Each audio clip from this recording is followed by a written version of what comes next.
Star Odyssey chapter 4520 to chapter 4571.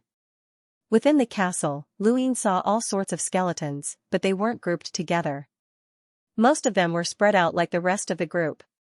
Lu Yin's group's appearance attracted the attention of many skeletons. Along the way, several skeletons extended an olive branch to them, inviting them to join the band. After the battle at Dongshu Mountain, these bands had lost members and needed to be replenished. A few days later, the dream band was gathered. Fishbone wagged his tail excitedly. I was invited by 3 bands. Eternity said, me too. Luine said, me too. It's meaningless. Boss Zhou said, these bands don't dare to challenge the death band. What we want is to defeat them. Then let's go, Eternity said. Yugu hesitated for a moment. Actually, it's very difficult to defeat the death band. After all, the entire La City belongs to Master Lu Kujin. I suggest that we cultivate for a period of time and improve our musical literacy before going. That way, we will have more confidence. Boss Zhou looked at Luine. Due to the incident with the star transfer, he felt guilty towards Luine, who was also a star transfer. He basically listened to Luine. Fishbone also looked at Luine. The dream band was led by Luine. Eternity and Slay also looked at him. Luine raised his arm and clenched his fist. His skeletal claws were very powerful. Challenge, fearless, fearless. Okay, I'm not afraid of this. Boss Zhou was excited. Fishbone was helpless. Okay. The death band was located at the top of the castle. There was an unwritten rule in the castle that the members of the band were scattered and could go anywhere. However, if they gathered together, they would have to defeat the bands on the top floor. There were a total of 7 bands in the castle. This meant that Lu Yin's group had to defeat 7 bands before they could challenge the death band. This was not difficult. In fact, it was very simple because most of the bands had lost members and could not fight at all. Thus, Lu Yin's group easily reached the top of the castle. Past this door is the death band's territory. They have an entire floor to themselves, Slay said. He had just been here. Luine looked at the wooden door in front of him. It was heavy, simple, and full of age. A corner of the door was broken along with a corner of the castle. The turbid building blocks could be restored, but Lu Gujin did not. Boss Zhou walked at the front and pushed open the wooden door. What greeted them was a skeleton that slowly turned to look at Lu Yin's group. Then, another white skeleton walked out. They belonged to the death band. Yo, dream band, you want to challenge my death band? Yo. Lu Gujin hummed a strange tune as he teased. His green hat was very strange and funny. His movements were like he was dancing, full of indifference. Boss Zhou said in a low voice, that's right, we want to challenge you. Lu Guku roared as he raised his arm, and a microphone appeared in his hand. He shouted, and the sound of music resounded throughout La City. After singing and dancing, the entire La City became excited. Inside the castle, the white skeletons laughed and sang. Outside the castle, on the white bone wasteland, all the skeletons were shouting. Skeletal creatures jumped up from the river, splashing water everywhere. On the shore, a bear and a toad looked up. In front of their eyes, a pure black death cosmic lifeform rode past, bringing with it a wisp of black smoke. Far away, Ro Yuzhou's clone was lying on the ground as if he was half dead. Such as if the roaring of music had given life to La City, then at this moment, Lu Guku's death band song had given La City a soul. At the top of the castle, a fishtail drooped down. Impossible to win. This music makes my soul tremble and makes me want to dance to it unconsciously. It makes me want to worship it. It's impossible to win. Luine was solemn, and his heart was beating along with the music. He felt powerless against the death band. 300 years ago, he had used music to raise his state of mind to the point of breaking through to immortality. This was equivalent to removing layers of clothing for himself. Lu Guku's death band did not have any clothing, not even flesh. He was just a skeleton. How could they compete? There was no way to compare. Not even a rhythm could compare. Yo, dream band is challenging me, but I don't want to waste time. Listen carefully to this rhythm. This is my rhythm, not yours. As Laguku's death band sang and danced, Lu Yin and the rest silently retreated. They had already lost. With a bang, the wooden door was closed. Boss Zhou was unwilling. He looked at the wooden door. It had clearly ended before it even started. Fishbone comforted him. Don't worry, this is the strength of the death band. Since ancient times, no band has been able to win. It's already very good that we can come here to challenge them. Eternity looked at the wooden door calmly. I will never be able to reach this level of musical attainment in my life. Lu Yin was equally calm. What did Eternity mean by that? Was he really amazed, or did he see something? Laguku's death band's music was very powerful. He could not win, but it was precisely because he could not win that he did not want to win. To achieve this level of musical attainment, one had to completely release oneself. No one was free. They did not accept the shackles of the world. As long as they were born, when they put on their first clothes, when they ate their first mouthful of food, they were already bound. Therefore, they could not win. Laguku's death band did not have such shackles. To it, it was not a loss, but a gain. However much it gained, it was destined to lose. Lu Yin did not know what it had lost, but he knew that he did not want to lose it. In Lu Yin's view, although shackles were shackles, they were also proof of being alive. If they did not even have this proof, how could they be considered alive? Fishbone did not care about losing the challenge. Boss Zhou was very unwilling. However, it was not completely fruitless. Lu Yin slowly looked in one direction. It was the stairs leading to the top of the castle. At the corner of the stairs, there was a black plate covered in dust. No one cared about it. It looked as if someone had used it as a cushion to sit on. The black plate was indeed in the castle. If there was one, there would definitely be two more. Back then, the Eternal Realm expert who had devoured the universe had brought along 3 black plates and was devoured by Ro Yuzhou's avatar. All 3 black plates were in the castle. Let's go. Other than the top, we can stay anywhere in the castle. We are now the Dream Band, second only to the Death Band. Fishbone was very optimistic. Other than Boss Zhou and Lu Yin, no one really cared about defeating Laguku's death band. Boss Zhou wanted to take revenge. Lu Yin wanted to see if the rumors were true. Whoever could defeat Laguku's death band in music would be able to control Music City. This rumor seemed ridiculous, but after listening to Laguku's music, it did not seem completely impossible. It was very likely that Laguku's death band did not lie. A creature that had completely released itself and returned to its birth state would naturally not lie.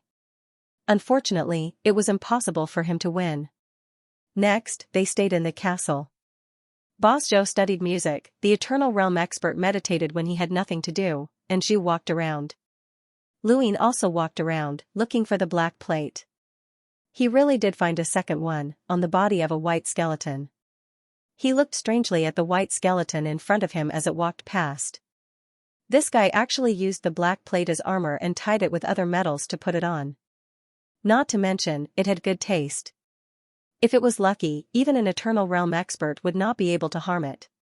Lu Yin tried to communicate with it. Friend, this armor of yours? Don't even think about it. It's mine.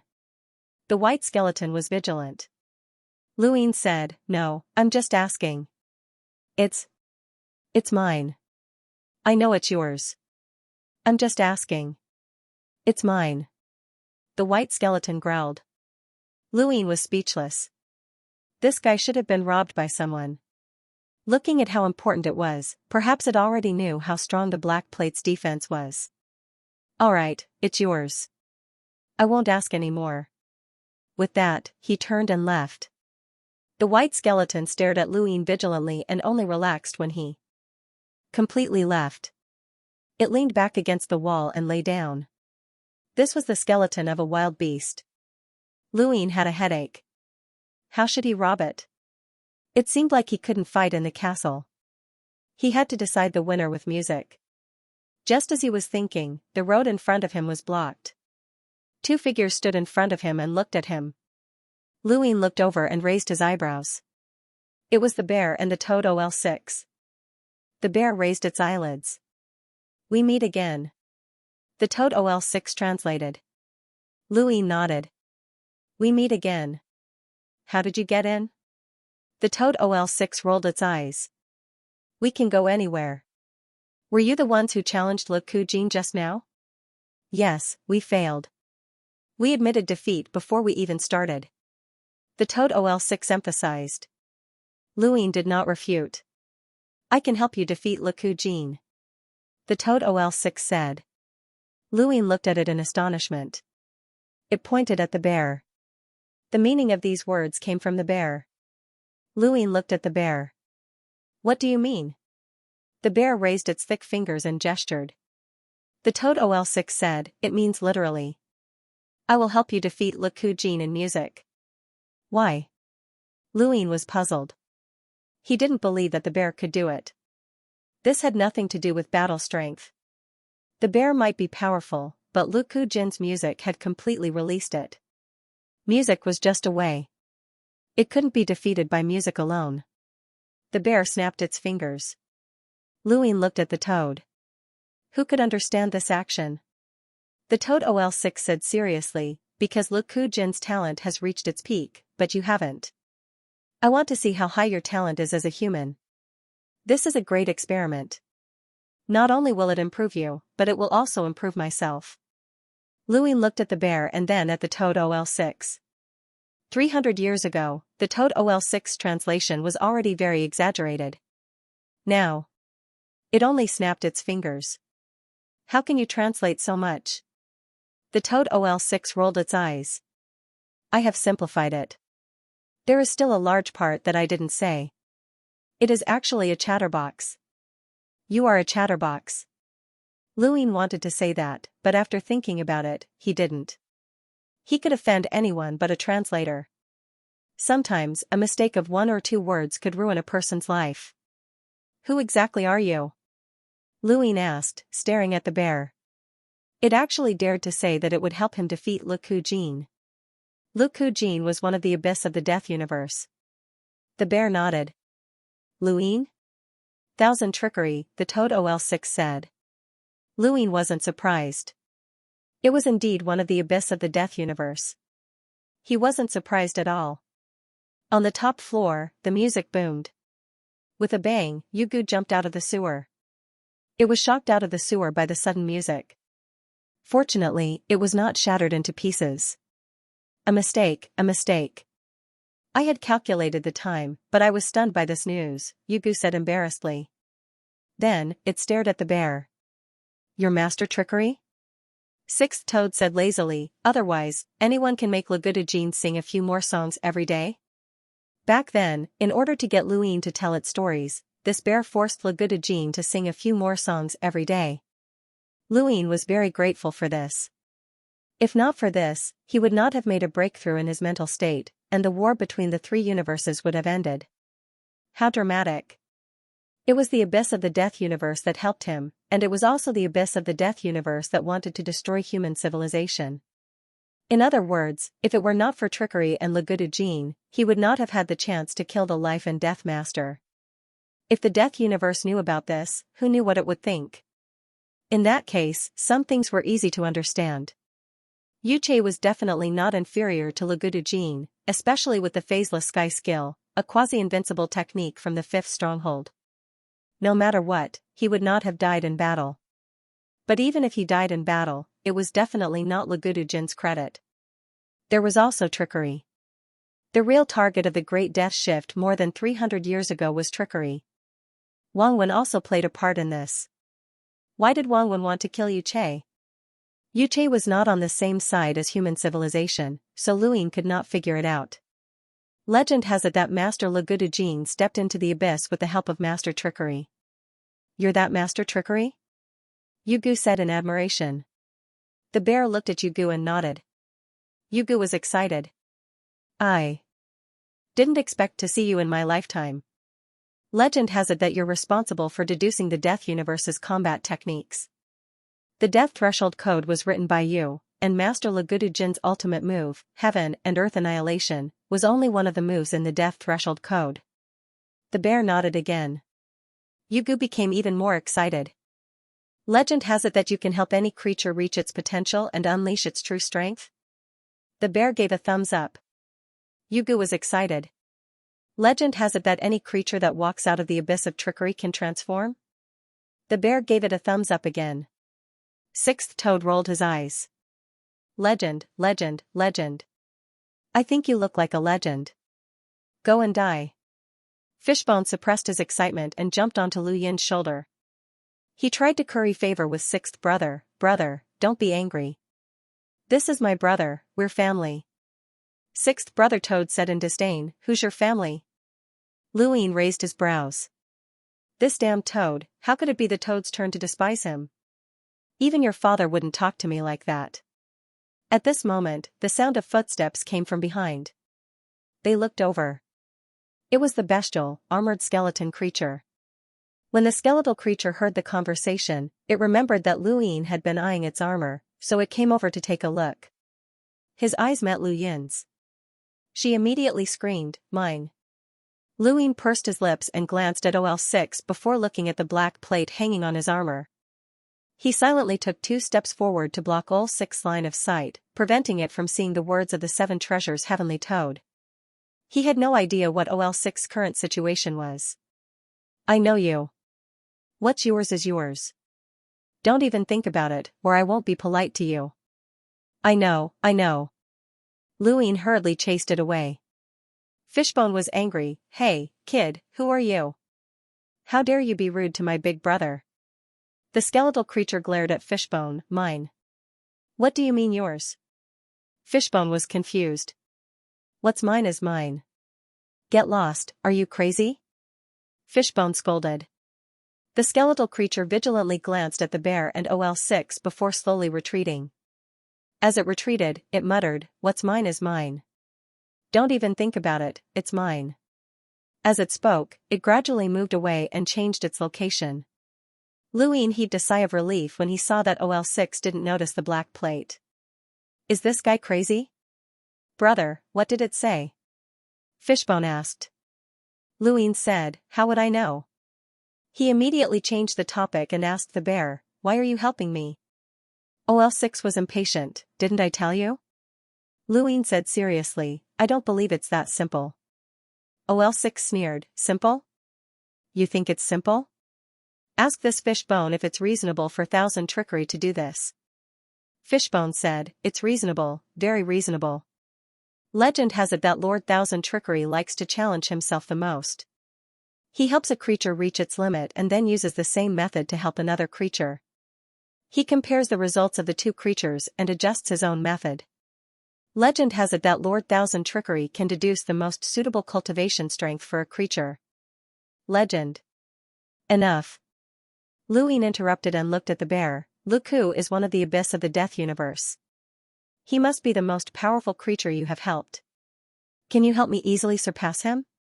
The price you have to pay is not small, and the death universe will not allow it. The bear pondered for a moment, raised his hand, and drew. He drew a circle. Lu Yin looked at OL6. OL6 said, why don't I make up a story for you to believe? Lu Yin? OL6 sneered, to be honest, if you don't believe it, you can only make up a story. You humans are hypocrites, only willing to believe what you want to believe. Some facts are not that complicated, it's just an experiment. It's fine if it succeeds, it doesn't matter if it doesn't. Why think so much? Anyway, it's not bad for you. Yugu jumped up and down. That's right, brother. Being able to obtain the help of Master Thousand Trickery is something that all living beings dream of. Even powerful beings of the abyss would fight over this opportunity. You're truly blessed. Lu Yin thought about it and agreed, thank you. The bear nodded and looked at Yugu. He raised his hand and pointed, giving a thumbs up. Lu Yin was at a loss. OL6 was surprised, so it's him? Lu Yin was surprised, they recognized Yugu? He looked at his shoulder. There was definitely something wrong with Yugu. Before entering the castle, it had tried all sorts of ways to enter, but after entering, it had completely given up on the band. It basically did not ask anything, and he did not know what it was doing all day. Yugu shrank back, what's wrong? OL6 sized up Yugu, so you are the owner of the building blocks. Yugu was shocked, how did you know? Luin was also surprised. You are the owner of this turbid treasure? He had never dreamed of this. Yugu hurriedly said, the previous owner, it's the previous owner. Now, this turbid treasure is dead. OL6 asked, so what do you want to do now? Take back this turbid treasure? Yugu did not refute. Since it had been recognized, it could naturally guess its goal. It just did not understand how it had been recognized. Luin understood now. Yugu had been so eager to enter the castle because the castle was the core of the turbid treasure. No wonder it had been able to find the small channel and enter so eagerly. But that was not right. It was Yugu, and it had been bestowed with the bone language by Luku's withering. It should not have had the consciousness to resist Luku's withering. The bear pointed at Yugu and then pointed upwards. OL6 said, it's impossible for you to take back the source box. To you, Luku's withering is the heavens. You were able to obtain this turbid treasure not because of your strength but because of luck. Also, Luku's withering was not the one who bestowed the bone language upon you. Have you ever wondered why the building blocks are here? There's a question? Yugu was stunned. How could a single hand gesture translate so much? Luin was already used to this, but he was more curious about who had bestowed the bone language upon Yugu and why it was in Joy City. Yugu swung its tail. The one who bestowed the bone language upon me was Li Luochen's withering. The reason why I am able to come here is because of a greater depth shift. But I don't understand why Li Luochen's withering did not use the turbid treasure for himself and instead gave it to Luku's withering. The bear raised a hand and pointed at itself. There was no need for translation, Luin understood. You did it? Yugu was shocked. The bear grinned. Yugu did not know what to say. No wonder this fellow recognized him. His tragedy had originated from this fellow. No, this fellow was not the one who bestowed the bone language upon him, but Luku's withering had obtained the turbid treasure because of him. Luin was also confused. Why did you help Luku's withering obtain the turbid treasure? The bear spread its hands. OL6 translated, I just helped. The seven abyss of the death universe have their own territories. For example, the black plaza that controls the samsara, the red curtain that controls Li Luochen's withering, and Luku's withering. Since I was the one who brought it up, I can't embarrass myself too much.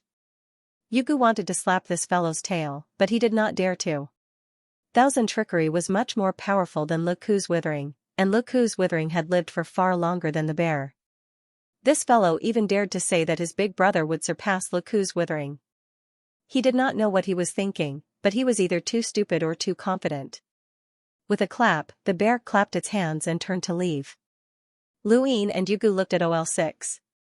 OL6 said to Luin, follow me if you want to learn. As for you. It glanced at Yugu with disdain and contempt. Go play by yourself. Yugu felt greatly insulted. The bear did not even try to stop him. Luin walked forward and followed the bear. He wanted to see what ability this Thousand Trickery had that would allow him to surpass Luku's withering. One had to know that releasing oneself was purely voluntary and not forced. If he did not want to reach the level it wanted, it could not force him either. Moreover, it was also a good opportunity to understand this fellow. The Death Universe was a great enemy, and a decisive battle would happen sooner or later. Hey, what's the meaning of this? I want to take the turbid treasure. Aren't you going to stop me?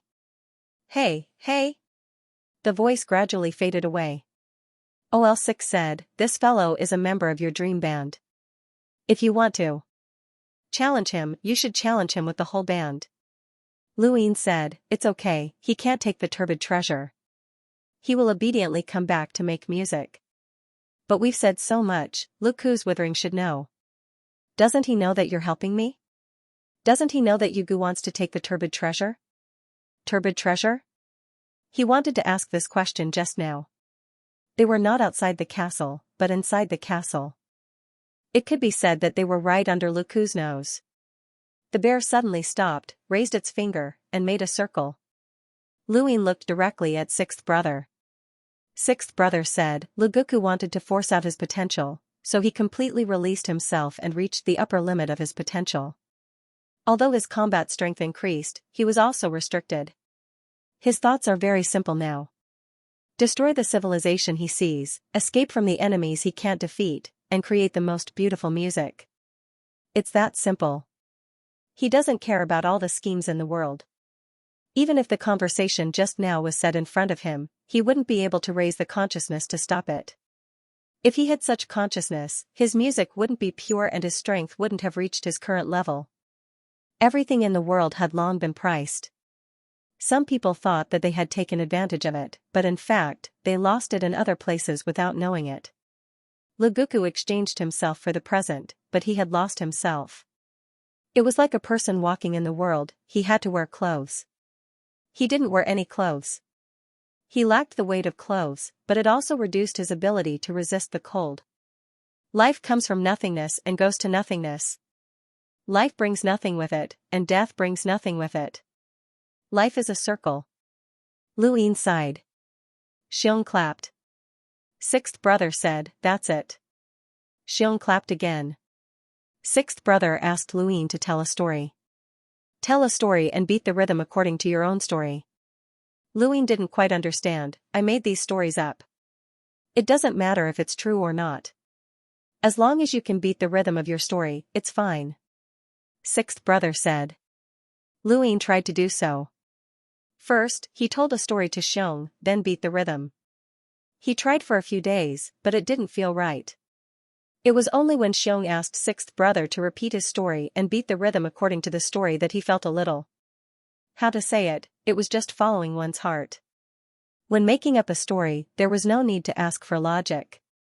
Some people's lives were very bitter, some people's lives were very sweet, some people were destined to work hard, some people were born with everything, some people were unlucky their whole life, some people could pick up money while walking. Everyone sympathized with those who had a bitter life, but they didn't doubt the rationality of it. Everyone envied those who were lucky, but they all doubted the rationality of it. The more fortunate a person was, the more others didn't understand why his life was so good.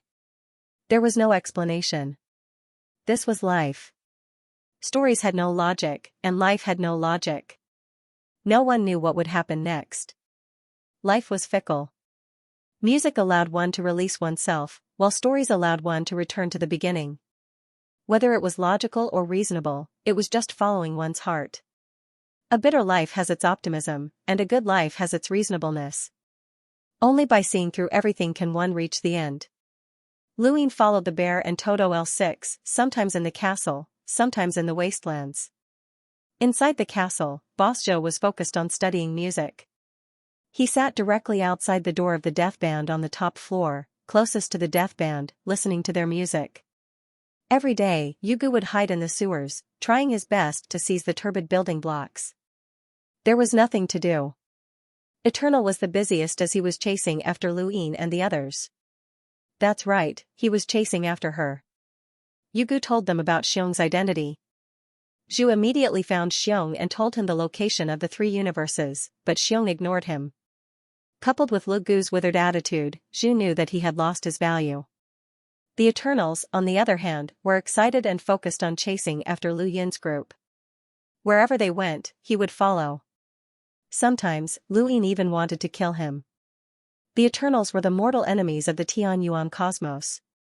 Although Wang Wen had created them and used them to lure Hong Shuang out, the Eternals had indeed done many things in the Tianyuan cosmos. Furthermore, the Eternals' temperament was not simple. But on the other hand, Lu Yin hesitated for no other reason than the fact that the Eternals had betrayed him. No one was forever loyal to him, and perhaps Wang Wen was not one of them. Lu Yin used a skeleton clone to wander the Death Universe, and he did not know what he would encounter. Perhaps the Eternals would help him in some way. Most importantly, he could not kill the Eternals in La City. Killing it was easy, but not being detected by Lu Gu would be difficult. Lu Gu could tolerate schemes, but he might not tolerate breaking the rules of La City. It was not worth risking his clone for an Eternals.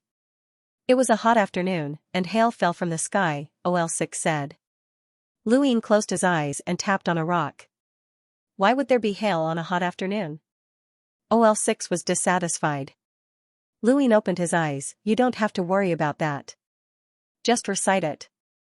This was the story he had just made up, and the thousand trickeries was very engrossed in it.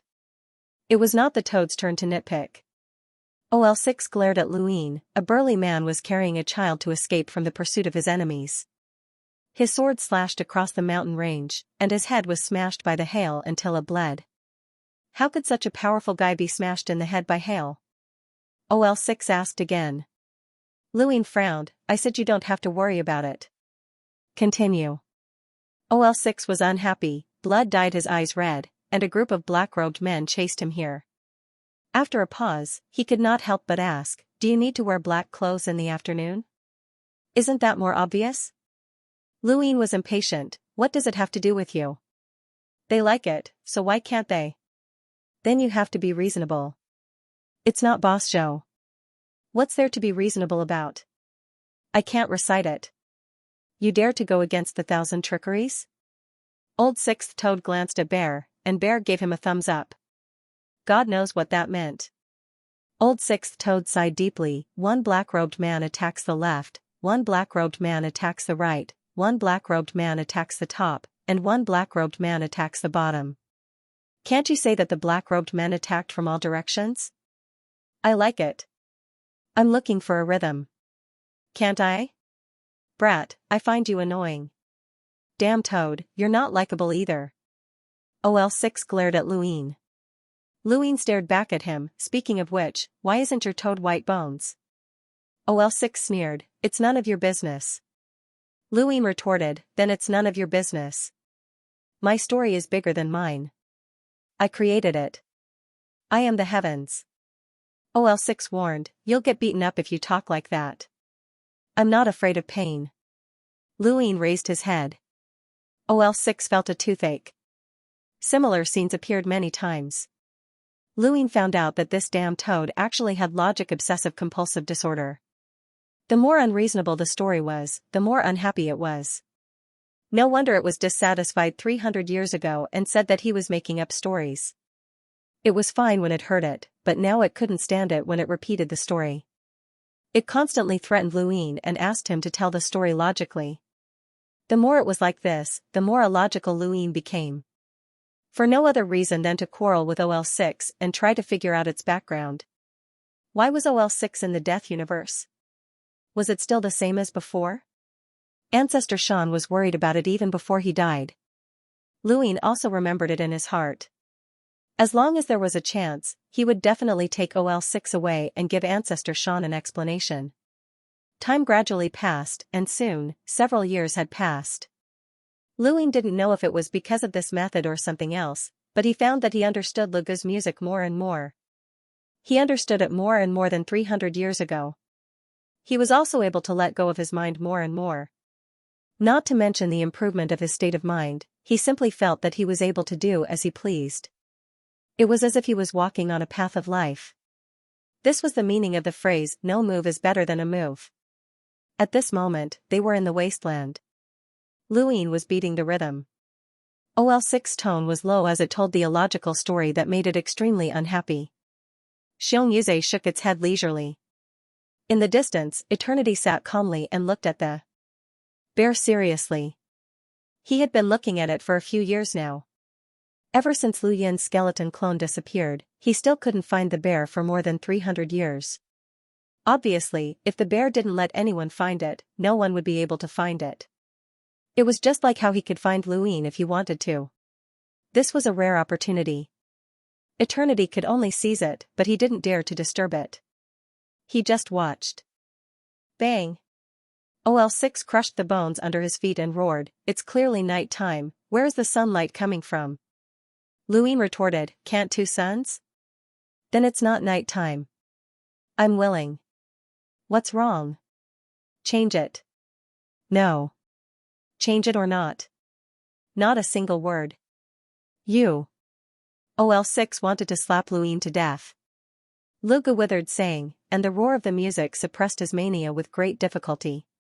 He panted heavily and glared at Luin. Luin disdainfully said, it's just a toad. How can it overturn the heavens? I wonder what race it is. OL6 gritted his teeth coldly, 7 treasures heavenly toad. Luin was surprised, 7 treasures heavenly toad? Good name. There are 7 of them? It's a race. Tell me about it. Humph, tell you? Are you worthy? Alright, then I'll make it up in the story. There are a total of 7 toads in the 7 treasures Heavenly Toad, boss. Shut up. OL6 roared, how dare you insult the 7 treasures Heavenly Toad? Luine said very seriously, I'm not insulting you. Don't worry, I'll definitely tell the story of the 7 treasures Heavenly Toad in a soul-stirring manner. It'll move the heavens above and shock all living beings below. Those who hear it will be sad and those who listen will cry. I'll let this story fully reflect what it means to be soul-stirring. OL6 threatened, you're not allowed to tell it. I'm inspired. How dare you? It's not my fault. I don't understand, so I can only think about it myself. Please stay away, I need to think about it. OL6 panted heavily. He was getting closer and closer to Luine, and his shadow enveloped him. Eternity shifted his gaze and looked over. Luine was fearless and looked at OL6. After looking at each other for a moment, OL6 relaxed and sat on the ground. He was a little discouraged as he slowly recounted the story of the 7 treasures Heavenly Toad clan. He was really afraid that Luine would make up a story. Although it would not affect the 7 treasures Heavenly Toad clan in any way, it would be too terrifying for him to repeat it. Especially since he felt guilty towards the clan. Luine listened quietly and did not disturb him. OL6's voice echoed in the wasteland. As he narrated, OL6 also recalled the past. Luine could hear that his mood had changed.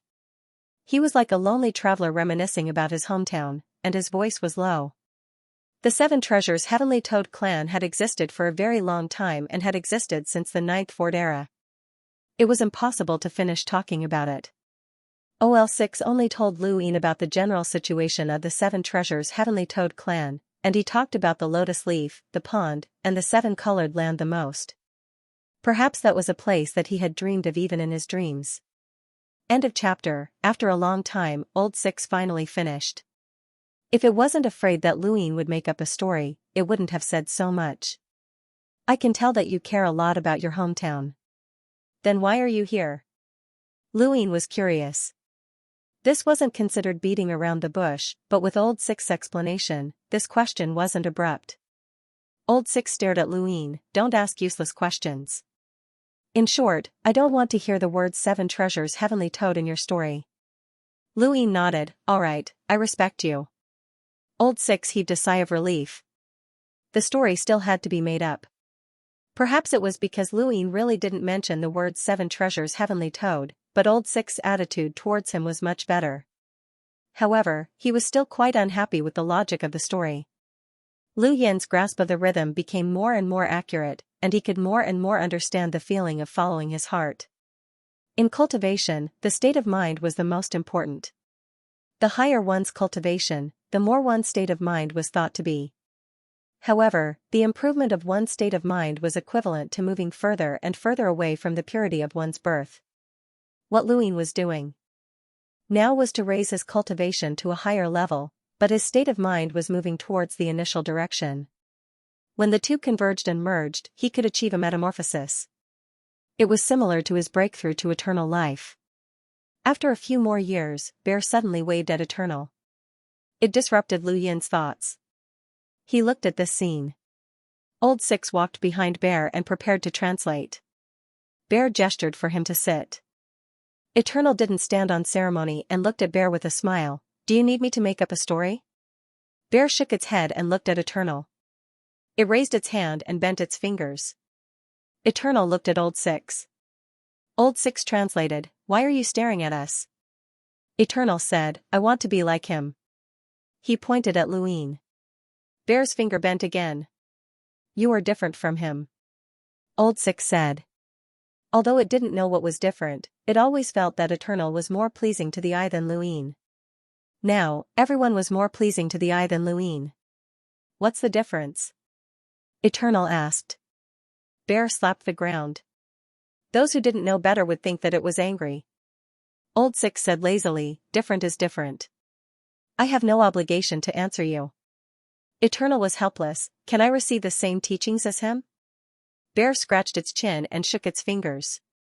Sixth Frog said, I will only teach one at a time. Yongheng looked at Luin enviously. You're so lucky to be taught by the 1,000 trickeries. He then looked at Bear. Then, can I get an invitation? Xiong raised his hand and pulled out an invitation letter from somewhere and handed it to Eternal. Eternal was surprised and took it. For me? Nonsense, who else could it be other than you? Sixth brother said directly.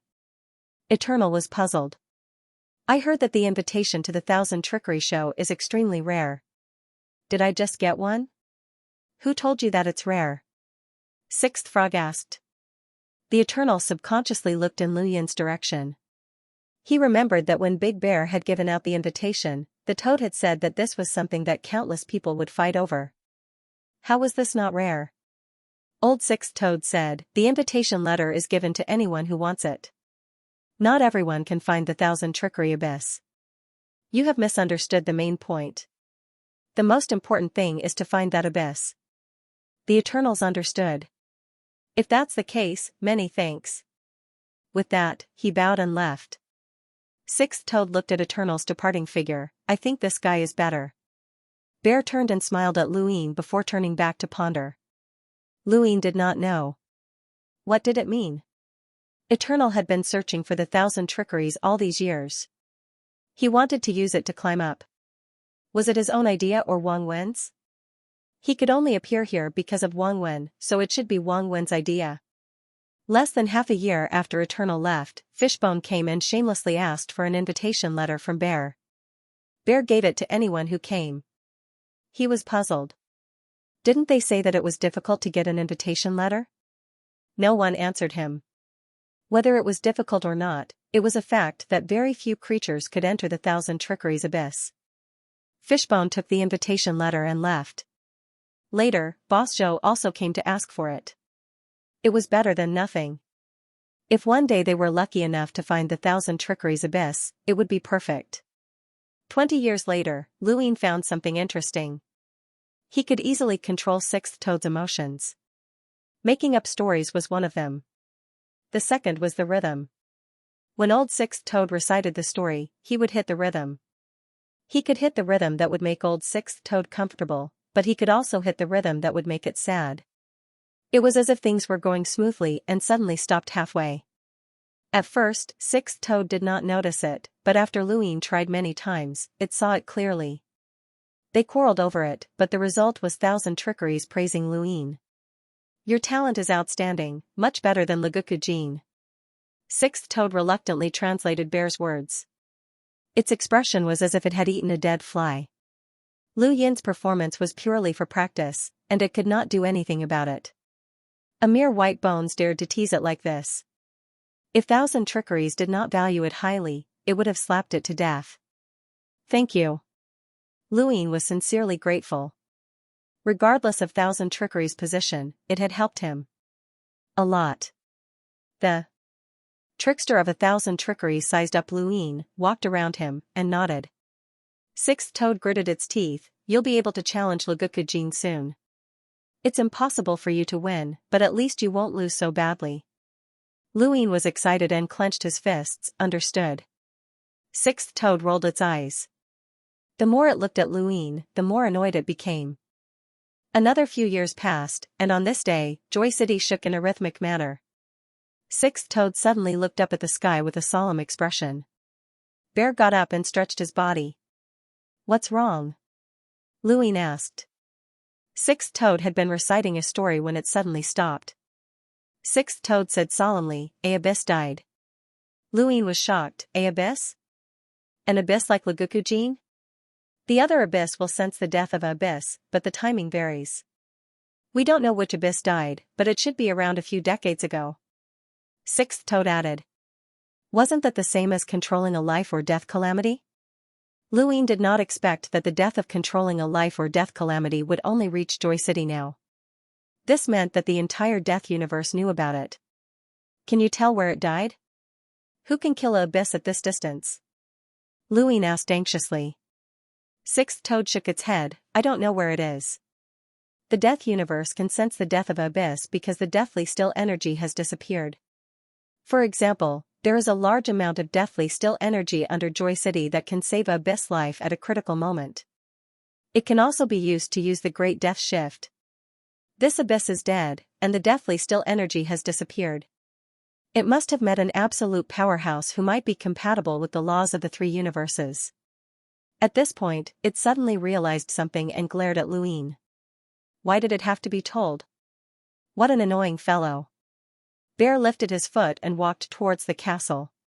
Sixth Toad and Luin followed. The death cosmos is about to get lively. Everyone wants to fight for a seat in the abyss, and even some old freaks will show themselves. It'll be an eye-opener for you, Sixth Toad said, though it was unknown whether he was talking to himself or to Luin. Luin was curious, are there many creatures qualified to become abyss? Sixth Toad replied, of course not. There are only 7 such existences, and it's impossible to have one more. That's because the boundless deathly still energy can only be distributed to 7 creatures. When I say fight, I mean fight for the opportunity to transform. The first is the abyss of 1,000 trickeries, and the second is the ocean of death's absorption. It suddenly paused and said it again. Let's not talk about it anymore. Just looking at this fellow makes me unhappy. Luin looked at Sixth Toad's back. Not talking about it anymore? I suddenly thought of a rather interesting story. What's that? The abyss of 1,000 trickeries can help raise a creature's potential, and the ocean of death is the source of all deathly still energy. The deathly still energy under Joy City comes from the ocean of death, and it was absorbed by Le Cuckoo after he obtained the abyss position. Sixth Toad interrupted, as it really did not want to listen to Lu Yin's story. Luin did not believe it. Le Cuckoo can absorb such boundless deathly still energy? Then why can't he use it himself? Sixth Toad replied, he absorbs it in many batches. This is the privilege of the abyss. It then moved closer to Bear. I want to fight for the abyss position. Bear walked towards the castle step by step without turning back. He raised his hand and gave Sixth Toad a thumbs up with his back facing him. Sixth Toad was excited. Thank you, sir. Luin was curious, you're qualified? Hee, yes. You can become the abyss if you win? Win? It's not that simple, but from the results, it's right. Are you confident? Just a bunch of trash. Then I'll congratulate you in advance. When you become the abyss, I'll make up your story and spread it out. It'll be a legend. Sixth Toad glared at him, if you dare, I'll kill you. They walked all the way to the top floor of the castle. Bear pushed the door open and entered. Sixth Toad stood at the door, and Luin did not enter. Not long after, Bear came out and moved his fingers. Sixth Toad was shocked, it's actually the life and death calamity? I thought so, but it makes sense. The rest of the abyss are not easy to deal with. Soft Devouring Tracer is a little worse, but it has many clones. As long as these clones don't die, it won't die. It's possible for anyone to die. Soft Devouring Tracer? It should be the Soft Universe. Over the years, he had learned a lot about the Death Universe, including the 7 Great Abyss. The 7 Great Abyss were the Dead Sea's Underworld Pressure, Evil Falling Dust, Black Immortal Prison Bone, Thousand Trickery, Soft Devouring Tracer, Life and Death Calamity, and Liku's Withered Bones. Although he did not specifically ask, from what he knew, the Dead Sea's Underworld Pressure was the strongest. It was born from the Death Universe's deathly energy, and all deathly energy could be controlled by it. No one knew what it was like, but the Abyss definitely knew, but it would not spread it. Evil Falling Dust was a creature from the Death Universe, and was different from the Dead Sea's Underworld Pressure. The Dead Sea's Underworld Pressure was born from the Death Universe, but it was not a pure black creature like the Death Universe. Black Immortal Prison Bone was an immortal feather. When Luin first learned of this, he was also very surprised, but not surprised. It was normal for the Death Universe to kill Immortal Feather. It could only be said that this Immortal Feather was very strong. It was given the bone language and could become an abyss. A conservative estimate, it was definitely an existence that was at the peak of 2 universe laws. It was not below Nanling. The Thousand Trickery was the bear in front of him. It was now called the Heroic Bear. Rocher Xing was definitely in the Ro universe, and it hadn't been long since he joined the Death Universe. This was based on how long these old monsters had lived. At the very least, when Red Hero accepted the mission to destroy the Ro universe, he should have joined the Death universe not long ago. At that time, he might not have reached the Abyss or joined the Death universe yet. Life or death calamity was already dead. He understood Luguku the best. These were the Seven Abyss. Above the Seven Abyss was the Death universe. Legend had it that there was an old monster who ruled the entire Death universe. It was that old monster who had created the power of death to suppress the Seven Abyss. Of course, this was just a legend, but Luin believed in legends. None of them were groundless. Although the legends were exaggerated, many of them were based on facts. Without such an existence, how could the Seven Abyss be suppressed? The Death universe had such a legend, but there was no such legend about the unknown. This made Luin uneasy. The first thing he had encountered was the unknown, but the most unfathomable were also the unknowns. What do we do now? Toad OL6 asked. Bear looked at Luin and drew a circle with his finger. Luin looked at Toad OL6, but he still didn't know how OL6 understood Bear's gesture. OL6 saw Bear's gesture and his expression relaxed. He looked at Luin happily. We have to go. The abyss won't be empty for long. The ocean of death can't be suppressed any longer and needs to be released. The new abyss also needs to come to us to increase its potential. We have many things to do and can't take care of you for now. As long as you continue to follow this method, you'll definitely be able to defeat Luguku. He drew a circle and could do it. Luin was impressed that the interpreter could translate so much. How do we fight for the abyss position? OL6 raised his brows. Why, you're interested too? I'll answer for Boss Zhou, Luin said quietly. OL6 sneered, it's not worthy. When you reach the abyss, I'll make up a decent story to praise you, Luin said. OL6 gritted his teeth angrily, we'll have to discuss it with the other abyss members. They all have different methods, and I don't know. There might be many or few creatures fighting for the abyss position. How strong are the creatures fighting for the abyss position? I don't know, some of them are quite good at hiding. What's the average? They're close to the top. That's all? Sixth brother's eyes widened. What big words. Luin smirked. What I mean is, aren't the abyss all existences that conform to two universal laws? Some are even peak existences. How did you achieve one universal law? Bear snapped his fingers. Old. Sixth Toad pointed at the bear, first ascend, then go to our place to reach the limit of your potential, just like when Lugu withered and became the Abyss Lord. Go to our place, release yourself, reach the limit of your potential, and break through to the level of two universal laws. Then, go to the ocean of death to absorb the power of silence and directly transform. Luin exclaimed, you broke through so quickly? The bear clenched its fists. The corner of Sixth Brother's mouth twitched. I am that magical. This sentence was translated from Braid Bear. At this moment, it was very arrogant. Luin looked at Xianxia deeply. Had he reached the limit of his potential? Could he really do it? Then can I achieve it? Hideo raises his hand. He patted Lu Yin's shoulder. I have high hopes for you. Your potential is much greater than Lugu Withered's, which is why I gave you an invitation to help you defeat Lugu Withered's music. This is the first step. Once you complete it and find my abyss, I will help you reach the limit of your potential and even break through it. After Sixth Brother finished translating, he looked at Luin with a strange gaze. Lugu Withered might not be much in the eyes of 1,000 trickeries, but to most of the powerhouses in the core, he was already very powerful. He could support an entire fishing civilization with great potential, but he still couldn't compare to this human skeleton. Braid Bear had said the same thing when he wanted to help Luin defeat Lugu Withered, but Luin didn't take it to heart. Now, however, even an existence that had reached the abyss had to go to Lugu Withered's place to reach the limit of his potential. This couldn't be ignored. Furthermore, this fellow had created the battle technique of the Death Universe. It was definitely an expert of the Death Universe. A few months later, a familiar scene occurred. All of the skeletons lay down and helped Lugu Withered complete the death shift.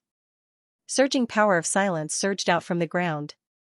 This time, Luin didn't steal it. Lugu Withered wouldn't be able to detect it easily, but this fellow was unfathomable. Who knew if he would be able to detect it? This power of silence, which had been unimaginable to Luin in the past, seemed to be fine now. The life and death calamity palm had used this power to shake the three universes and seal Luin. In the end, Luin had absorbed some of it. Luin lay underground and looked up at the sky.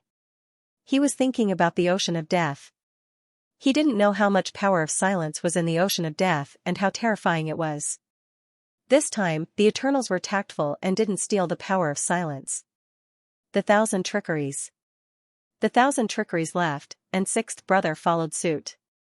The creatures of the death universe that had supported Joy City in the past also left. For example, the ferryman who had been rowing the boat in the river. For example, the soft universe clone. Many had died in the battle with Dongxu Mountain. The dusky sky suppressed the dark yellow sea.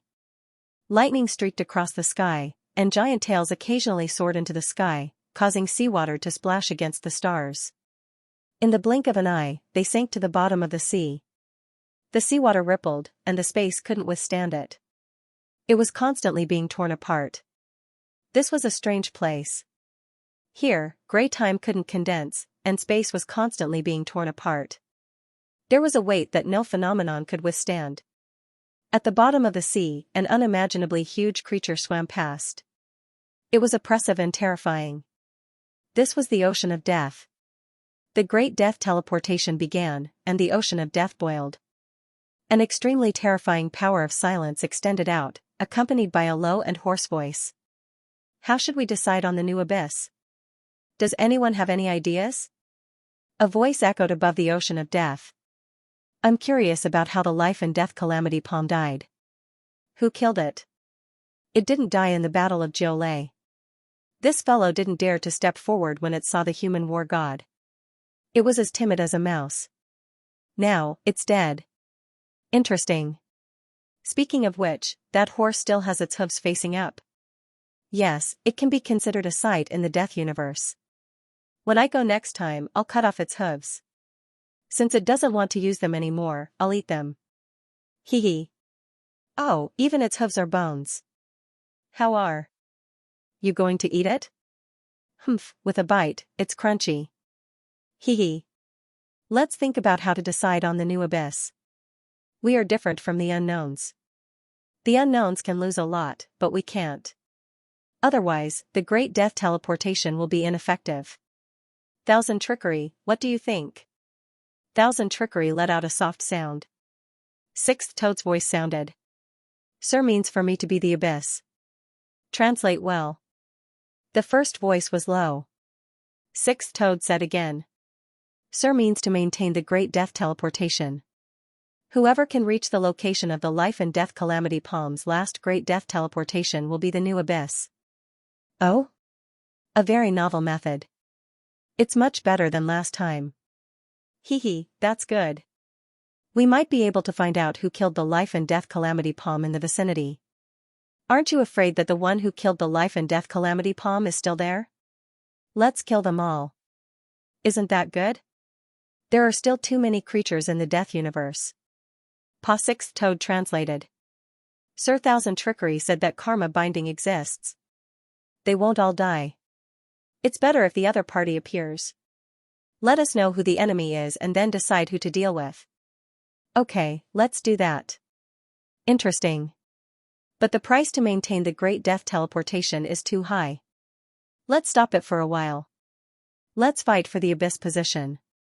Make preparations. The next time the great death teleportation appears, it will be the day of the fight. Alright. Pa Sir Thousand Trickery means that if I can't become the abyss, don't come. You're not welcome. Translate well. Alright.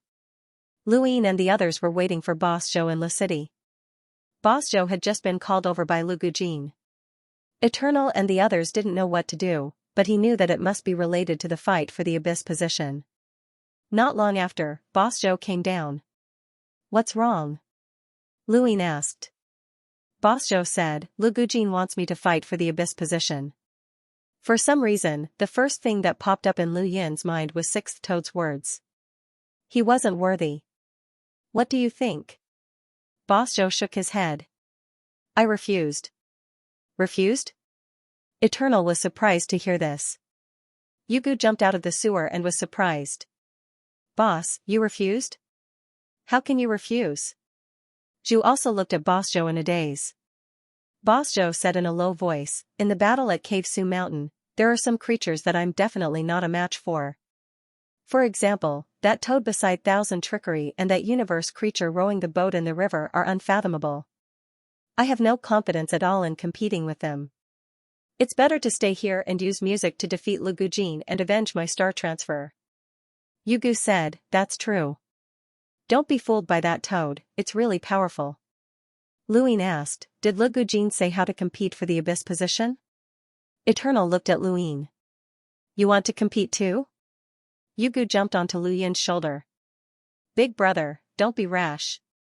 Boss Zhou isn't confident. You're not even eternal. Don't do anything stupid. Boss Zhou said seriously, unless you can defeat me, don't even think about it. You'll die. Luin said, I'm just curious. Even if white bones can live for a long time, there are only a few fights for the abyss position. I heard that it's different every time. Yugu was excited. I know. Last time, it was Lu Gujin who fought for the abyss position. Who knows how the previous one died? That fight for the abyss position was a war with a fishing civilization. Whoever survived to the end would be the abyss. In the end, Lu Gujin lived to the end. It's a simple and crude method, but it's very effective. Boss Zhou. Eternal said, it's different this time. When the next Great Death Shift starts, whoever reaches the position where the last Great Death Shift will be the abyss. Luin was taken aback. Arrive? Since Life's Bane Master is dead, the Great Death Shift should be gone as well. Boss Zhou said, the path is still there, but the deathly stillness that paved it is gone. The Great Death Shift is fixed, and as long as you fill it with deathly stillness, you can reach it at the same speed as the other paths. So it's actually a competition of one's own deathly stillness? Luin asked. Boss Zhou nodded. Using one's own deathly stillness to fill the Great Death Shift, the more power you have, the faster you can reach your destination. On the other hand, if you don't have enough power, you won't be able to reach your destination. If that's the case, you can go. You won't meet each other anyway, and whoever arrives first wins. There's no danger to your life, Yugu said. Boss Zhou shook his head. Arriving is one thing, but it's more important for the other abysses to confirm your arrival. And this will take time. Eternal said, Life's Bane Master died nearby, and no one knows what's there. His eyes flashed as he looked into the distance. Eternal's words made Lu Yin's heart sink. 300 years ago, Life's Bane Master had used the Great Death Shift like Lu Gujin and then killed his way to the three universes. According to the time, his location was still quite far from the three universes, and it would be difficult to find him. But if the Death Universe used this method to create a new abyss, would there be a way to explore the surroundings? Just as Yugu said, this method wasn't too dangerous. Then, could there be a deeper meaning? Was the purpose to find the three universes and kill Life's Bane Master's killer? The Death Universe couldn't allow the abyss to be killed without doing anything. But Zhu had told Lu Gujin and Xianxia before. If they could determine the location of the three universes, would they still need to search like this? Or did they not think that humans could kill Life's Bane Master? Was it some other creature? Luin pondered. Then forget it. Whoever wants to fight can fight. Brother, that toad wants to fight too. I heard it. It even dared to say that Boss Zhou isn't worthy. Bah, is it the one who decides? We're not going, Yugu said. Boss Zhou didn't care. Luin looked at the top floor. Boss Zhou didn't have to go, but he had to. He wanted to see what the situation was like. But with his skeleton's strength, it was impossible for him to participate in this contest. Even if he had strength, Lu Gujin wouldn't let him. The only way was to make Lu Gu unable to refuse and defeat him musically.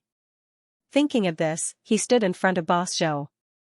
There's no need to think about fighting for the abyss. Our goal is to use music to defeat Lu Ku's withered death.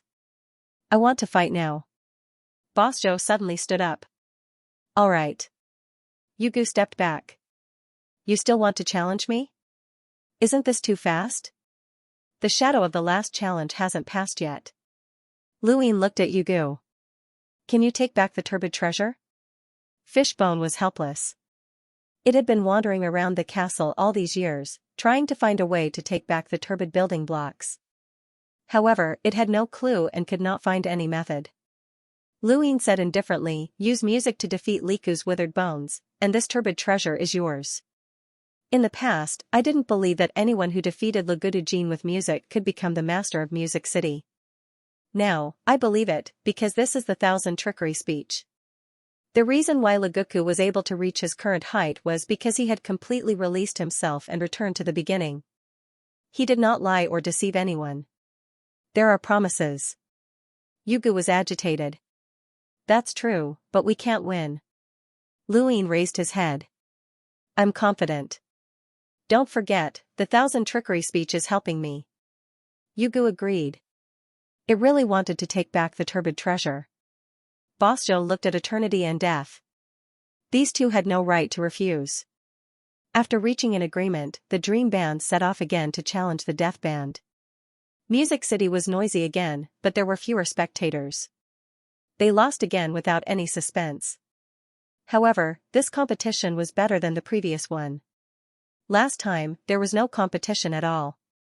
They left after listening to the Death Band's music. Lugudujin praised them and acknowledged their musical talent.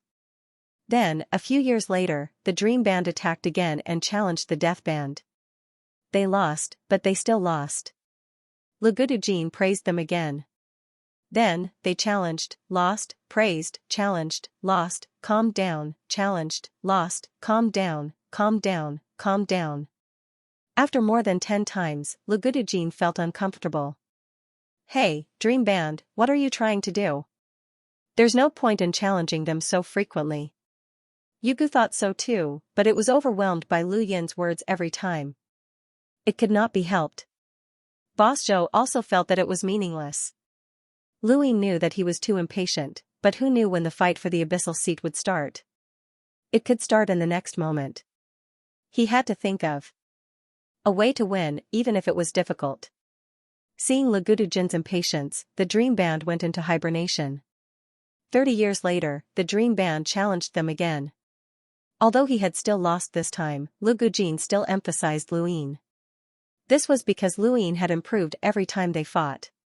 Although this improvement seemed small to Luin, it was exceptionally obvious to Lugudujin. For this time, Lugudujin poached him. Hey, do you want to join the Death Band? I can let you join. Bosjo and the others looked at Luin. Luin clenched his fist. My goal is to defeat you in music. Lugugu danced with joy. Yo-yo, that's impossible, yo-yo. The Dream Band left. The castle was originally very quiet, but it became lively after the Dream Band arrived. Every time the Dream Band came down from the top floor, they would pass by the armored skeleton creature. No matter where the creature hid, Luin would deliberately pass by to check if the black armor was still there. Sooner or later, he would take it. Another few decades passed. On this day, all the skeleton creatures were told to lie down. The Great Death Shift was coming. Lu Yin's heart sank. So fast? It was much faster than he had imagined. Others could lie down, but they couldn't. Get up, we can't lie down, Luin shouted. Yugu was confused. What's wrong, big brother? Luin clenched his fist. Let's go and challenge Lugudujin. Yugu. Bosjo. Zhu couldn't help but say, now? This is the Great Death Shift. Luin raised his head. Now, I've waited for this moment for too long. During the Great Death Shift, Lugudujin has to maintain it while competing with us. He will have a weakness. Yugu was speechless. That's not good. Bosjo said, it's a little despicable. Luin looked at Bosjo. When planet Chongqing was destroyed, did Lugudujin give us a chance to survive? Bosjo was silent. Lugudujin relied on his own strength and didn't give us a chance to resist. This is a battlefield, no less than a life and death battle. There is no despicable war, only victory. Bosjo said. I agree. Luin looked at Yugu again. You don't want the turbid treasure anymore? Yugu swung his tail and jumped onto Lu Yin's shoulder. Let's go and challenge them. Eternity asked, will Death Band accept the challenge now? Yugu said, yes, La City's rules don't specify when to accept a challenge unless they change the rules. But it's too late to change the rules. We will challenge them now. When the skeletons laid down to help Lugudujin perform the Great Death Shift, the Dream Band came again. Even Lugudujin didn't expect the Dream Band to challenge them now. The other three skeletons of the Death Band were angry and scolded, but Lugudujin stopped them and said that they could accept the challenge. Lu Yin took a deep breath. Although he was a skeleton and didn't need to breathe, he still had to try. Under normal circumstances, even with the method taught by Thousand Trickeries, it would take a long time to defeat Lugudujin. He decided to try the World Never Forgetting technique. The World Never Forgetting technique was forever fixed in a single thought.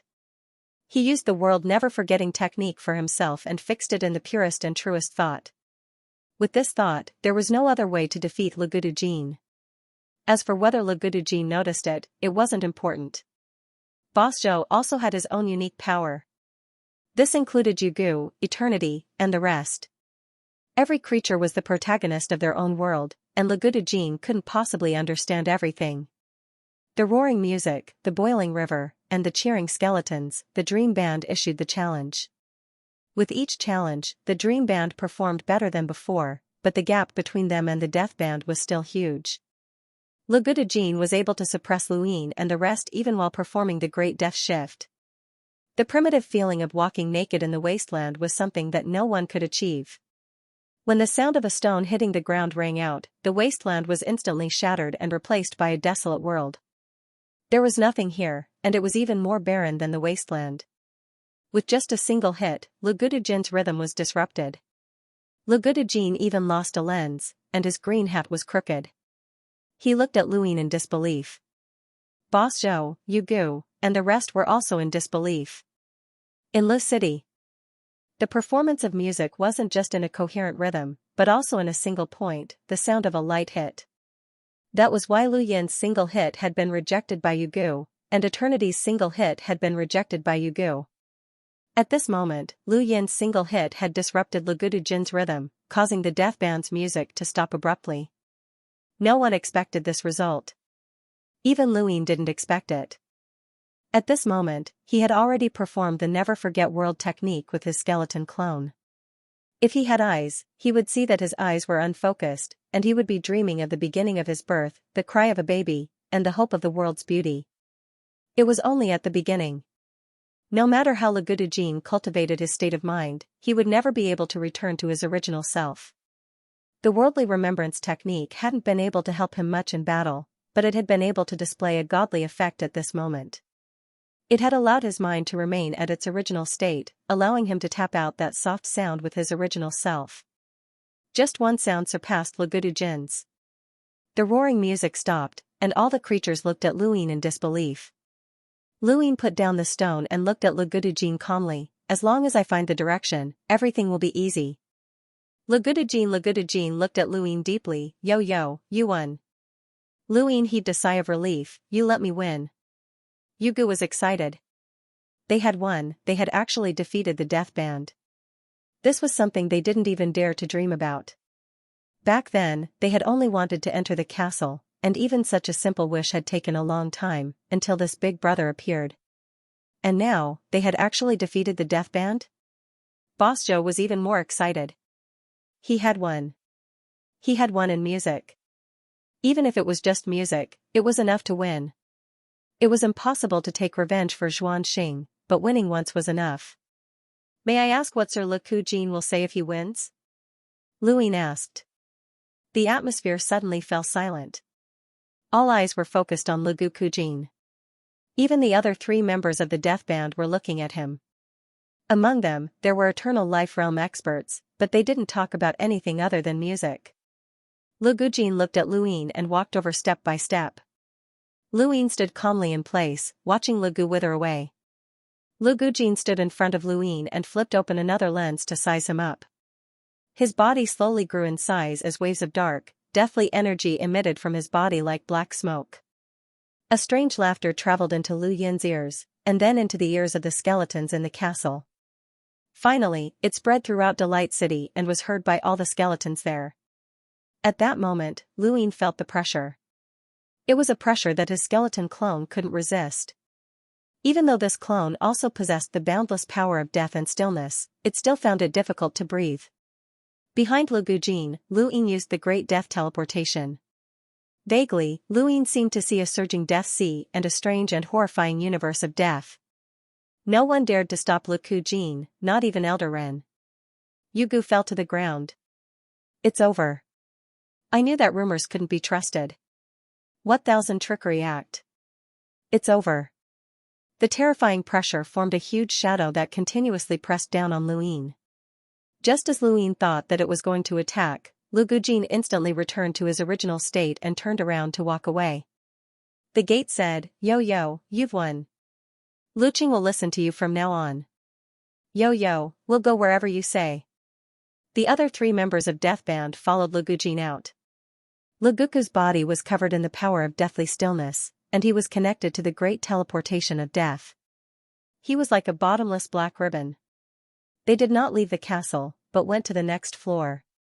Only the master of Joy City could stay on the top floor. Yugu heaved a sigh of relief. So, the rumors were true. Eternal, Slayer, and even Boss Zhou looked at Lu Yin. Even though Boss Zhou was the strongest in the group, Lu Yin had always been the one leading the Dream Band. As the wooden door closed, Lu Yin retracted his gaze and looked outside the castle. Did Lu Qing listen to him? Although he had cheated, a win was a win. Big brother, Lu Qing will listen to us? Yugu asked. Lu Yin nodded. Yes, listen to us. Can I take back the turbid treasure? Yugu asked again. Lu Yin was startled. Listening is one thing, but whether or not you can get it, you have to ask Lu Gujin yourself. I asked. Of course, you are also a member of the band. Fishbone didn't dare to ask. The pressure just now made it think that it was over. He turned and walked towards the place where Death Band often played. Since we've won, we have to announce this to the entire city. Let's go, we'll begin our first performance as the city's rulers. Boss Zhou immediately walked towards the balcony. That was the balcony at the top where the entire music city could see. The Death Band played here every time. They didn't know how long it would last, but at least for now, this place belonged to them. The Dream Band's first performance in Los Angeles announced their ownership of the city, but it did not cause any reaction. In fact, everyone knew that they would never be able to replace Lu Gujin. Music was everything in Lu Qing, but combat power was everything in Lu Qing. Lu Gujin was one of the 7 great abyss of the death universe and would never change. What Lu Yin wanted to do was to tell all the skeletons in Lu Qing that they had won, that was all. After the performance, he walked out of the balcony and found the armored skeletal creature. Under the creature's vigilant and fearful attitude, Lu Yin extended his hand. Give it to me. It's mine. I'm the master of Lu Qing. What's yours is mine. The skeletal creature was unwilling and wanted to resist, but in the end, it didn't dare and gave the armor to Lu Yin. Lu Yin put on the armor and went to find Lu Gujin. Yo, you want to participate in the Abyss contest? Lu Gujin's tone was even more incredulous than if he had lost. At the same time, he looked at Lu Yin's armor. Lu Yin replied, yes, please allow me. Lu Gujin sized Lu Yin up. Everyone who participates in the contest is eternal. Yo, do you know about human skeletons? I know, but I'm also a scoundrel. I want to fight for it. Lu Yin confidently shook the armor on his body. Lu Gujin looked at the death great shift and then at Lu Yin. He stared at Lu Yin for a long time. Lu Yin was apprehensive, afraid that he would be discovered when he devoured the boundless power of death. Perhaps, he had already noticed? He would not underestimate Lu Gujin. Lu Gujin was releasing himself, but he was not stupid. His combat power was definitely not weak. No matter how much Lu Yin prepared, even with the help of the 1,000 trickeries, this clone was still not his main body. His main body could not defeat Lu Gujin even when he was a scoundrel. Lu Kujinji was an existence that was at the peak of two universes, let alone a clone. However, there were many things that Luin could not do. He still had to do what he had to do. At the very least, he was indeed a skeleton now. Lu Kujinji could explain everything to him. After looking at Luin for a long time, Lu Kujinji reminded him, Yo, if you die, the Dream Band will not be able to win. I'm the Death Band, but Lu Kujinji will still be the owner of Lu Kujinji. You are the owner of Lu Kujinji. Are you willing to accept this? Lu Yin's tone was respectful. Where Lu Kujinji goes is always up to you. I'm just following your orders and trying my best to challenge you in the path of music. I will not interfere with the direction of Lu Kujinji.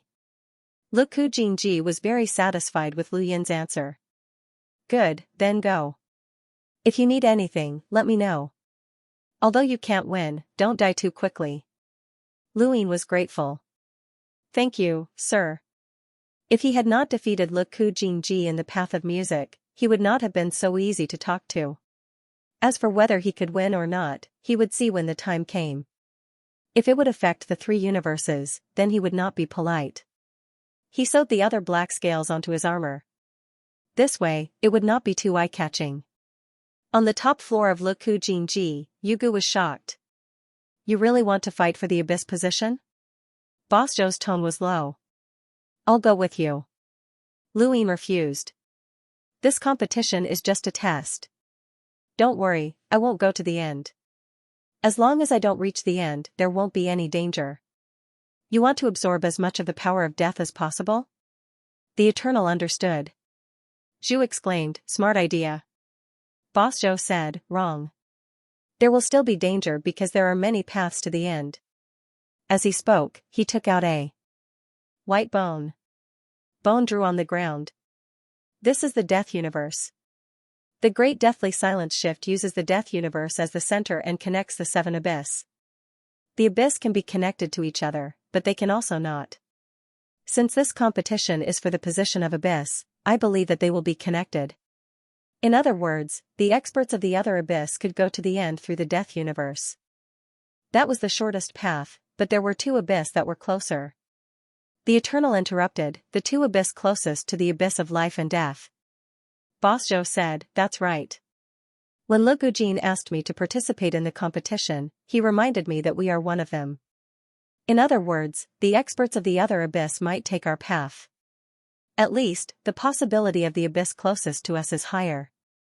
Especially those who are confident and want to eliminate their competitors in advance. So you might not be taking an empty path. You might encounter strong enemies.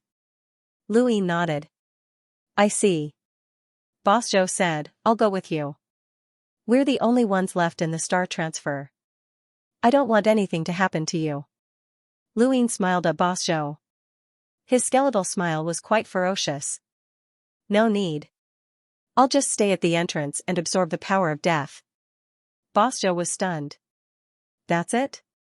Lu Yin solemnly said, in Lu City, there's a limit to the power of death no matter how much you absorb. You can't absorb the power underground at all. Cultivation speed is too slow. But if you step on this path, you can absorb it without restraint. I also want to break through to the eternal life stage as soon as possible. This way, I can be reborn in another way. Boss Zhou was ashamed. I didn't think of this. I'm sorry. I'm the master of the star transfer. You're the one who should do it. Lu Yin said, Boss, you're already at the eternal life stage. There's no need to think about it. I'm different. It took a long time to calm Boss Zhou down. Lu Yin didn't want to bring it along. It would definitely be exposed. He also didn't want to kill Boss Zhou. This guy treated him well, even if he was deceived. There was no need to say anything else. The eternal life stage and death stage wouldn't step on this path, and neither would Yugu. Soon, Lu Yin arrived in front of Lu Gujin. The black power of death extended to his feet. Oh, it's still not too late to regret. Thank you, sir. I won't regret it. The next moment, his body was dragged by the power of death, and he was transported to the dark and terrifying death shift. Behind Lu Gujin, the eternal life stage of the death band said, "Sir, I can't see through his strength." Lu Gujin laughed. "Oh, he contains a huge amount of power of death. He won against me in the path of music. He relied on special methods. This human skeleton is very strange.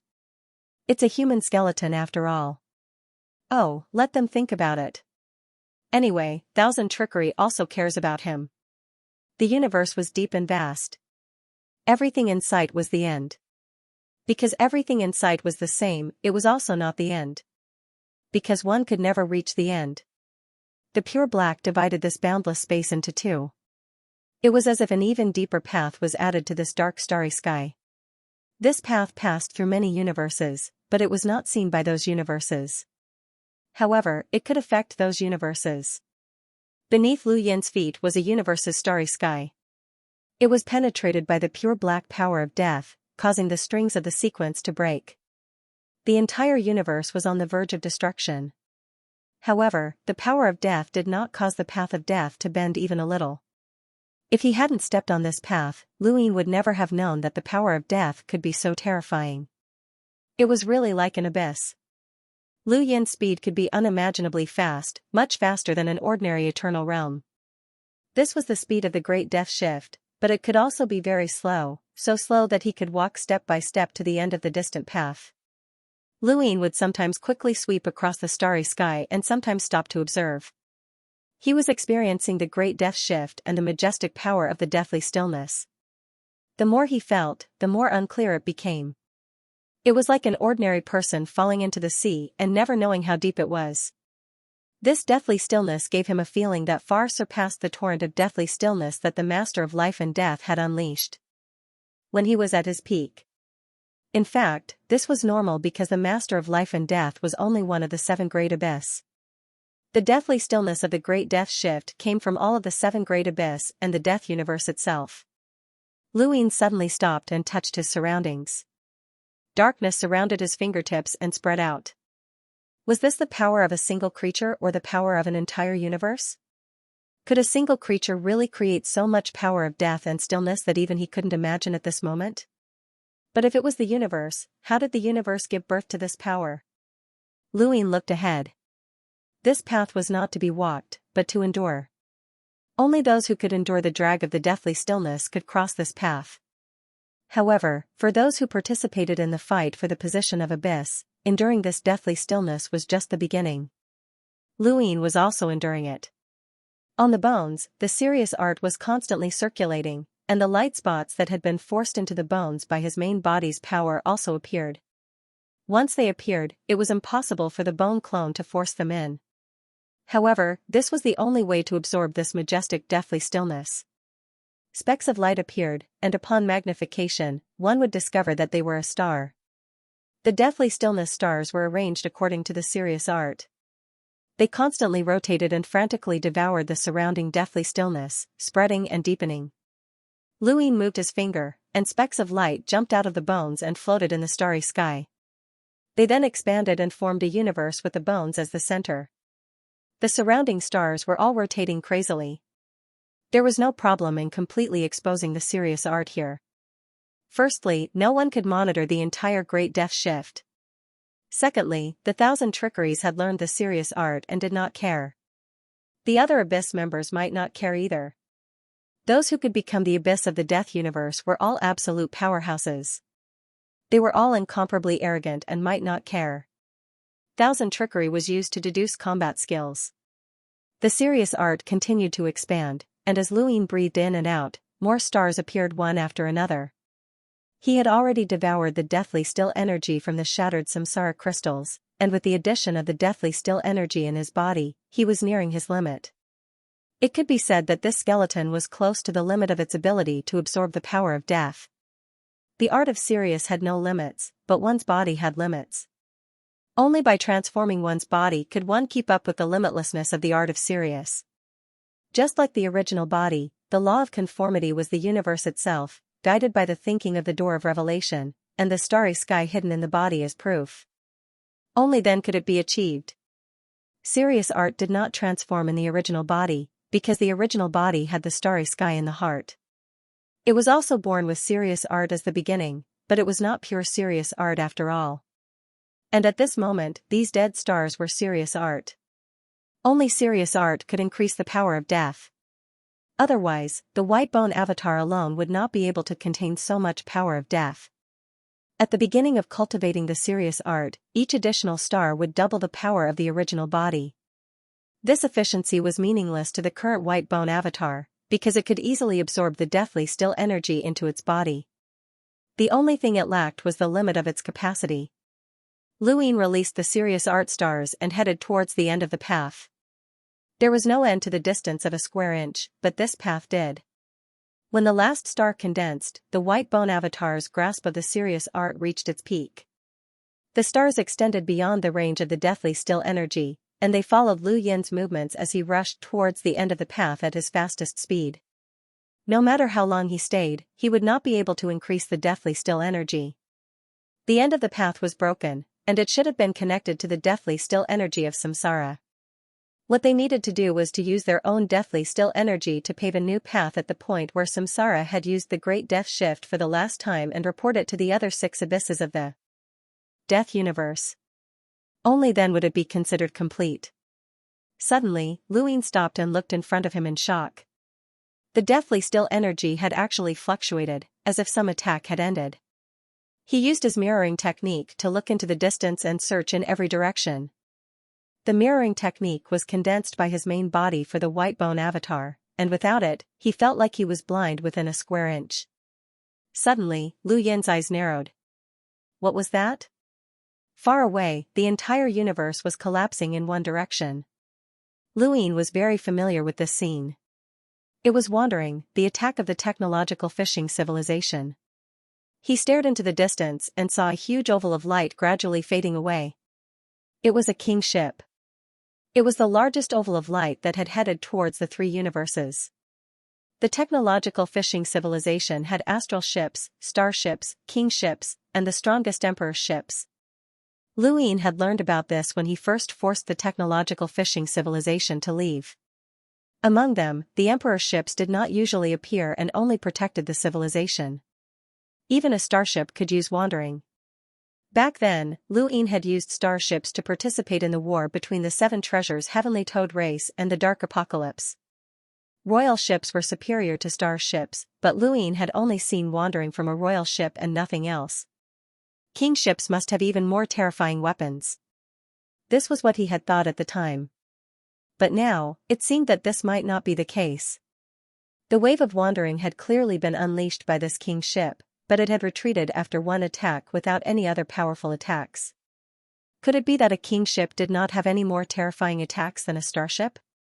The Great Death Shift used the power of deathly still to traverse a square inch, so it could naturally affect other civilizations. However, such an effect was nothing in the eyes of the Death Universe.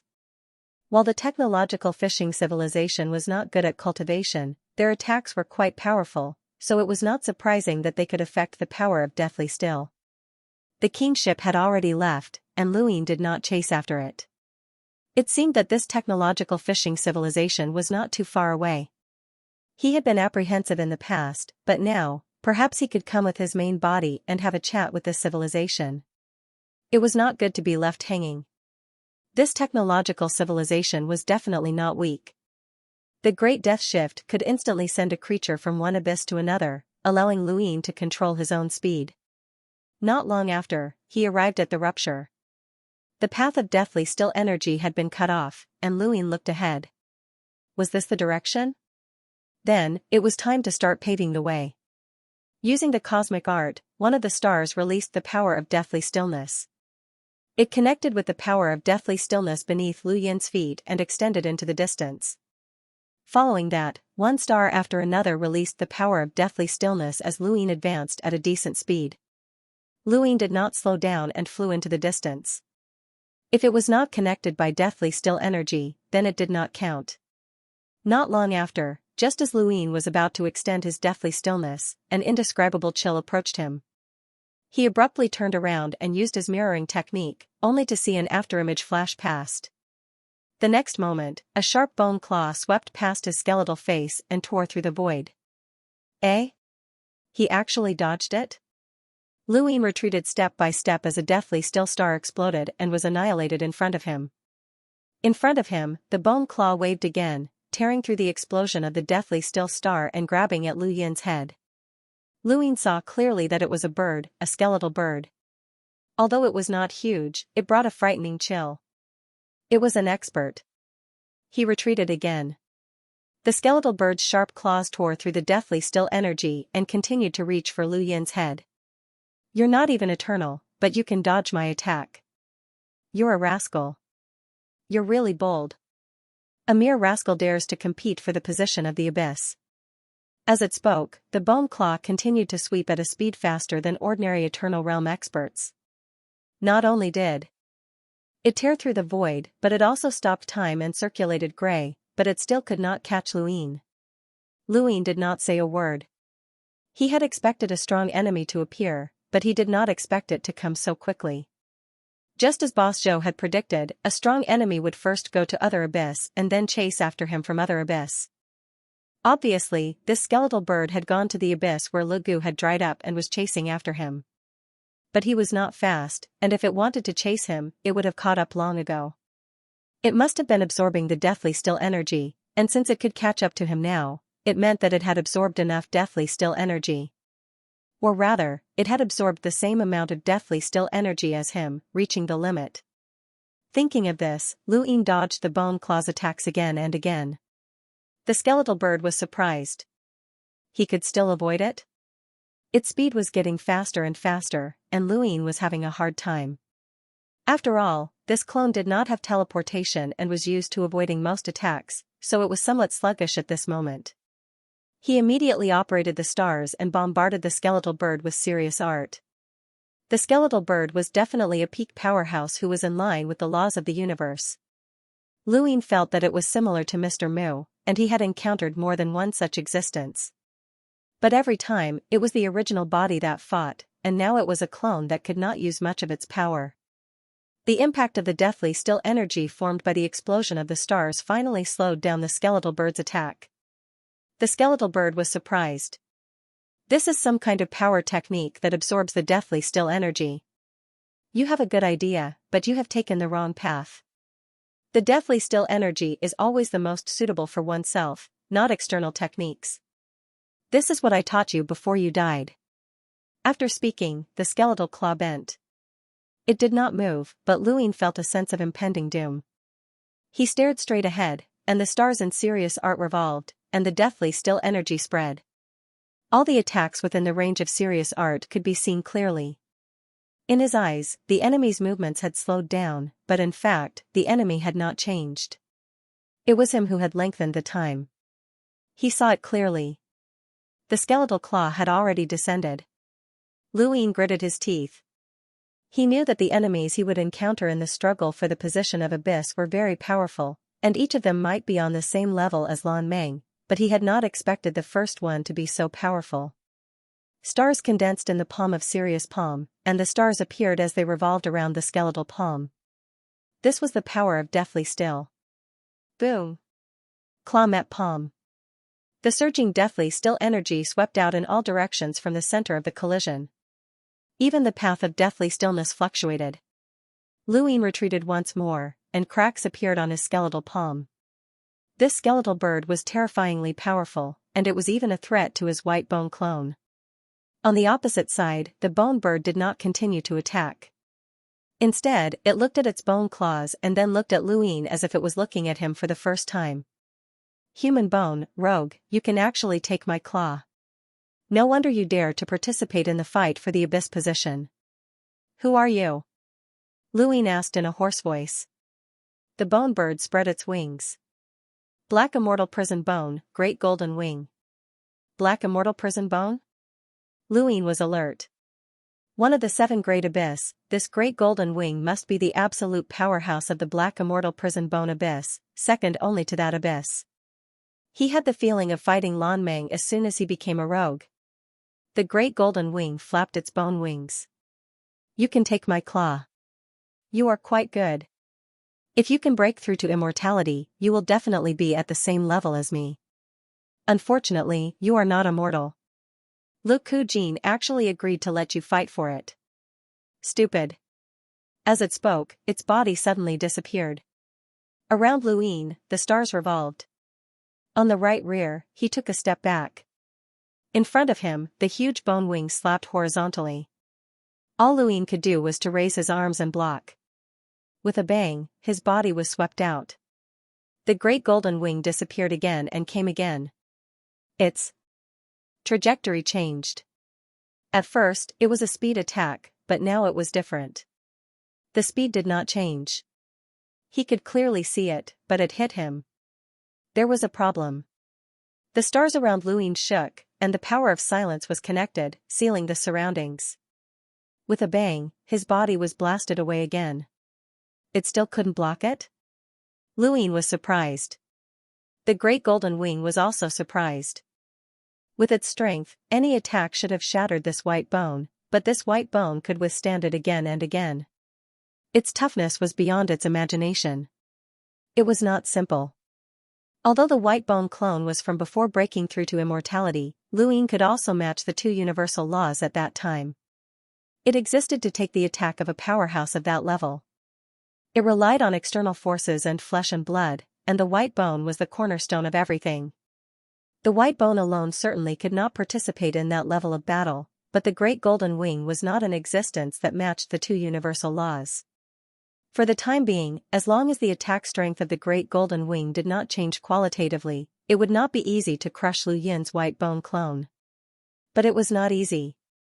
Just like Lu Yin's life and death calamity, it was always effective to hit the same position continuously.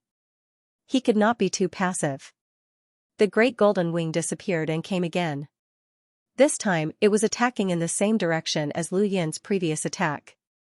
It had also realized that if the first attack wasn't enough, it would attack a second time. Eventually, it would be able to crush Lu Yin's bones. Luin was hit again and again. No matter how the Sirius Gong saw the direction of the big golden wings, he would be hit. There was no way to avoid it. The only thing he could do was to forcefully change the direction of his body at the moment of being hit so that the big golden wings could not hit the same direction at the same time. Gradually, he understood that it must be in accordance with the laws of the universe. This great golden wing was in accordance with the laws of the universe, allowing it to clearly see how he was defending. Coupled with its extreme speed, it could do so. Since he had seen through this, Luin naturally had to retaliate. Dead stars gathered around his body and shrunk the area of Sirius technique. Before his eyes, the skeletal wings descended and flapped horizontally. Luin raised a hand, and stars appeared in his palm. His bony palm was as black as ink, condensing the power of deathly stillness. He struck out, but the bony wings vanished. His attack missed, and Luin was sent flying once more. He looked at the dents on his bones. Had the great golden wing predicted his attack in advance? No, he had predicted it the moment he made his move. The great golden wing disappeared again and attacked. The stars around Luin rotated. Behind him, he suddenly turned around.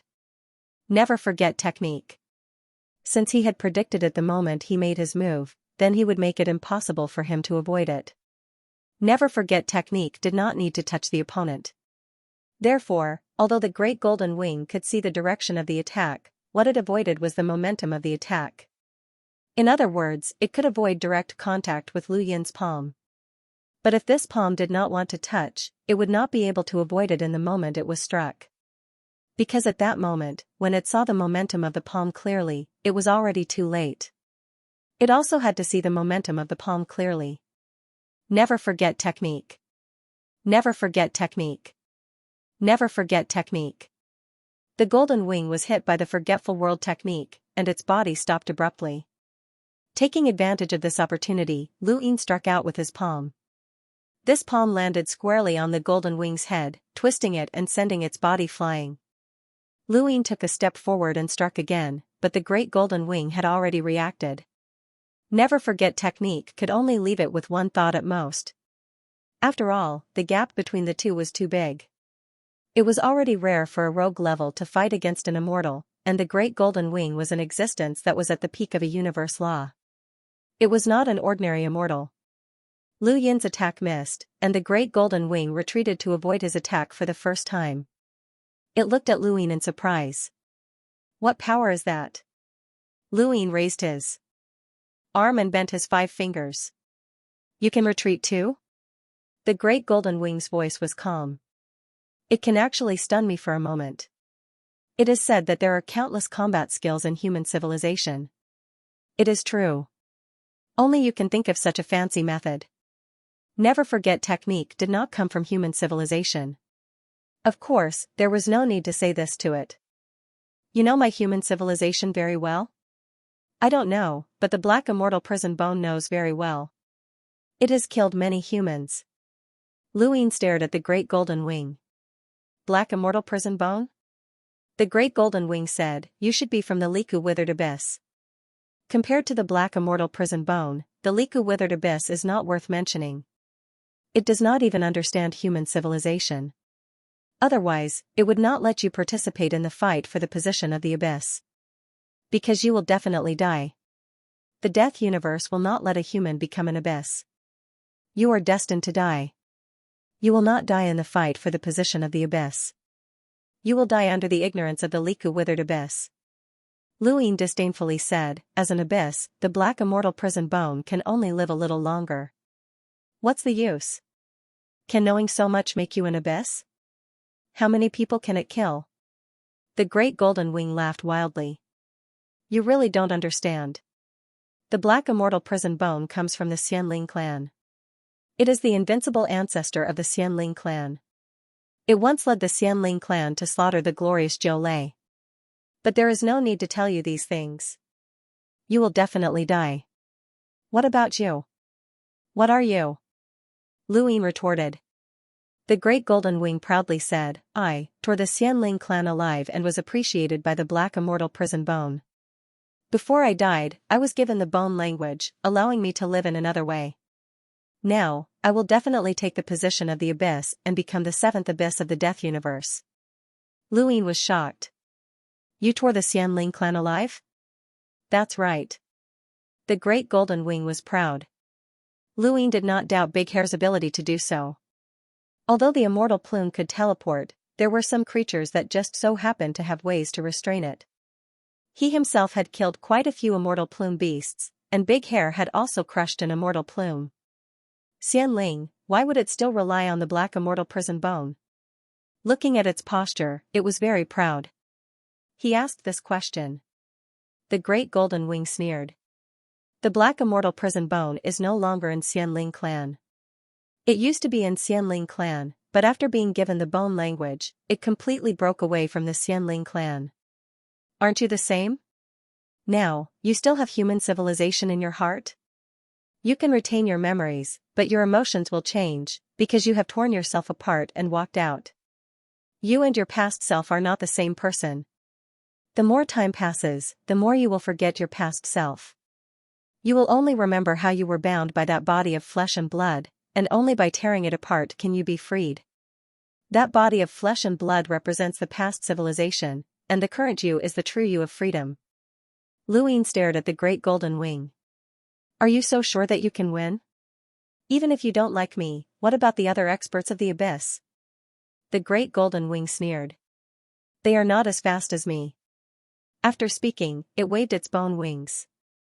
Its body did not move, but there was a dreamlike shadow in front of it that attacked Lu Yin. It was also a great golden wing, but it was an illusion. Lu Yin hurriedly dodged. In the next moment, a great golden wing illusion attacked. The great golden wing disappeared and appeared in all directions. Winged sky soaring. Lu Yin dodged one of the illusions, but he couldn't avoid the other. His body was sent flying. The power of this illusion was not below its own attack power.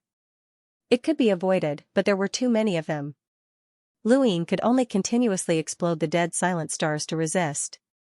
The stars shook and exploded. The power of dead silence surged out, causing the surrounding void to tumble and boil.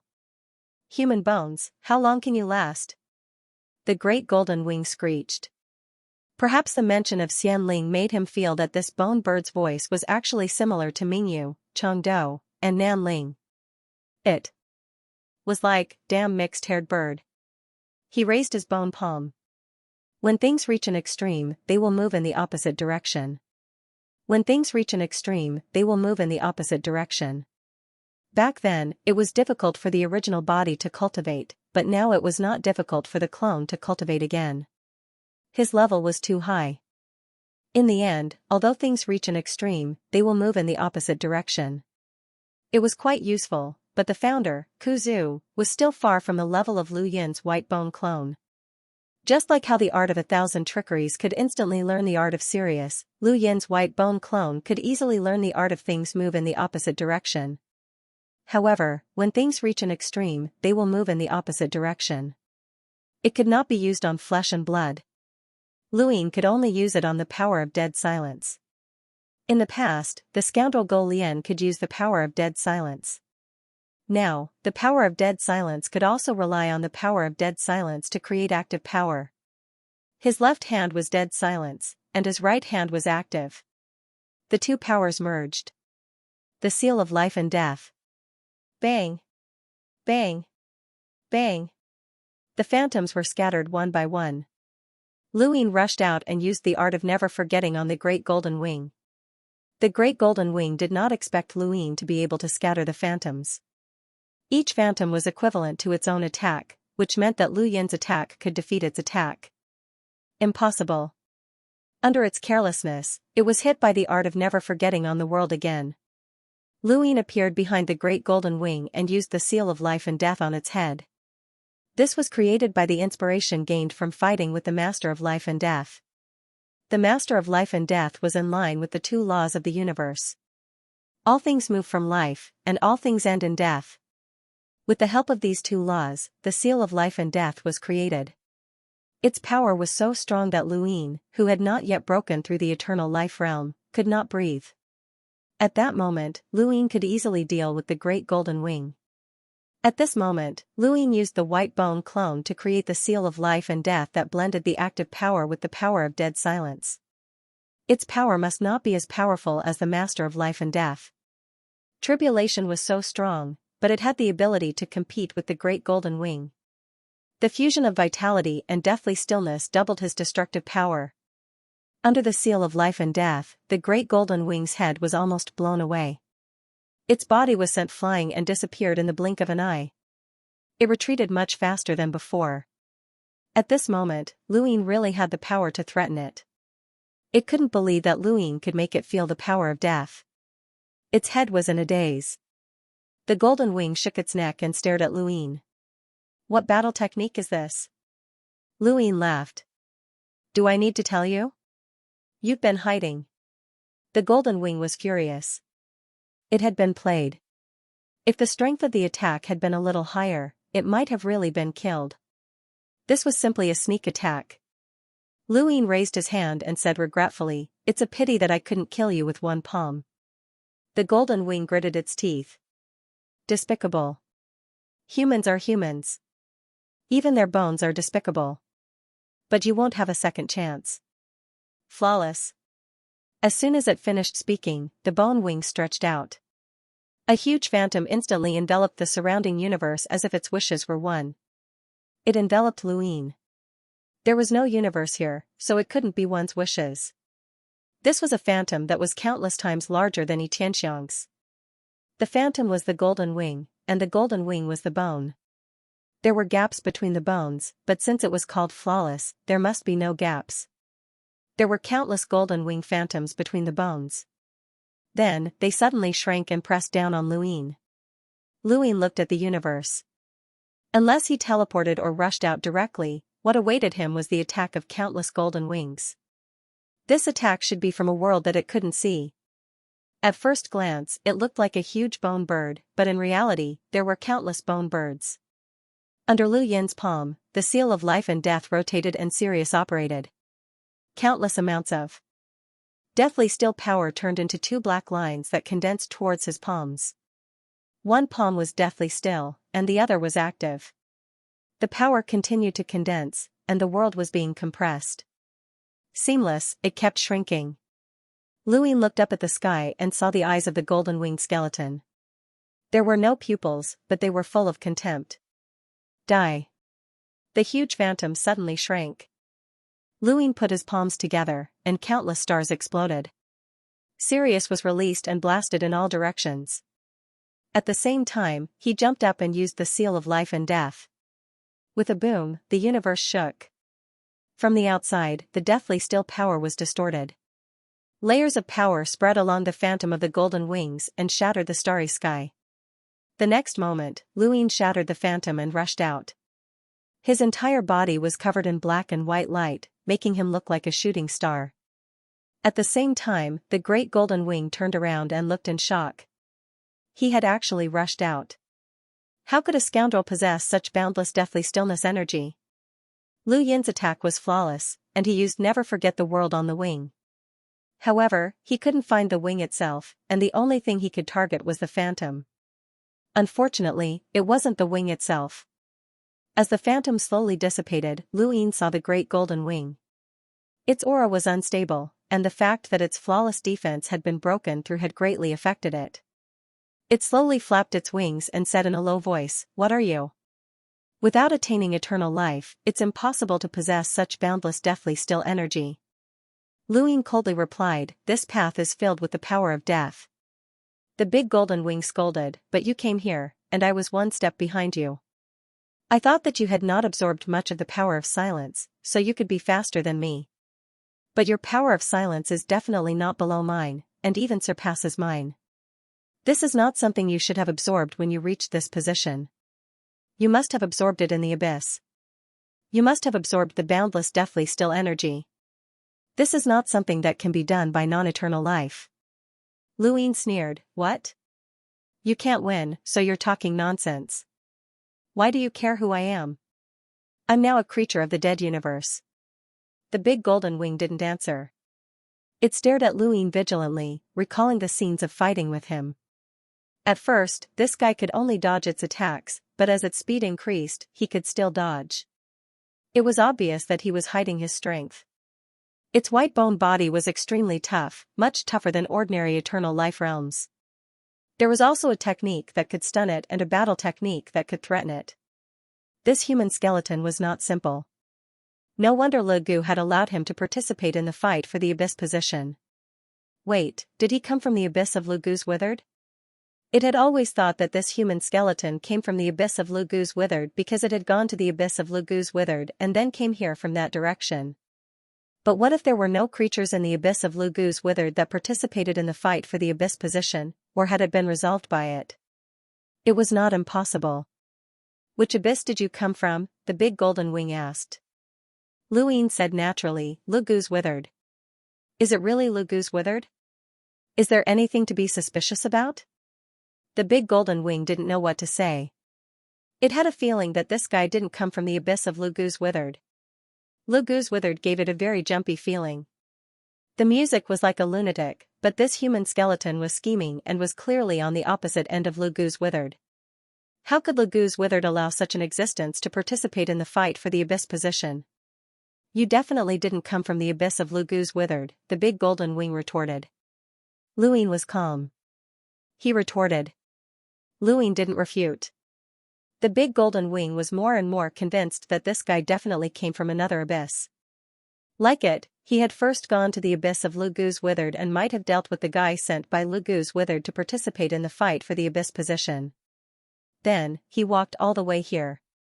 With this guy's strength, it was not impossible. He had been hiding his strength and wanted to sneak attack. Human, despicable can never win against true strength. "You won't have another chance," the big golden wing hissed. Among the 7 abyss, it looked down on Le Gu's Withered the most, so it deliberately chose Le Gu's abyss to come here to deal with an opponent in advance. If it had known that this guy didn't come from the abyss of Le Gu's Withered, it wouldn't have been careless. It attributed the 2 injuries that Lu Yin had caused to it as a sneak attack. Lu Yin found that all bird creatures had one characteristic: arrogance. Whether it was the Xianxia or this big golden wing, they were all like this. But the more arrogant they were, the more advantageous it was for him. Without waiting for the big golden wing to attack, Lu Yin activated the Sirius technique and bombarded the big golden wing with stars. The power of silence exploded. At the same time, his palms merged again, and the seal of life and death struck the big golden wing. It was very difficult to hit the big golden wing without fixing it in place. Lu Yin's goal was to disrupt the big golden wing's attack rhythm. It had now completely faced him, and the next attack would definitely be earth-shattering. It represented its full strength, and Lu Yin really didn't have the confidence to take it. The seal of life and death broke through the void again and again, but it couldn't hurt the big golden wing at all. His speed couldn't compare. Lu Yin experienced the suffocation of slow speed. When fighting with enemies, speed had always been his strength. Even when he didn't teleport, he could still move backward. Now, White the Bone Clone had too many shortcomings. The big golden wing took the initiative and stared at Lu Yin's attack. Suddenly, it exclaimed, "I remember, this is the battle technique of the Abyss of Life and Death." "You belong to the Abyss of Life and Death?" Lu Yin was silent and didn't refute. The big golden wing said in a deep voice, "There was a great death shift more than 300 years ago. You should have gone from the Abyss of Life and Death to the Abyss of Life and Death to Lagu or other abyss. The Abyss of Life and Death allowed you to escape. With the help of the power of silence of other abyss, you have survived until now. Now that you are fighting for the position of the abyss, you have come out. I was wondering why the use of the power of silence was so familiar. So that's how it is." Lu Yin admired the big golden wing. It was obviously a skeleton and had no brain, but it could imagine such a plot. It sounded quite reasonable. The seal of life and death was evidence. "It seems that I can't let you live." Lu Yin growled, and the stars revolved and exploded. In the surroundings, the power of silence exploded wildly. The big golden wing looked up to the sky and hissed, "The Abyss of Life and Death is already dead. You should have gone with it long ago. Now, I will send you on your way." After speaking, the surging power of silence emerged from the inside and seeped out from the white bones. It was like ink that dyed the entire body of the bone bird black. It continued to extend along the bone wings, bone claws, and even the head. The body of the big golden wing was forcibly expanded several times, turning into a huge black bone bird. At this moment, a suffocating pressure came, as if it had merged with the entire road of silence, bringing a terrifying dark power that filled the world. Black bone. The big golden wing slowly opened its mouth and raised its black head to stare at Lu Yin. In its pupils, 2 balls of black power of silence burned.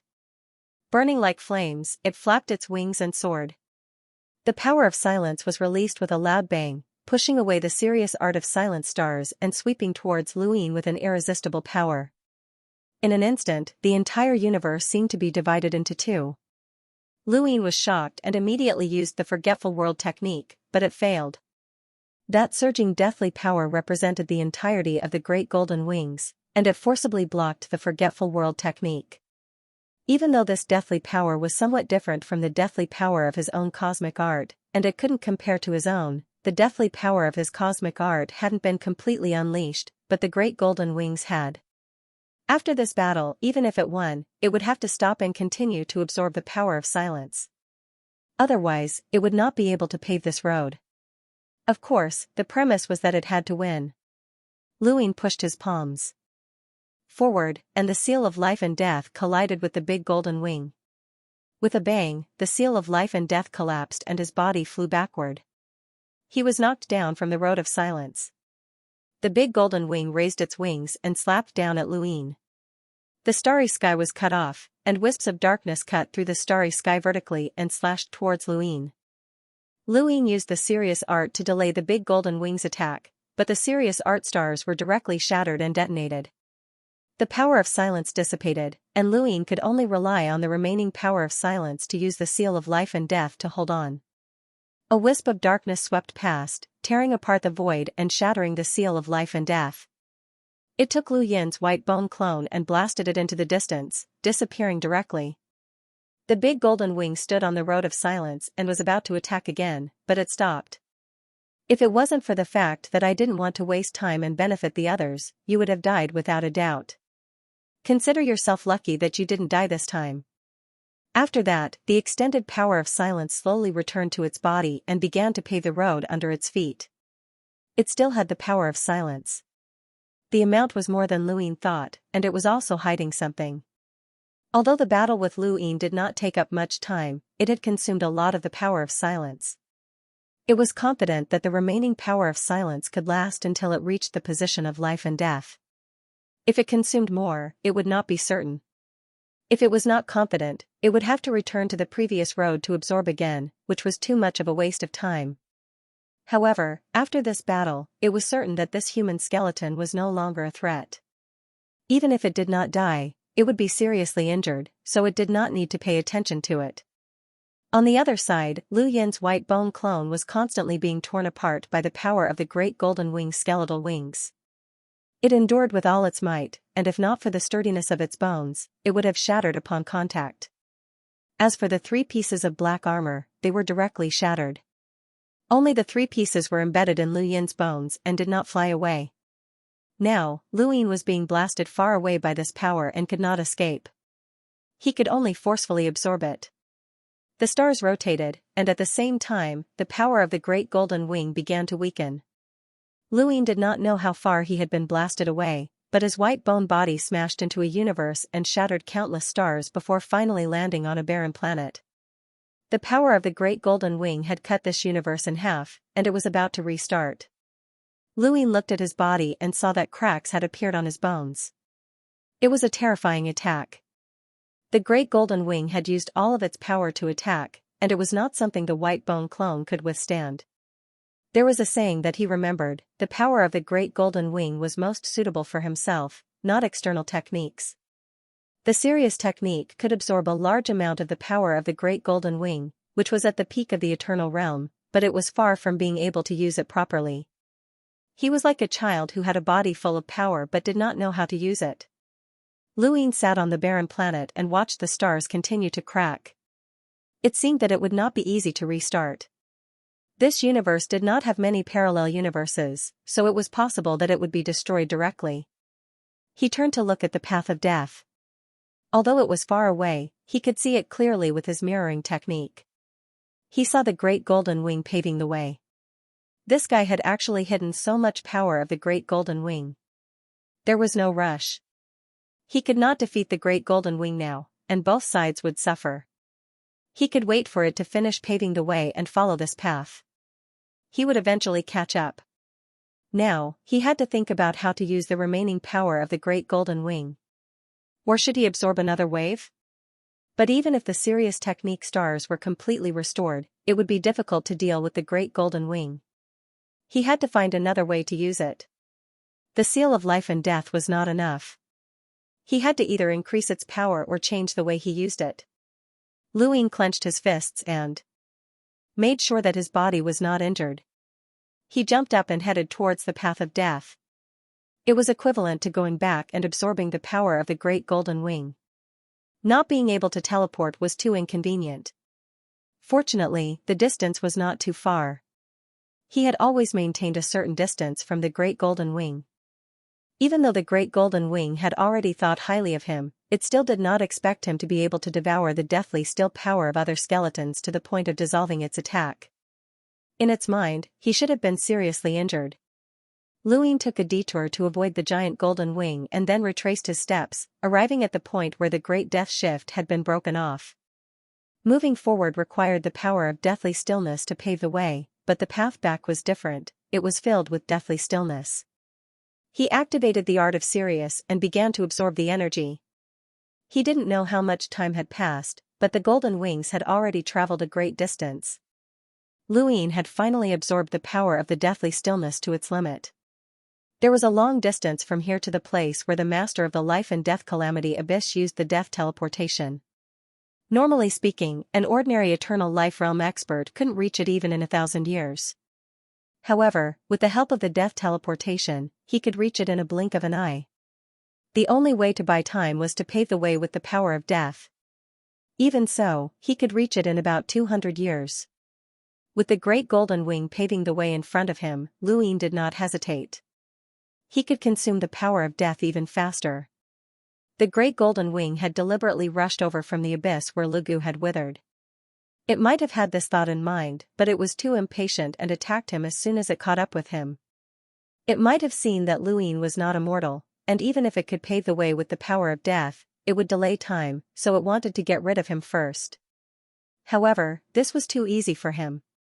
It had already paved the way, so he just had to follow it. In the following time, Luin once again walked this path and kept a great distance from the Great Golden Wing. This distance was maintained for decades. During these decades, he had been thinking about how to change the way to use the power of death or improve the seal of life and death. Although he had his own body as a backup plan, he couldn't always let his body attack in the death universe. It would be easy to be detected. Most of the crises still had to be resolved by this clone. Moreover, the path he was taking now was to let his body attract external hostility while his clone broke through. This path was dark, but it yearned for the light. If his clone did not go out, this path would be cut off. Another few years passed, and one day, Luin suddenly stopped and looked at his hands. One of them was still, and the other was alive. If they could fuse, then they could form the seal of life and death. Since external forces could be fused, then why not imprint them on his bones? The Great Golden Wing's last move, Black Bone, appeared in his mind. It was to completely integrate the power of death into the bones and combine it with an attack that exceeded one's limits. The Great Golden Wing could do it, and so could he. In the past, he had branded the serious art stars on his bones only to store the power of death. He had not thought of how to use it, but now he had to change his mind. Luin sat cross-legged and slowly calmed his heart. He no longer chased after the Great Golden Wing. In any case, the path of death had been paved. As long as he wanted to, he could immediately catch up. This distance was nothing to the Great Death Shift. Time continued to pass. The Great Golden Wing was getting closer and closer to the end. In the blink of an eye, 100 years had passed. According to Lu Yin's estimate, it would take about 200 years to reach the end from the fracture. There was not much time left. Luin moved, and the stars revolved around his body. He raised a hand and pointed at each star. Every star that was touched gradually changed color, from black to white. He used the principle that when things reached an extreme, they would move in the opposite direction. He directly used the power of death on the stars, turning the power of death into active energy. Then, he absorbed it into his bones and turned it into a speck of white light. Every time a speck of white light appeared on his bones, he simultaneously absorbed a dead star, which was a speck of black light. The distribution was not based on the serious art. Instead, it was based on a sourcebox array. He had come up with this idea decades ago. The serious art absorbed the power of death, but the arrangement of the power of death on the surface of his body did not require the serious art. After all, it was impossible for him to absorb all the stars of the serious art into his body. If he could, he would not have released the stars. The serious art still required him to release the stars. His bones would be arranged in a different way. This arrangement not only had to maintain stability, but it also had to help him. The best choice was to use a sourcebox array.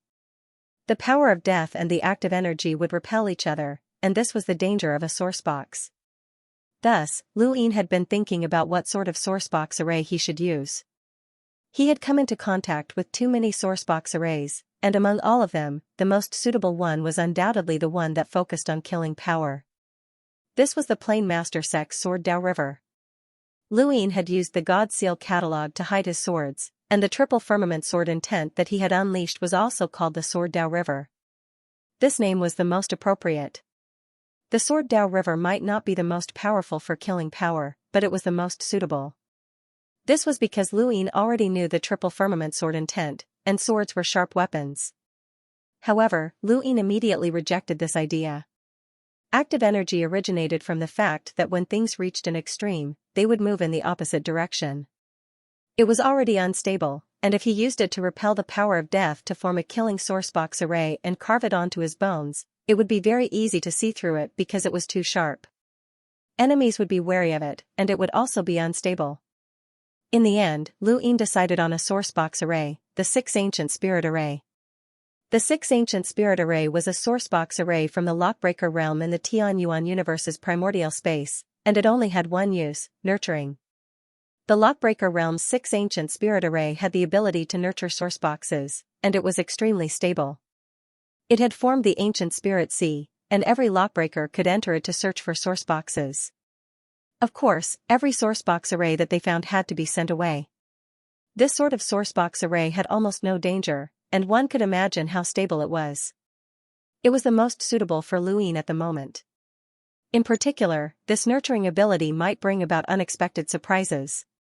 Specks of black and white light were arranged in the 6 ancient spirit array, causing Lu Yin's bones to appear black and white, which made them look rather strange. The white bone clone's ability was unable to suppress these specks of light into its body, but Luin had seen all sorts of strange white bones, so these specks of light were not unacceptable.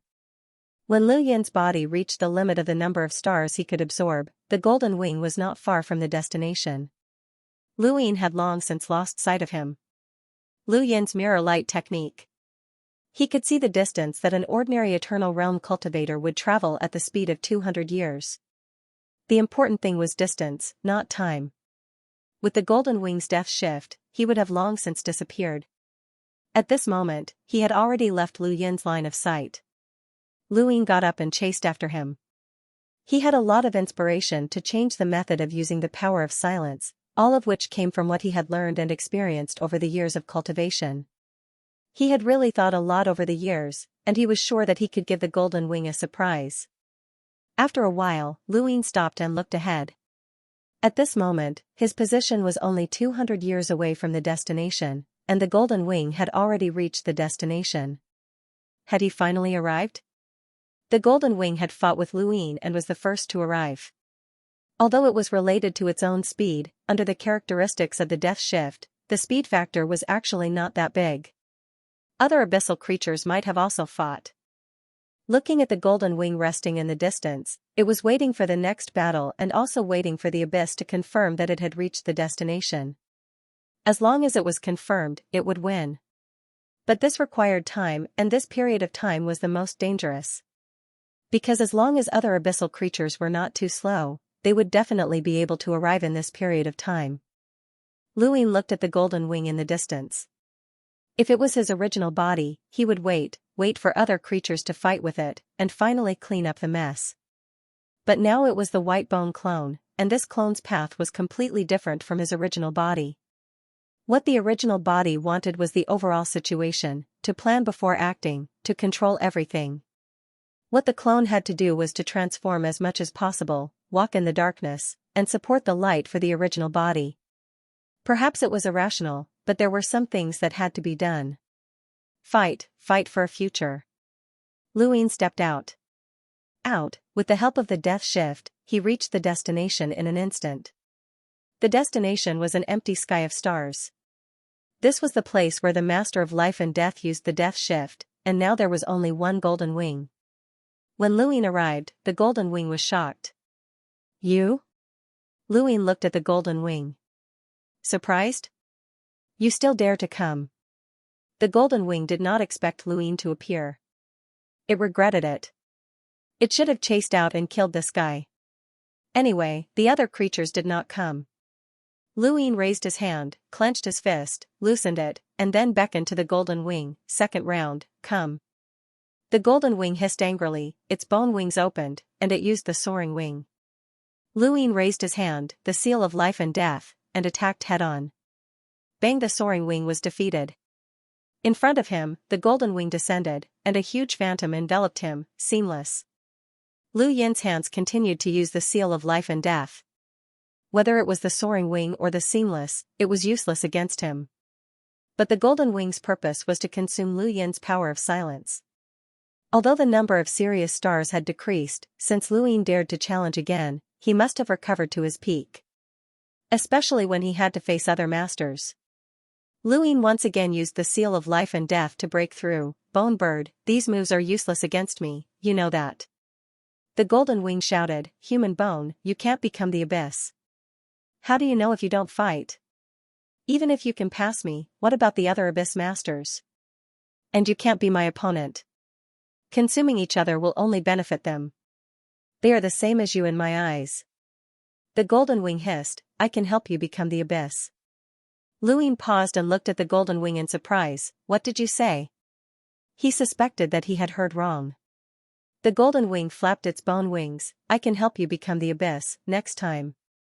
Luin laughed, and the skeleton's mouth opened. Are you joking with me? The golden wing said, I'm not lying to you.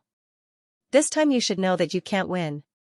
You can't win alone, but if you help me, I promise to make you the abyss next time. You are already dead. When I become the abyss, I can bring you from Lugujin and help you break through to eternal life. Only by breaking through to eternal life will you have a chance. Let me tell you, even if you were lucky enough to win this time, the next step to becoming an abyss is to go to the abyss of thousand trickeries to reach the limit of your potential. You've already reached your limit, and there's no one stronger than you among the rogues, so it's pointless for you to go there. After that, you'll have to go to the ocean of death to absorb the deathly still energy. Whether you go or not won't make any difference to you, because the limit of the deathly still energy you can absorb is what you currently have. In other words, even if you become an abyss, your strength would still be the same as it is now. If you can't even defeat me, what right do you have to stand on equal footing with the other abysses? But if you help me, things will be different. If I help you break through to eternal life, with your strength, once you break through, you will definitely become the next abyss. Luin praised, I didn't expect a bone bird like you to be so eloquent. Even I was tempted by your words. Unfortunately, no one knows when the abyssal seat can be fought for.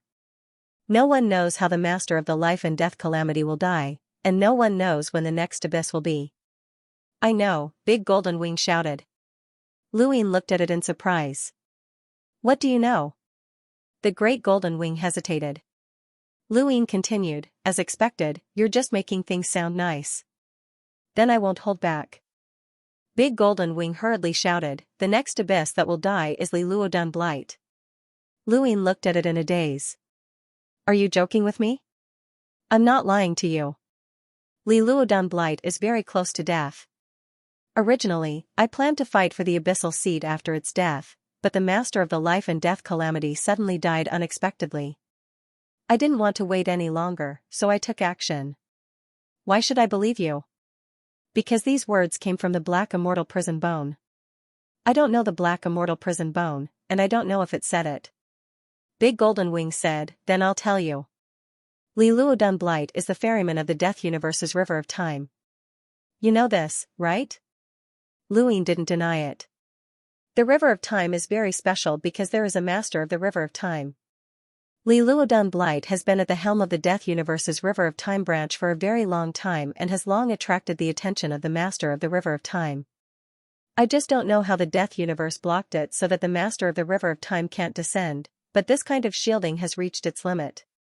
After a pause, Big Golden Wing continued, the Black Immortal Prison Bone said that in the near future, the Master of the River of Time will definitely descend and drag Li Luodan Blight away. At that time, perhaps a new ferryman of the River of Time will appear in the Death Universe, but Li Luodan Blight will not escape. When Li Luodan Blight disappears, the abyssal seat will be empty. I've been waiting for that opportunity, and now, that opportunity is yours. Luin stared at Big Golden Wing. What you said is true, but it can't be ruled out. What evidence do you have? Big Golden Wing's tone was cold.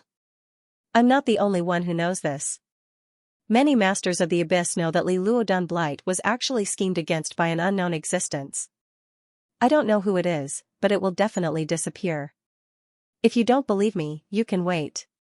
When other masters of the abyss appear, I will make you believe me. The premise is that you are willing to cooperate with me and help me become an abyss. This is not helping me, but helping yourself. Luin pondered. Was he schemed against by an unknown existence? The first person he thought of was Wang Wen, but Wang Wen had been staring at the three universes, so it might not be him. Then, that's right, the old man. Li Luodan Blight was the ferryman of the River of Time in the Death Universe, and the old man could draw the master of the River of Time to war. So far, he had not seen through the old man. They were both playing with the River of Time, but the old man could also scheme against Li Luodan Blight. Since Li Luodan Blight was schemed against by an unknown existence, does the Death Universe not care? There are also unknown existences who were killed by the Death Universe. It is normal.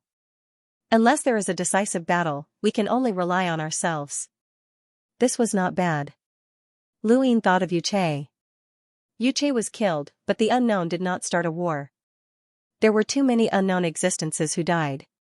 The Death Universe and the Abyss could also die. Big Golden Wing stared at Luin.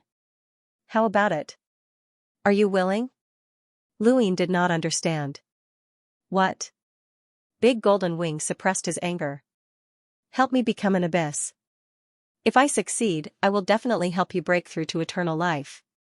I can even think of a way to let you enter the abyss of 1,000 trickeries to transform and come out to fight for the next position. You have a 90% chance of success. Remember, this is not helping me, but helping yourself. Luin raised a finger. One more question. Big Golden Wing gritted his teeth. Ask. Luin was curious. Why did Black Immortal Prison Bone allow you to participate in the fight for the position of abyss? If you leave, won't it have one less master to use? Actually, this was something he had always been curious about. Legoku had allowed Boss Zhou to participate.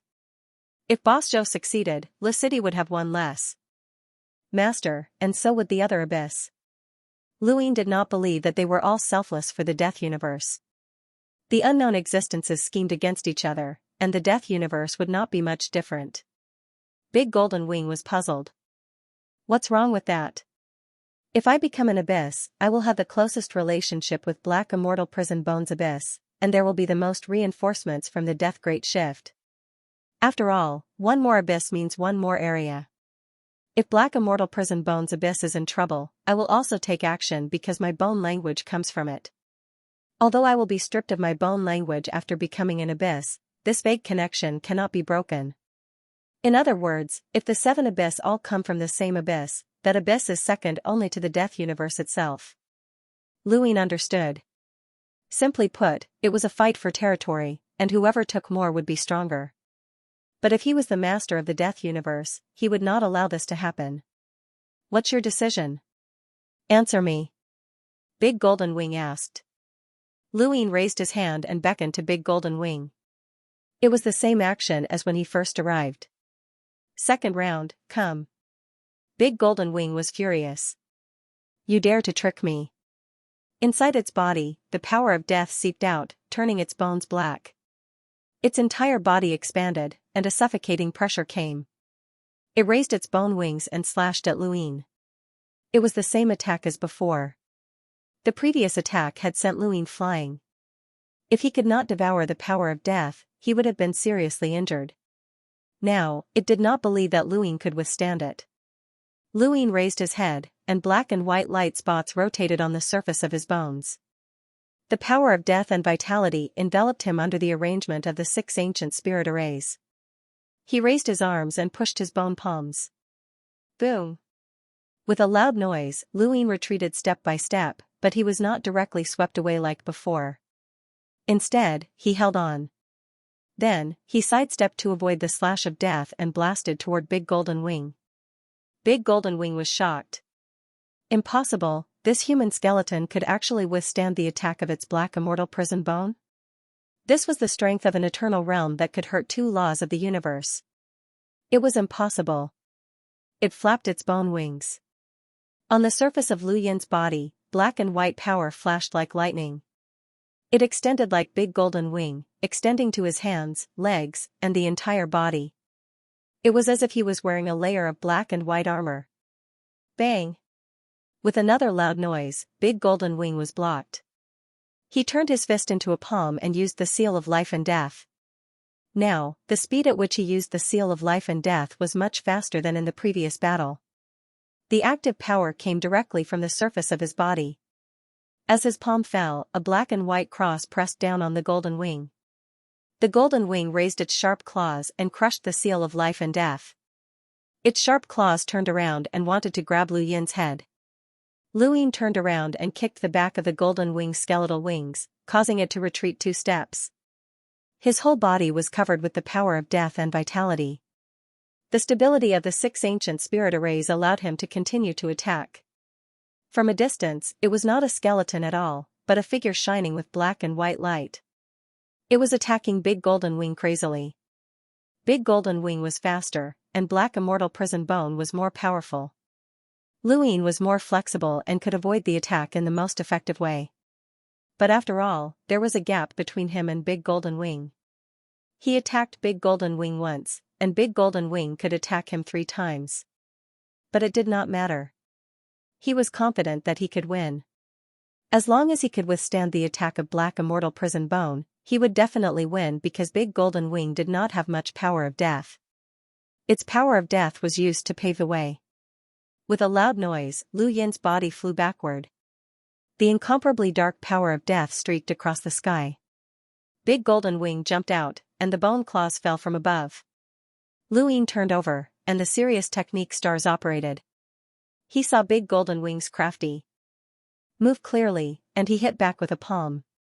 Big Golden Wing's body paused. Not good, it was that technique. Don't forget your achievements. End of chapter. Lu Yin successfully hit the Great Golden Wing. Taking advantage of this opportunity, the power of the surrounding stars gathered in his palms, and the seal of life and death slammed down. This palm hit the Great Golden Wing's head hard, cracking its brain. The Great Golden Wing wailed and hurriedly retreated. Lu Yin grabbed its bone claw. Can you run? The Great Golden Wing tried to retreat, but it underestimated Lu Yin's strength. Although it was not as terrifying as the original body, the bone clone's strength was also extremely strong. The Great Golden Wing could not retreat. Only then did it realize that the damage caused by this human bone did not come entirely from the seal of life and death, but also from its own strength. It had never thought that a human with a small body could hide so much power. How much power do you still have? Lu Yin shouted. The stars rotated and swallowed. The Great Golden Wing hissed, human bone, you can't become the abyss. Only by helping me can you succeed. You can only help me. Lu Yin sneered. His right hand grabbed the Great Golden Wing's bone claw, and he raised his left hand and slashed down. Crack! The Great Golden Wing's bone claw broke.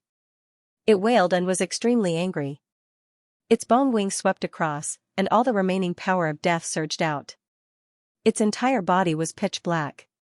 But suddenly, it was shocked. My power of death?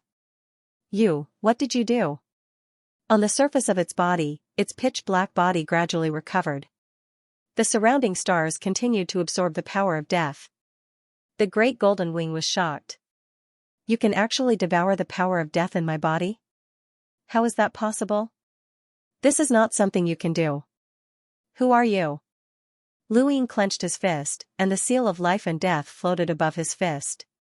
He punched out, and the huge power combined with the seal of life and death pierced through the Great Golden Wing's body. Broken bones scattered in the starry sky.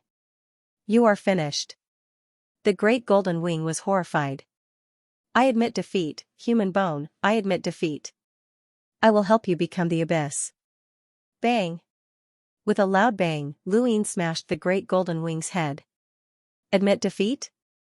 Impossible, there was no such thing as admitting defeat. It would definitely die. Unfortunately, he could not let the original body increase karma. Unless it was a last resort, he would not let the original body appear. Cracking sounds continued to ring out. In front of him, the body of the giant golden wing was slowly breaking apart. As the power of deathly stillness disappeared, it was impossible for it to survive.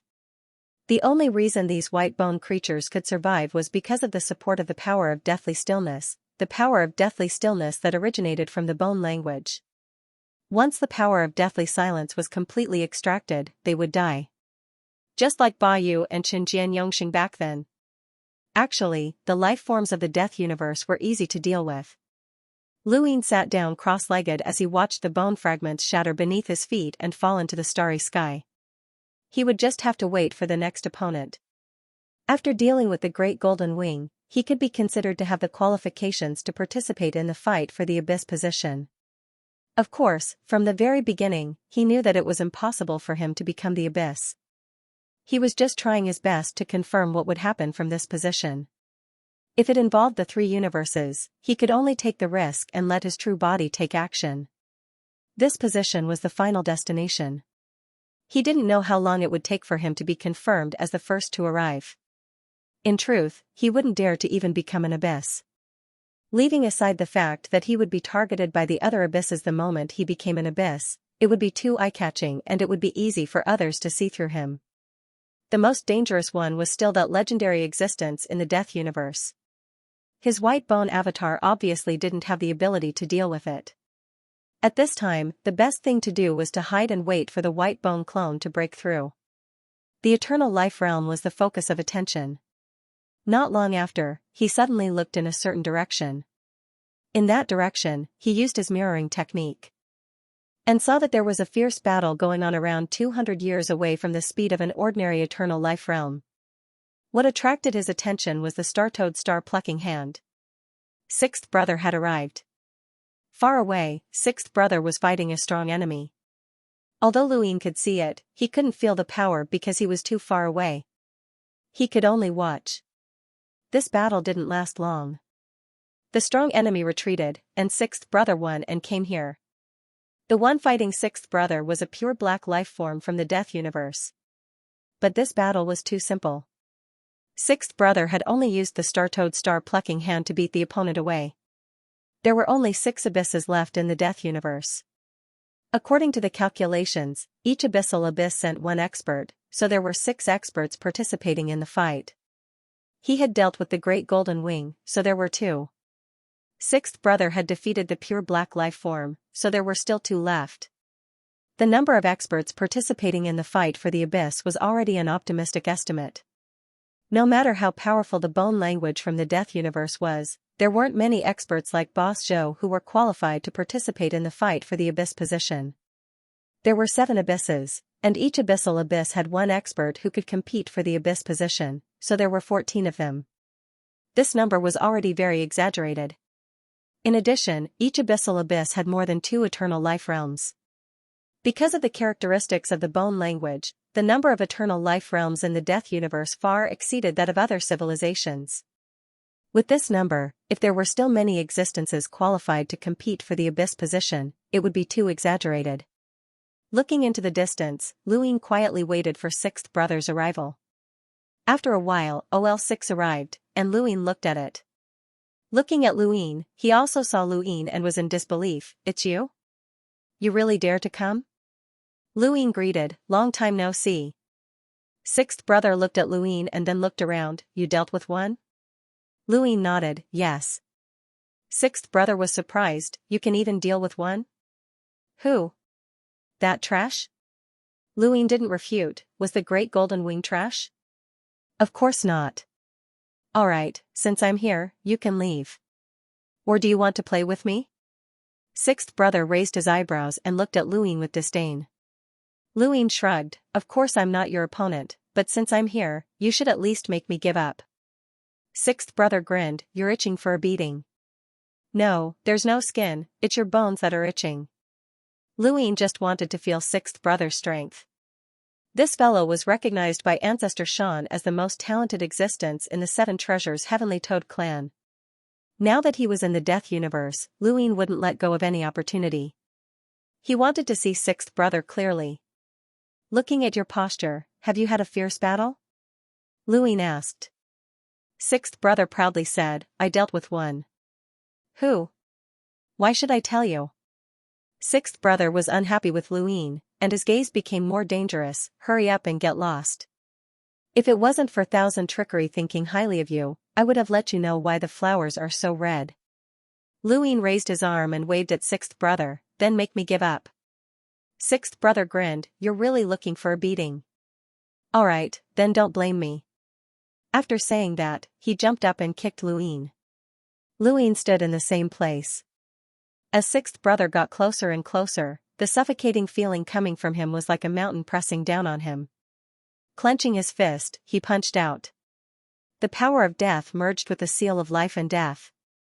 Bang! With a loud bang, the void pressed down. Luin retreated step by step, and his entire arm was trembling. Sixth brother's attack was also stopped. He looked at Luin in surprise. "Not bad. You're not in the eternal life realm, but you can block my kick. Why is that move so similar to the life and death calamity?" Luin slowly loosened his 5 fingers and squeezed them again, making a soft sound that made one's teeth ache. This sixth brother was much more powerful than the Golden Wing. He could kick him back with a casual kick. This strength was definitely compatible with the laws of the 2 universes. You win, I'm leaving. Luin confirmed sixth brother's strength. Sixth brother sneered, nonsense, I haven't even used my strength and you're already admitting defeat. Hurry up and leave, don't waste my time. There's more. After saying that, he stared at Luin. In the future, don't include me in your stories. Otherwise, I'll beat you to death no matter which abyss you are in. I'll be in the abyss soon. Luin smiled at sixth brother, I understand. With your strength, you can sweep all the competitors. I'm looking forward to you reaching the abyss. Old Sixth Toad said in disdain, don't flatter me. I'm not an idiot like Lagudu Jean. None of these competitors are simple. I don't know how you managed to survive until now, but my opponents are not simple. Are they very powerful? Luin didn't expect that although sixth brother was arrogant, he wasn't arrogant. He was different from the other toads.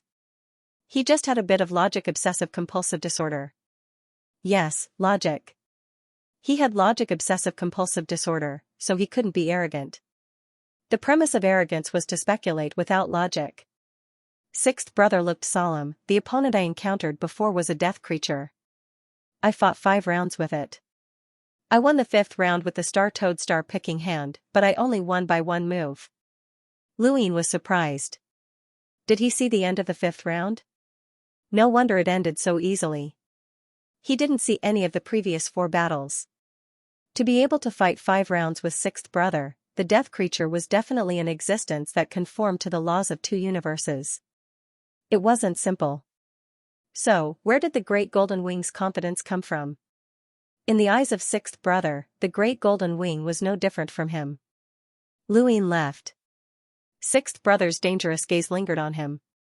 He was afraid that sixth brother would misunderstand that he was trying to snatch the abyss seat. Maybe he wouldn't kill him because of the 1000 trickery trick, but it would be difficult to severely injure him. It was better to watch from afar. He could see sixth brother, but this sixth brother couldn't see him. Also, the path of death was already paved. He could come over at any time. Looking at Lu Yin's back, sixth brother's breath fell silent as he waited for the next competitor. Because he had followed the 1000 trickery trick, his understanding of the death universe surpassed other abyss experts. He knew that some fellows weren't easy to deal with.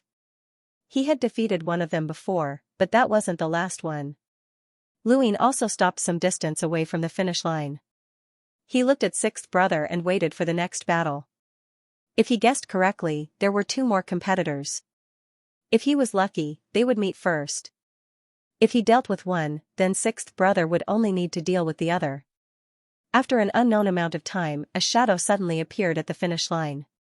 It had appeared so suddenly that it definitely wasn't paved with the power of death. It had walked on a path that had already been paved. Luin stared at the shadow that appeared at the finish line in shock. Was that a human? Luin stared at the figure in front of sixth brother. It was a human and not a skeleton. How could it be? There were humans in the death universe? Eh? No, it was a stone? A stone with a human appearance? At the finish line, sixth brother looked at the stone figure that had suddenly appeared in front of him with an unprecedented seriousness. You're participating in the fight for the abyss seat. Opposite him, the stone man did not say a word. He merely raised his right hand and held a sword in his palm. He slowly lowered the sword, the tip of the sword flickering. Sixth brother growled, the ocean of death is willing to let you go? That shouldn't be the case. Before he could finish speaking, the stone man slashed out with his sword, the tip of the sword cutting through the void. Sixth brother shrieked, you want to fight just because you want to? You don't follow the rules. He dodged the sword and kicked the stone man. The stone man reversed the tip of his sword and pointed it at sixth brother. Sixth brother seemed to be afraid and immediately retreated to avoid the sword. He then slapped out with his palm, using the star toad star plucking palm. Stars were plucked out one by one and slammed into the stone man's sword. The stone man stood with his sword and did not attack or defend. He allowed the star-toed star-plucking palm to hit him, but his body was unharmed. The sword in his hand fell, creating afterimages that combined together. Sixth brother flipped over. The sword tore through the void. It seemed calm, but Luin saw a trace of blood on the surface of sixth brother's body. It was injured. What kind of existence was this? It actually made sixth brother's defense seem like nothing. From the start of the battle until now, sixth brother had not dared to take any of the sword's attacks head-on. He had been forced to retreat several times because of the sword. Sixth brother pulled away from the stone man and looked at the traces of blood on his body. He then stared at the stone man. If your master let you know that you're participating in the fight for the Abyss Seat and helping the Death Universe, he would only be sad. The stone man still did not say a word. The sword hummed softly and formed into a sword. Sixth brother only saw a flash of light and dodged again. He turned around and stabbed out with a pitchfork in his hand. The pitchfork pierced through the stone man without any hindrance. There was a loud sound, but it was unable to do anything to the stone man. The stone man's sword was turned upside down, and in an instant, the void was cut into countless pieces. Luin stared at it. Was this an invisible world? OL6 was being suppressed, and his 2 attacks were useless against the stone golem. Luin was very clear on the strength of OL6's attacks as he had experienced them before, but they were actually unable to do anything to the stone golem. This stone golem was truly terrifying. Sixth toad wouldn't lose, right? Luin continued to watch. At the finish line, OL6 continuously dodged the stone golem's attacks, while the stone golem took all of OL6's attacks head-on. It didn't even try to dodge or evade, and it was completely unharmed. This defense was probably close to matching the 3 laws of the universe. How could it have such a strong defense? However, the attack was very simple. The stone golem's attack consisted of 3 moves: sword edge, sword slash, and something similar to the invisible world. When these 3 moves were used consecutively, sixth brother Toad could dodge them all. It was now a stalemate. This battle went on for a long time, but no one could do anything to the other. They might even fight for a longer time. On the other hand, old sixth Toad didn't have any intention of using the law of harmony. Perhaps it knew that even if it was used, it would be useless. Luin saw that it was getting more and more impatient and felt a little uneasy. He didn't want OL6 to lose. No matter why OL6 was in the Death Universe, at least because of the 1,000 trickeries, it was still good to him. He didn't know the details of the leader at all. He was more inclined to think that it was a traitor. The Death Universe was one of the main culprits that destroyed Ninth Base. If it wasn't a traitor, how could it stay in the Death Universe? It was obvious that the other party wasn't given the bone language. Luin thought about it and walked towards the finish line. He approached bit by bit, testing the limit of the stone golem and OL6's ability to detect him. Testing bit by bit, he continued to move forward. Finally, when he took a step forward, OL6 suddenly turned around and stared at him. "You didn't leave?" The stone golem didn't care about Lu Yin's appearance and continued to attack OL6. Luin said, "I left, but I was worried about you, so I came back." Who would believe that? OL6 bared his teeth and clenched his steel fork. "It's good that you didn't leave. Quickly think of a way to get rid of this damn thing." "What is this thing?" "Sword stone." "Sword stone?" "It's the sword test stone, your ninth base's sword test stone." Luin was surprised. "Ninth base's sword test stone?" OL6 panted heavily. "Yes, you have the obligation to get rid of this thing. It's the ninth base's sword test stone of human civilization and belongs to the 8th stronghold, the Divine Swordmaster." "I don't understand," Luin said as he stared at the sword stone. "Was it related to the ninth base again?" OL6 said, "What's there to not understand? Your human civilization's 8th stronghold's lord is known as the Divine Swordmaster and is one of the strongest swordsmanship existences in the square inch. Since he's a swordsmanship expert, of course he has a sword test stone. This thing is the Divine Swordmaster's sword test stone. It was originally a big stone, but after being tested by the Divine Swordmaster for a long time, not only did it not break, it even gained recognition. Ever since your ninth base civilization was destroyed, this thing was taken away by the Death Universe because it worshipped the Divine Swordmaster. Because it used itself to test its sword every day, it hacked itself into the appearance of a human. Look at it, it looks similar to your divine sword master. It hacked itself. And its swordsmanship also came from the divine sword master. Although it's simple, it's difficult to resist. It's no joke to be hit. Luin looked at the stone man. As OL6 changed directions, he saw it clearly. This stone man looked like a middle-aged man. He looked elegant but had a heroic aura.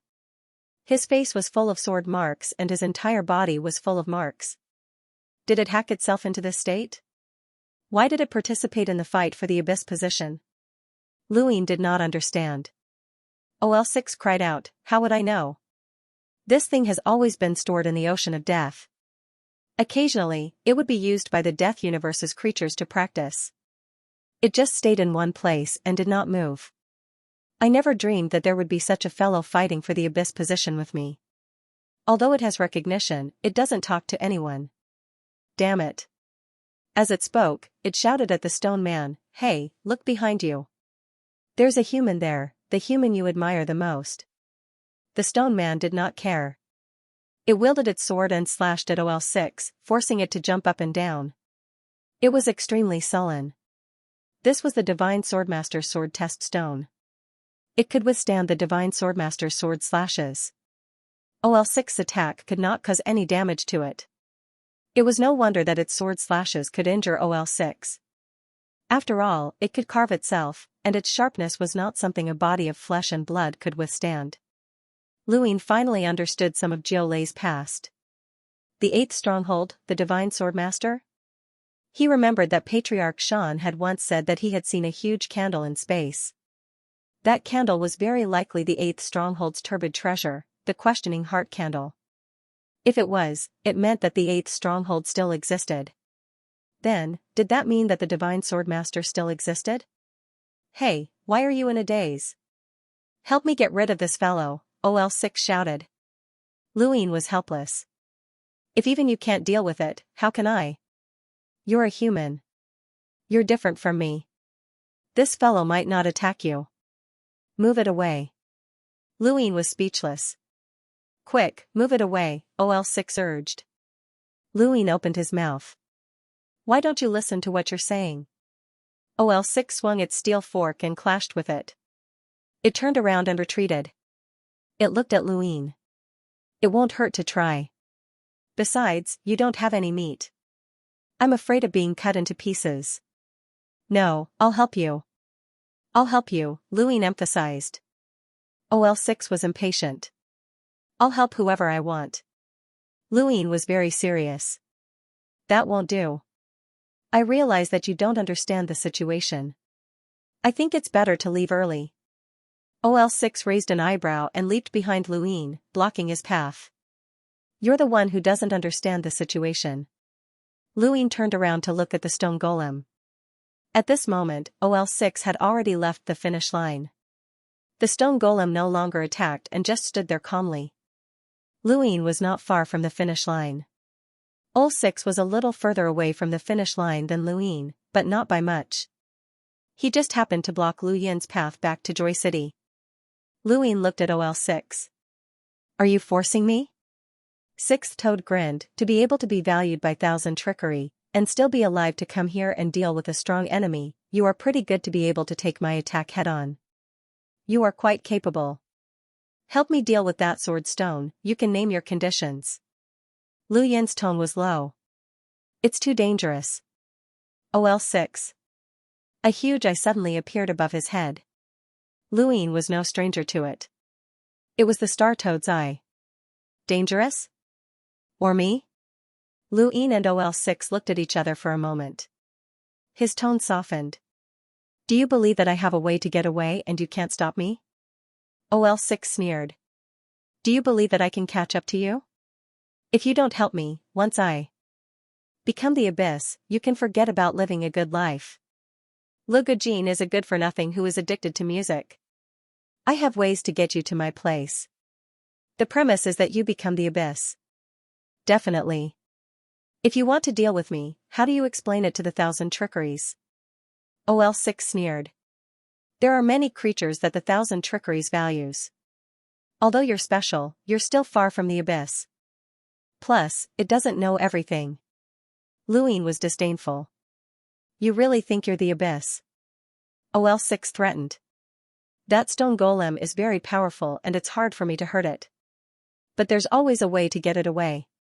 Don't underestimate me. If you don't help me, you'll have to pay the price for dealing with the stone golem. Luine sighed. You're really shameless. OL6 sneered. I just don't want to pay the price. With your help, things will be much simpler. Luine was puzzled. Are you so sure that I can help you? Humans are different. I've heard some rumors that human skeletons won't be attacked when they get close to the sword stone. At first, many human skeletons got close to the sword stone. Later, because of this, the sword stone was moved to the Dead Sea. Human skeletons can't go to the Dead Sea? Yes, there are no human skeletons in the Dead Sea. Luine turned to look at the sword stone. Why is it involved? Fighting for the position of the abyss? OL6 rolled his eyes. I want to know more than you. Luine retracted his gaze. Okay, I can help you, but there's a condition. OL6 sneered. I'll let you raise the condition from the beginning. I won't let you help for nothing. Say it. Luine wasn't helping OL6 to negotiate terms, but the appearance of the sword stone was too strange.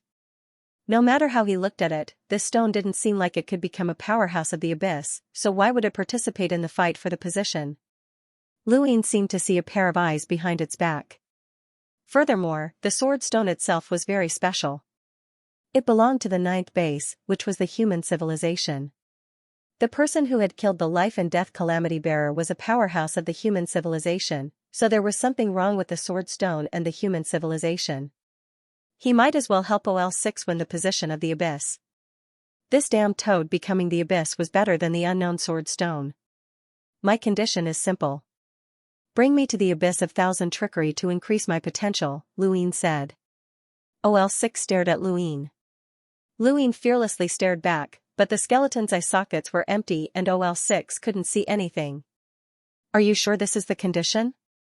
Is it difficult? OL6 laughed. I agree.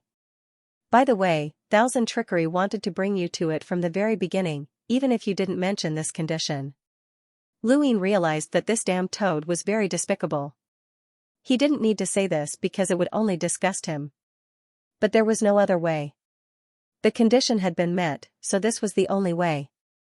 Luine turned and walked towards the finish line while OL6 stared at him. Luine stopped at the finish line and said without turning back, Toad, if I'm in danger, don't hesitate and save me immediately. OL6 waved his hand, don't worry, Thousand Trickery values you the most. We'll definitely save you. Luine wanted to slap him. He had just said that Thousand Trickery values many life forms, but this damned toad didn't speak the truth at all. It wasn't scary to meet a liar, and it wasn't scary to be cheated. It wasn't scary to be cheated.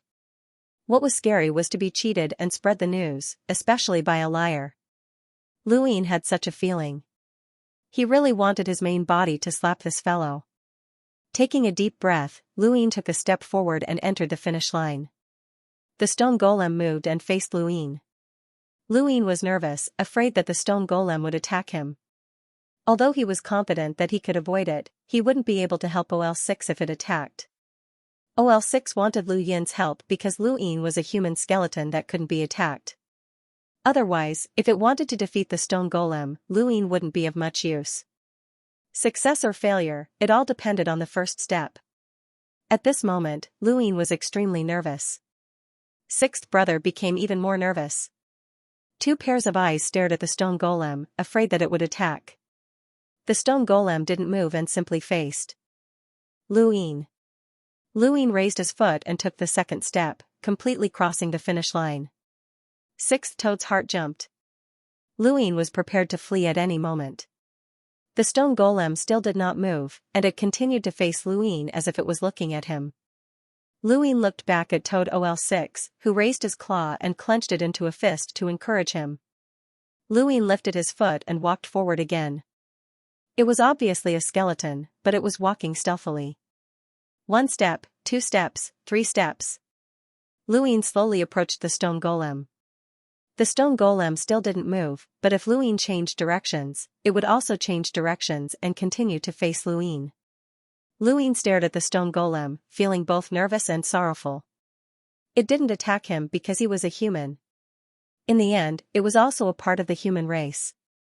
Could it be that it was facing him to protect him? Luin suddenly had this thought and turned to look at Toad OL6. He waved his hand. Toad OL6 was stunned. Me? Come in. Go in? It didn't attack. I'm not a human. Try it. That's not good. Toad OL6 was conflicted. Luin said, do you want me to be the abyss? Toad OL6 rolled its eyes and tried to enter the finish line. As soon as its front foot stepped in, its back foot was met with a sword edge. It immediately retreated and cried out, I'm really being attacked. I can't go in. Luin knew that it would be attacked, but he didn't care about that. At that moment, the stone golem moved and stood between him and Toad OL6. It was really protecting him. At this moment, Luin was silent as sorrow surged in his heart. Regardless of whether the human civilization was destroyed or not, this sword stone was still protecting the human race, even if it was deep in the dead universe. The greatness of the human civilization didn't lie in its brilliant and invincible combat power, but in the ancestors who sacrificed themselves for the civilization, those selfless guardians. This sword test stone couldn't control its own fate, so it could only do what it wanted to do as much as possible. Luin walked towards the sword stone and approached it step by step. He slowly bowed and didn't say anything. Then, he raised his hand, hugged the sword stone, and walked out of the finish line step by step. The sword stone was extremely heavy, almost reaching the limit of what the white bone clone could bear. Every step made it difficult for Lu Yin's white bone clone to take. Every step made his bones crack, as if they could break at any time. Luin still carried it step by step and walked into the distance. Deep pits were formed in the void, forming black footprints that spread out. Toad OL6 stared blankly at Luin carrying the sword stone away. He was stunned. Previously, he said that he would move the sword stone away. Now that he said it, this guy actually did it. Seeing Luin stagger, the sword stone almost fell out of his hand. It shouted, use more strength, don't let it fall. Don't anger that damn thing. Luin carried the sword stone and stared at Toad OL6, be more polite. This is also an ancestor of our human civilization. Toad OL6 curled its lips in disdain. You're already a skeleton, what human civilization are you talking about? However, it didn't say anything. Just like that, Luin carried the sword stone away from the finish line. After stepping out of the finish line, Toad OL6 happily entered. It was very excited. If not for Luin, it would have definitely paid a huge price in the battle with the sword stone. Now, it was too easy. Although he didn't understand why this guy wanted to compete for the abyss position, his arrival just happened to help him. Luin stood outside the finish line, blocking the sword stone. Without him blocking it, the sword stone would have stepped in again. With his back facing Toad OL6, Luin looked at the sword stone. He looked at the sword stone's face, which was the face of the divine swordmaster, and also at the sword stone itself. It was as if time had passed, and he saw the era of the 9 bases. The heroes protected the civilization, and now it was their turn. No matter how bitter and tiring it was, they had to persevere. They were targeted from the beginning because the 9 bases was too glorious. They were like caged birds, but many of their opportunities were also from the 9 bases inheritance. Without the 9 bases, they wouldn't have been able to reach this step. Surrounded by enemies, there was no need to complain. They could only rely on themselves and walk out step by step. Time continued to pass. No more powerful enemies appeared.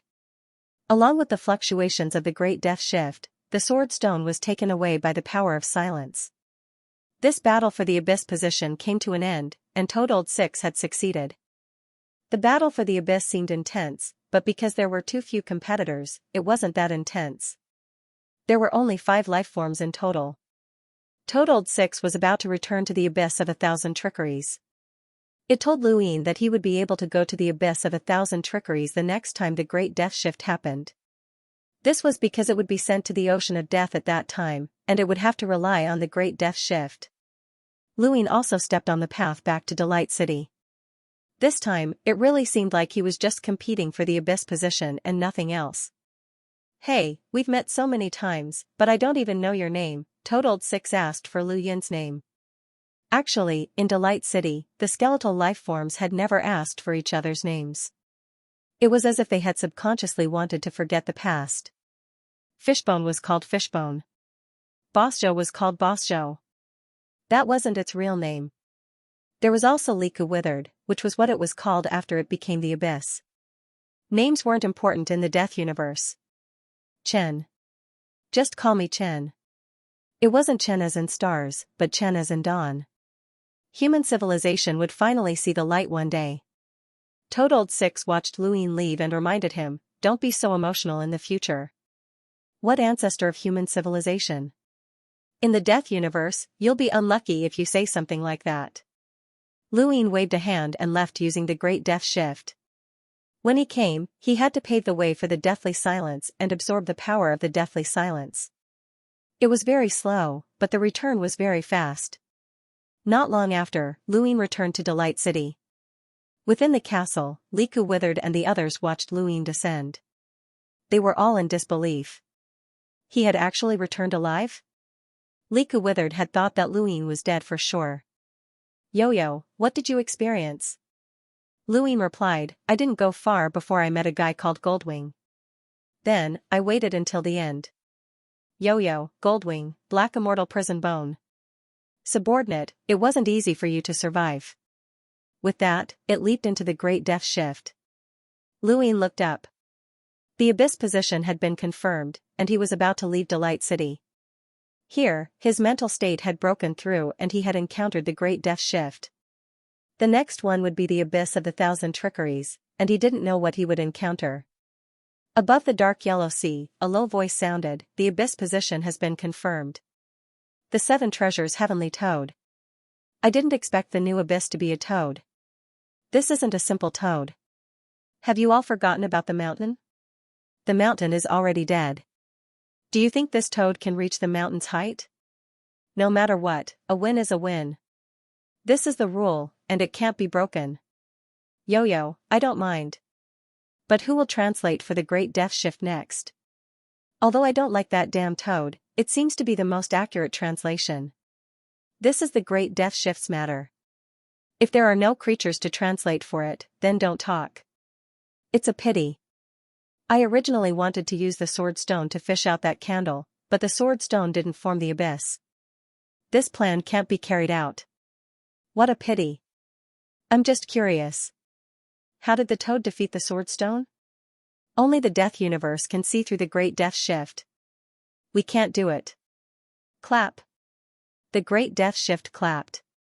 No one translated for it, and the sea fell silent. No one knew what the Great Death Shift meant. To become an Abyss, the first step was to go to the Abyss of the Great Death Shift to reach the limit of one's potential. Then, one would go to the Ocean of Death to absorb the power of death. Finally, one would announce it to the other Abyss. This was the entire process. Luin was now waiting for OL6 to go to the Ocean of Death. When the Great Death Shift appeared again, he would be able to go to the Abyss of the Great Death Shift. Yugu sighed. No. In the past few years, the Great Death Shift hasn't happened so frequently. How many times has it happened during this period? It will happen again soon, Boss Chu said. Yugu looked at Star Dome and then looked at Luin, who was not far away. Brother, let's talk about what we talked about before. How do I get my turbid treasure? Luin did not understand. What turbid treasure?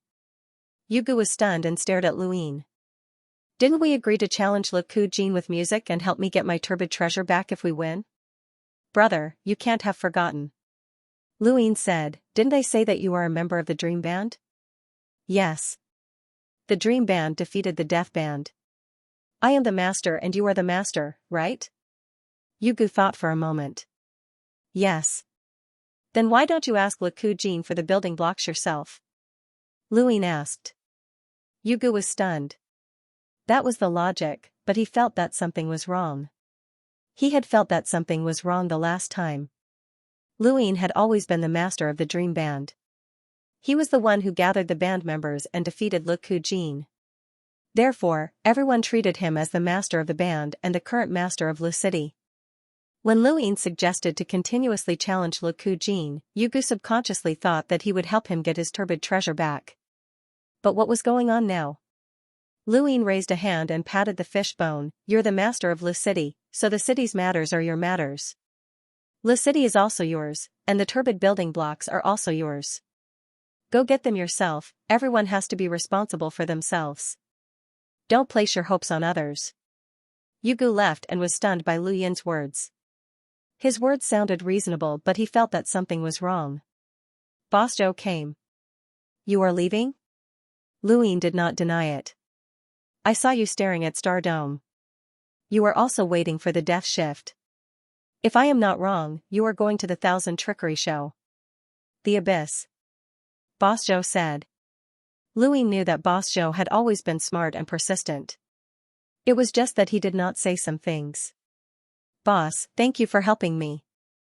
Boss Zhou said, we are both star transfer creatures. It is my duty. No matter how smart Boss Zhou was, he did not expect Luin to not be a star transfer creature. The ability of 6 pips was too heaven-defying. How could he be wrong according to his memory? Luin looked at Boss Zhou. If they did not meet in Lu City, Boss Zhou might have been the skeleton creature he killed when they encountered the Death Universe. Changing stars? Some creatures did not care about their own civilization, but some creatures cared about themselves as much as the human civilization did. Luin smiled at Boss Zhou. I will be back. The dream band will never disappear. Boss Zhou was happy. I'll wait for you. Off in the distance, Eternity and Execution were also staring at the stars. Luin really wanted to get rid of these two, especially Eternal, but Luchin couldn't do anything. Ever since the Dream Band defeated the Death Band, Music City had quieted down. There was no music bombardment. Only the skeletal creatures in the castle could hear the Death Band's music. 20 years passed by very quickly. On this day, Lugu walked out completely and had all the skeletal creatures lie down. The great shift of death was about to happen again. The day he had been waiting for had finally arrived. He stood quietly at the top of the castle and looked up. As the great death teleportation reappeared, he leaped into the air and looked back. He saw Boss Zhou, Fishbone, and the others, as well as Lugu. Sooner or later, he would come back. Unknowingly, Joy City gave him a sense of home. This place had become an important node for his transformation. The fish tail drooped, and Luin walked away. With him, the Dream Band was gone. The Death Band would definitely make a comeback. They couldn't continue to be the masters of Joy City, even if that was just a title. They hadn't interfered with Joy City over the years, and Joy City was still heading in the same direction. At this moment, Eternal leaped up and used the great death teleportation. Fishbone was shocked. Hey, Eternal, what are you doing? Execution was also shocked. What was this guy doing? No one had expected Eternal to use the great death teleportation. Lugu didn't stop it at all. The Dream Band was still the masters of Joy City. If Luin could leave, so could Eternal. Of course, if the other skeletal creatures wanted to use the great death teleportation, they would need the Dream Band's permission. Eternal disappeared into the great death teleportation in the blink of an eye. Execution stared blankly and remembered what they had said before. A door had appeared on his body, and he had walked out of an unknown event. It was that balance envoy. That balance envoy had left a backup plan on his body. Eternal had been sent to Joy City like him, so he should have a backup plan as well. He had forgotten about it. But what exactly was Eternal's backup plan? At first, it had stopped him from talking to Lugu. What was he trying to do? This guy was a veteran traitor. Within the Great Death teleportation, Luin didn't know that Eternal had also entered. The Great Death teleportation connected the various abysses, and there were too many paths to choose from. Eternal might not have chosen the same path as him. If Luin had known that Eternal would also enter the Great Death teleportation, he might have taken the risk to kill it first. The dense power of death was all too familiar. He had walked this path 20 years ago. Even though Joy City was far from the Thousand Trickeries abyss, there was the Great Death teleportation. He would be able to reach it very quickly. Luin looked ahead and wondered what the Thousand Trickeries abyss was like. A terrifying chill suddenly descended, causing his scalp to go numb. Even though he didn't have a scalp, his entire skeletal body was trembling at this moment. This was an indescribable sense of danger. Luin looked up and saw a black claw descend. It had appeared so suddenly and inconceivably. It had actually been able to accurately pinpoint his location and attack him while he was in the middle of the Great Death teleportation. This claw was very familiar. Even though it was made of bone, Luin knew that it was Xianyu's claw. He had broken off the heaven-piercing claws one by one before, so he was all too familiar with them. Black immortal prison bones. The black claw suddenly descended and clawed at Luin. Luin couldn't see the black immortal prison bone's entire body, all he could see was that sharp claw and that cold gleam. He activated the Sirius art, and his stars revolved as all of the power of death surged out. He raised his palms, and the power of death and life instantly fused on his bones. The seal of life and death was the strongest attack that he could react to at this moment. The black claw reached into the Sirius art, and the stars exploded one after another. Without any obstruction, the claw reached Lu Yin's palms, but before it could even touch him, the seal of life and death collapsed. Then, the bone palm, arm, and finally, the claw pierced through Lu Yin's skeletal body and lifted him up with a tremendous force before tossing him aside. Luin didn't know what had happened. The difference between his skeletal clone and the black immortal prison bone was too great. It was even greater than the difference between his main body and the Samsara Master during the war between the three universes. Furthermore, the black immortal prison bone had launched a sneak attack, which left him completely stunned. All he could see was darkness flowing in reverse. Then, he saw the dusky sky and the world retreating. He heard a low voice in his ear. A low voice said, "It's already crippled. I'll pay the price. Just pretend that this material doesn't exist." Bang! With a loud bang, Lu Yin's consciousness fainted. There were many bone fragments scattered around him. This was a deep, dark underground. Other than Lu Yin's skeletal clone and its fragments, there were countless bones that stretched endlessly. From time to time, light would sweep across, bringing a ray of light to this dark place, but it would also disappear in an instant. This was the abyss of the Thousand Trickeries. However, it was different from what Luin had imagined. It was also different from what he had imagined. After an unknown amount of time, Luin regained consciousness. He wanted to move, but he couldn't. The bones in his arms were shattered, and there was a huge hole in his body. All of the bone fragments were scattered around. He turned his neck and looked to the sides. He saw other white bones and even more fragments. Where is this? He tried hard to recall. He had been attacked by the black immortal prison bone during the death transference and was thrown here. Also, he seemed to have heard something. What was it? Right, he remembered. Those words should have been said by the black immortal prison bone. Who was he talking to?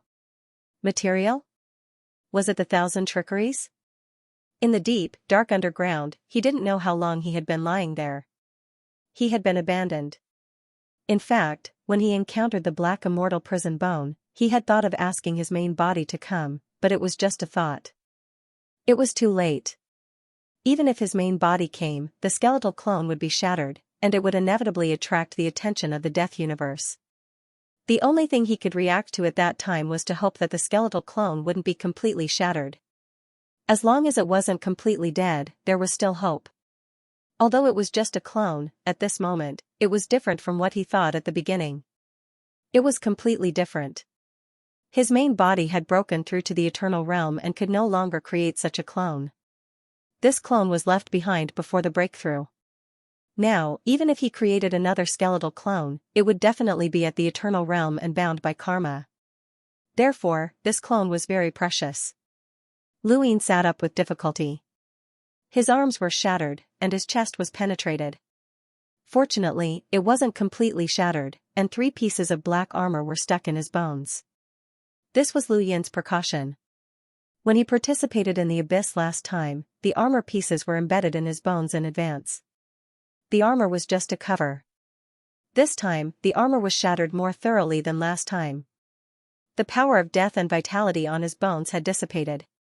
What about the serious technique? He tried to circulate it, but it was gone. All the stars shattered in an instant. He had released all the power at that time, but it was all for naught. If he gave himself the power of death now, he could still recover. But it seemed that he couldn't absorb the power of death here. Even if there was, it was scattered, just like in the wasteland of Lucity. How long would it take to replenish it? Luine was bitter. The broken bones could be healed, and the power of death could be slowly absorbed over time. But all of this required too much time. Would Thousand Trickery give him this time? Why did the Stygian immortal prison bone attack him? Was it because of the great golden wing? No one knew that he was Luine. Even if the Stygian immortal prison bone wanted to take revenge on Xianling's side, he couldn't find him. The only possibility was the great golden wing. He looked up and saw the top. The mirroring technique allowed him to see as far as he could, but the top blocked his line of sight. He couldn't see the outside world. This was a sealed abyss. He didn't know how long he had been unconscious for, but he looked at his bones. There was a thick layer of dust on his leg bones. It seemed that Thousand Trickery didn't bring him out for a while. It must have really given up on him. The Stygian immortal prison bone had paid the price for its actions. Thousand Trickery might have other test subjects as well. Luine was not used to placing his hopes on others, he could only rely on himself to find a way to escape. At the very least, he had to walk to Thousand Trickery and let it know that he was not crippled. Crack. A soft sound rang out and Luine looked over. The abyss was dark, but it did not affect him. He saw white bones crawling in the distance. There were countless white bones in the abyss, and not all of them could move. Some could. Luine retracted his gaze and put his body back together first. It was easy to distinguish which bones belonged to him and which belonged to other bones. He didn't know if he was lucky or unlucky, but when an existence like the black immortal prison bone attacked, it could easily cover a large area. When it threw him here, it also peeled off the space around him. His body and bones were all in that space, and should have fallen into the abyss. He first connected the white bone fragments that he could identify as his and then expanded his search area. His arms, legs, and other white bone fragments stuck together, as if he was trying to reconstruct his body. This feeling was very uncomfortable. While he was reconstructing his body, he was also absorbing the power of the deathly stillness. When the last white bone fragment was connected, Luine sighed. Suddenly, the originally sticky white bone fragments all fell to the ground. Luine looked down. How could this be? He stared at his body in shock. This should not be, it was just some white bone fragments. At his current level, even if his body was crushed, he could still recover. How could he not be able to repair his white bone clone? In his mind, the words that he had heard in a daze rang out again. It's already crippled. Pay the price. I will pay. Just treat it as if it doesn't exist. Crippled? How could it be so easily crippled? This was Lu Yin's thought. He thought that the crippled Stygian immortal prison bone was referring to time. He needed a long time to recover, and Thousand Trickery would not give him that time. But now, it seemed like that was not the case. The time he needed to recover was much less than he had expected. Stygian immortal prison bone was one of the 7 great abyss, how could his foresight not compare to Lu Yin's? The crippled Stygian immortal prison bone meant that he could not recover. Luine did not believe it and once again connected all the white bone fragments together. It had taken some time to find them, but this time, he did not need to find them and connected them together quickly. But then, they fell off again, as if they could not be connected. Why was this happening? Luine slowly sat down and stared at the bone fragment in front of him. There had to be something wrong. He stared at the first bone fragment floating in the air, then the second, the third, and so on. All of the bone fragments floated around him, and he looked at them one by one in great detail. However, he couldn't make out anything. It was impossible that there was no problem. Luine checked every single fragment and the cracks on his body, but he still couldn't find any problems. He refused to believe it. He took out a piece of bone and cast mirror light. The light mirror technique could be used to see far away, but in another way, it could be used to magnify. This was a way of using light. Everything that could be seen had light. Unless the black immortal prison bone had injected some sort of invisible energy into his body. This was something not even the invisible world could do. It had to be within a certain range. Suddenly, Luin saw a fish floating in the cracks of the shattered bones. It was very strange. It was very, very small. Even with his current realm, he could not see it. He could only rely on the mirror light technique. This was the microscopic world of the microscopic world. Fish after fish floated in the cracks of the broken bones. It was these fish that prevented his broken bones from reconnecting. Luin tried to erase these fish, but he couldn't do it. These fish were not living creatures, but more like specimens. They were stuck to the broken bones, and even the deathly stillness couldn't erase them. He tried to grind the fish away at the cracks, but it was useless. No matter how much the broken bones were worn away, the fish were still there, as if they were deeply imprinted on them. Lu Yin's bone clones didn't have many methods, and each of his attempts ended in failure. This was what the black immortal prison bone meant when it said that he was crippled. This was the energy that it had left in his body, preventing him from recovering. It was truly despicable. It seemed that the black immortal prison bone had placed great importance on the golden wing, or else it wouldn't have done this to him. The black immortal prison bone could have directly erased him, but it didn't. Instead, it threw him into the abyss of the thousand trickeries. Perhaps Luin could hear their conversation on purpose, and the goal was to make him despair. He was already in the abyss of the thousand trickeries, but he couldn't climb out. Luin looked around. If he was like this, then these bones definitely weren't. They were probably thrown down by the black immortal prison bone. How pitiful. Lu Yin's body was shattered, and his bones were scattered everywhere. There were 3 pieces of black armor embedded in his body. Even his main body didn't seem to be in such a miserable state. Above the abyss, light would occasionally sweep across. Luin looked up and then lowered his head again, trying to erase these fish. He couldn't stay here forever. Crack! Crack! Sounds came from all around, and the bones stood up shakily. Some walked, while others did something unknown. Then, they fell down again. Days passed, and in the blink of an eye, several years passed.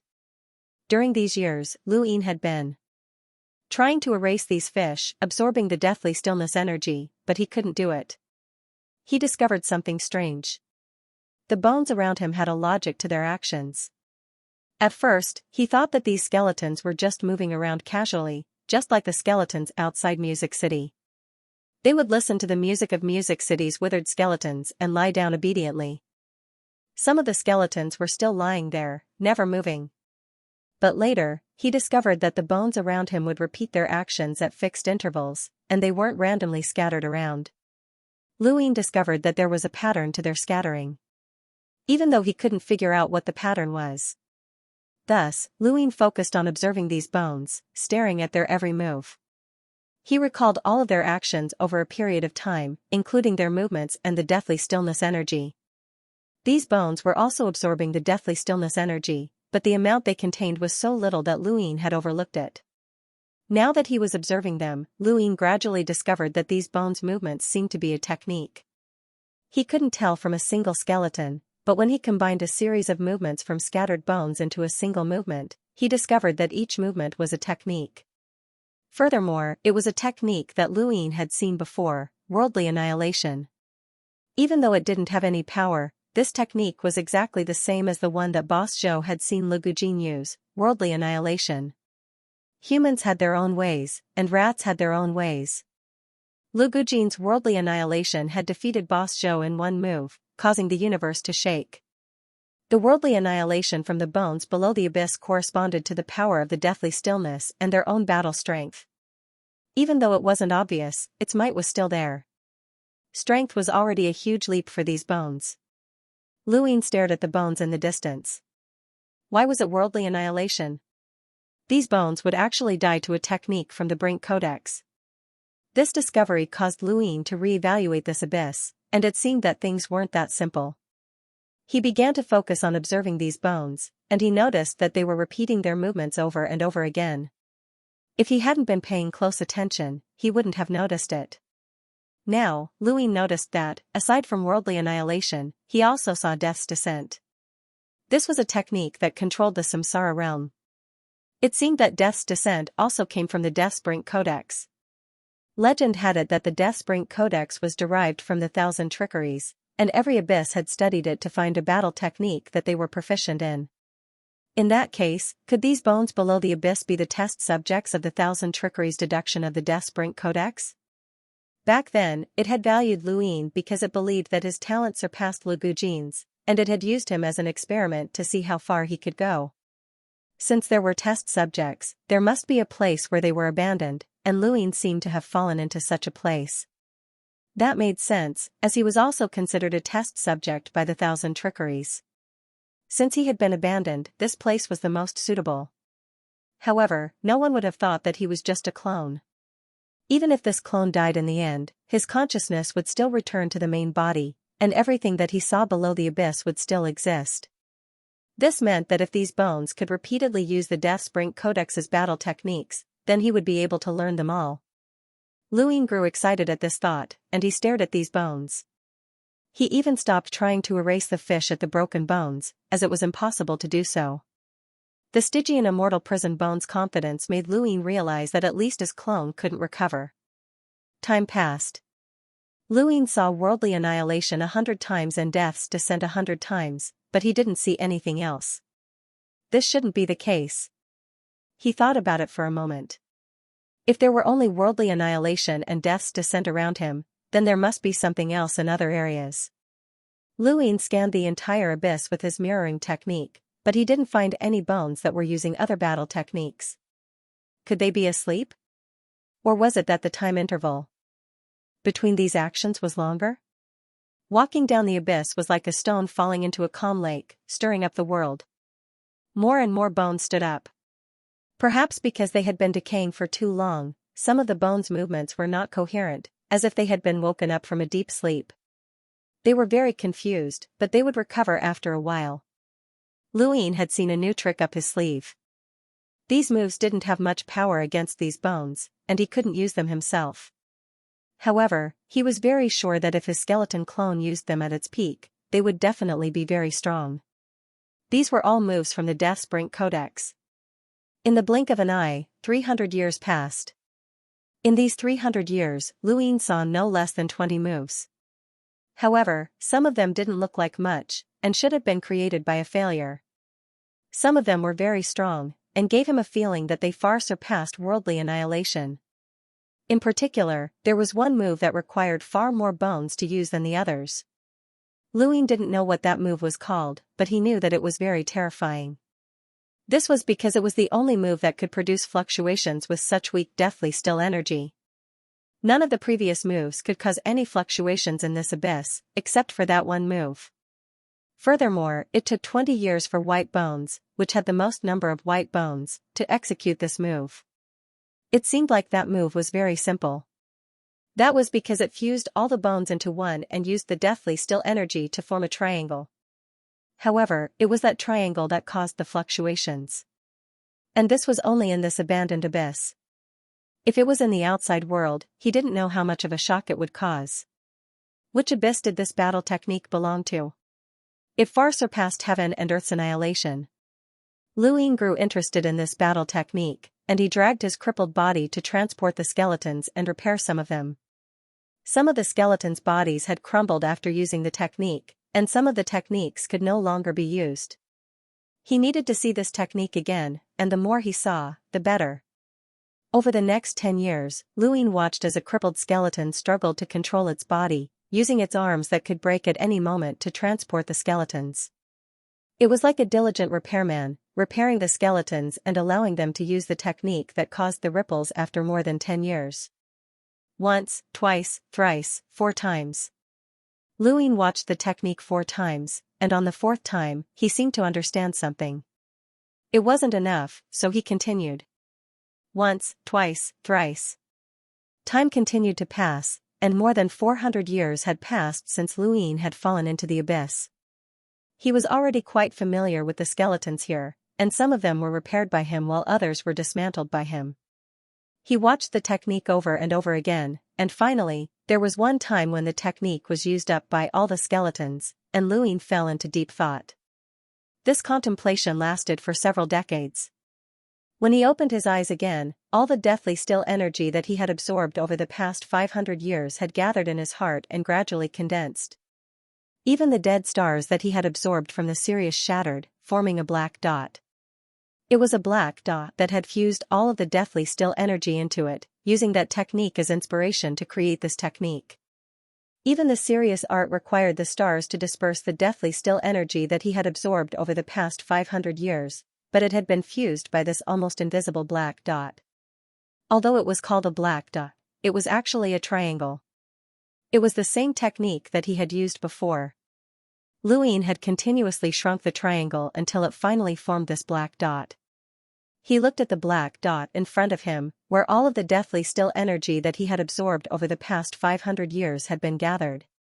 Although it was far from the boundless amount of deathly still energy that his clone had at its peak, the method of using it was fundamentally different.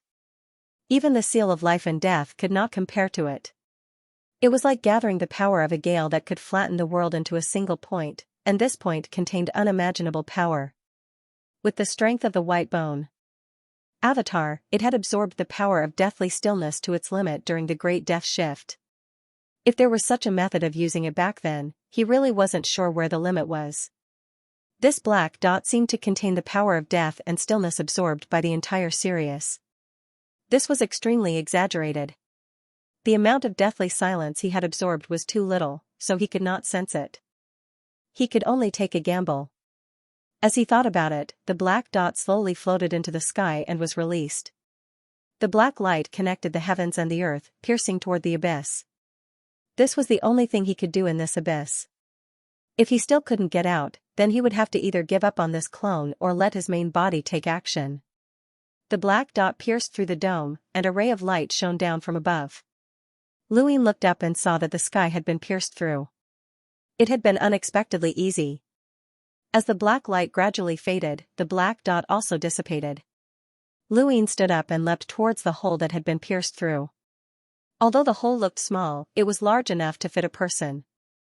The beam of light descended vertically, and Lu Ying leapt into the light and disappeared into the dome. Lu Ying charged out of the abyss as the light shone down once more. Lush trees covered the sky, and the chirping of birds and insects could be heard from the trees. A river meandered past him, and there was a low waterfall in the distance. The bottom of his feet was a muddy wetland, and a bug leapt onto Lu Yin's leg before leaping back into the forest. This was the scene that Lu Ying saw after charging out of the abyss. This was a forest. Lu Ying looked around and then looked behind him. There was a deep, dark crevice underground that originated from the power of death and stillness. Was this ground the ceiling of the abyss? It was completely different from what Lu Ying had imagined. The abyss of the death universe also looked like this? He parted the forest and looked into the distance.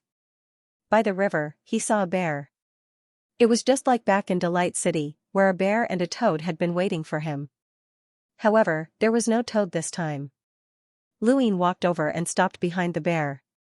The bear slowly turned around and looked at Lu Ying. It then raised a hand and gave him a thumbs up.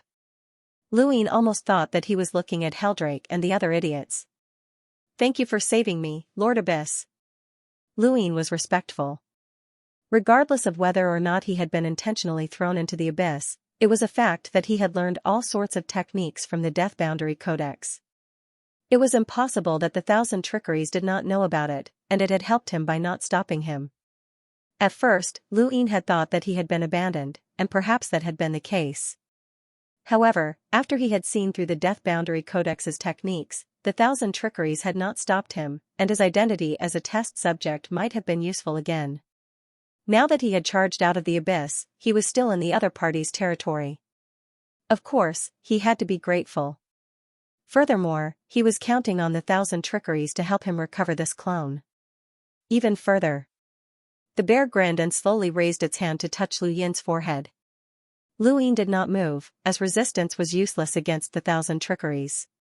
He did not know what the thousand trickeries wanted to do, so he could only suppress his uneasiness.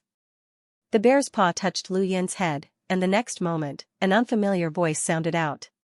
You worked hard. If you did not come out, I would not have helped you. Luin was stunned. This voice. Senior? The thousand trickeries nodded. Luin finally understood why Sixth Toad could translate the meaning of the thousand trickeries. It was clearly the thousand trickeries' speech for him to hear. It was not that magical, and it was not as telepathic as he had thought. No matter how telepathic they were, how could they translate so many words with just a finger? No matter what, Senior did not stop me from learning the Death Boundary Codex's battle techniques, which is helping me. Thank you, Senior. Luin said again. The thousand trickeries smiled, but its mouth did not move, but its voice was transmitted to Lu Yin's mind. After all, you are my test subject. Lu Ku's withered bones is not much, and there are no humans in the 7th great abyss of the Death Universe. Humans are a very special species, and I want to study them more. You don't mind, right? Luin said, this junior does not have the ability to mind. The thousand trickeries looked at Luin. If I tell you that I was the one who revealed your whereabouts to Stygian immortal prison bone, would you mind? Luin was surprised. Senior said it? Why? The thousand trickeries looked at the river. Experiment. Luin looked at the back of the thousand trickeries. The thousand trickeries' voice was transmitted. Humans are good at coming back from the dead. Coincidentally, I needed something from Stygian immortal prison bone, so I told it about your whereabouts. Not only did it allow me to obtain something, but it also allowed me to see your potential. Otherwise, do you think that potential can be seen at a glance? Why do you think so many invitations were sent out, but not many creatures were able to enter? It turned back and looked at Luin. The toad was wrong about one thing. It is not that it is hard to find, but that it is easy to die. Just like you, potential is forced out. Luin stared at the thousand trickeries in a daze. This was the true Death Universe's abyss, the true thousand trickeries. In Lu City, the thousand trickeries he knew was a bear that liked the name Heroic Bear, had strange movements, and liked to listen to stories. It had helped him a lot, but that was only on the surface. What he was seeing now was the true thousand trickeries of the Death Universe's 7th great abyss. It treated human lives like grass. The thousand trickeries smiled. Don't look at me like that, human. Do you think I should help you? Or should I protect you? Luin replied, of course not, I'm just not used to it. You will get used to it in the future. How should I put it? If you want to break through your potential, you have to risk your life. I have high hopes for you. The thousand trickeries' voice was transmitted. Luin was helpless. But I am already crippled. It is just a small trick of the Stygian immortal prison bone. It thinks that it is very powerful and has eyes above its head. It thinks that it can go wherever it wants with the immortal feather's teleportation ability. But it thinks too highly of itself. If it was really powerful, it would not have been given the bone language and lost the immortal feather's ability. Why did the Stygian immortal prison bone attack me? Luin did not understand. The thousand trickeries told the Stygian immortal prison bone his whereabouts on the premise that the Stygian immortal prison bone wanted to know and attack him. Just because of the Great Golden Wing? Because of the Great Golden Wing. Is it worth it? Why not? The Great Golden Wing is the Stygian immortal prison bone. It is the most powerful creature under the Stygian immortal prison bone. If it can become an abyss, the two together will be powerful. The Great Golden Wing cannot be compared to a toad. It cannot become an abyss even without me. The Stygian immortal prison bone does not think so. I have said before that it is arrogant and narrow-minded. Like the rest of the immortal feather, it cannot be changed. It is their nature to seek revenge. Birds are just like that, narrow-minded. Luin sighed. Yes, these birds are just like that. But their talents are very high. Especially the dream of 1,000 autumns, it can speed up the process of breaking the karmic shackles. It is too powerful. The thousand trickeries grinned. Remember, if you gain something, you lose something. The karmic shackles are the foundation of everything. No one can avoid it. No matter if you use time to break it or secretly change the essence of life, there is no way to truly break the karmic shackles. The immortal feather cannot do it, nor the death universe. Don't think too highly of the dream of 1,000 autumns. The immortal feather used the dream of 1,000 autumns to break the karmic shackles, while the death universe gave the bone language. By changing the essence of life, it did not increase the karmic shackles. This was the most effective method Luin had seen so far to break the karmic shackles. But was that what the 1,000 trickeries said? If you gain something, you lose something. He had been thinking of ways to change the karmic shackles. Would he fall into the same situation? The 1,000 trickeries had lived for a long time and his knowledge of the karmic shackles had far exceeded his own. What he thought, others must have thought of before. Even the powerful Elder Shan could not break the karmic shackles. His thinking was too simple. Then between the dream of 1,000 autumns and the bone language, which one is better? Luin asked. The 1,000 trickeries raised 2 fingers, one pointing forward. The bone language reduces the karmic shackles as much as possible. It cannot help with the karmic shackles. He pointed the other finger forward. The dream of 1,000 autumns cannot reduce the karmic shackles, but it can speed up the consumption of the karmic shackles. It can only help yourself. There is no difference between the two. If you ask me, the best is still a technological civilization. As long as you have the power to surpass eternal life, you can be the king of whatever height you reach. However, technological civilizations are more difficult to improve than cultivation civilizations. They require too many materials, techniques, knowledge, etc. The most important thing is time. Luin thought of that technological fishing civilization. The most powerful thing about technological civilizations was that they did not have any karmic restraints, but the difficulty of their progress was also equivalent to karmic restraints. Are there any powerful technological fishing civilizations around us? Not around us, but there are some farther away. I know where they are, but I don't want to deal with them. They're all creatures of light and have no bones, so they can't give us the bone language. Even if we kill them, there's no benefit. Senior, do you know how to use the eternal dream? Of course not. 1,000 trickery looked at Luin speechlessly. That's their innate power, and it's difficult to teach.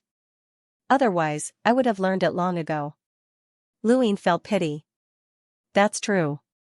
Otherwise, there would be civilizations everywhere that covet the eternal dream. Those mixed birds are not to be trifled with. Jiolei wanted to destroy them, but he died in the end. Your human civilization was born weak, but its possibilities are limitless. This is what I'm most interested in about you. There must be many human skeletons in the death universe. Not as interesting as you. Luin looked at 1,000 trickery. Was it interesting? After Jiolei's defeat, the death of his family, and his flesh being torn apart by the skeletons, even if he retained his original consciousness, he had changed. How could it be interesting? Those human skeletons were 2 completely different concepts from him. Do you know why I like to listen to your stories? Luin was curious. To let me release myself. 1,000 trickery smiled. Your stories are messy, but you yearn for the light. This is rare in the death universe.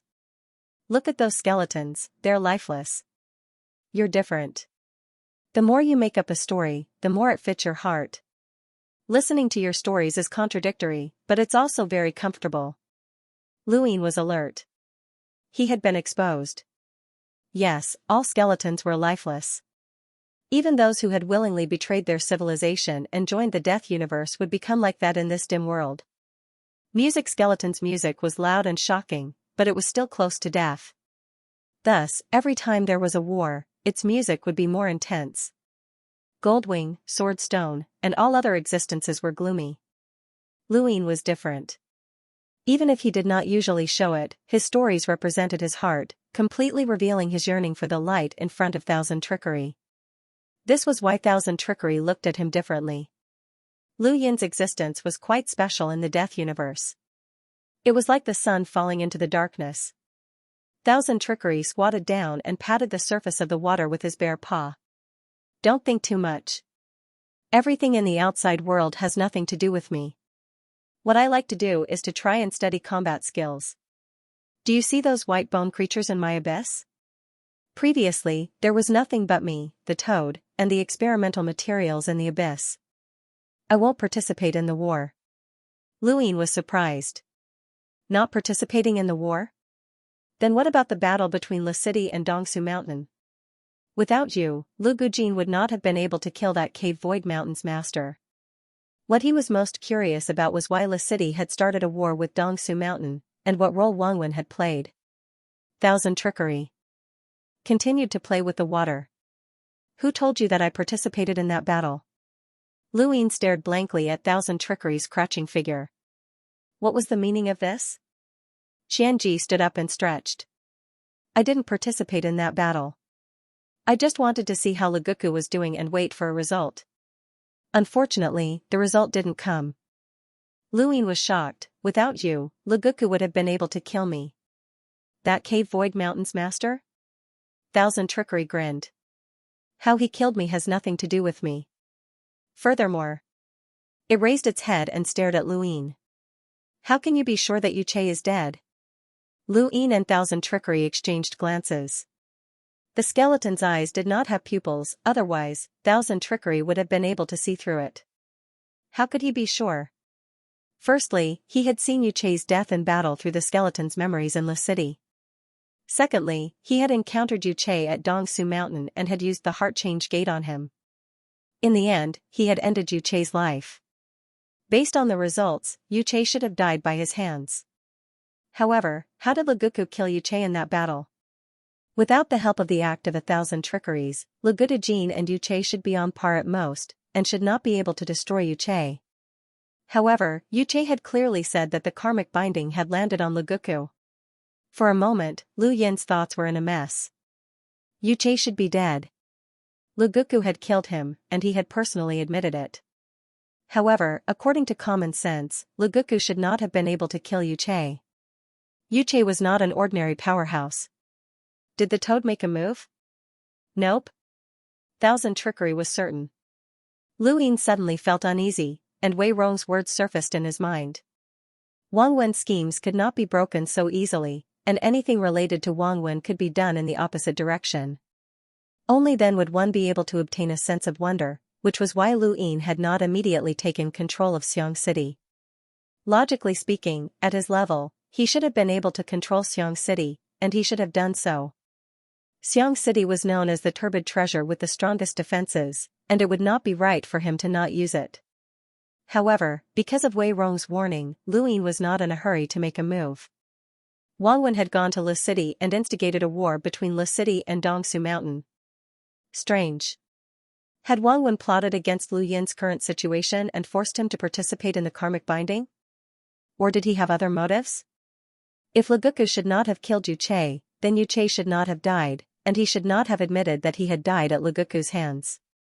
The more things that should not have happened, the more uneasy Lu Yin felt. There had to be another explanation for everything that did not conform to common sense. It was just that this explanation was not within the understanding of some people. Lu Yin looked at the 1,000 trickery once more. Wang Wen had been able to plot for an eternity, but he had not expected that Lu Yin would encounter the 1,000 trickery. Wang Wen, Yu Che, what was real and what was fake? Plop. The rock crashed into the river, interrupting Lu Yin's thoughts. The 1,000 trickery's voice sounded out. You seem to be thinking a lot, but there's no need to think too much here. The purer, the better. Right, what's your name? Chen. Chen? That's a good name. The toad has become the new abyss. From now on, you'll be translating my words for it. Lu Yin nodded. Understood. Then, let's deal with your problem first. The 1,000 trickery raised its bare paw, and although it did not seem to do anything, an extremely dark and deathly power appeared in its palm, causing the surrounding void to distort as if it was being devoured. Space was distorted and devoured, but the grass beneath Lu Yin's feet did not move at all. Even a gust of wind blew past, completely unaffected by this devouring power. The only things that were affected were the fishes around Lu Yin's broken bones. They turned into strands of deathly black energy that flowed through the void and into the bear's palm, disappearing without a trace. Luin stared at the darkness in the Thousand Trickery's palm. The pure darkness seemed to be able to devour all of the deathly still energy, and it was even more domineering than when he had devoured the deathly still energy of other skeletons. It also gave him a familiar feeling. This feeling was similar to how he had used the underground abyss. That's right, it was similar to how he had used it. This was a powerful battle technique from the Death's Threshold Code. Could this battle technique get rid of the fishes around the broken bones? He had tried before, but he had not been able to do it. However, the Thousand Trickery had been able to do it. It was similar, but not completely. The Thousand Trickery casually dispersed the deathly still energy and looked at Luin. You can recover now. Luin reconnected the broken bones and finally recovered. Senior, what was that just now? The way to use the deathly still energy. The triangle in the Death's Threshold Code? It's called the Three Deaths technique. It's separated from this method and makes it easier for creatures who cultivate the deathly still energy to grasp it. Unfortunately, there are very few who have been able to master it since ancient times. Luin was puzzled. Very few? He did not find it difficult to master it. The reason it had taken him so long was because he had to make the skeletons use the Three Deaths technique. Every time a large pile of skeletons used the technique, it would take a lot of time. If the Thousand Trickery personally taught him, he would be able to master it in a short time. The Thousand Trickery smiled. That's why you're different from them. Whether it's your innate ability or your control of the deathly still energy, they're all different. The reason Luin could control the deathly still energy was because it originated from the Death God's death energy. Its nature was close to that of the deathly still energy. Then, he used the method of extreme matter will reverse effect on the rogue Go Lian's active substance. As a result, his usage of the deathly still energy was not as standard, but he could still devour the deathly still energy of other skeletons. The Three Deaths technique is just a simplified version of my method of using it. It can already allow you to use the weak deathly still energy to strike the underground abyss. However, you can also feel how powerful its control and storage of the deathly still energy is. The true method of using the deathly still energy is with me. The Thousand Trickery stared at Luin. Do you want to steal it? Luin was stunned. What do you mean steal it? The Thousand Trickery smiled. This is no longer a battle technique. It's something similar to an external object formed through years of cultivation of the deathly still energy.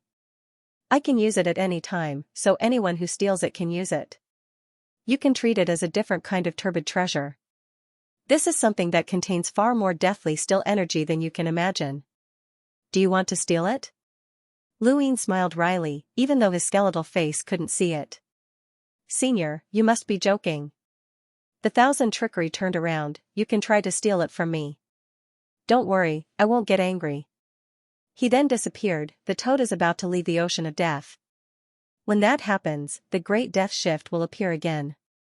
Send it to where it belongs and build its own abyss there. At that time, you can enter the Great Death Shift to absorb the deathly still energy and recover. I'm also quite curious as to how much deathly still energy you can absorb with the Three Deaths technique. As he watched the Thousand Trickery leave, Luin looked down at his arms and abdomen. They had finally recovered, but the deathly still energy hadn't. The amount of deathly still energy he could absorb here was about the same as the underground abyss. He couldn't completely recover, let alone fill up the Three Deaths technique. The Great Death Shift was the most suitable place. The Three Deaths technique? The three lines intersected to form a triangle, and then the triangle condensed infinitely towards the center to form a black dot. This was his method of using it, but it was a simplified version. Luin felt that having this method of using it made him even more confident. He was certain that he had far more deathly still energy than he had in the past. Then, what about the Thousand Trickery? Its power level far surpassed this skeleton clone of his, and it even had a complete method of using that energy. Just how much deathly still energy did it control? For the rest of the time, Luin walked around the abyss. Just as Thousand Trickery had said, there were no other skeletal creatures besides the white bones in the abyss.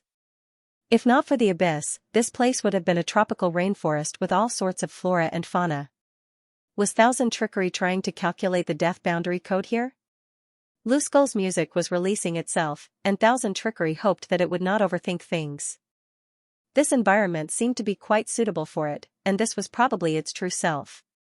Outside this world was the dark sky, and if one looked at it from afar, it would seem like a world much smaller than the city. The surrounding darkness was the color of eternity, and it was boundless. No one knew where this abyss was. Luine sat on a large tree and calmed down, waiting for the great death shift to appear once more. It had been 500 years since he had left Lu City, which meant that his main body had gone into seclusion and his clone had been in the death universe for 800 years. Birds flew past in a row, chirping happily. After an unknown amount of time, the world shook as boundless deathly still energy flowed towards the sky. The earth, the rivers, the mountains, and even the vegetation were all connected to the sky by this deathly still energy. This was similar to Lu City's situation. However, in Delight City, the host of 1,000 Trickeries had required all of the skeletal creatures to lie down and help it complete the great death shift. Here, however, the host of 1,000 Trickeries was simply drinking water and not moving at all. It allowed the deathly still Earth's power to connect to the heavens. Go, absorb as much as you can. I want to see the limits of your 3 deaths technique, 1,000 Trickery's voice sounded out. Luine looked at 1,000 Trickery and felt an inexplicable sense of trauma. The abyssal immortal prison bone's claw had almost killed this skeleton clone. He took a step forward and entered the great death shift. He raised both hands and activated the serious art, frantically absorbing the deathly still energy. Deathly still stars began to condense and revolve around him.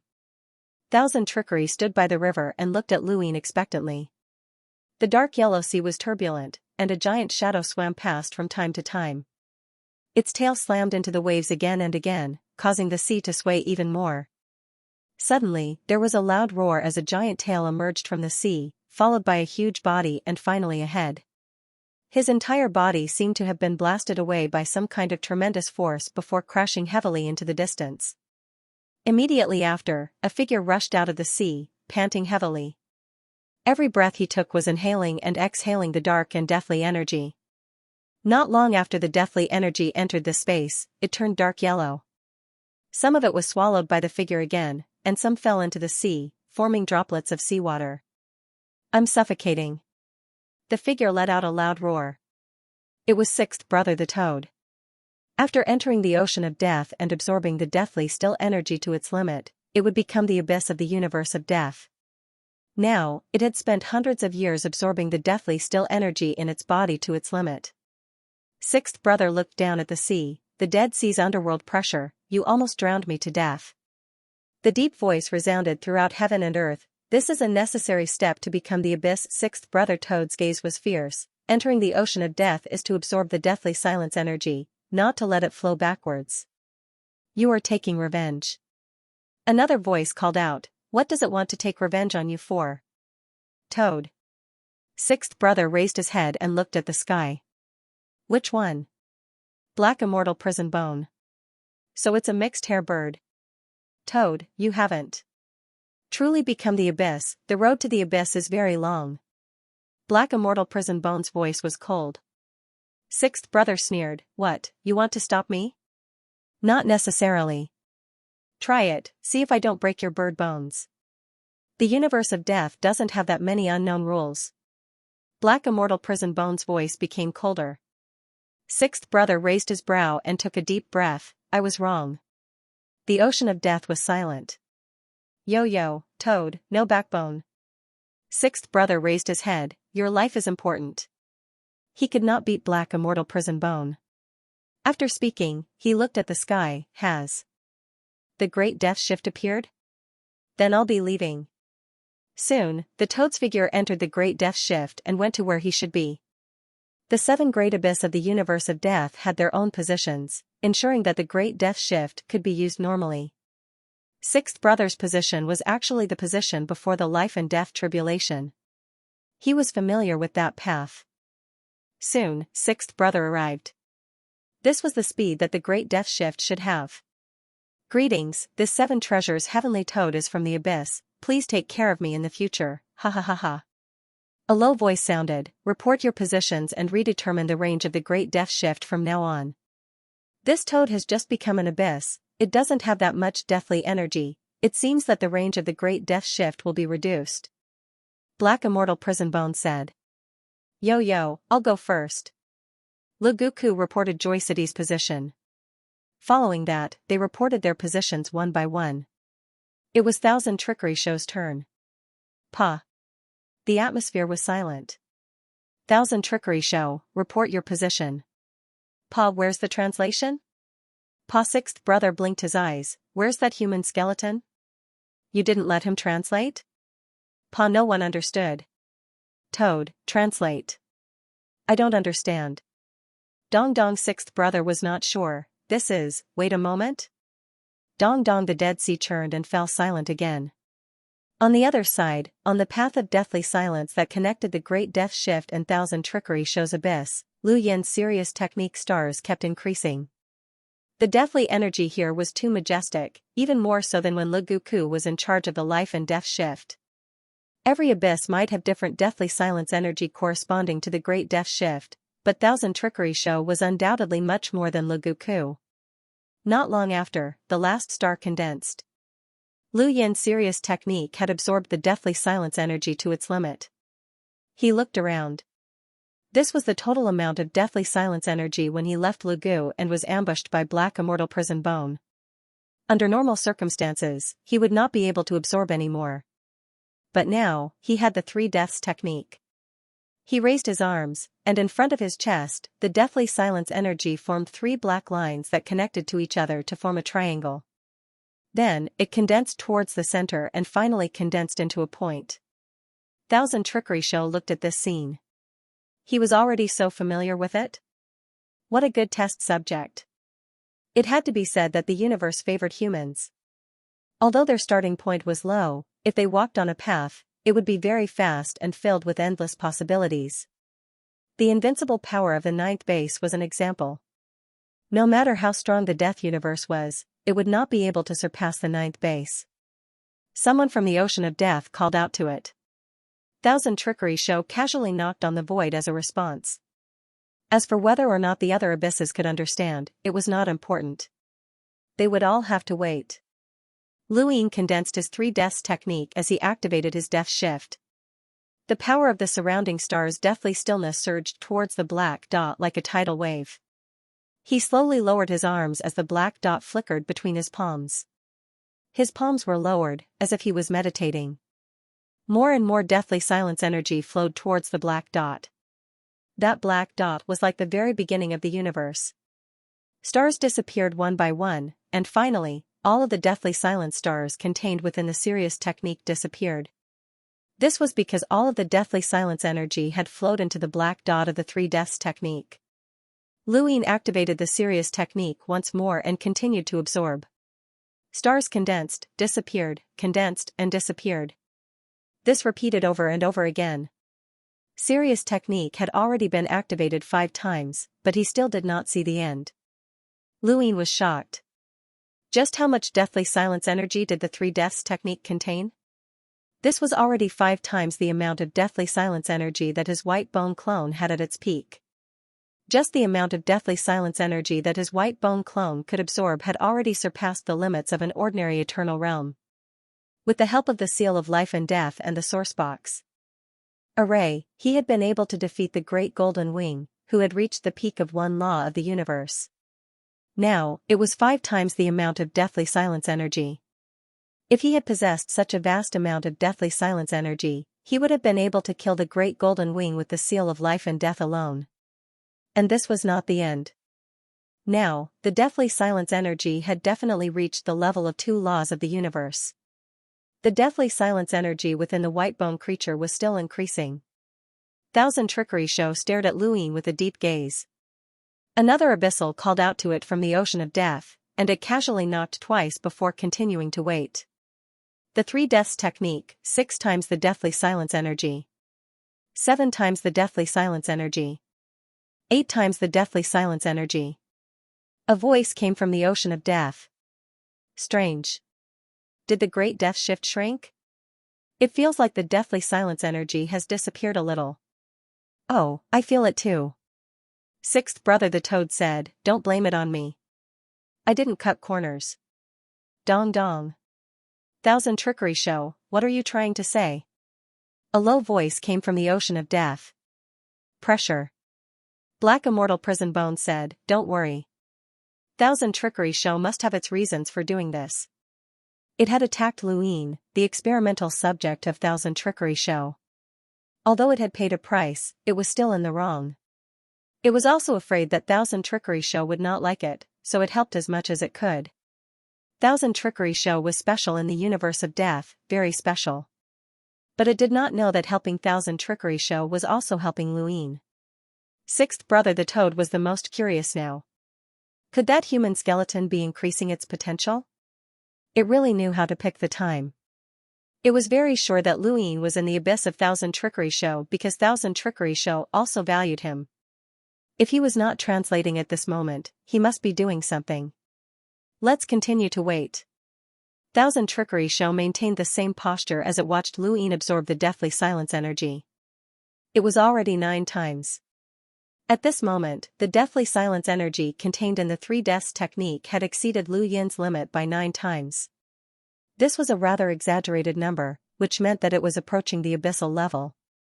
Among the 7 abyssal levels, the one with the least amount of deathly silence energy was Soft Devouring Trace because it was constantly splitting. At this moment, the deathly silence energy that Luin had absorbed was close to Soft Devouring Trace. 10 times the deathly silence energy. Luin took a deep breath and looked at the black dot in his palm. 10 times, he had already absorbed 10 times the amount of deathly silence energy. He could continue to absorb, but he did not dare to. Thousand Trickery Show was watching. It was already very exaggerated for him to be able to reach this step.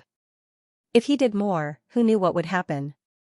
But this 3 deaths technique was really terrifying. It could actually absorb so much deathly silence energy, and he had not even seen the end. If he could obtain the black dot that materialized from Thousand Trickery Show, would he be able to take away the deathly silence energy in the entire universe of death? While thinking, Luin slowly descended and returned to Thousand Trickery Show. Abyss. Thousand Trickery sized him up, you've reached your limit? Luin nodded. Without flesh and blood, he couldn't see his expression. Otherwise, he wouldn't have the confidence to disguise himself in front of a smart creature like Thousand Trickery. As for whether Thousand Trickery could see if he had reached his limit, it didn't matter as long as he didn't admit it. More than I thought. Thousand Trickery's voice came out. Luin sighed, more than I thought too. I have more here. Do you want to snatch it? Thousand Trickery teased. Luin was speechless. How much did this bear want him to snatch it? It kept tempting him. He really wanted to snatch it. Why was there the sound of waves? Thousand Trickery, are you not done yet? Or you can't find a translator? Do you want me to give you one? An unfamiliar voice sounded at the same time as the sound of waves. Thousand Trickery slowly turned to the side. There was a blurry illusory ocean behind him. It was very small, only the size of a palm. But when Luin looked at it, he felt that it was boundless. What is this? Thousand Trickery's bare paw and fist collided, making a soft sound. A voice rang out beside Lu Yin's ear, and he heard it. He then spoke to the illusory ocean and reported his location. This location was centered around the Death Universe. He didn't know which direction it was in among the 3 universes. However, the Abyssals who heard this all knew. When Lu Yin's voice came out of the Death Sea, Toad OL6 immediately greeted, you're finally out. Did you increase your potential? Human. Lu Gujin was shocked, hey, isn't this the lead singer of the Dream Band? You went to Thousand Trickery's abyss? Human skeleton? Another unfamiliar voice sounded. It was unfamiliar to Luin, Thousand Trickery. You actually found a human to be your translator? Luin heard the voices above the Death Sea. They came from the abyss of the Death Universe. At this moment, Stygian Immortal Prison Bone must be very surprised that he wasn't crippled. Dong Thousand Trickery knocked its paw. It didn't make a sound to talk to Luin, but to tell others that it spoke. In fact, before it made a sound, it had already transmitted its meaning to Luin. Luin slowly said, "Are humans not good?" Thousand Trickery glanced at Luin. It transmitted the words, "Humans are not bad too." But why did it change after translation? You should know how special human civilization is. You can't give them any chance, the unfamiliar voice said. A Thousand Trickery's answer had also told Luin that this voice belonged to Li Luochen. It seemed that Li Luochen had a great prejudice against human civilization. In fact, any civilization that had encountered the ninth base would have a prejudice against the human civilization. The only difference was the degree of prejudice. Clearly, Li Luochen was just like Xianxia in that he had a huge prejudice against human civilization. At that moment, Luin recalled what the Golden Wing had said. Li Luochen's decay was about to disappear, and the Death Universe's ability to shield it from the river of time had reached its limit. "I'm not involved in this. He's just my experimental subject." This was what the Thousand Trickery had transmitted to Luin. Lu Yin's voice was transmitted into the ocean of death. "He is just my experimental subject, it has nothing to do with you." Actor of a Thousand Trickery looked at Luin strangely. His words made sense, but why did they sound a little off? Lu Yin's expression was calm. Above the ocean of death, Li Luochen's voice was clearly louder. "You and I both belong to the universe of death. How can we not be related? Are you hoping for another ninth base? You think too much." "That's right," Trickster said as he stared at Luin. Lu Yin's expression was calm. "You think too much." There was no problem with that. Actor of a Thousand Trickery retracted his gaze. Toad OL6 said, "It's up to Actor of a Thousand Trickery to find a translator. Li Luochen, take care of yourself. I heard that you're about to reach your limit." A low voice came from the ocean of death. "How much longer?" Li Luochen replied, "Any time." "There's no way to continue?" the ocean of death asked. Li Luochen didn't answer. Yo, it's time to fight for the Abyss seat again. Unknown, there's been a lot of changes recently. My Death Universe and the Abyss will also have a lot of changes. Actor of a Thousand Trickery, is there any way to stall for time? The ocean of death suddenly asked. Dong. I can't think of a way, Actor of a Thousand Trickery said as he looked at Luin. Luin translated, "It's very difficult." "How likely is it?" Li Luochen asked. "Impossible, we can't resist the Prime's power," Actor of a Thousand Trickery transmitted to Luin. Luin translated, "Very unlikely, we can't resist the Prime's power." Actor of a Thousand Trickery stared at Luin. Why did this guy always change his words? Although the meaning was similar, it was different. No matter how unlikely it is, I still have to try. Is there any way? Li Luochen asked anxiously. Trickster's voice rang out, "That's impossible. I can't think of any other way." He then stared at Luin. Luin looked at the illusory sea. "Stop dreaming." Actor of a Thousand Trickery frowned, "Change my words." The meaning is the same, I don't like to talk too much. The meaning is different. What's the difference? As long as the meaning is correct, it's fine. Actor of a Thousand Trickery stared at Luin. He didn't say anything else. Above the ocean of death, Li Luochen shouted, "This isn't Actor of a Thousand Trickery's attitude. Actor of a Thousand Trickery has never spoken like this before." "Human, did you translate it correctly?" Toad OL6 could feel it as well. It understood Actor of a Thousand Trickery too well, and while it wasn't polite and would sometimes force people to do things, it would never use such a tone. Stop dreaming? This wasn't something Actor of a Thousand Trickery would say. The ocean of death boiled as Pluto's voice lowered to the extreme. "Human, don't change Actor of a Thousand Trickery's meaning, or I'll turn you to ashes." Luin calmly replied, "That's what Actor of a Thousand Trickery meant. Everyone's interpretation might be different." Toad OL6 smiled, "That's right, every creature has its own unique characteristics." Luin agreed. "Your unique characteristic is that you get beaten up easily." Toad OL6 said. It had always thought so, especially when it came to storytelling. There was no logic to it at all. Luin was speechless. Li Luochen spoke up, "Human, translate it word by word. Don't change the order of the words, or you won't be able to bear the consequences." The words themselves can't be changed either. Luin didn't refute, as it wasn't his place to do so. This was the Death Universe, and it wasn't unknown. He was only helping Actor of 1,000 Trickery translate the words, and he didn't have the authority to do so. If Actor of 1,000 Trickery had agreed, he could have fooled these abyssals into fighting against the unknown. Human, you can ask Actor of 1,000 Trickery. I translated it better, haha, Toad OL6 said proudly. Luin looked at Actor of 1,000 Trickery. Actor of 1,000 Trickery answered seriously, it's pretty good. Luin translated, it's passable. Toad OL6? You're changing my words again. Actor of 1,000 Trickery stared at Luin. Luin said, it's my hometown's dialect, I'm used to it. Don't change a single word, Actor of 1,000 Trickery reminded. Luin nodded, looking quite obedient. Li Luochen's voice came from the ocean of death once more, Actor of 1,000 Trickery, do you have a way to help me shield myself from the river of time? Yes, or no? Actor of 1,000 Trickery didn't hesitate, no. Luin was honest this time, no. Li Luochen was unwilling, human, did you translate it seriously? Luin pursed his lips, very seriously. Did Actor of 1,000 Trickery really say that? What do you want it to say? I'm the one asking you. Li Luochen was furious, don't force me to withdraw your deathly stillness. Don't think that just because you can speak in the ocean of death that you're an abyssal. Know your place. Luin said, yes, Lord Li Luochen. I'm asking you. Before Li Luochen could finish, he was interrupted by the ocean of death's pressure. If Actor of 1,000 Trickery had a way, then this human wouldn't dare to translate it carelessly.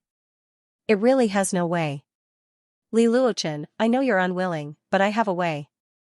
Li Luochen was shocked, you have a way? What is it? The ocean of death's pressure's voice was deep and clear, create an opportunity that the primary Tao cannot ignore. Use this opportunity to deceive it and divert the primary Tao away from the river of time. Lu Yin's heart skipped a beat, the primary Tao's power? It seemed like it controlled the river of time and karma. Even an eternal realm cultivator couldn't see through the power that circulated within the core. This was the primary Tao's power. Can it work? Li Luochen asked. The ocean of death's pressure replied, it can be tried. Actor of 1,000 Trickery, what do you think? Li Luochen asked. Sixth Toad rolled his eyes, why do you ask Actor of 1,000 Trickery for everything? It was like this when I was translating. Actor of 1,000 Trickery couldn't speak, but in the end, I spoke the most. Li Luochen scolded, shut up, I'm asking Actor of 1,000 Trickery. Luin looked at Actor of 1,000 Trickery. This fellow was very special in the Death Universe, as it had created the Death Boundary Codex. Actor of 1,000 Trickery asked, how exactly do you do it? Luin translated truthfully. The ocean of death's pressure.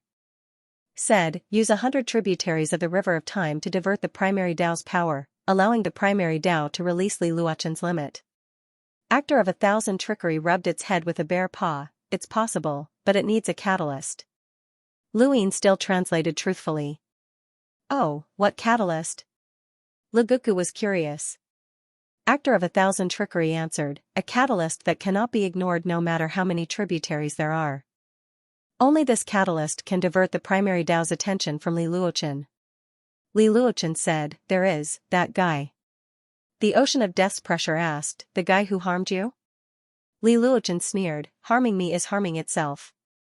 Actor of 1,000 Trickery answered, if there is a catalyst, then this method will work. It's best if there are enough shielding materials, such as the Taiqing civilization's origin scrolls. That material can shield source boxes from arrays, so it's the most suitable. This was the first time Luin had heard this unfamiliar voice, and it belonged to Soft Devouring Tracer. Origin scrolls are very rare, and I've been attacking Eternal Realm cultivators for countless years, but I haven't been able to obtain much. The main reason is that it takes too much time to form. Su can get a lot. Thank you, brothers, for your tips. Thank you. The ocean of death's Pluto said in a low voice, she's been avoiding us all this time, so we can only do our best to find her. Since this method is feasible, we'll follow it and capture 100 tributaries of the river of time. At the same time, we'll distribute all clues related to her to the various abyss. I have a question, Toad OL6 suddenly spoke up, is it worth it? That's right. Capturing 100 tributaries of the River of Time for Li Luochen isn't easy, and we'll lose a lot of money if we're not careful. We also have to find that primer and the materials for the origin scroll. Is it worth it? Li Luochen shouted, Toad, you just became an abyss. So what? I can't say it even if I don't like it. I don't think it's worth it. Toad OL6 didn't care, might as well choose another abyss. There's plenty of deathly energy anyway. What do you think? Li Luochen's voice was extremely gloomy, Toad, you're courting death. Luin looked at Trickster, what do we say? Trickster shook his head. Not worth it, Luin translated. Trickster was stunned, I haven't said anything yet. Isn't that what shaking your head means? Luin asked. Li Luochen shouted, Trickster, you don't think it's worth it? Trickster hurriedly transmitted to Luin, I shook my head because I had no choice. Don't translate it. Luin retorted, but I've already translated it. Li Luochen was threatening me just now, so if I translate it again, he won't come over and kill me, right? No, hurry up and translate it, Trickster urged. Above the ocean of death, Li Luochen shouted again, Human, do you have it or not? Do you have a translation? Luin looked at the illusory ocean, I had no choice. What do you mean? Li Luochen shouted. Luin replied, Master trickery means that we have to do it. Then you said it wasn't worth it? You dare change your words? Lord Trickster shook his head. I thought he meant it wasn't worth it. Sorry, I translated it too quickly. He shook his head? Li Luochen was stunned. Trickster frowned and stared at Luin, don't say anything unnecessary. Li Luochen fell silent. The ocean of death roiled. Thousand Trickery waved his hand to disperse the illusory ocean and stopped talking. Instead, he turned his back to Luin and looked at the river. I've said that you're different because your heart is closer to the light. So, can you tell me what the light that you yearn for is? Luin looked at Trickster's back, the abyssal seat. Actor of 1,000 Trickeries was astonished, and he turned to look at Luin. You want the seat of the abyss? Luin nodded. Since you want the seat of the abyss, why did you change my words and give Li Luochen hope? 1,000 Trickery asked. Luin replied, it's better to let it go. Blindly denying it hope will only make it go to extremes, but sometimes, extremes can actually help it. That's why I'm giving it hope and allowing it to walk down this hopeless path. 1,000 Trickery exclaimed in admiration, you're scheming, but it's different from the feeling your story gave me. Have you changed? Luin looked in a certain direction, I've thought about many things in the underground. Abyss. Perhaps we should make some changes. I see. Dark Immortal Prison Bone's sneak attack had almost killed Luin, and Luin had been abandoned in the underground abyss for 500 years.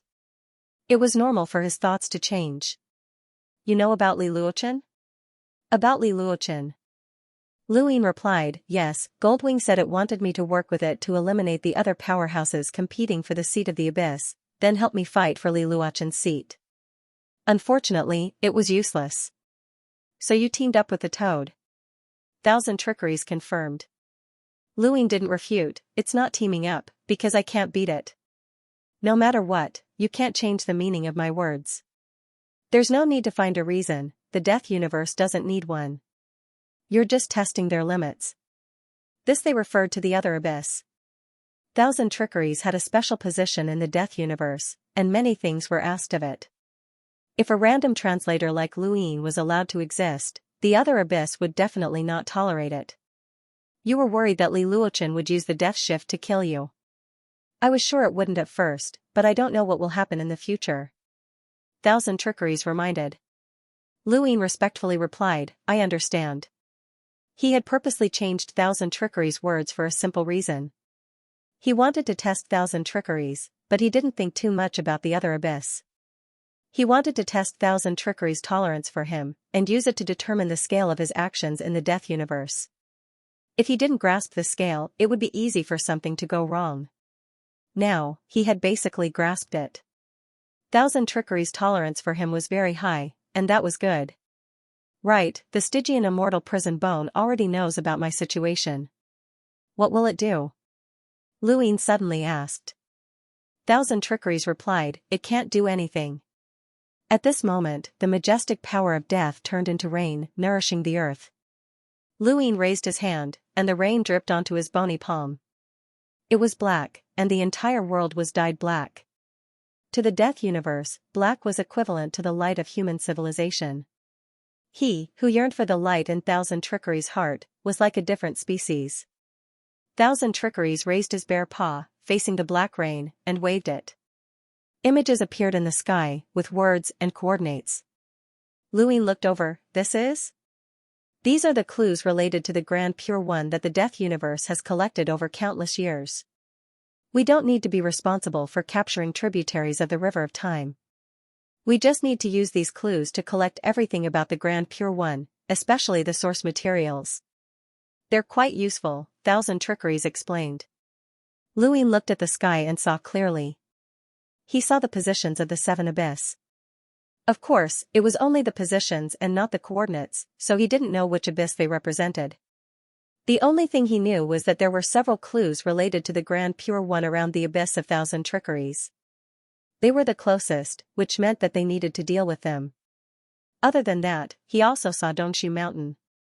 So that was the case. Lu City and Dongshu Mountain were at war because of the Grand Pure One.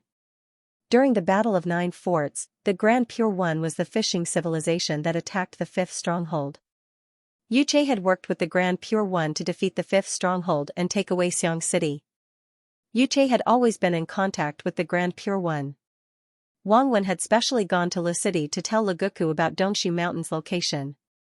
He knew that the Death Universe would not give up on any clues about the Grand Pure One. That was why there was a war between Lu City and Dongshu Mountain. In the end, it was to find the Grand Pure One. He had found the reason, but he still couldn't explain why Yuche had been killed by Legoku. The reason did not match the result. Luine did not need to think about this for the time being. No matter what, he just needed to act according to his own plans. No. It was better to be safe than sorry. What he was curious about was why the Death Universe was so bent on finding the Grand Pure One. He asked this question. Thousand Trickeries answered, the Grand Pure One has the secrets of the universe. What do you mean? Luine was even more confused. Thousand Trickery looked at him. In the path of sourceboxes, the ultimate goal of cultivation is to set up a sourcebox array. A sourcebox array is so powerful that it can change the heavens and the earth. Even in the undead universe, there are many things that require the help of a sourcebox array to accomplish. For example, the Great Death Teleportation has traces of a sourcebox array. Many things can be accomplished by using sourcebox arrays. But the Grand Pure One is different. They are better at lockbreaking. What is lockbreaking? What is a sourcebox? The universe has sealed sourceboxes, but why are some sealed and some not? In the eyes of all civilizations, sealed sourceboxes are secrets, and lockbreaking is unlocking the universe's secrets. Of course, they are also very good at sourcebox arrays. Even if they are just incidental to the path of lockbreaking, they have already surpassed all civilizations. The Grand Pure One's value is immeasurable. Luine had learned about the Grand Pure One while he was at Cave Void Mountain. The Grand Pure One's philosophy was that war was the process of lockbreaking. They believed that the universe was the greatest sourcebox, which was why they needed to lockbreak it. No matter how terrifying this idea was, the Grand Pure One's understanding of the universe's various sourceboxes meant that they knew the most about the core distance. Their expertise in sourcebox arrays was also destined to be coveted by countless civilizations. Thousand Trickeries pointed at one of the coordinates. There's a fishing civilization here that once fought with the Grand Pure One. They must have left behind many clues about the Grand Pure One. What you need to do is go there and eradicate that fishing civilization to retrieve everything about the Grand Pure One. It's that simple. Just do it. Luine stared blankly at Thousand Trickeries. It's that simple? Thousand Trickeries was very serious. It's very simple. Luine looked at the coordinates and then pointed at himself. Senior, you want me, someone who's not even at the Eternal Realm, to deal with a fishing civilization? You call it simple? Thousand Trickeries grinned. A fishing civilization is not as terrifying as you think. As long as you can deal with their absolute methods and suppress their strongest power, you can deal with them. Luin did not know how to refute this. Yes, this could be dealt with, but if an absolute method was so easy to deal with, it would not be called an absolute method. Looking at all the fishing civilizations that he had seen before, the Black Apocalypse's life-skipping, the Xianxua's teleportation, and the Muddy Kingdom's karmic designation were all simple. Not to mention suppressing their strongest power. Any civilization that reached the level of fishing had at least 2 universal laws, and he had never seen an exception. He had not seen the full extent of the technological fishing civilization, but the Emperor's warship was definitely not easy to deal with. It was not bound by karma, and even the undead universe did not want to provoke it. With the strength of his white bone avatar, he was not confident that he could defeat an existence that had at least 2 universal laws. Besides, it was very likely that there was an absolute powerhouse that was close to 3 universal laws. Don't worry. Of course, I won't let you deal with it. Senior, what do you mean? I'll help you reach the limits of your potential first. I estimate that your strength will increase by quite a bit. No matter how much it increases, it's impossible to deal with a fishing civilization without being at the Eternal Realm. Thousand Trickery patted Lu Yin's shoulder with a solemn expression. Believe in yourself.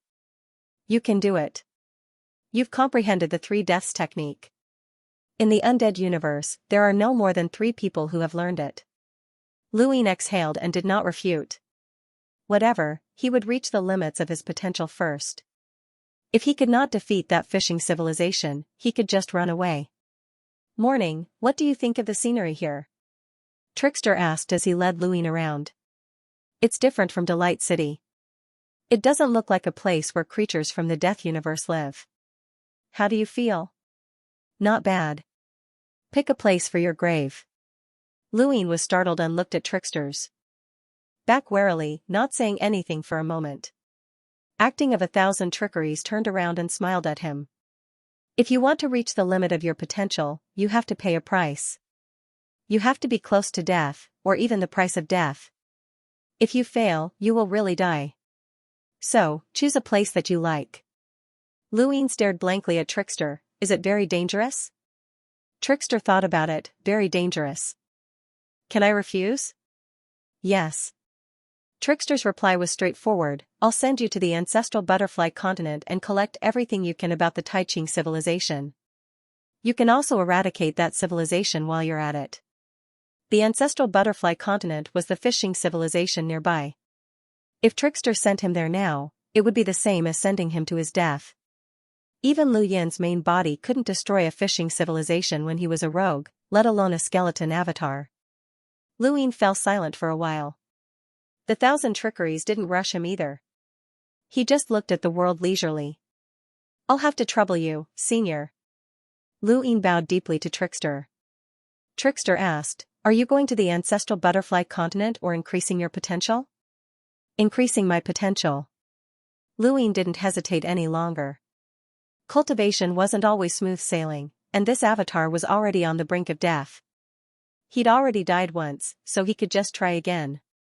He'd hesitated because he was worried that Trickster would plot against him, but this worry was unnecessary. With Trickster's strength, killing him would be as easy as flipping a hand. There was no need to plot against him at all. It could only be said that his years of cultivation had made him overly vigilant and subconsciously worried. This worry was meaningless. 1,000 Trickery raised his hand and pointed at the sky. Choose a place. Lu Yin calmly replied, here. So casual? It's up to fate. Trickster grinned, stand still. He then retreated step by step. Lu Yin looked at him in confusion. It was still retreating, but at that moment, a shadow loomed over his head. Lu Yin looked up and saw a huge black sphere slowly descending towards him. Its surface was smooth and glossy. As the black ball approached, the wind was still the same. Nothing had changed, but that was what made it so terrifying. Any existence would cause a commotion when they made a move, yet he was unable to detect the sudden appearance of such a large black sphere. This in itself was a problem. Furthermore, this black sphere definitely contained an extremely terrifying power. This was the feeling he had when he first saw it. However, as he stared at it, that feeling actually disappeared. What a huge gap. He looked deeply at the Thousand Trickeries. Thousand Trickeries' voice rang out, "It's rare to find a good material, don't die." As soon as he finished speaking, the black sphere suddenly descended and pressed down on Luin.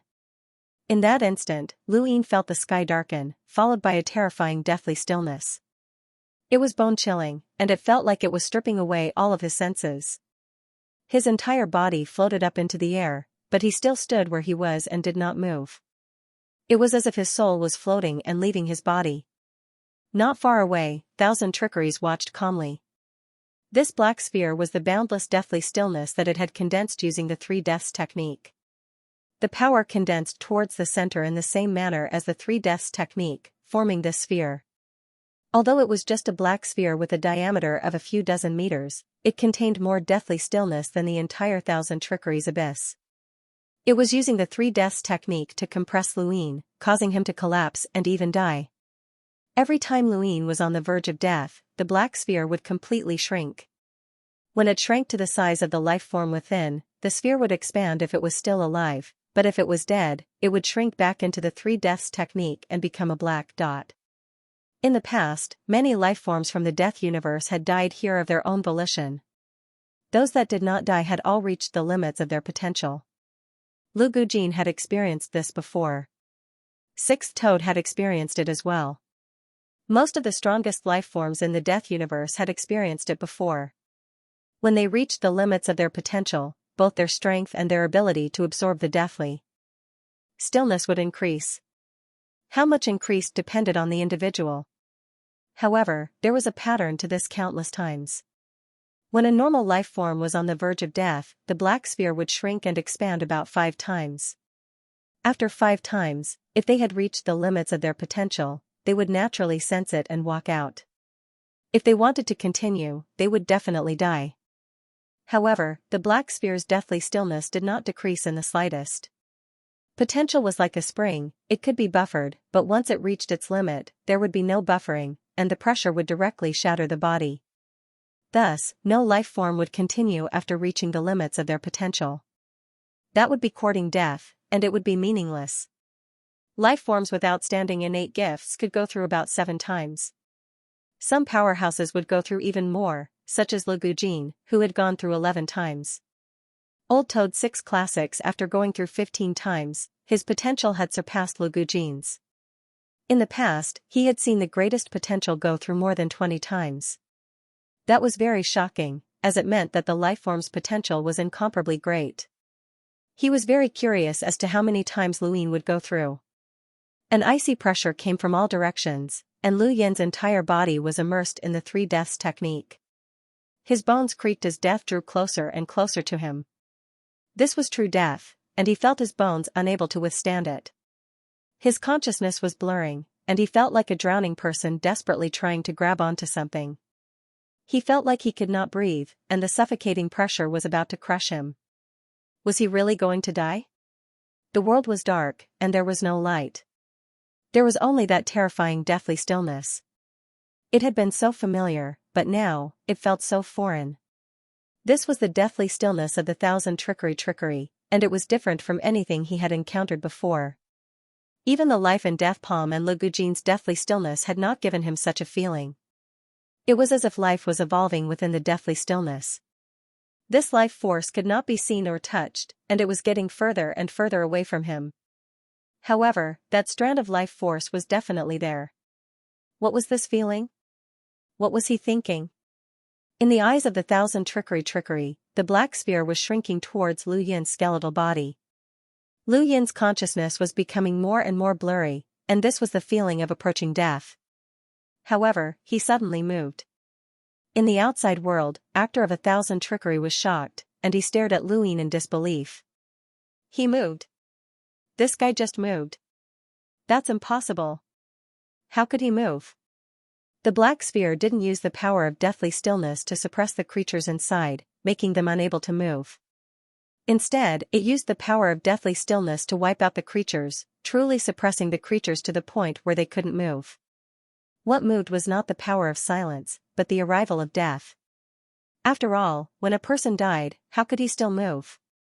This was common knowledge in the Thousand Trickeries. But at that moment, Luin moved.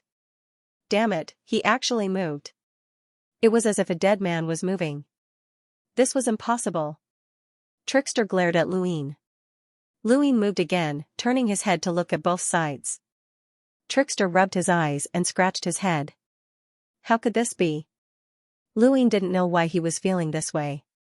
The feeling of being on the brink of death should have been one of despair, but he was very familiar with it. Right, he suddenly remembered that he had experienced death before, and not just once, but many times. His Dai's enhance had entered the bodies of too many creatures. Some of them had directly committed suicide under his control, while others had sought death.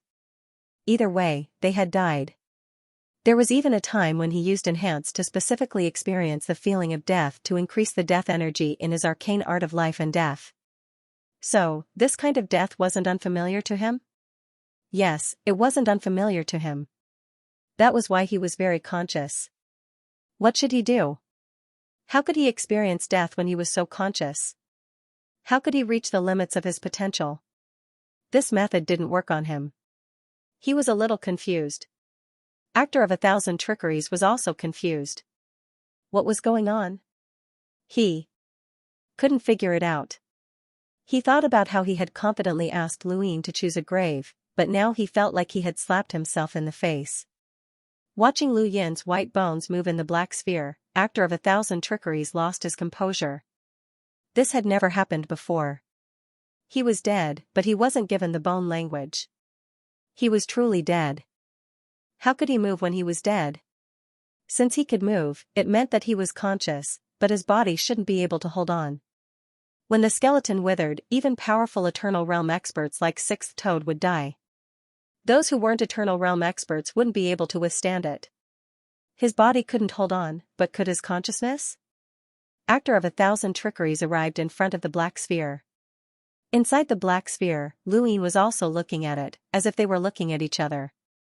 The black sphere had already condensed outside of Lu Yin's body, which meant that Lu Yin's white bone clone was on the verge of death. However, it quickly expanded again. Actor of 1,000 Trickeries looked at it deeply. The process of condensing and expanding was the same as other creatures, but what was the difference between the two? He couldn't figure it out either, but this was really interesting. This experimental material was really interesting. Luin looked at Actor of 1,000 Trickeries and retreated step by step. His body was getting lighter and lighter. Although he could move a little, he couldn't move in a large area. He didn't see that his white bone clone was covered in cracks and was on the verge of shattering. Even his head was cracked. He couldn't see any of this. He only knew that he was too familiar with this feeling of being dead yet not dead. It was so familiar that he could wake up with just a thought. The black sphere condensed again. Crack! A cracking sound entered Lu Yin's ears. Was it his own body? He wanted to look down, but he couldn't move his head. He could only move his fingers. Actor of 1,000 Trickeries stared and moved again. Condense and expand. Condense and expand. Lu Yin's white bone body was constantly hovering between being completely shattered and not, condensing and expanding again. It had already happened 9 times, and there would be a 10th soon. The moon skeleton withering had already condensed 11 times. Actor of 1,000 Trickeries had expected Luin to surpass Lu Gujin. He calmly watched as the black sphere condensed and expanded 11 times. Lu Yin's white bone body was getting more and more shattered, but he still had a complete human form.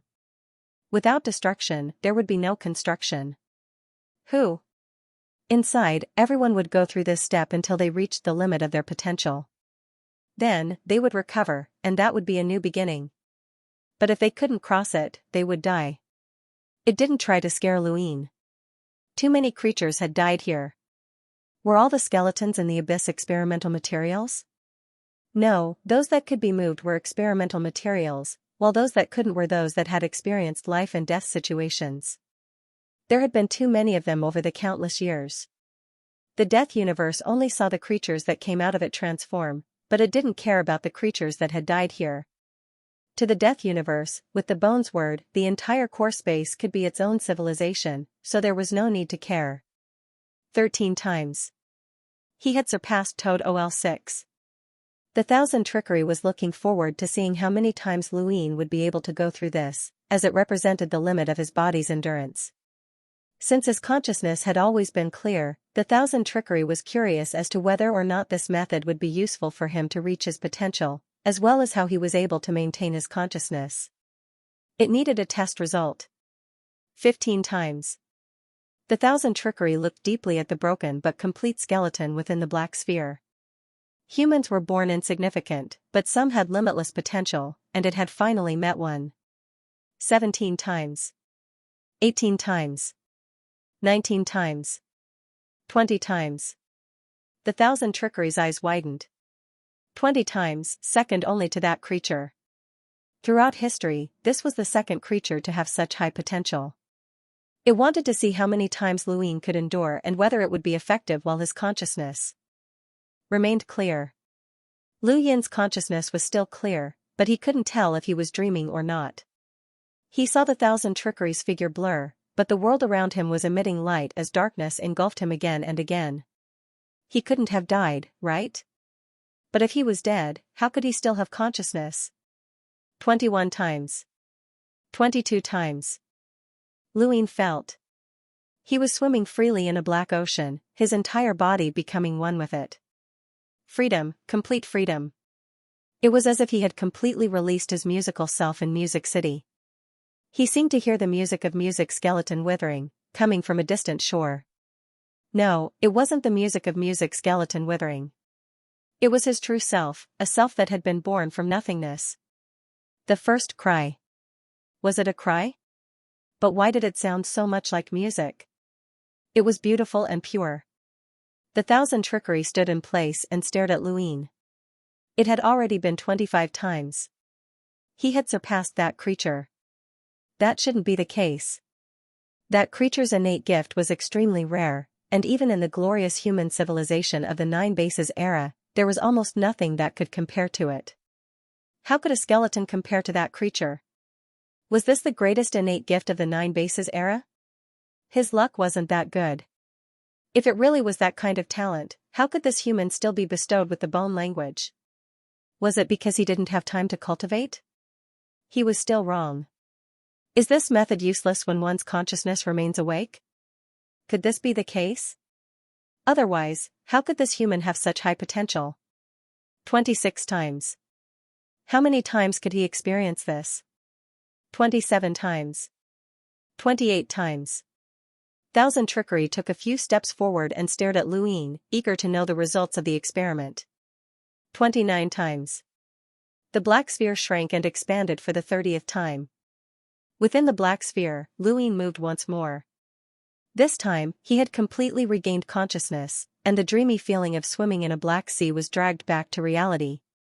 Death had descended upon him once more, but this time, he was not on the brink of death, he was truly dead. He knew that if he stayed in the black sphere any longer, he would really die.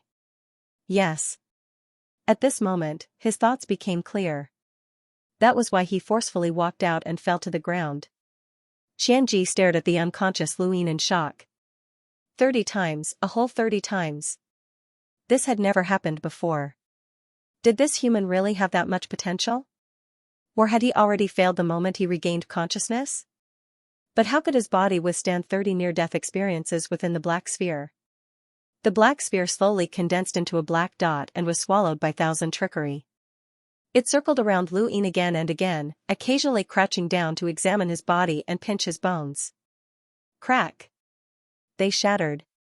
Lu Yin's skeletal body was already on the brink of death, and it was covered in cracks. Even a normal person would shatter it with a single kick, let alone Xianxia. It was impossible to tell anything from his current state. Only when Luin completely recovered and saw how much his strength had increased would they be able to see the results. Xianxia grabbed Luin and threw him into the abyss, where he could slowly recover. Without the obstruction of the Stygian prison bone, he would be able to recover as soon as he regained consciousness. After an unknown amount of time, Luin slowly regained consciousness. He looked around and saw that he was in the abyss again. He looked up and saw the dome of darkness. He also saw the ray of light that he had pierced through, illuminating his body. Luin let out a deep breath and checked his body. He was in a terrible state, much worse than when he had been attacked by the Stygian prison bone. His entire body had been completely shattered, but this injury was not serious. He immediately absorbed the power of death and recovered. Not long after, the cracks on Baigu's body disappeared and he had recovered. Luin clenched his fists. It had changed, and there was a strange feeling. It was clearly his own body, but it also felt like it was not his body. There was an indescribable sense of control and strength. He had experienced this feeling before.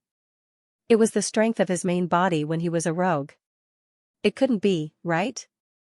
This skeleton clone of his had the strength of his main body when he was a rogue? What about the strength? It was about the same. It seemed that other than teleportation, it did not have any innate gifts like dice. Its basic abilities were about the same as when his main body was a rogue. It was much stronger than before. If this body were to fight against the Golden Wing now, it would not be so difficult. Just the strength alone would be enough to make it lose its sense of direction. Was this the feeling of reaching the limit of one's potential? Yes, when his main body was a rogue, he had also reached the limit of his potential at that time. However, this time, it was Baigu who had reached the limit of his potential at that time. Luin was amused. He could actually cultivate like this. After cultivating to the limit of his potential, he could take out the white bones in his body to cultivate again. If his main body had not broken through to the eternal realm, he could fuse with the skeleton clone at this moment and reach a higher level. At this level, even if he participated in the War of the Three Universe catastrophes, he could still compete with those who controlled the life and death calamities. At least he could ensure that the other party could not beat him. Of course, he still did not have the ability to break through the situation. No matter how much he improved the skeleton clone, it could not reach the strength of his main body after breaking through to the eternal realm. But he had taken the right path.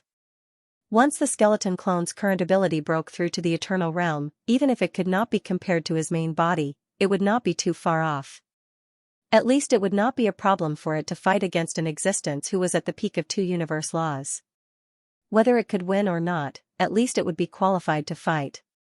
Then he would fuse with his main body. Luin did not know how high he could reach at that time.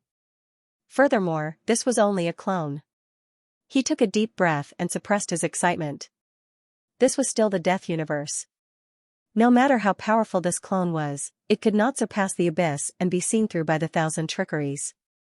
If the bone clone hadn't been allowed to die before because Luin wanted to walk down this dark path, then the bone clone couldn't be allowed to die now. It had already walked down this path, and the next step was to attempt to break through to immortality. As long as it succeeded, Luin was confident that he could fight against an existence who was at the peak of three universe laws once he fused with his clone. It would overturn everything the unknown knew about him. The more this was the case, the more he could not be anxious. Luin calmed down and recalled what he had done before, especially what he had seen and felt when he was conscious in the black sphere. He had to explain it to the thousand trickeries. There must be a standard for reaching the limit of one's potential. Lu Gujin was definitely one of the best, and he could be higher than him because the thousand trickeries had already confirmed this. But how much higher? He had no way of knowing this. Because he did not know the standard for comparison. He had seen the thousand trickeries in the black sphere move away from him at first and then approach him later. It seemed unbelievable. Why was it unbelievable? Did he do something that surprised it? Luin had to think step by step and perfect every step as much as possible. At the same time, he had to hide himself as much as possible. This was very difficult because the thousand trickeries was very smart. Not long after, Luin walked out of the underground abyss and saw the thousand trickeries by the river. It seemed to like standing by the river. The thousand trickeries saw Luin walk out. It looked over and sized Luin up before giving him a thumbs up. Amazing. Luin was speechless. Senior, does this mean that I have reached the limit of my potential? The thousand trickeries scratched its head. It should be. How do you feel? Have you become more powerful? Luin nodded and clenched his fists excitedly. You have become much more powerful. How much? I can't say for sure. My strength and bones have increased. I thought that I would never be able to become stronger again. Thank you, Senior. Thousand Trickery looked at Luin. You were conscious when you were in the black sphere, right? Luin shook his head. I don't know. I felt like I was conscious, but also like I was dreaming. I felt light. How did you feel at that time? It's light as a feather. Can you control your body? Luin nodded. Yes. The Thousand Trickery's eyes lit up. How did you feel at that moment? Luin recalled. Comfortable. The Thousand Trickeries? It had guessed many things, but it had never guessed that it was comfortable. Comfortable? How could it be comfortable? It was close to death. You, comfortable? Yes, comfortable. Swimming is so comfortable. The Thousand Trickeries was confused. Swimming? Luin told it about his feelings. He did feel like he was swimming in a black sea. He was not lying. When facing a smart person, lying would be easily seen through. He did not lie. He did feel light. He could not tell if he was dreaming or awake. The feeling of swimming was the clearest. He did not know what the Thousand Trickeries standards were, but everyone's feelings were different. It was difficult to judge based on feelings. The Thousand Trickeries muttered to himself. It felt the same for all creatures that had gone through this step. Every creature's feelings were different because every creature had different habits. Some creatures would never be able to swim, so they would not feel this way. However, some creatures were born in the water, so swimming was as normal as walking. There was nothing special about it. For humans, swimming was just a pastime. So comfortable? Senior, how was my advancement this time? Luin asked. Thousand Trickery looked at him. Very impressive. Compared to Liku Withered, how was it? Senior has always said that my potential surpassed Liku Withered. Is that true? Luin asked again. Thousand Trickery replied, it should be considered as surpassing. Luin had a rough idea. It seemed like Thousand Trickery was unable to determine the limits of his potential. Logically speaking, that shouldn't be the case, but when he thought about how it had inconceivably approached the black sphere and stared at him, he felt like he had done something that it couldn't understand. It had mentioned movement just now. Could it be that all living things couldn't move within the black sphere? Was it because he had moved that it couldn't understand? He still wanted to ask more questions. Thousand Trickery raised a hand, and a black dot appeared on the bear's paw. It grew larger and eventually turned into the black sphere. Again? Go in and absorb the power of desolation. Let's see how much you can absorb. Luin looked at the black sphere and then back at Thousand Trickery. You're not waiting for the death shift? My power of desolation is enough. Then why did you wait for the death shift last time? It's convenient. Luin stepped into the black sphere. This time, the sphere didn't shrink as he activated Sirius to absorb the power. Senior, please expand the sphere's range. Thousand Trickery wanted to know the limits of the amount of desolation he could absorb and compare it to the previous time. Luin also wanted to know where his limits were. Thousand Trickery calmly watched from outside the black sphere as it expanded rapidly. Along with the appearance of the Sirius stars, the black sphere enveloped the entirety of Sirius and eventually the entire abyss of Thousand Trickery. It was almost the size of Delight City. Just how much desolation power did Thousand Trickery have? The three deaths technique had allowed him to store a ridiculous amount of desolation power. Thousand Trickery was definitely even more ridiculous, but that was only relative to the other abysses. Thousand Trickery was also within the black sphere, and it could clearly feel the desolation power within its three deaths technique being absorbed by Luin. Luin had already reached his limit, and the fact that he could absorb it meant that he had improved. This also meant that the method of reaching his potential limit was effective. Now, it all depended on how much he could absorb. Inside the black sphere, dead stars were born one after another. These were the new dead stars of Sirius. In the past, they had reached their limits, but now, they had broken through. This was the power that the White Bone clone possessed at this moment. The power of the White Bone doppelganger was actually very pure. It was just its own power. Defense, and deathly still power, supplemented with cultivation techniques and battle skills. It was not as complicated as the main body. Complexity had its advantages, and simplicity had its advantages. The number of stars continued to increase and expand, but Luin did not control them at all. He just wanted to see how far the black sphere could expand. However, no matter how much the star expanded, the black sphere would definitely encompass it. Luin looked at the faraway thousand trickery, feeling that it was unfathomable. It must be known that the source of the increase in stars was the deathly still energy within the black sphere. This meant that the thousand trickery trick was supporting both the serious technique and the black sphere at the same time. The deathly still energy contained within the black sphere was bottomless, and it was far from what Lu Gu and Ku Jin could compare to. At the same time, the thousand trickery trick also wanted to see how many stars Luin could increase. It had learned the serious technique just by looking at it, and it was very clear how much deathly still energy these stars could contain. At this moment, both sides were testing each other. The increase in stars had stopped. It was not that it could not increase, but that it did not want to. Luin knew that he was testing the thousand trickery trick, and that it was also staring at him. He could not let it see through him. The current range of the serious technique had greatly exceeded its previous limit, and the next step was the three deaths technique, which had to be controlled. This sort of sullen feeling was very uncomfortable, but there was no other way. The thousand trickery trick stared at Luin. Was it over? It had expanded a lot, but it was not too exaggerated. The true extent of the expansion would depend on how much this person's three deaths technique contained. Previously, it had been 10 times the amount of deathly still energy, but now, it was unknown how many times it would be. If it was 10 times, then it would be a rather exaggerated number. The deathly still energy from each star surged towards the three deaths technique like a tide. The triangle between Lu Yin's palms continued to shrink until it became the center of a black sphere.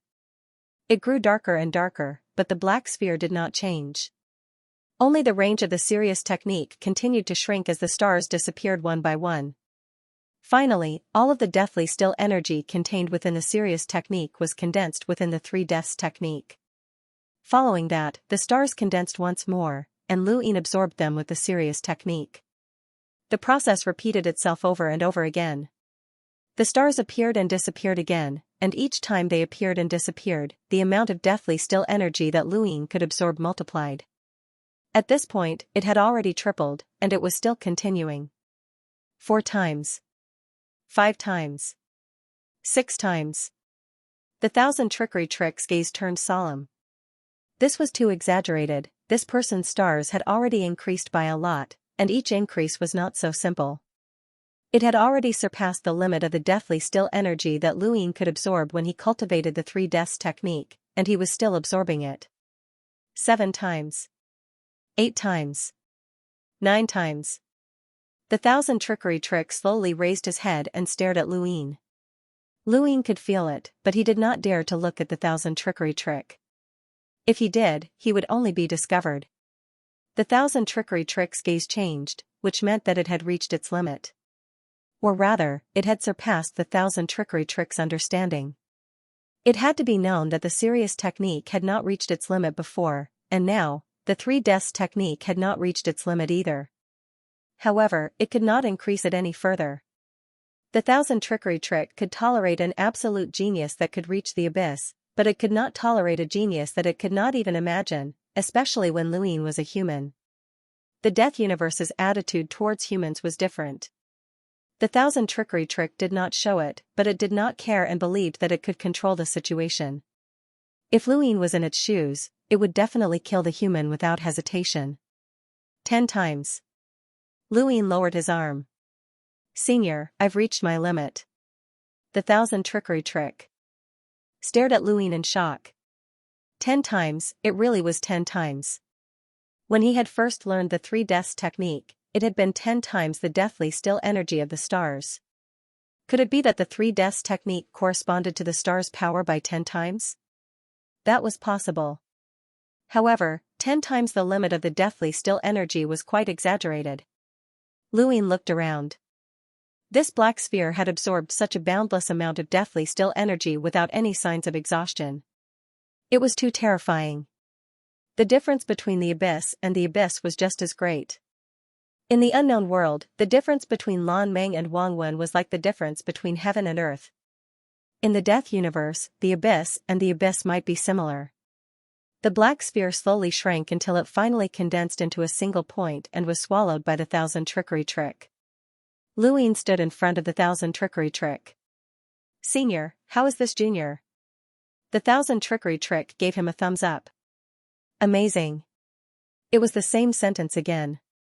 Luin asked, "What about the specifics?"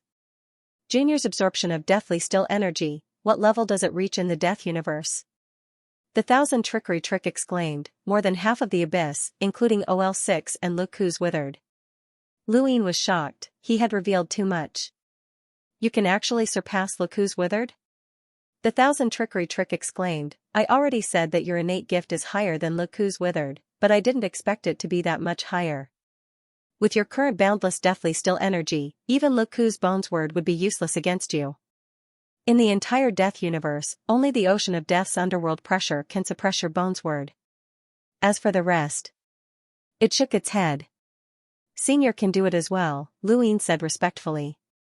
The thousand trickery trick grinned. "I'm good at literature, not martial arts.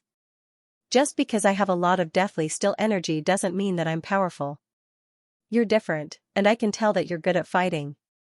That's why the butterfly progenitor continent is counting on you. No matter what, it's closest to my abyss." Luin was helpless. "Why do you have to help Li Luodan?" The toad was right.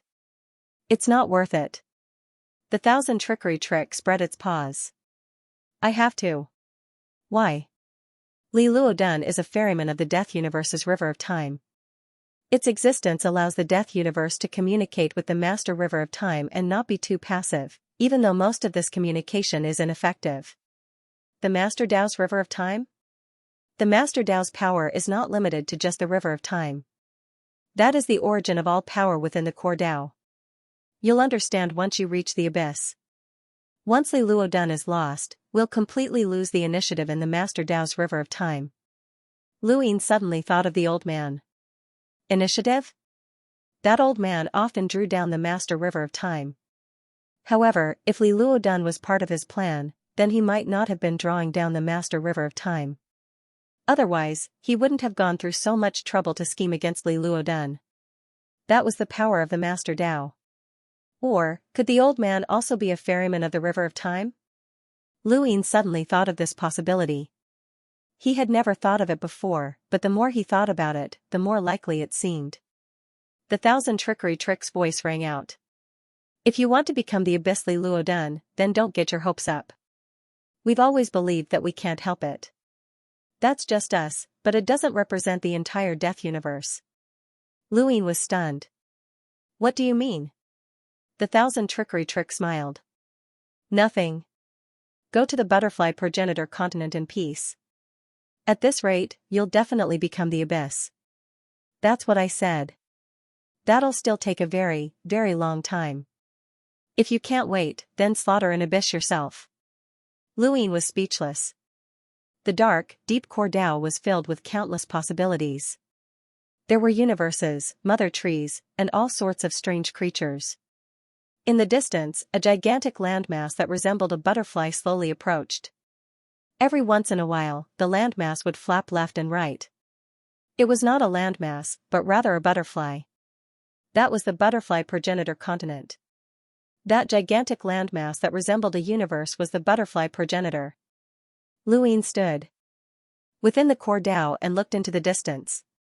His mission this time was to enter the butterfly progenitor continent and search for everything related to the Taiqing civilization, especially the materials for the Origin Codex, and then destroy the butterfly progenitor continent.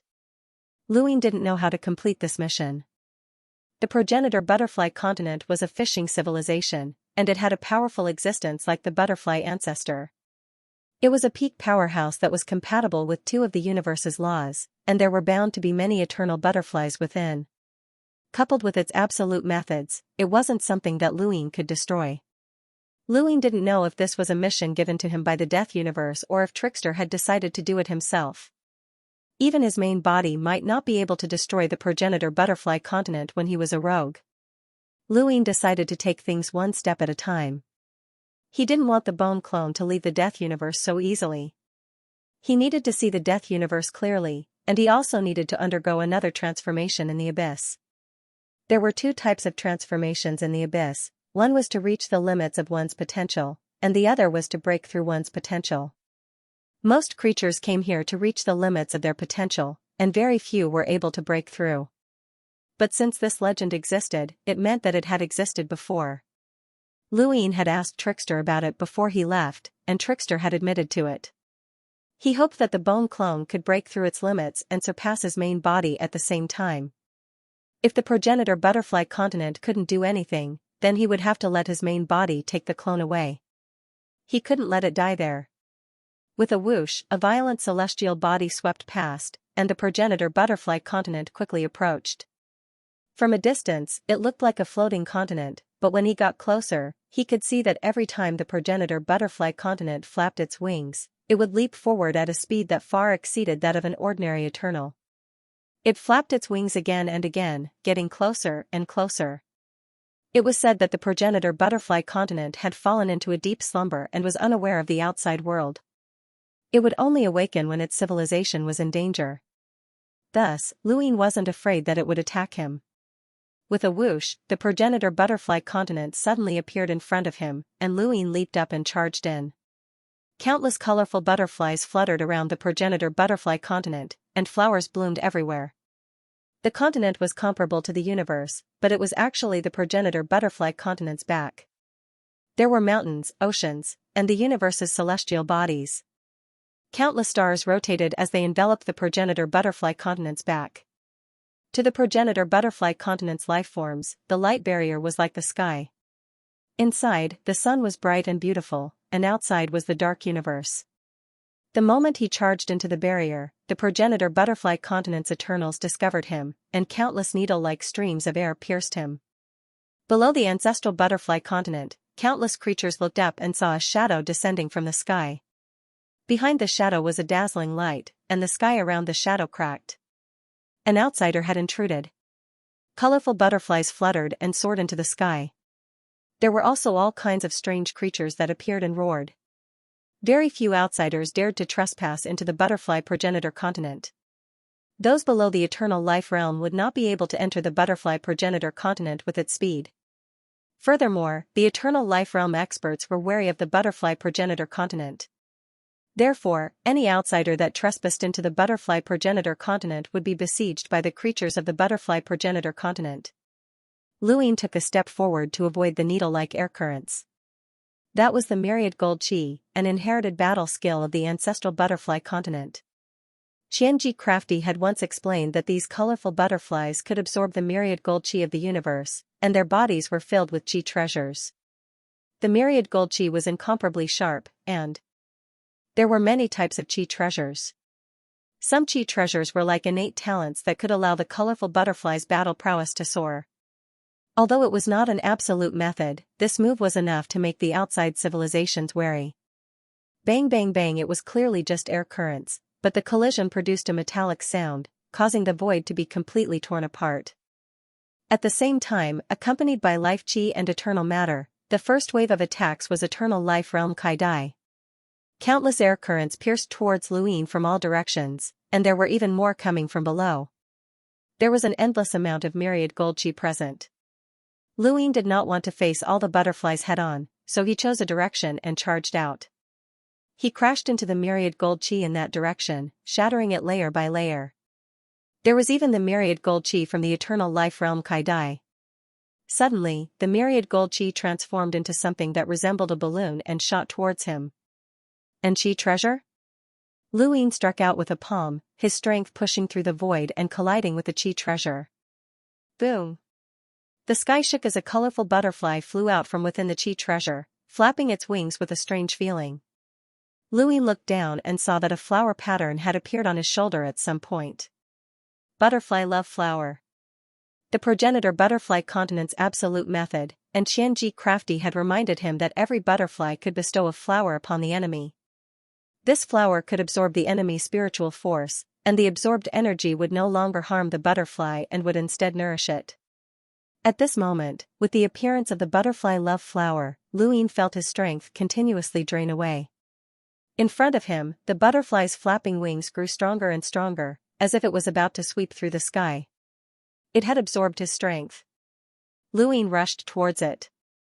On the opposite side, the eternal life realm Kai-Dai shot out a myriad gold chi. This time, the myriad gold chi was completely different from before. It carried Lu Yin's strength, so he could only avoid it. Another rainbow butterfly appeared from behind, and a flower appeared on Lu Yin's back. His heart sank. He was besieged, and if he could not quickly end the battle, he could only be passive. His white bone clone's methods were still too few, even if it had the strength of his original body at the same time. If it was his original body at the time of his rogue days, he could easily deal with this butterfly in front of him. But now, it was difficult for him to even get close. Behind him, another eternal life realm Kai-Dai chased after him. With the appearance of the butterfly love flower, he only felt his strength draining faster, and it was absorbing his strength twice as fast. No matter how strong he was, he could not withstand it. In desperation, he could only use Not Forgetting in the World, attacking in front and behind him with both palms. Two eternal life realm Kai-Dai were hit at the same time, and Not Forgetting in the World stunned them. Taking advantage of this opportunity, Luin activated the Art of Sirius, causing the dead stars to explode one after another. Black energy surged out from the sky and on the ground, drowning out everything. However, this lasted only for a short time, and a violent airflow rushed up from below, dispersing the deathly energy. Fortunately, Luin was already far away, retracting his aura and hiding on a star. With his size, as long as he did not expose his aura, it would be difficult to find him. Any star would be enough for him to hide. On the progenitor butterfly continent, countless colorful butterflies flew around and made sounds. One by one, eternal life realm Kai-Dai appeared and scattered something similar to pollen across the entire continent, searching for Luin. On a barren planet, Luin stood under a mountain range, his entire body shrouded in its shadow as he looked up at the sky. 1, 2, 3, 4. He saw 4 eternal life realm Kai-Dai, but this was definitely not all of the fishing civilization. Conservatively speaking, there were at least 8 eternal life realm Kai-Dai on the progenitor butterfly continent. There were so many of them, and if he was given 1 butterfly love flower each, his spiritual force would quickly dissipate. No matter how much deathly energy he had or how strong his technique was, it would be difficult to use it without spiritual force. Spiritual force was the foundation of life. So difficult to deal with. Luin muttered to himself as he looked at the pollen in front of him.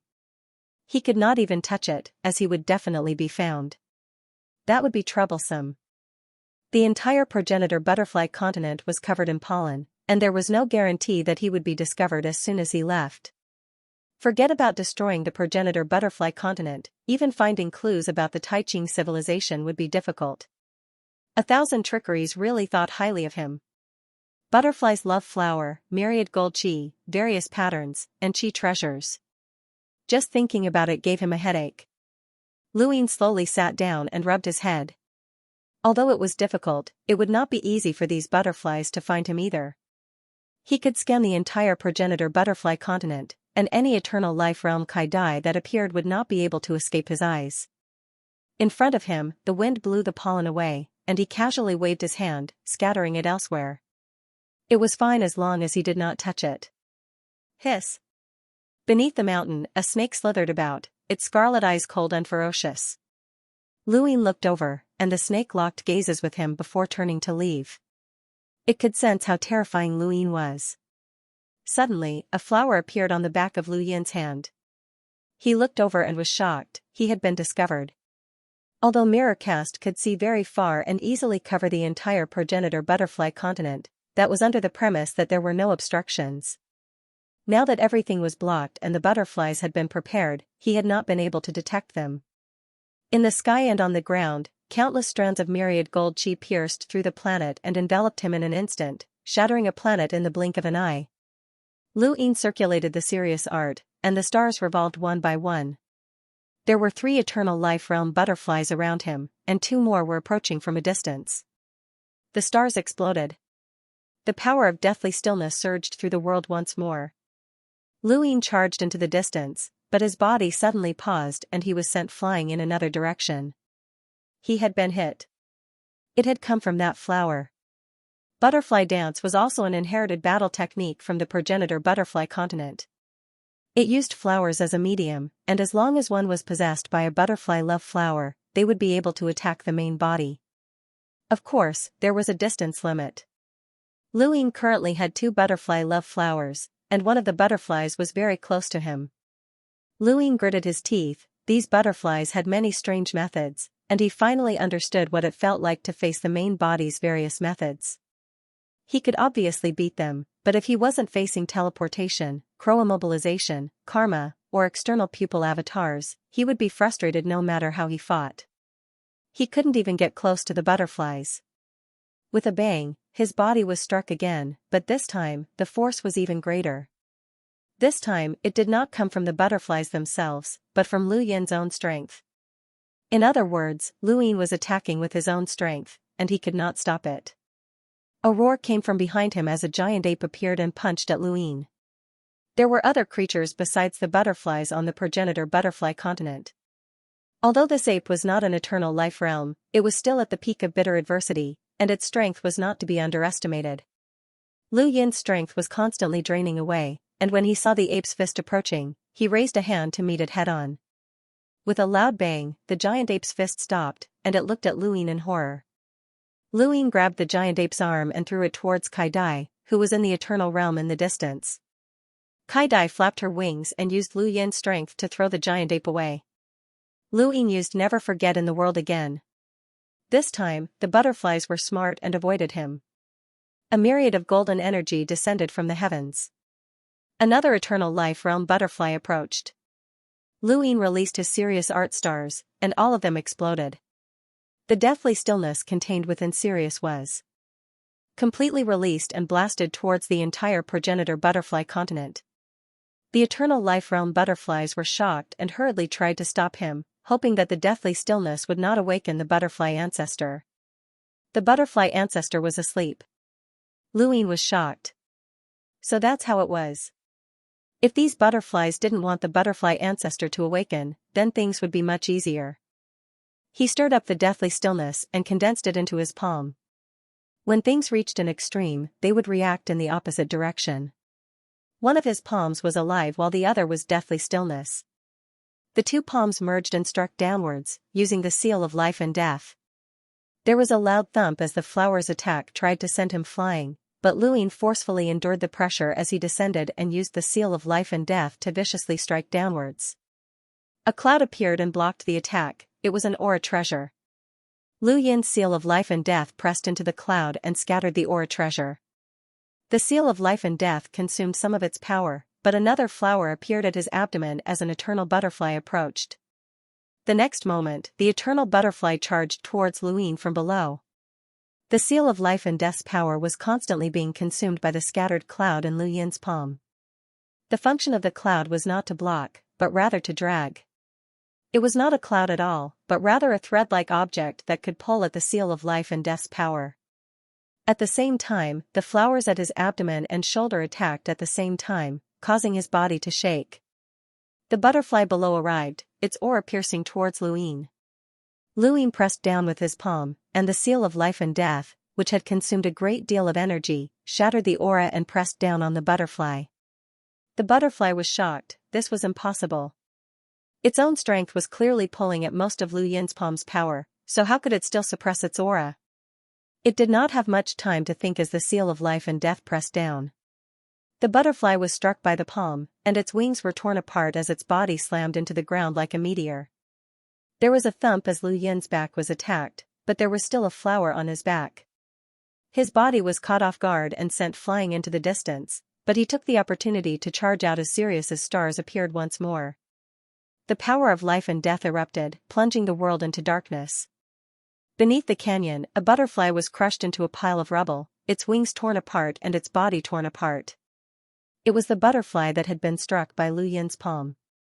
As long as he could hit it, the butterfly's defenses would not be able to stop Lu Yin. Absorbing a certain type of spiritual force would not cause any damage, but the damage would not exceed that of a butterfly that had absorbed the same amount of energy. Colorful butterflies descended one after another and surrounded this butterfly. It's that civilization. We've never wanted to come into contact with them. The butterfly ancestor said that they shouldn't attack us. It didn't attack because it was bound by karma, but this creature isn't eternal. How can a non-eternal life form be so powerful? He escaped from our encirclement, withstanding the passing butterfly flower and myriad gold aura time and time again. Furthermore, he clearly used up all of his energy just now, so why does he have it again? I don't understand. His strength is also extremely strong. His essence, energy, and spirit are enough to withstand the loss. If he can hide one power, he can hide a second and a third. Now, we need to figure out why he came to the butterfly ancestor continent. What is his goal? Continue searching. As long as he's here, he won't be able to hide. Now, let's bury him. As soon as he finished speaking, the heavily injured butterfly's body slowly melted into the soil until it disappeared. Soon after, a group of colorful butterflies flew out once more and spread their pollen across the entire ancestral butterfly continent in search of Lu Yin. Under the gloomy sky, the seawater continued to beat against the reef. Lu Yin was currently on an island and sighed as he looked at the butterfly love flowers on his body. The last one had already disappeared. Had that butterfly died? Although his attack was heavy, the other party was an eternal being, so he shouldn't have died so easily. Or was it because he was too far away? He still had 2 flowers on him, and as long as they didn't disappear, he couldn't easily attack. He was too passive, and the passing butterfly flower always affected him at critical moments. Even if it couldn't easily injure him, it was enough to affect his attacks. Just now, he had paid the price of exploding all of the stars in his art of Sirius to deceive all of the colorful butterflies, which had given him a chance to hit his opponent with the seal of life and death. He wouldn't have such an opportunity again, as the butterflies wouldn't believe that his deathly still energy had been completely exhausted. The deathly still energy contained within the 3 deaths technique was equivalent to 10 times the deathly still energy contained within the art of Sirius. It would be great if he could kill a butterfly with each burst of deathly still energy. Above the ocean, pollen sprinkled down. Lu Yin didn't dare to affect the pollen at all. He had probably been discovered earlier because he had affected the pollen. It was fine if the wind blew, but if he interfered with the pollen, he would be discovered. He could only passively dodge. He would have to wait until the butterfly love flowers on him disappeared. They wouldn't be able to find him that easily. Actually, he had thought of hiding at the bottom of the ocean, but it was useless. The pollen would still fall to the bottom of the ocean, and water couldn't affect it at all. Lu Yin continued to dodge. There were many of these colorful butterflies, but no matter how many there were, they couldn't cover the entire progenitor butterfly continent with their pollen. This method was different from willpower or consciousness, which could cover an entire universe, so Lu Yin still had room to dodge. However, as time passed, there were fewer and fewer places he could hide. A few months later, the butterfly love flowers on him disappeared. Lu Yin relaxed. Without the butterfly love flowers, he wouldn't be too passive in battle, and with his previous battles, it would be easier to defend against this technique. What a pity. However, if this clone could teleport as well, then things wouldn't be so troublesome. Lu Yin hid under a cliff, and only a single person's position wasn't covered by the pollen. Everything else was covered, and he would have to wait for a while before leaving. This position was the furthest away from all of the eternal butterflies that had appeared, and he consciously avoided them. He was in the dark while the butterflies were out in the open, and he could see their movements clearly. As long as he didn't touch the pollen, he could avoid them. All of a sudden, an eternal realm butterfly flew towards them. Lu Yin was shocked. Had he been discovered? No, the other butterflies hadn't moved. Only this one was coming over. With his previous experience of being surrounded, Lu Yin needed to see through all of the butterflies' movements before he could decide what to do next. There was no need to move, this butterfly wasn't looking for him. Lu Yin suppressed his urge to escape and just stared at the approaching butterfly. The butterfly slowly flew above Lu Yin's head before turning and rushing towards the bottom of the sea. Lu Yin stared at the bottom of the sea and watched as it dug out a strange stone. It then stared at the stone and breathed slowly. Was it swallowing the energy of 10,000 metals? Lu Yin watched this scene and gradually sank into it. It was as if he had become one with the butterfly, and a stone appeared in front of him as well. Inhale, inhale, inhale. This was the way of breathing, and it was something that Lu Yin had practiced with Grandmaster Xianxia in his original body. He had comprehended breathing and awakened his body's memories, allowing him to feel the breathing of the universe with his main body. This had allowed him to master the first and second needles of the Yama school. That was his main body. Although this skeleton clone had the same comprehension, it only had one consciousness, and that was Lu Yin himself. However, his body had yet to comprehend breathing, and it was different from his main body. His main body's memories were awakened by breathing, but this skeleton clone's memories weren't. And now, as he watched the colorful butterfly swallow the 10,000 gold chi, the experience of fusing with it actually made the white bone avatar hear the breathing of a stone. With Lu Yin's own comprehension, it was easy to comprehend the path of breathing. Lu Yin was immersed in the butterfly's ability to swallow the energy of 10,000 metals. The energy was swallowed by the butterfly, but it also seemed to be swallowed by him. It wasn't just the energy of 10,000 metals, but also the sea, the mountain, and the world. Although it was weak, he could still hear it. The skeleton clone had also stepped into the path of breathing. This feeling was both familiar and strange. Lu Yin's 7 Yama needles, and the first needle struck his forehead. He raised his bony hand, and his body slowly sank to the bottom of the sea. He looked at Kaidai in the distance, and a stream of energy appeared at his fingertip. It was identical to Katie's myriad gold chi, and he used it to strike the first needle. Go. The stream of energy stabbed towards the butterfly. The butterfly was still swallowing the energy of 10,000 metals when it suddenly sensed danger and saw the stream of energy stabbing towards it. 10,000 metals? Why? When it saw the energy of 10,000 metals, its first reaction was not to avoid it, but to be puzzled. This was because only a creature of its clan could shoot out such an attack. Why was this energy of 10,000 metals coming towards it? The needle in the eyebrows was confused. The stream of energy pierced through the butterfly and disappeared into the void. Using the energy of a needle, it was invisible and formless. It could break one's perception. On the surface, it didn't hurt at all, but it could damage the enemy's mind. At this moment, the butterfly was stunned on the spot. Lu Yin took a step forward, raised his hand, grabbed the butterfly's wings, and exerted force. The Eternal Realm butterfly was forcibly torn apart by Lu Yin. The huge force made the butterfly unable to resist. It could only let out a shrill scream as its life energy surged out and blasted towards Lu Yin. Lu Yin retracted his hand, and with a palm, a terrifying force penetrated the butterfly's body. He then took another step forward and left. In just a moment, the butterflies on the sea floor appeared one after another. They stared blankly at the butterfly that had fallen to the ground and died miserably. How could it be so fast? They couldn't figure out how Lu Yin could kill an Eternal Realm being so quickly even though he wasn't an Eternal Realm being. The previous Eternal Realm butterfly's death had been an illusion created by Lu Yin using the entire serious art's deathly stillness, but this one seemed to be very easy. There's a reaction of life energy. It looks like it was torn apart when it was caught off guard. How could that creature tear its body apart at such a close distance without causing too much of a commotion? Logically speaking, it could have at least used the butterfly loves flowers to counterattack, and it wouldn't have died so miserably. Also, its compatibility with the laws of the universe isn't weak, so it didn't use it at all.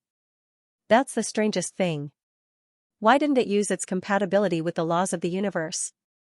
Why didn't it use the butterfly loves flowers? Why did it let that creature tear it apart? Wake up all of our clansmen. From now on, form groups of 2. We're in big trouble.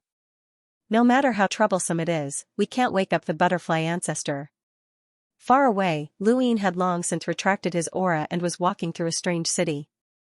This wasn't a human city, but a city built by a creature that looked like an insect. He walked in the shadows, but no creature could see him. Looking back at the bottom of the sea, the first needle of the Yama-gate was really useful. The needle had the same effect as the Forgetful World technique. What was more powerful than the Forgetful World technique was the long-term damage to the enemy's mind. It was equivalent to depriving the enemy of part of their intelligence and turning smart people into idiots. This was quite terrifying. If the butterfly's defense was strong, it could withstand the first needle's attack. It wouldn't be able to win the subsequent battle because its intelligence would be damaged. Even if it was just a little bit worse than before, it would be enough to drag it into the abyss. One of the laws of the universe was that it could deprive a person of their intelligence, which was very difficult to guard against. If the first Yama's needle was so useful, Luin was looking forward to the other 6 needles. And this was only the 7th stronghold. The more he learned about the 9th base, the more amazed he became. Luin could not understand how the 9th base had been destroyed at its peak. Was it just because of Red Hero and Wang Wen's betrayal? Was it because of Yu Chei's betrayal? Was it because of the siege of the various fishing civilizations? How many powerful fishing civilizations would it take to resist the 9th base? At that moment, powerful aura surged from all over the butterfly progenitor continent. There had been 4 butterflies, but he had already killed 2 of them. Now, 5 more had appeared, which meant that there were now 9 Eternal Realm butterflies. Including the butterfly progenitor, there were 10. This was in line with the scale of a fishing civilization. He was just afraid that there might be more. That shouldn't be the case. Now, there were 7 Eternal Realm butterflies flying around, frantically searching for him. The entire butterfly progenitor continent was in an uproar, and countless butterflies flew out. Luin retracted his gaze. 7? It would not be that easy to kill more butterflies. These butterflies were in groups of 2, or at most 3. This was to guard against him. They were really cautious. But this made it even harder to find him. He should also search for the remnants of the Tai Ching civilization and complete the mission in the Death Universe. There were not many records of the war between the Tai Ching civilization and the butterfly progenitor continent in the Death Universe. It was only confirmed that there had been a war, but no one knew what had been left behind. Luin would have to search for it himself. After so many years, trying to find traces of the war in an area the size of the universe was like looking for a needle in a haystack. Fortunately, he had the mirroring technique, so as long as there was no cover, he could see through it. He could see through the heavens. Luin had thought that there were countless creatures on the butterfly progenitor continent, and even if he did not touch the pollen, there would be creatures that would touch it. However, he had not expected that no creatures would approach the area covered by the pollen.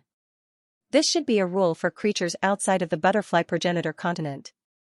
Fortunately, the pollen would dissipate after a period of time.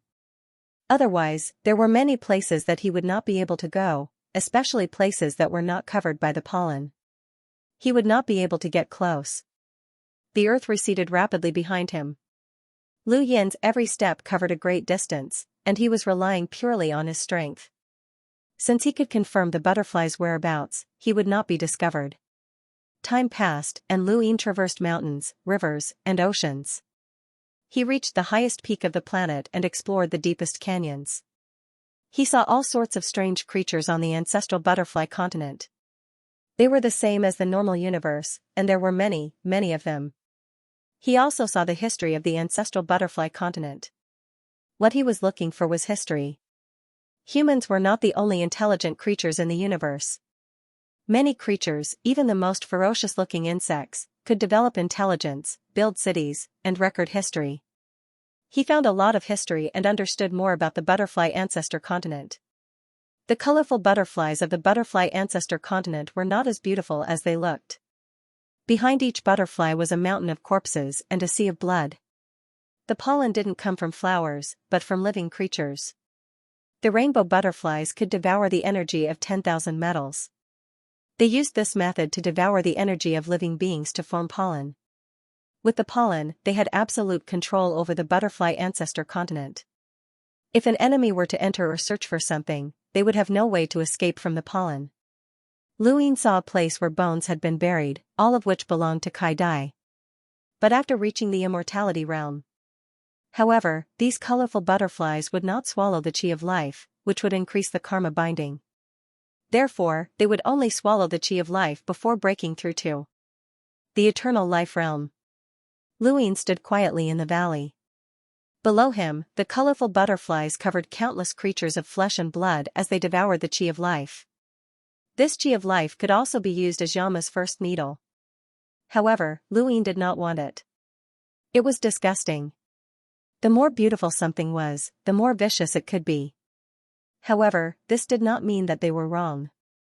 This was the survival of the fittest. There were also sinister humans who were disgusting.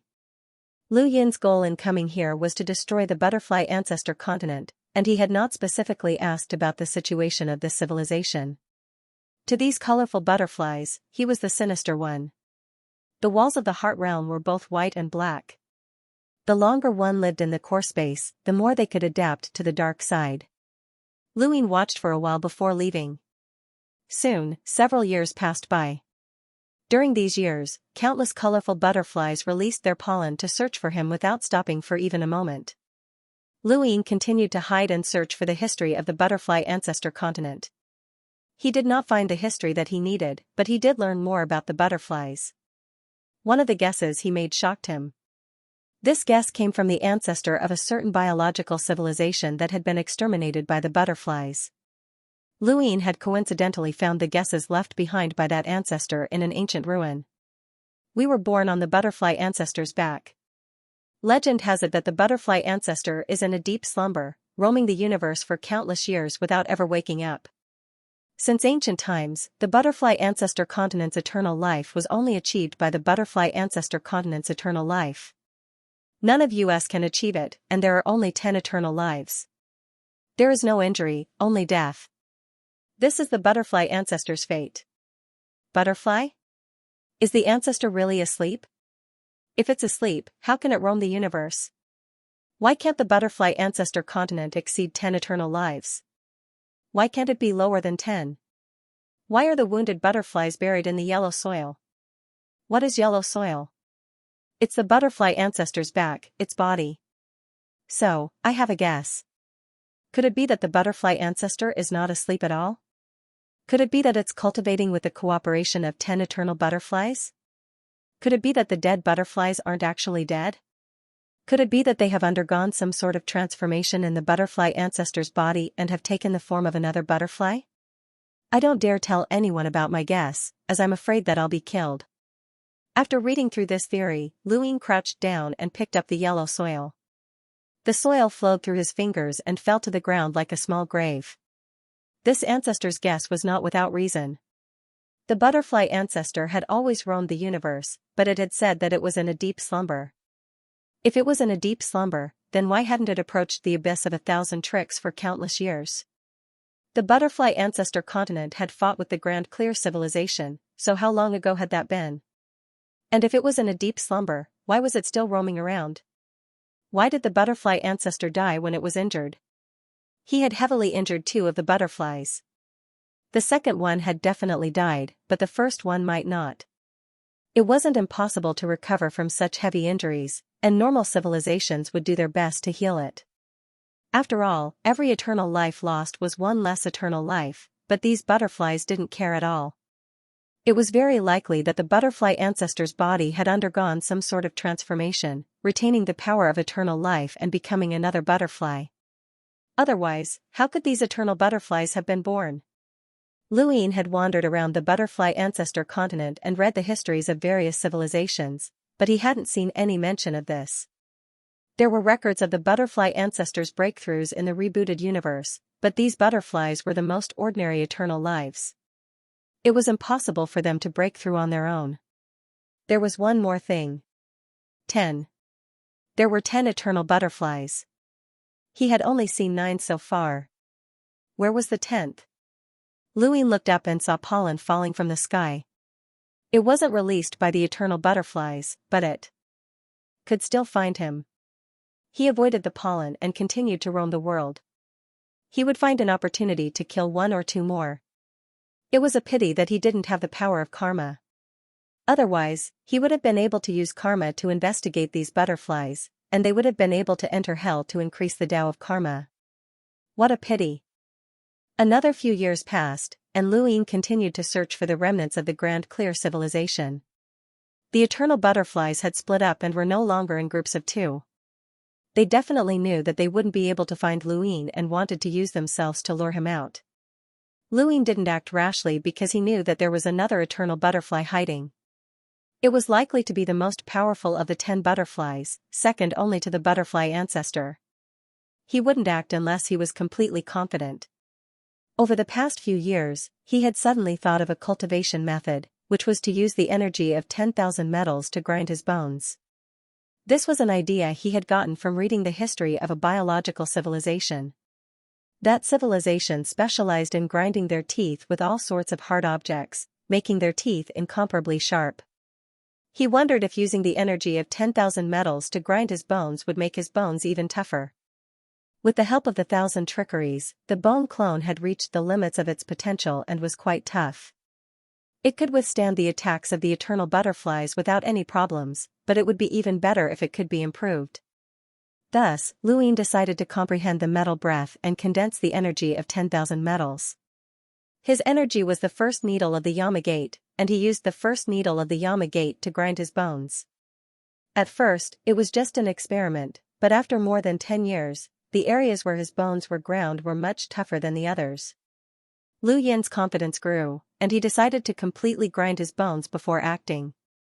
Although the bone clone didn't have as many techniques as the main body, its defense might surpass the main body's when it was still a rogue. The energy of 10,000 metals was, in essence, a type of breathing that came from metal. It was said to be using the energy of 10,000 metals to grind his bones, but it was actually using the path of breathing to grind his bones. If the main body hadn't learned the path of breathing from Master Grass, the bone clone wouldn't have been able to comprehend it so easily. Just like that, dozens of years passed, and Luine calculated that it had been 50 years since he'd arrived on the butterfly ancestor continent. Almost all of his bones had been polished, but the butterflies hadn't given up on searching for him. For an eternal realm, 50 years passed in the blink of an eye, and it didn't even count. But for Luine, these 50 years had allowed his bone clone's strength to increase by another level. Every civilization had their own unique strengths, and Luine had come into contact with many civilizations, and he had been able to glean benefits from almost all of them. If he could one day see all of the endless civilizations within the square kilometer, he did not know how much his own strength would increase. Pushing aside the bushes, Luine rowed the boat into a dark, deep cave, where water flowed directly into the ground. This was the largest continent on the butterfly ancestor continent. Luine hadn't dared to come here in the past few decades, as most of the butterflies had scattered their pollen throughout the continent.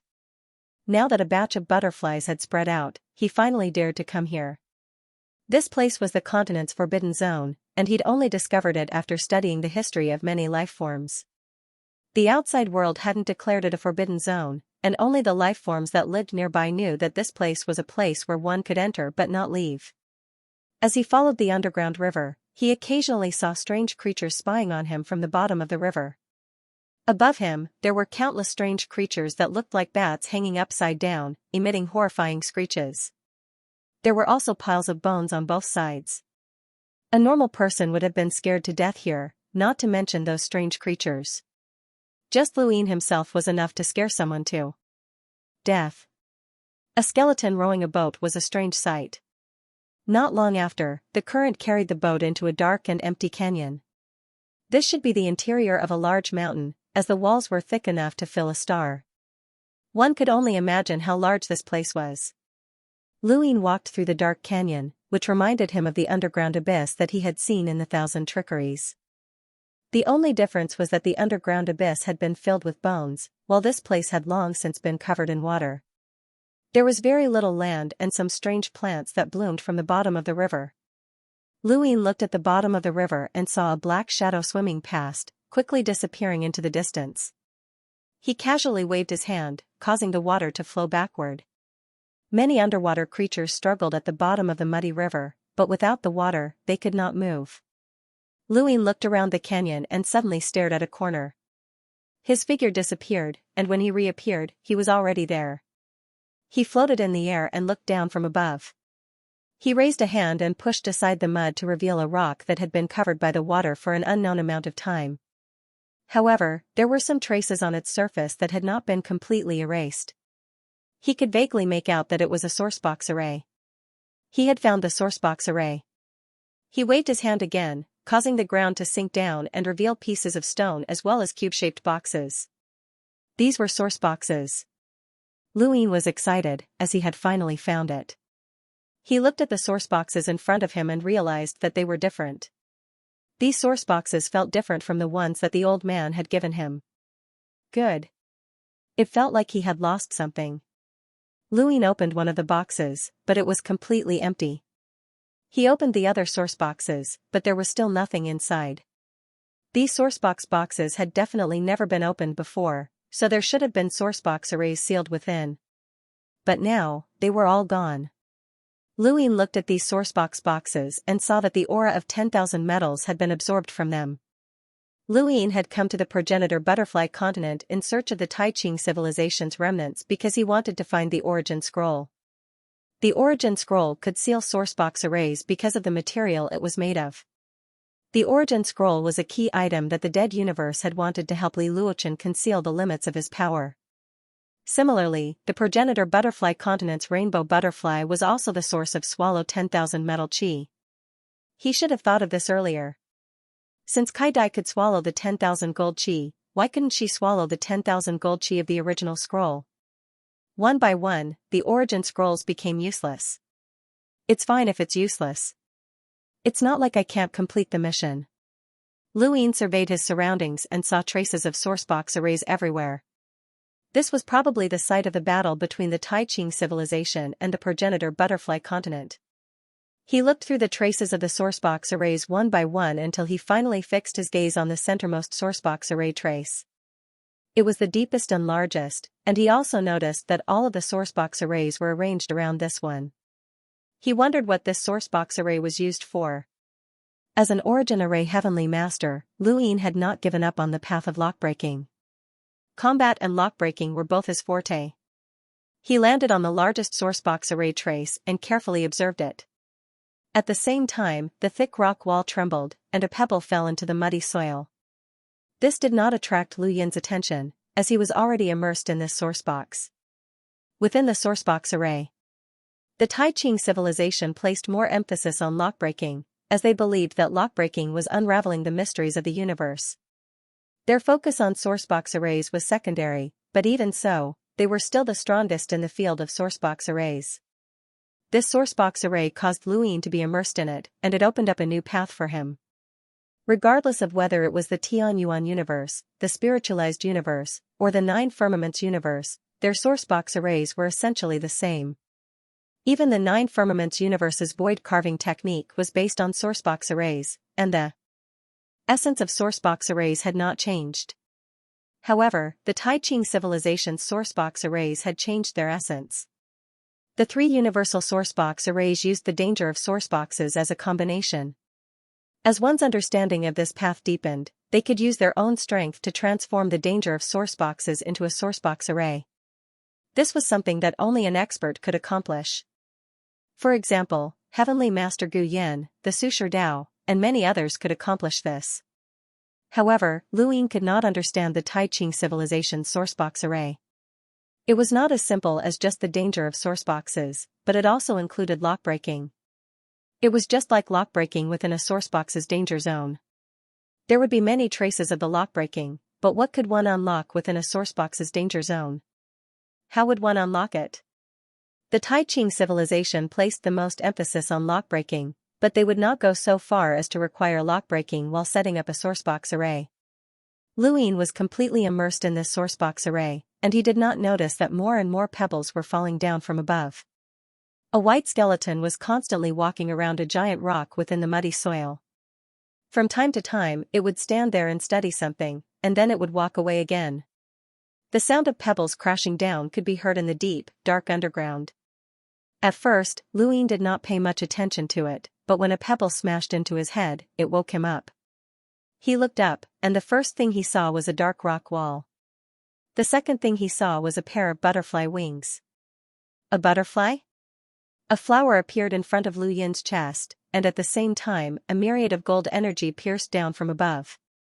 Luine had not expected that a rainbow butterfly would appear here, and it was an eternal one at that. This was the 10th rainbow butterfly that had been hidden. Was it actually hiding here?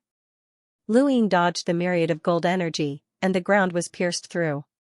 Below the rock wall, the butterfly fluttered in the air. Just as Luine was about to move, he was struck in the chest, and his body was sent flying. He crashed into the rock wall, shattering the mountain as he was pushed into outer space by a tremendous force. This butterfly was clearly much stronger than the previous ones, and it was an existence that had reached the pinnacle of the laws of the universe. At the same time, he felt his consciousness grow hazy. Not good, his spirit has been absorbed. The butterfly love flower would absorb one of the 3 types of spiritual force. Previously, Luine had only been drained of his strength, but this time, it was his consciousness. The moment Lu Yin's body was sent into the heavens, the other rainbow butterflies discovered him, and they all rushed towards him. How unlucky! He had actually run into that hidden rainbow butterfly. Luine steadied himself and charged downwards, but his chest suffered another heavy blow. This rainbow butterfly had not absorbed his strength, but its strength was even greater than the one that had absorbed his strength. However, he had been prepared for this, and he was not sent flying. Countless streams of energy pierced towards him. It was a myriad of gold energy. At the same time, Luine shot out Yama's first needle. Since you've absorbed my consciousness, I'll beat you until you become an idiot. Streams of gold energy pierced through the void, and only one of them shot out in the opposite direction, piercing towards the shattered mountain. Luine clenched his fist and punched out. His body endured the force of butterfly love flower, and he only swayed a little. His fist was like a sharp blade, and it directly dispersed the gold energy. At the same time, that stream of energy, which was Yama's first needle, pierced the rainbow butterfly's body under the stone wall. The rainbow butterfly was stunned for a moment, and Luine took the opportunity to descend. He raised his hand and grabbed the butterfly's wings, and with a sudden force, it disappeared. Luine was shocked. At this moment, the rainbow butterfly had inexplicably appeared on his right side. What was going on? At this time, the rainbow butterfly woke up, and it looked at Luine with a puzzled expression. However, it did not hesitate to attack, and the gold energy shot towards Lu Yin's face. Above the heavens, eternal realm butterflies appeared one after another, surrounding Luine. From all directions, Luine faced the rainbow butterfly in front of him, ignoring the gold energy, and struck out with his palm. At the same time, the serious art's countless stars revolved and exploded. The same scene appeared once again, and the power of deathly stillness filled the world. The rainbow butterfly was stunned for the second time, but this time, Luine did not take the opportunity to attack. Instead, he landed at the foot of the shattered mountain and arrived at the center of the sourcebox array left behind by the Taiqing civilization. The power of deathly stillness flowed into the sourcebox array.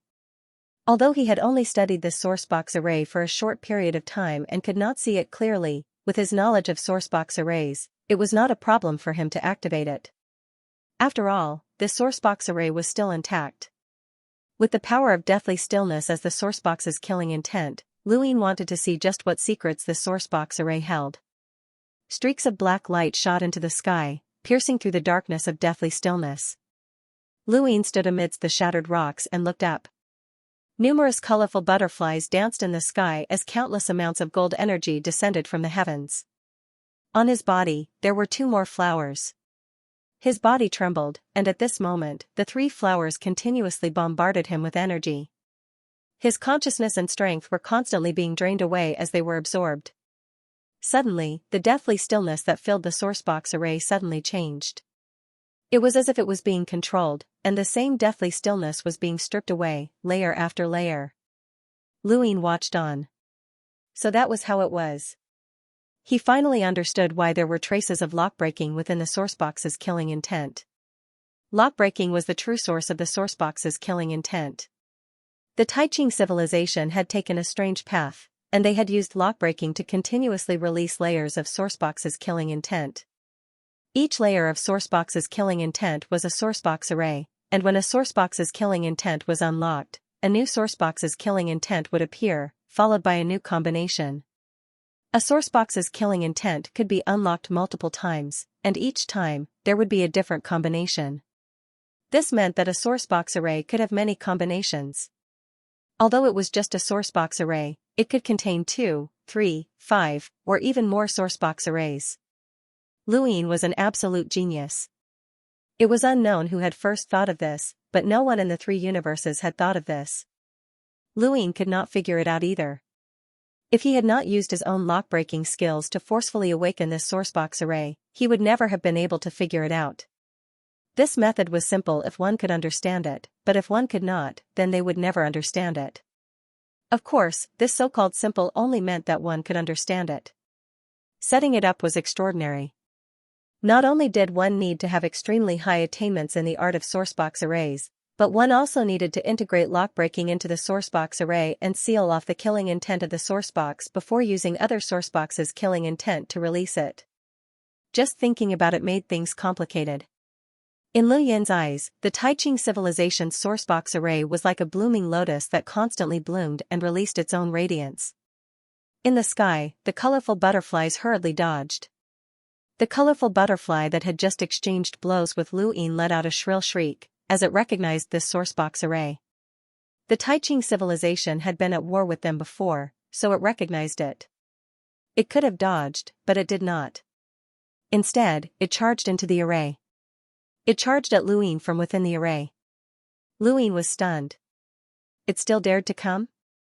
He had thought that these butterflies would be wary of the Clear Sky civilization's sourcebox array, but this 10th butterfly had clearly recognized the sourcebox array and still dared to charge at him. Did this mean that the sourcebox array was not a threat to it? Or was it not a killing sourcebox array? Lu Yin did not have time to think too much about it. The butterfly descended, and a monstrous pressure accompanied by an aura of vitality slammed into Lu Yin. You come from that dark cosmic civilization. Why have you come to my progenitor butterfly continent? Why? Can you release the Clear Sky civilization's sourcebox array? This was the first time that the progenitor butterfly continent's butterfly had spoken to Lu Yin. Both sides had been fighting with their lives on the line, and the butterflies had no intention of letting Lu Yin live. Lu Yin had no intention of wasting his breath on these butterflies either, as there was no such thing as communication in the universe. But now, they had a common understanding as they fought. Lu Yin withstood the pressure and looked at the butterfly. I'm looking for everything about this civilization. Give it to me, and I'll leave. The butterfly shrieked, You want to come into contact with this civilization? Lu Yin shook his head. I just want everything about them. The butterfly flapped its wings and fell silent for a moment before suddenly attacking. At this moment, Lu Yin finally understood the sourcebox array's purpose, isolation. It isolated his world, including the rainbow butterfly in front of him, from the outside world. Even the Eternal Realm butterflies were isolated from the outside world. Even if they surrounded the area, they would not be able to enter. A deathly stillness took the form of the sourcebox array and shot into the sky, isolating the entire progenitor butterfly continent. In other words, Lu Yin and the butterfly were the only ones inside the sourcebox array. Bang! There was a loud bang as Lu Yin withstood the force of the butterfly's attack. However, his body merely trembled for a moment before he charged out and punched the butterfly. A myriad of golden chi condensed in front of the butterfly and blocked Lu Yin's punch. There was a loud boom as the golden chi shattered. The butterfly was about to attack again, but it seemed to have forgotten something and stopped in its tracks. Lu Yin knew that this was the effect of Yama's first needle, which had damaged the butterfly's mind and damaged its consciousness. However, Lu Yin was not in a good state either, as the butterfly's flower continued to absorb his consciousness, causing his movements to become sluggish. He was no longer as fierce as he had been during the previous battle. The two sluggish creatures clashed within the sourcebox array. The butterfly did not dare to let Lu Yin get close to it, and it constantly used its flower dance of the butterflies to widen the distance between them. Lu Yin forcefully endured the butterfly's attacks without being injured, and he would occasionally use Never Forget in the world. As long as he found an opportunity, he would be able to tear the butterfly apart. What he lacked was an opportunity to get close to the butterfly. Did it really think that it could use butterfly's dance to increase the distance between them? It was useless, and Lu Yin's current skeletal body was more than capable of withstanding it. What he lacked was the ability to find a way for the butterfly to dodge his attack. If it could avoid the first attack, then it could do so a second time. Luin wanted to see through its methods. This colorful butterfly should have broken through to the eternal life realm on its own. Its compatibility with the laws of the universe and the invisible world was definitely not weak. Outside the sourcebox array, the 7 multicolored butterflies danced in the air. Within the array, Luin was locked in a fierce battle with the 10th butterfly. This was the 5th time that Luin had gotten close to this butterfly, but it had managed to evade his attacks each time. Every time that Luin managed to grab hold of it, the butterfly was doomed. But 5 times, he didn't manage to catch a single one. The butterfly flower in front of Lu Yin's chest continued to bombard him with attacks, but the other 2 flowers did not attack him. This sourcebox array was able to conceal the butterfly flower. Bang! Bang! Soft sounds continuously rang out from Lu Yin's chest. Lu Yin's skeletal clone had been tempered by the myriad metal chi and could withstand the butterfly's attacks, but after such a long battle where the butterfly's attacks were all focused on the same spot, he could not take it anymore. Cracks had already begun to appear on the skeleton's chest. Never forget one's achievements. The butterfly dodged and danced. Yama's first needle.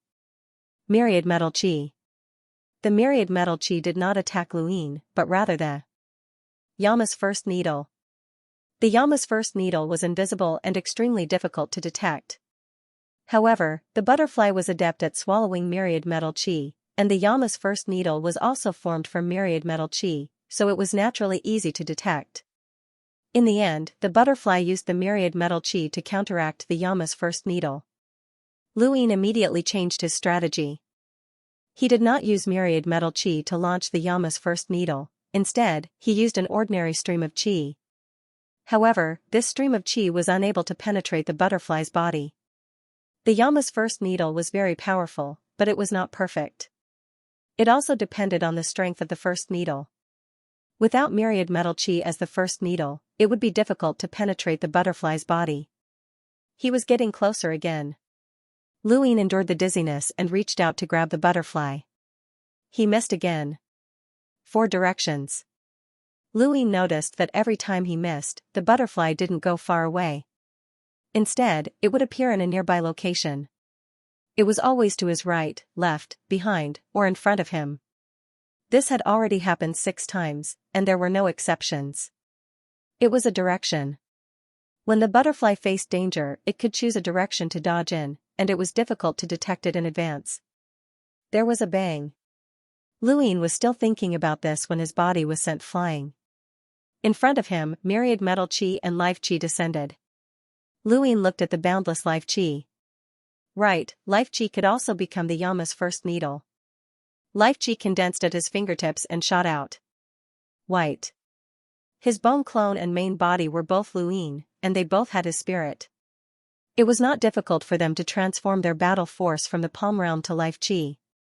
The Yama's first needle pierced through the butterfly, causing it to be stunned again. Luin took advantage of this opportunity to launch 4 seals of life and death, attacking the butterfly in 4 different directions. 3 missed, while the last one hit. The seals of life and death slammed into the butterfly's body, pushing it towards the ground. Kaidai regained consciousness and screeched. Her butterfly dance continuously bombarded Lu Yin's chest bones, causing them to crack. Luin remained unfazed and unleashed another 4 seals of life and death. At the same time, Kaidai appeared behind him and was struck again. These butterflies lacked killing techniques, which was their greatest weakness.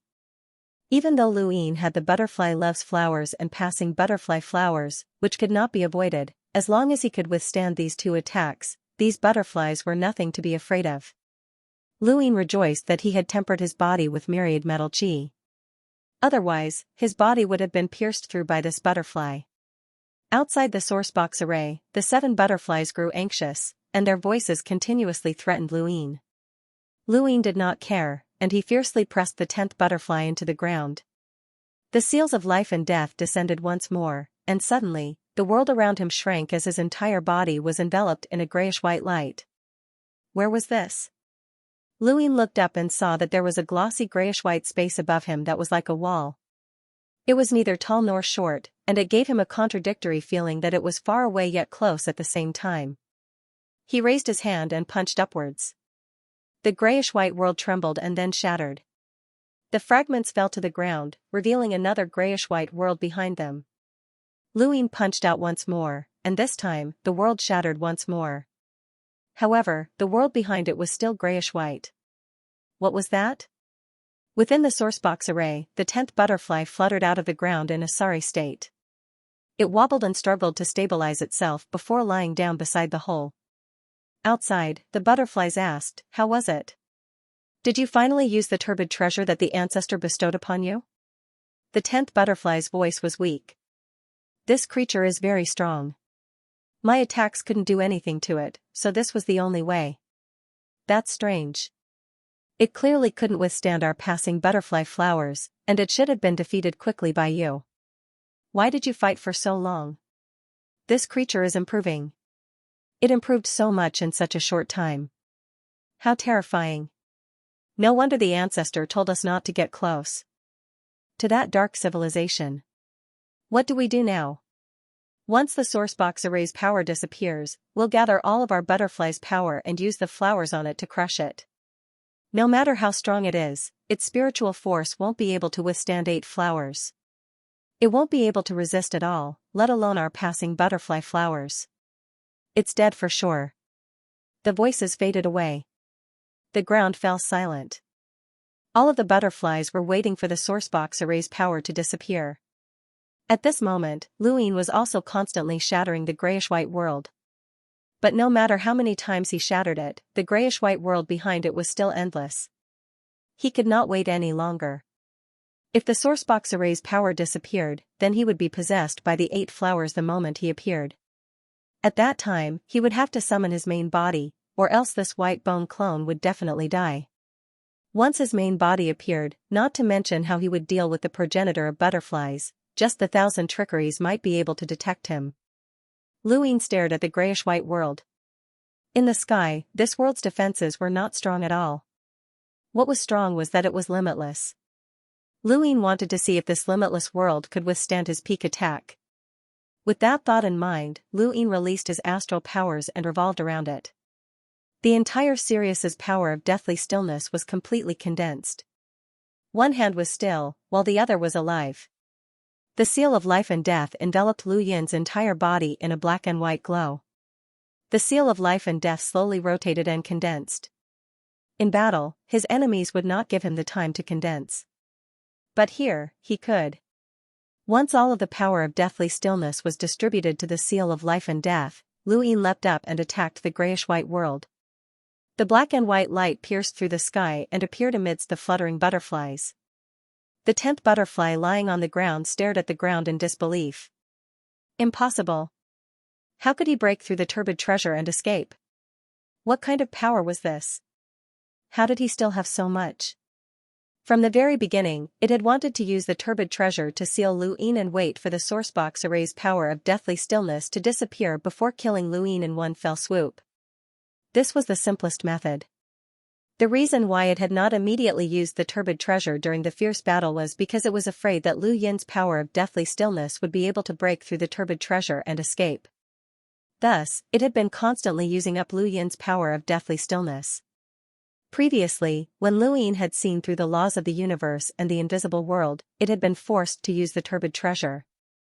At that time it had felt that it was enough, but it had not expected Lu Yin to still have so much power of deathly stillness.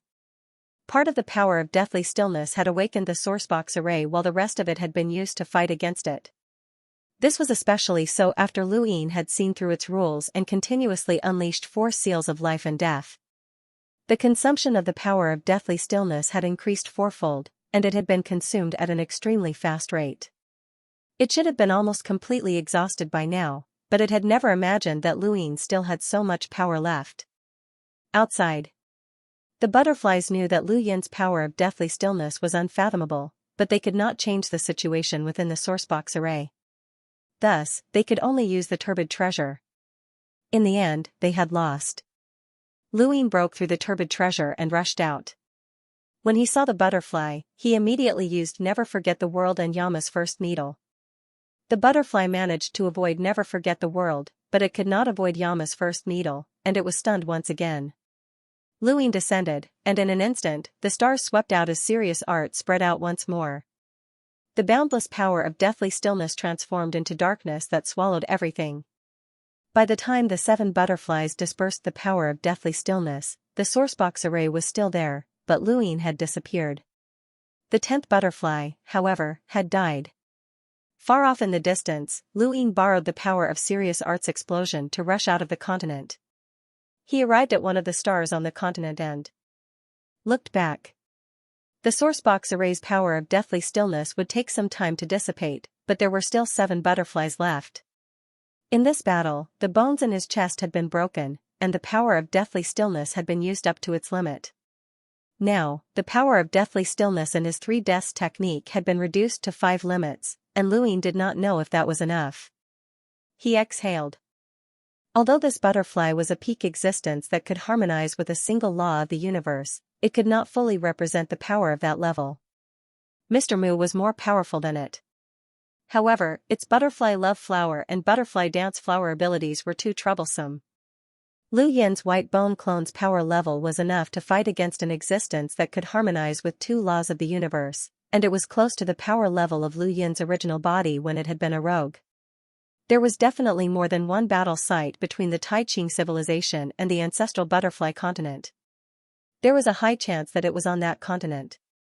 However, he could not go there right now. Luine had to continue searching. In the past, he had been searching for it to complete his mission, but now, he had a new interest, the Tai Ching sourcebox array. The Tai Ching civilization was unique when it came to lockbreaking, and their sourcebox array had endless variations. Luine really wanted to study it. The sourcebox array that he had activated during the battle had only been one of its uses, and it had not been fully activated. Luine could not fully activate it, but if he was given enough time, he should be able to figure something out. Eh? Luine was about to look away and continue searching when he suddenly noticed something strange. The 7 butterflies outside the sourcebox array were crazily attacking it. Why? When he had fought the 10th butterfly inside the sourcebox array, he had not seen the butterflies outside act so crazily. But now, they were crazily attacking the sourcebox array. Something was not right, the butterfly inside the array. Luine stared at it. On the ground, the 7 colorful butterflies continued to attack the deathly stillness with their myriad metal chi, but they did not look for Luine. The power of deathly stillness continued to be consumed, and finally, it was broken. The 7 colored butterflies hurriedly surrounded the 10th colored butterfly and buried it. Luine stared at the scene intently, and the conjecture that he had seen earlier surfaced in his mind. Kai-Dai was not injured, only dead. But were these butterflies really dead? Being buried in the yellow soil meant being buried in the butterfly ancestor's body. Was the butterfly ancestor really sleeping? Why did there have to be 10 rainbow butterflies? Luine looked down at the continent, growing even more fearful of the butterfly ancestor. For many things, the more difficult it was to explain, the more problematic it was. In the end, it all belonged to the butterfly ancestor. This butterfly ancestor was definitely not weak. He retracted his gaze and continued his search for battle ruins. After that colorful butterfly was buried, the remaining 7 colorful butterflies once again began to search for him in a frenzy, scattering pollen all over the world. Lu Yin's guess was correct, as they were currently searching for that piece of land. At the same time, he ordered all sentient beings on the ancestral butterfly continent to remain where they were. Kai-Dai had absolute control over the butterfly ancestor mainland. Here, other than Kai-Dai, no other creature could break through to the eternal life realm. Luine became even more careful as he walked. Another few decades passed, and Luine did not encounter any eternal life butterflies during this time. He was already used to walking in places without pollen. Pollen was still pollen, and although it could cover the entire world, it had its own limitations. As long as he could find a pattern, he could avoid it. The colorful butterflies had no intention of letting him go, and they continued to search for him. One day, he arrived at a planet that was hanging at the edge of a huge mountain. This planet was very unremarkable, and it was hidden in the shadows of the mountain's cliff. There was no light, and one would not be able to notice it unless they looked carefully. Luine landed on the planet, and it was pitch black. The planet was filled with black rocks and metals, but these metals had been swallowed by the myriad metal chi and were easily crushed. Lu Yin's consciousness swept across the entire planet. There was nothing special about this planet, but the place where it was connected to the mountain's cliff was different. Generally speaking, planets were suspended in space, but this one was hanging from a cliff. There must be some substance within the planet that was connected to something within the mountain. Luine quickly found that substance. He was pleasantly surprised to find that it was actually an origin scroll material. He had not expected that this planet that he had stumbled upon would actually contain the materials needed to create a box. He extended his consciousness into the mountain and continued his search. Because of the colorful butterflies, Luine did not dare to release too much of his consciousness, or else it would easily sweep through the entire butterfly ancestor mainland. There were quite a lot of materials here, and it was like a vein of ore. It was a pity that the materials themselves were not old enough and could not compare to the materials needed to create a box. Luine stood at the bottom of the cliff and touched the cold metal. What a pity. Wait, it might not be a pity. Luine looked at the materials again, and the first thing that came to mind was his dye's enhance. If enhance could increase the grade of these materials, why couldn't it increase the grade of these materials? After leaving the Tianyuan universe, the dye's innate ability had been greatly reduced, but breaking through to eternal life had changed its innate ability. The most obvious change was that in the past, it could only obtain items from cosmic rings in the same universe. Now, it could obtain random items within the core space, regardless of whether they were in a cosmic ring or not. Since enhance had changed, why couldn't enhance? If enhance could increase the grade of these materials, then... Luine pondered for a moment before hurriedly leaving. He could not expose this place. If his suspicions were correct, then this vein of ore would be one of the things he could use to negotiate with the Taiching sect and the Death Universe. Another 20 years passed in the blink of an eye.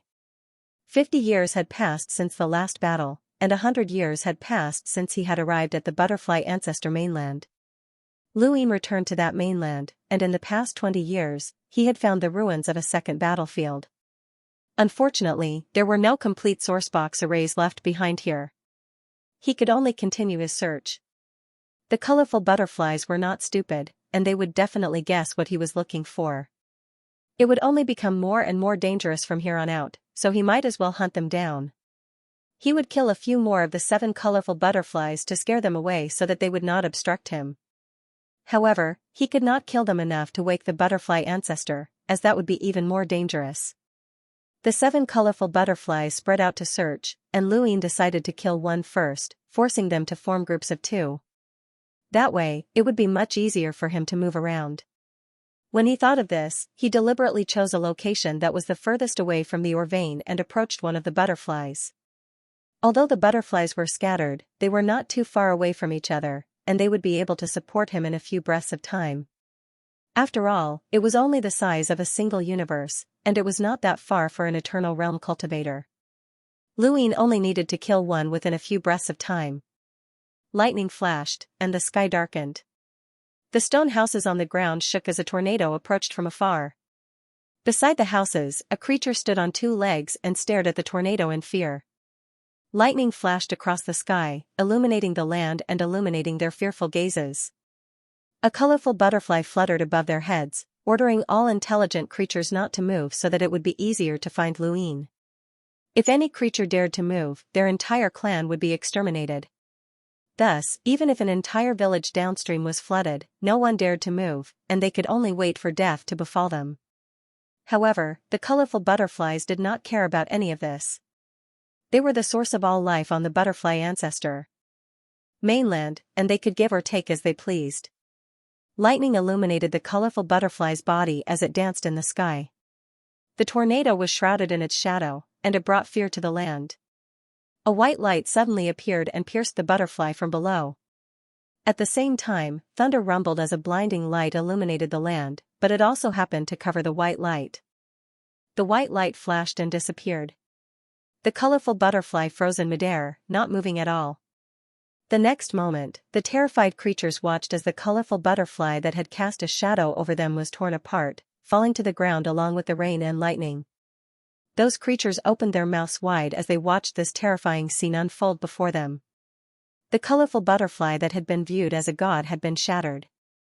It was as if the sky itself had been shattered. Lu Ying tore the butterfly apart in an instant and fled far away. A breath later, other colorful butterflies appeared. A butterfly love flower appeared on Lu Yin's body, but when he took a second step, the flower did not move. He had moved quickly, and even though the flower was attached to him, he had not been attacked. If he had not been attacked, the butterflies would not have been able to track him. The butterfly that had arrived later flew high into the sky, and when it saw that the flower had not absorbed any spiritual force, it knew that Lu Ying had left. Soon after, the other 5 butterflies arrived and surrounded the one that had been torn apart, allowing its body to be buried in the ground. Lightning flashed, and the atmosphere was oppressive. He's moving even faster. We're so close, but we can't even provide support. He's killing everything in one go. He definitely has a way to make us stop moving for a moment. He's moving faster and faster, and he left the flower's range in an instant. It's terrifying. From now on, let's form groups of 2. If we split up, we'll be easily defeated. Agreed. Agreed. Far off in the distance, Lu Ying saw the remaining 6 butterflies forming groups of 2. This was good, as this was his goal. With this, the pollen's range had been reduced by more than half, and he would be free. He continued to roam the land, especially exploring the forbidden areas and looking for the battlefields left behind by the Taiqing sect. This time, he was much more efficient, and in just a few years, he found an ancient battlefield. He looked at the box of talismans in his hand, which had also been devoured by the 10,000 gold qi. What a pity. Many of the boxes had not been opened because the 10,000 gold qi had been devoured, and the source box arrays inside had also lost their effectiveness over the years. How many creatures in the Taiqing sect were adept at source box arrays? He had seen many boxes of talismans on the ancestral butterfly continent, and from what he knew, every creature in the Taiqing sect would only research one source box array in their lifetime. With so many boxes of talismans, each box represented a source box array. The number of creatures in the Taiqing sect that could use source box arrays was terrifying. Lu Ying had not been able to understand why the Clear Sky civilization would only research one source box array in their entire lives, but now he did. Although it was just one source box array, the insides of the source box were filled with danger. That source box array could change endlessly, and one source box array was enough to research for an entire lifetime. He looked at the 5 source box in front of him, shook his head, and left. He had also scoured the ground, but there were no traces of a complete source box array. Now that he thought about it, there must have been a reason why the 10th butterfly had been in that mountain. That mountain should have been the largest battlefield back then. If there was a complete source box array, could there be something else there? Lu Ying looked in the direction of the mountain. When he thought of this, he looked at the butterflies again and realized that they were approaching the mountain in a regular pattern. When one group moved away, another group would approach. When one group moved away, another would approach. There had to be something else in that mountain. There was no need to search elsewhere, let alone go to the interior of the mountain. At least one group of butterflies was watching the mountain, so it would not be easy for Lu Ying to enter. To an eternal being, it might not be easy to search the entire universe, but watching a mountain was not a problem at all. There seemed to be many ways to lure the butterflies away, but since they had reached the eternal realm, these butterflies were not stupid. Luring them away would only cause them to watch the interior of the mountain more closely. Lu Ying could not think of a reliable method, so he had no choice but to lure the butterflies away. As long as he could lure the butterflies away, he would only need to explode with the power of desolation in various locations on the continent. 1 or 2 strands of desolation energy would be rather obvious, so Lu Ying simply walked around the continent and left behind a large amount of desolation energy in various locations. He then sealed them with a level 6 ancient spirit array and activated them at specific times. As the strands of desolation energy soared into the sky, the eternal realm butterflies were stunned. Too much desolation energy had appeared at the same time, so it was obvious that something was wrong. However, even if there was a problem, the butterflies could not ignore it. These strands of desolation energy were scattered all over the continent, and it was not easy to tell that they were related to the mountain. Luin took the opportunity to enter the mountain and return to the place where the fierce battle had occurred. The desolation energy in the outside world continued to disappear, and within the mountain, Luin retracted his aura and buried himself underground to avoid wave after wave of butterflies searching for him. These butterflies needed to see him in order to bestow the butterfly love flower, and it was not easy to find him. With his aura restrained, a sweep would be useless unless they searched inch by inch. This mountain could contain stars. As the largest battlefield between the Grand Clear Civilization and the Grand Clear Civilization, it was impossible to search inch by inch. Luin hid within the mountain for 10 whole years. During that time, the colorful butterflies continuously searched the interior of the mountain, but they couldn't find any clues. Gradually, they stopped searching the interior of the mountain. In the outside world, the deathly stillness continued to surge out, and Luin used it to divert Katie's attention so that he would have time to search the interior of the mountain and see what was inside. Back then, when his consciousness swept through the area, there shouldn't have been anything left. Luin walked out of the ground and continued his search in the dark and gloomy environment, but in the end, he found nothing. Strange, those colorful butterflies attached great importance to this place, so how could there be nothing here? Luin walked over to where the sourcebox array had been. It had already been destroyed, and the 10th butterfly had been buried at the center. As Luin walked over, he suddenly recalled the state of these colorful butterflies when they were buried underground. Was Kaidai's corpse underground, or was it gone? Thinking of this, he immediately took action. He carefully split open the ground, wanting to see the corpse of the 10th butterfly. Suddenly, his vision swayed and blurred. The world hadn't moved, but his consciousness had. Had his consciousness been absorbed? But there was no butterfly love flower attached to his body. Luin hurriedly retreated, and the feeling of his consciousness being absorbed disappeared. He was bewildered, and he continued walking forward. That feeling appeared again. His consciousness had been absorbed because the 10th butterfly had used the butterfly love flower status on him. It should have been dead, so why had it still been absorbed? Furthermore, its corpse was gone. Luin looked at the burial ground at the center of the sourcebox array. Could it be that this butterfly hadn't died? Had it simply fallen into the butterfly ancestor's body? And he was currently standing at the limit of the butterfly love flower's ability to absorb his consciousness? No, the butterfly love flower wasn't on him. Even if it was alive and standing in front of him, it couldn't have absorbed his consciousness. It should be dead, and he had killed it with his own hands. Unless the butterfly ancestor had the ability to revive it, that was not impossible. No. Looking at it from another perspective, what if it really was dead? These butterflies were all eternal realm, and they had all been severely injured. Even if the butterfly ancestor could revive one, it couldn't revive all of them. That would be too terrifying. Luin had killed 4 butterflies, and they were all buried underground. This had also happened in the history of the butterfly ancestor civilization. If they were dead, then his consciousness would still be absorbed. What did that mean? Luin looked at himself. This meant that perhaps all of the state that had been absorbed by the butterfly love flower was being transferred to the butterfly ancestor. He was currently standing on the butterfly ancestor's mainland, which meant that he was the closest to the butterfly ancestor. Thus, if this state was completely transferred to the butterfly ancestor, then his spirit would be absorbed.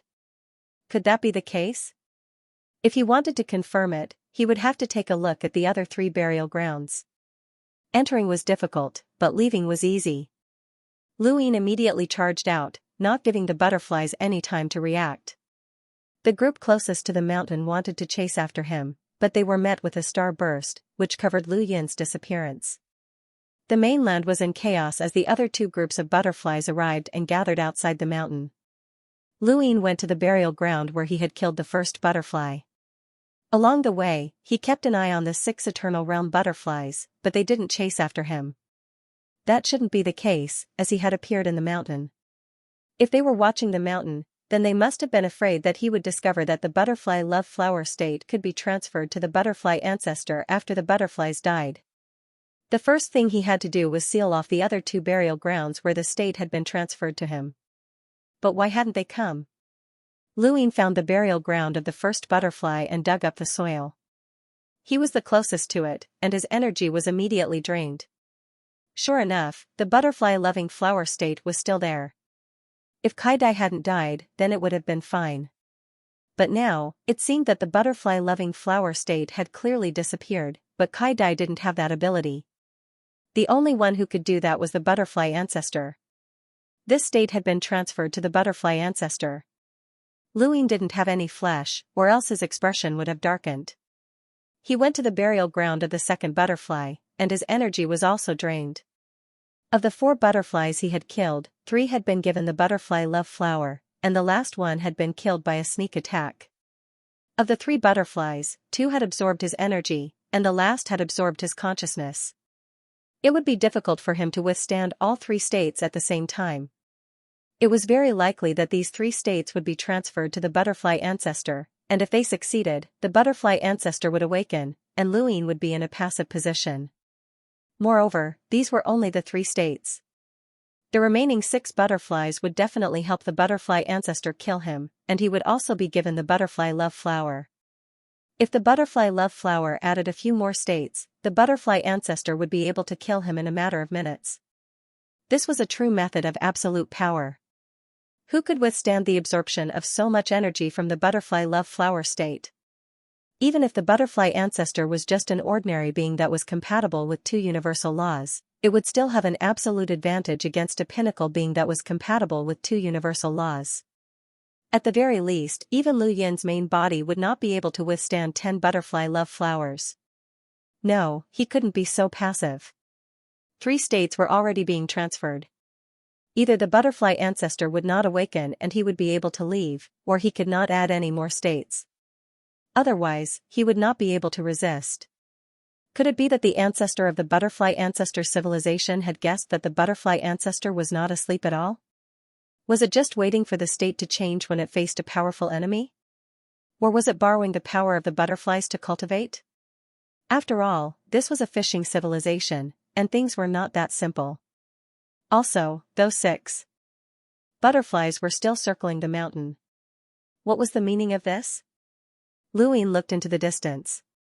They did not seem to care about the burial grounds of the other 2 butterflies, and they were only focused on the mountain. This meant that he had guessed wrongly. They were not interested in the burial grounds, but rather something else. But he had already searched the entire area, and there was nothing there. After thinking about it, he suddenly drew in the void, depicting the entirety of the butterfly ancestor mainland. He finally confirmed the location of the mountain, which was right in the middle. Right, he had not noticed it from here, but if he looked over the entire butterfly ancestor mainland, he would realize that the mountain was right in the middle of the butterfly ancestor's back. The butterflies were not focused on the mountain or the burial grounds, but on this location. Would this location affect the butterfly ancestor in any way? The largest battlefield between the Tai Ching civilization and the butterfly ancestor mainland was right in the middle, and there were too many sourcebox arrays there. They must have wanted to do something there, but they had not succeeded. Luin thought about it for a long time and eventually decided to leave. Before coming here, he had already known that the butterfly ancestor mainland would not be easy to deal with. After all, it was a fishing civilization. Now, he felt that it was too dangerous, and he might have to make a trip here with his main body, which was not worth it. After thinking about it, he shot up into the sky without hesitation and headed out of the butterfly ancestor mainland. An entire universe could be traversed by an eternal realm cultivator in just a few steps. Although the skeleton clone was not an eternal realm cultivator, it was not slow. When the butterflies saw him leave the heavens and head towards the core, they immediately chased after him. However, just as he was about to leave, his speed suddenly slowed down, as if he had fallen into a swamp. He was unable to leave for a moment. Luin was shocked. Was this a barrier? When he had entered the butterfly ancestor mainland, these barriers had obstructed him, but they had not been as great as when he left. He also realized that his energy was being drained away, and his consciousness was being sucked away. Not good. The butterfly ancestor had made a move. In just 2 breaths of time, 2 butterflies appeared on his back as 2 eternal realm butterflies chased after him. Luin gritted his teeth and retaliated with a palm. He would never forget his achievements in this world. The 2 butterflies dodged at the same time, but they both froze in place. This was Yama's first needle. Luine did not bother with them and instead fled in another direction. A chill descended from the side, and white mottled marks appeared all over his body. Was this an invisible world? Suddenly, his vision blurred, and an indescribable exhaustion caused him to gasp for breath. His consciousness had been absorbed. Furthermore, two different forms of the butterfly were absorbing his consciousness at the same time. There was another butterfly flower on his leg. 3 different forces attacked his legs and back, but Luine had been prepared for this and defended himself against the butterfly dance. His body trembled. Aside from the 10th butterfly, the other 9 were unable to harm him at all. At most, they could only affect his rhythm. Luine used Yama's first needle again. 3 needles shot towards the 3 butterflies at the same time. He purposely used myriad gold chi to let them see. The 3 butterflies dodged.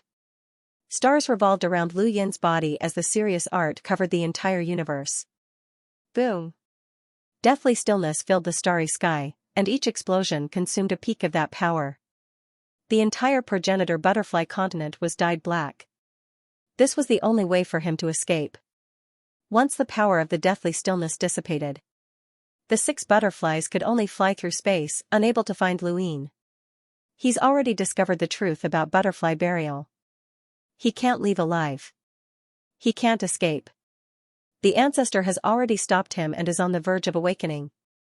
He just doesn't want to waste time on him, but he can still guide us to him. He's dead for sure. We'll make sure he has nowhere to go. On the other side, Luine hid himself and looked into the distance. The 3 butterfly flowers on his body were very conspicuous. This method was truly disgusting, as it made numbers matter. In terms of power level, numbers were usually meaningless, but this method was different. He couldn't leave, and he couldn't kill the butterflies if he stayed. Should he turn them to dust? It didn't seem like an easy task, as the other butterflies had arrived too quickly and were now in groups of 2. He couldn't just stay here forever. He couldn't kill them, but he should be able to trap them. Luine thought about it. If he could trap all 6 butterflies, then he could try to escape the progenitor butterfly continent. Even if the butterfly ancestor woke, he was still strong enough to fight it, and he should still be able to escape. Who knew where Thousand Trickery got the confidence to destroy this fishing civilization? Even Lu Gujin would not be able to do it. He took a deep breath. If he wanted to trap Rainbow Butterfly, then the best way was to use Tai Ching's sourcebox array. Luine simulated the sourcebox's array formation. Although he still did not understand it, it was not a problem for him to recreate it. However, this simulation was not a true sourcebox array, and even if the power of deathly stillness poured into it, it would be useless. It was just a model. He wanted to rely on this model to research a sourcebox array that could seal Rainbow Butterfly. The sourcebox array itself had many variations, and Luine did not need that many variations. Just one was enough. Luine had already decided to spend a lot of time researching this sourcebox array, but it didn't take long for him to realize that something was amiss. Those colorful butterflies were clearly moving closer to him. The 6 colorful butterflies intentionally or unintentionally changed their directions, but they were getting closer and closer to him. He thought about how the butterfly ancestor had stopped him from leaving. Could it be that the butterfly ancestor has awakened? Can he find my location? Thinking of this, he immediately changed his position. The 6 colorful butterflies were moving in 3 different directions, and Luine fled towards one of the groups. The colorful butterflies immediately attacked, but fortunately, Luine had been keeping an eye on them and had taken the initiative. He immediately distanced himself from them and was not surrounded. After that, the colorful butterflies continued to find him. Although there was a gap in time, these gaps were not very long. At most, it would take a year to half a year for them to find him. This annoyed Luine to no end. The butterfly ancestor must have found him. He was on the butterfly ancestor's back, and there was no one else who could locate him better than it. Luine had originally wanted to immerse himself in researching the sourcebox array, but that was no longer possible. He could only use his fragmented time to research it, which consumed even more energy. He had to keep an eye on those colorful butterflies, and his thoughts could not calm down. He dodged them time and time again as he continued to research them. During this time, he also experienced fierce battles, and Luin had no choice but to hold back. Even if he had the opportunity to kill the colorful butterflies, he did not do so. This made the colorful butterflies even more fearless, and they no longer moved in groups of 2. They did not want to die, so they moved in groups of 2 at first. However, when Luin discovered the truth behind the butterfly burial, they knew that they would not die. The more that died, the more terrifying Luin would have to face. Under such circumstances, Luin spent more than 100 years before he barely managed to make some progress on the Taiching Master Sourcebox array. Combined with his own knowledge of sourcebox arrays, he should be able to combine it with the power of desolation to temporarily seal those colorful butterflies. A sourcebox array should have been set up with sourceboxes and used the danger of the sourceboxes to form the array. However, at Lu Yin's realm, any kind of power could be used to form an array. From the looks of it, this array had already surpassed the realm of sourcebox arrays. The Taiching Master had completely separated lockbreaking from sourcebox arrays, and it was not without reason that he had placed so much emphasis on lockbreaking. Lu Yin's self-proclaimed return to simplicity might actually be the opposite in a certain sense. Over the next few days, Lu Yin continued to set up sourcebox arrays all over the continent. Just like how he had used the 6 ancient spirit array to release the power of desolation at a fixed time, he was now using the power of desolation to activate the Taiching Master's sourcebox array. Over the course of 5 years, Lu Yin traveled all over the continent, including the heavens, and set up no less than 100 sourcebox arrays. During these 5 years, the colorful butterflies had not been able to track him down, as he would not stay in one place for more than 3 months. Even the butterfly ancestor would need at least half a year to track him down. 5 years later, Lu Yin gazed into the distance and watched the 6 colorful butterflies dance in the air. The hunt had begun.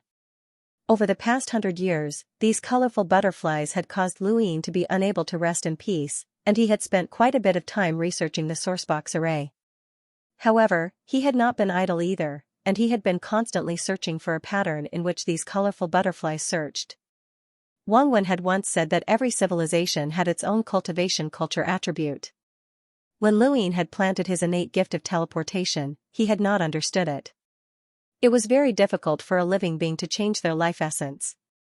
At that time, he had thought that he would be able to change it as long as he broke through to immortality, but reality had proven that it was still very difficult.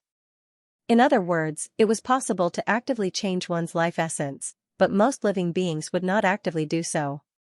Immortality was to improve one's life essence, not to completely change it.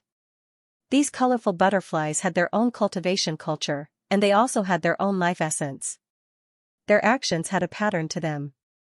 For example, every 20 years or so, these colorful butterflies would distance themselves from each other, as if that period of time belonged to each other. This was a characteristic of the colorful butterflies, and Lu Yin did not need to know the theory behind it. All he needed to know was the characteristic itself.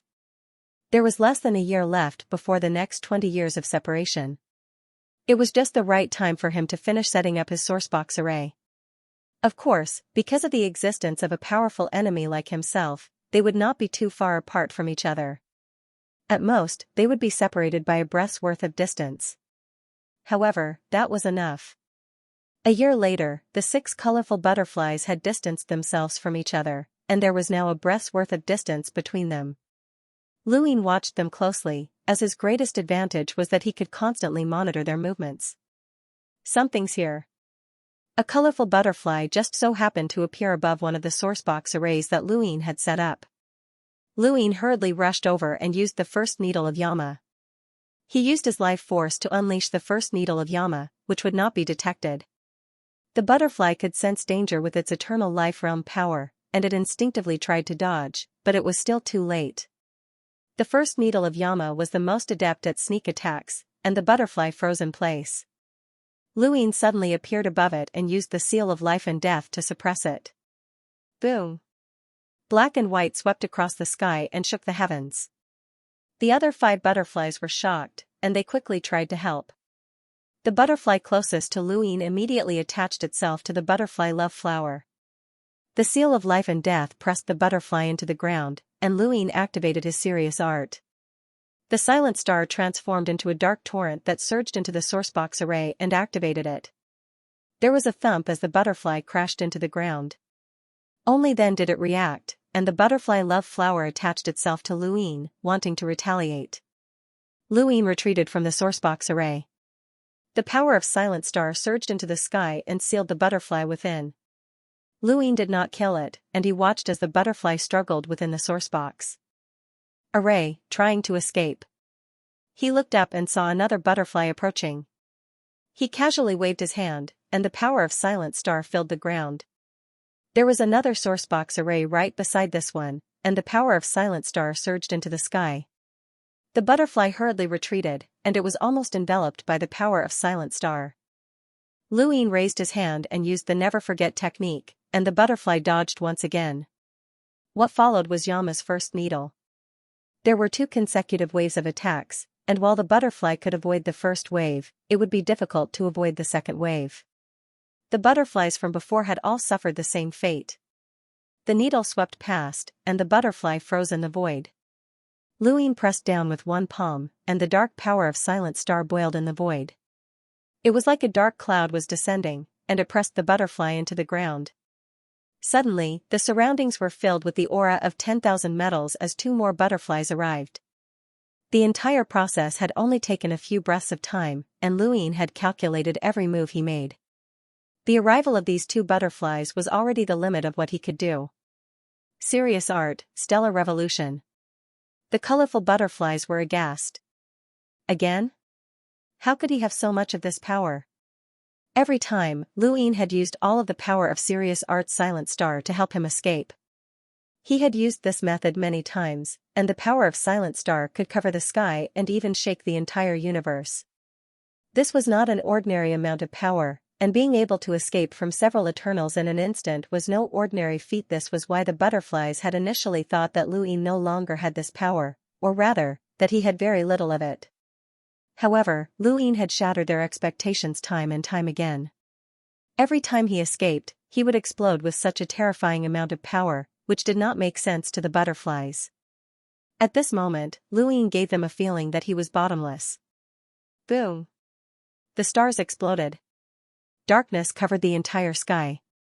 The brilliance that filled the sky lost its color. Luine disappeared once again, but he did not have many more uses left.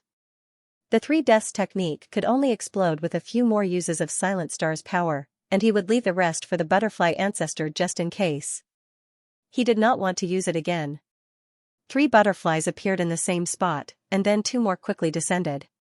5 butterflies simultaneously unleashed their auras of 10,000 metals in an attempt to break through the sourcebox array. However, the sourcebox array was powered by the power of Silent Star. As long as the power of Silent Star was not extinguished, the array would continue to operate, and the butterflies would not be able to break through the array itself. Countless strands of myriad metal chi descended, and more colorful butterflies appeared. Regardless of their strength, they all attacked the sourcebox array with myriad metal chi, hoping to wear down the power of silence. Suddenly, one of the butterflies turned around. Be careful. Myriad metal chi attacked the sourcebox array, but there were also a few strands of myriad metal chi that pierced towards the butterflies. This was Yama's first needle. Luine had used myriad metal chi to unleash Yama's first needle, and he had mixed in with the rest of the myriad metal chi to launch a sneak attack. However, he had underestimated these butterflies.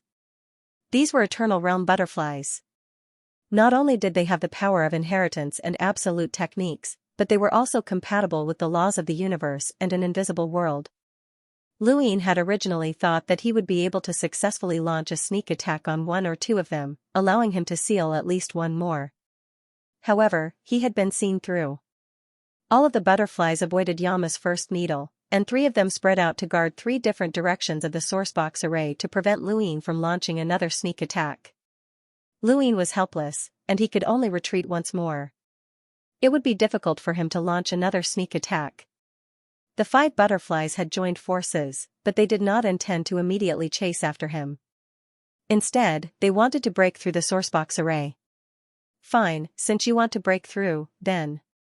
Let's see if you can break through faster than my attacks.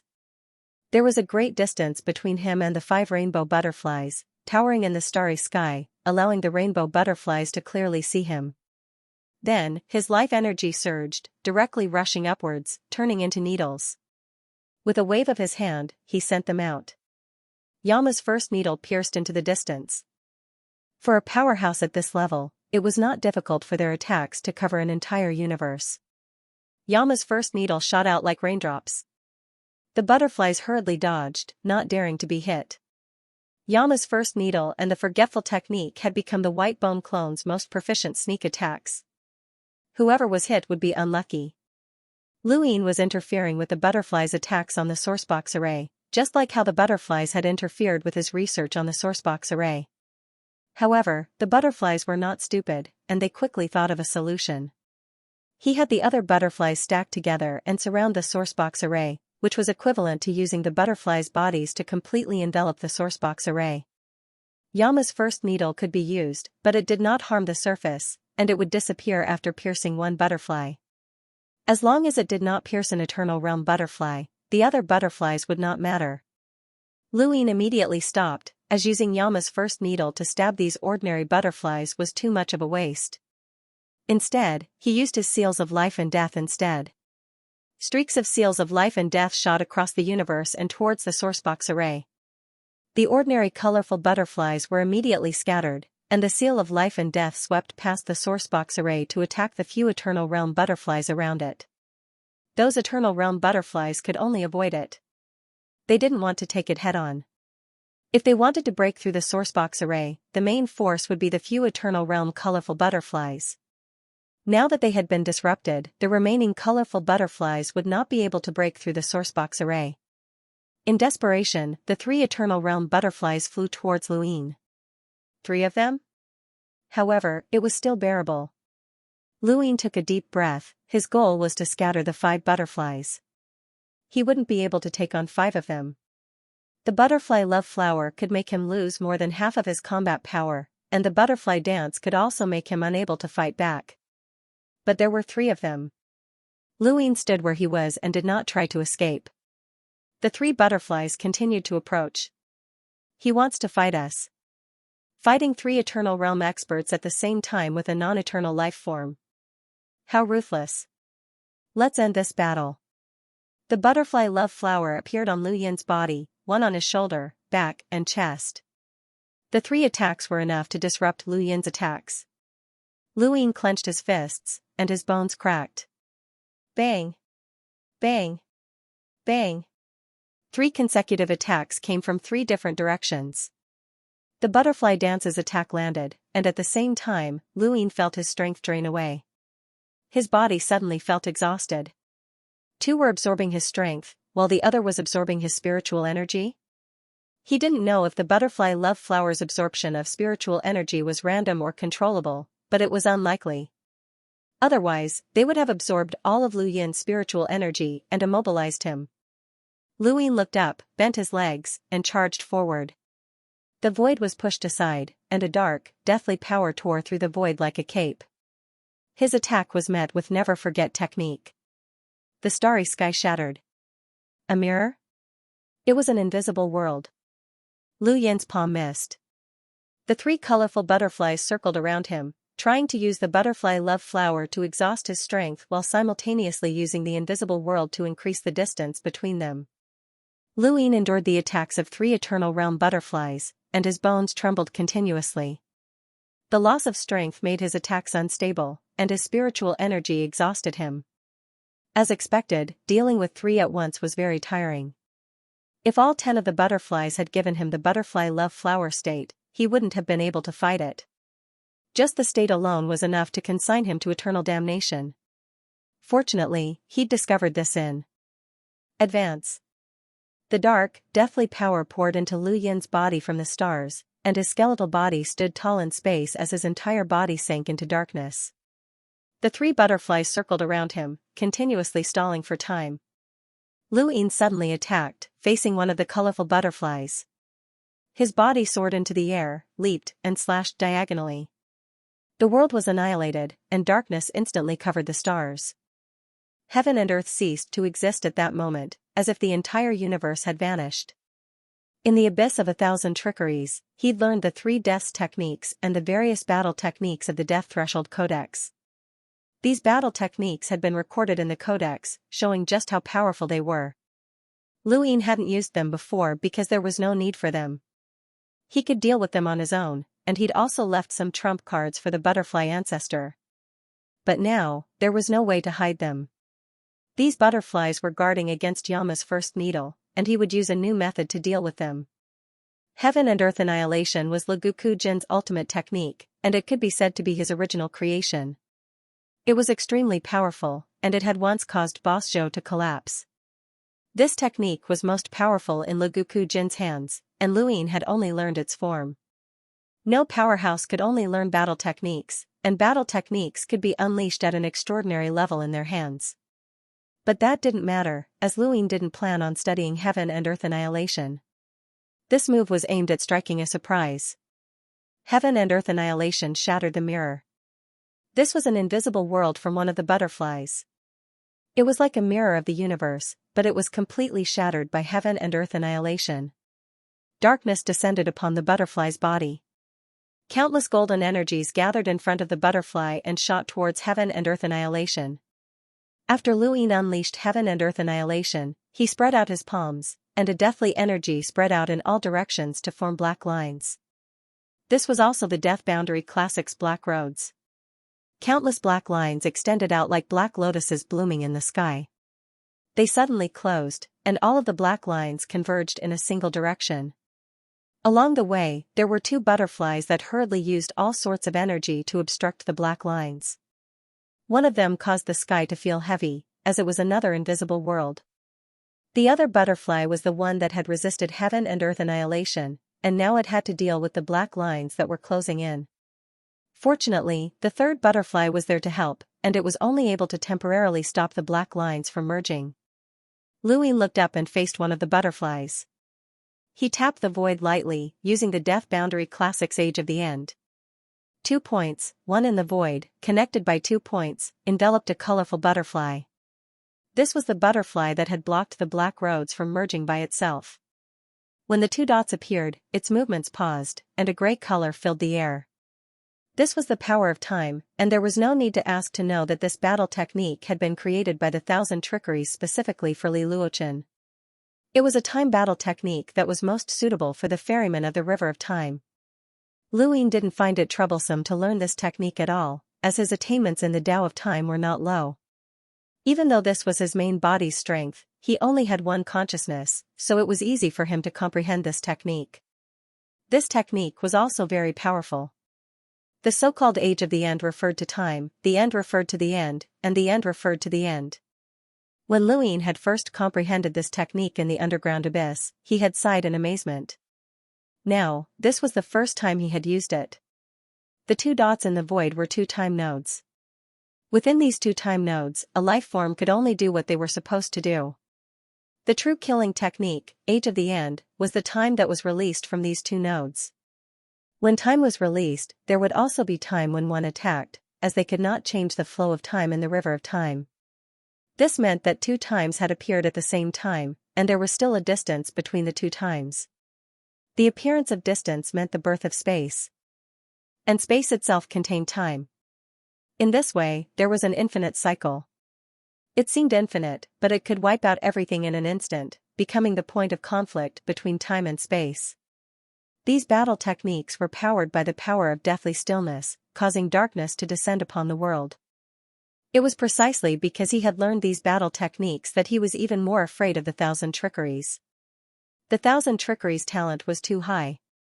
If Li Luochen had used the Age of the End, then even the butterfly ancestor would have been in trouble, let alone this butterfly. However, Lu Yin's realm was low, and he had not studied these battle techniques, so their power was only average. The 3 battle techniques were all blocked by the 3 butterflies. However, when the 4th battle technique descended, all of the defenses became powerless. Death's Descent. This was also a battle technique from the Death's Boundary Codex, a technique that controlled the samsara. It had not been very impressive in the battle between the 3 universes, but this technique was not meant to kill. Instead, it was meant to empower all lifeforms and strengthen all deathly stillness battle techniques. This was the true terror of death's descent. If Luin had not used his own strength to suppress death's descent, then even if the three universes still existed, the humans would have already been reduced to bones. Now, death's descent caused the power of deathly stillness to surge into the world. Within the Black Road and the Age of the End, darkness swallowed everything. The world's annihilation flashed past, and the Black Road merged together to tear apart the butterfly's wings. Within the Age of the End, the butterfly fell. Whether it was the myriad gold chi or the invisible world, everything was shattered at this moment. Luin disappeared 3 times in a row and sent the 3 butterflies flying in 3 different directions with his 3 palms. He then raised a hand and snapped his fingers, causing 3 rays of deathly stillness to soar into the sky and activate the sourcebox array, which perfectly enveloped the 3 butterflies.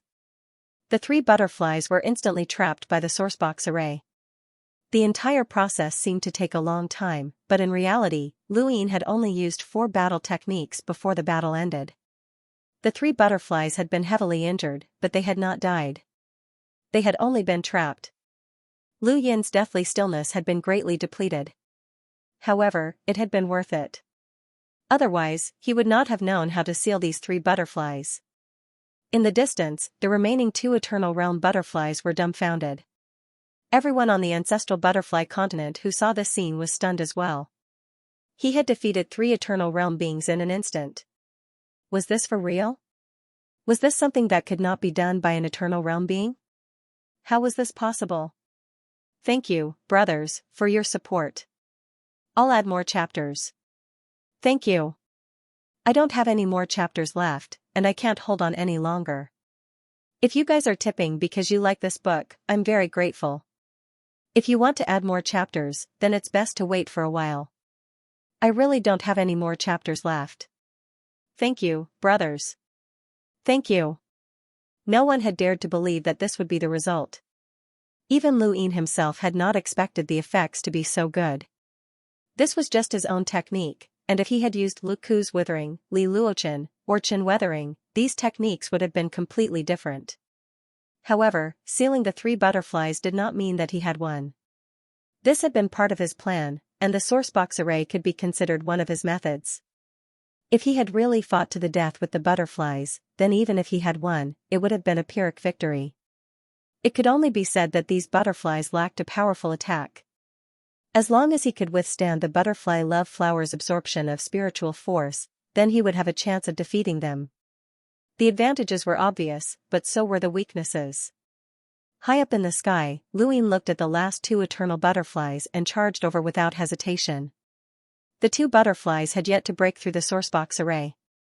The array contained a large amount of deathly still energy, and it would take some time to break through, but Luin did not give them that time. The 2 butterflies watched as Luin charged over. The hunter and the prey had switched roles. The 2 butterflies hurriedly fled. One of them had already attached a butterfly love flower to Luin, and it did not dare to face him head-on. Luin could finally hold his head high on the progenitor of Butterfly's mainland. After being hunted for so many years, it was finally his turn.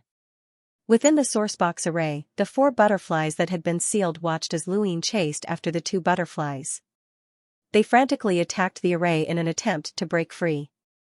Luin looked into the distance and activated his cosmic art, covering the entire progenitor of Butterfly's mainland. This was something that the butterflies had never seen before. They could not believe that Luin still had so much deathly still energy. Where had it come from? Star after star rotated and bombarded the 2 butterflies. No matter where they hid, the stars would bombard them, and the deathly still energy covered the entire progenitor of Butterfly's mainland. Aren't you afraid that the butterfly progenitor will awaken? A voice suddenly asked. Luin paused and then looked at the first rainbow butterfly that was sealed within the sourcebox array. The butterfly did not speak again. However, its words did remind Luin that if he caused too much of a commotion, the butterfly progenitor might be awakened. Even though he believed that the butterfly progenitor had already awakened, he simply did not make a move. Guesses were guesses, but as long as he could not confirm that the butterfly progenitor had awakened, he would have to be on guard. When he thought of this, his cosmic art disappeared, and Luin once again fought his way out. Black lines of deathly stillness extended all the way to the light barrier on the back of the ancestral butterfly continent before merging together. The two colorful butterflies kept descending, trying to avoid the black line. All of the black lines merged together to form a deep, dark beam of light that slashed towards the two colorful butterflies. Once the butterfly ancestor awakens, you will die without a doubt. The sealed butterfly spoke again. Luin stared at it. Then let me go. The colorful butterflies fluttered, but there was no reply. I wanted to leave, but you didn't let me. Did you really think that I didn't know that the butterfly ancestor had awakened and that I was just waiting for the right opportunity to attack? Do you know how much power I have left? Why am I here? Is there a stronger existence behind him? You don't even know, yet you dare to stop me from leaving. What right do you have? As the sound of his voice faded, the heavens and the earth shook. A monstrous might shook the heavens, causing even the space within an inch of space to tremble. Luin was shocked and looked down. The ancestral butterfly continent was shaking. The two colorful butterflies stopped in their tracks, clearly flustered. The 4 butterflies that had been sealed were also in a state of panic. Not good, the butterfly ancestor is awake. Based on the fact that this old ancestor doesn't have any bones. A stern shout resounded through the starry sky, deafening everyone. Luin turned around and fled, rushing towards the space within an inch of space. Suddenly, his entire body's strength drained away as numerous butterfly love flowers appeared on his body. These flowers were from the 3 dead butterflies, and 2 of them were absorbing his strength while the other one was absorbing his consciousness. The light barrier above his head disappeared, but it turned into numerous beams of golden energy that pierced towards Luin. Each beam of energy sent a chill down Luin's spine. The butterfly ancestor was an existence that was compatible with 2 laws of the universe. He didn't know if it could compare to the abyss of the death universe, but he didn't need to know. The beams of golden energy swept past him, one to the left and one to the right. The moment they swept past him, Luin felt a chill run down his spine. Fortunately, it was easy to dodge. Hold on. He suddenly looked back and saw that the 2 beams of golden energy had pierced through the 2 fleeing butterflies, pressing them into the ground. Luin knew that things weren't looking good. The butterfly ancestor's target wasn't him, but rather the 2 butterflies. Boom! Boom! 2 loud explosions rang out as the butterflies sank into the ground. The earth shook as countless creatures fled in terror. The 2 butterfly love flowers disappeared from Luin's body. They belonged to the 2 butterflies. He charged towards the space within an inch of space once more, but in the next moment, the 2 flowers appeared once more. Exhaustion weighed down on him like an endless weight. His strength drained even more rapidly. Right now, he had 5 butterfly love flowers. 3 of them absorbed energy, 1 of them absorbed consciousness, and 1 of them absorbed energy. He had both essence, energy, and spirit. Luin was like a mortal carrying 1,000 kilograms, and his speed and strength plummeted. Golden energy appeared above his head once more, and this time, it was targeting him. Golden energy descended upon him. At the same time, 5 spots on his body were attacked. These attacks didn't come from the eternal butterflies, but rather from the butterfly ancestor's butterfly dance. Luin's body slammed to the right, his bones trembling and cracking. Back then, the 10th hidden butterfly had been able to injure him with its butterfly dance. He had used the golden energy to strengthen his body, but even then, he hadn't been able to withstand the butterfly ancestor's 5 butterfly dance attacks. If not for the golden energy, his body would have broken apart by now. He wouldn't have been able to withstand more than a few attacks. Golden energy descended upon him. Luin looked up. The butterfly ancestor wanted to deal with him without even revealing her true body. Luin let out a deep breath, and the stars began to revolve as a deathly stillness energy surged into his body. On the surface of his bones, a source box array was activated. It was the source box array that he had researched from the Taiching civilization. He had placed this source box array on his body in order to defend against the butterfly ancestor's butterfly love flowers and butterfly dance. This was the only way he could deal with it. Since he had guessed that the butterfly ancestor would awaken and obtain at least 3 butterfly love flowers, how could he not be prepared?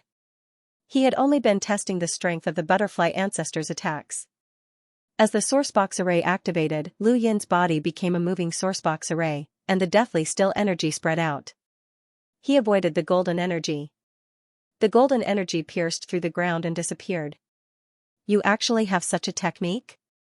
You must be quite skilled in sourcebox arrays, or else you wouldn't have been able to study them to such an extent in such a short time. The butterfly ancestor's voice resounded through the world.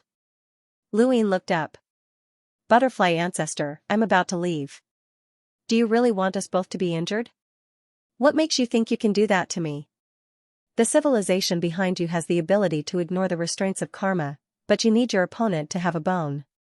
If you don't have a bone, then your civilization will still have to bear the consequences of karma if they attack me. You think you can leave after acting so presumptuously in my butterfly ancestor's territory? You underestimate me too much. After it finished speaking, strands of golden energy formed in all directions, with Lu Yin at the center.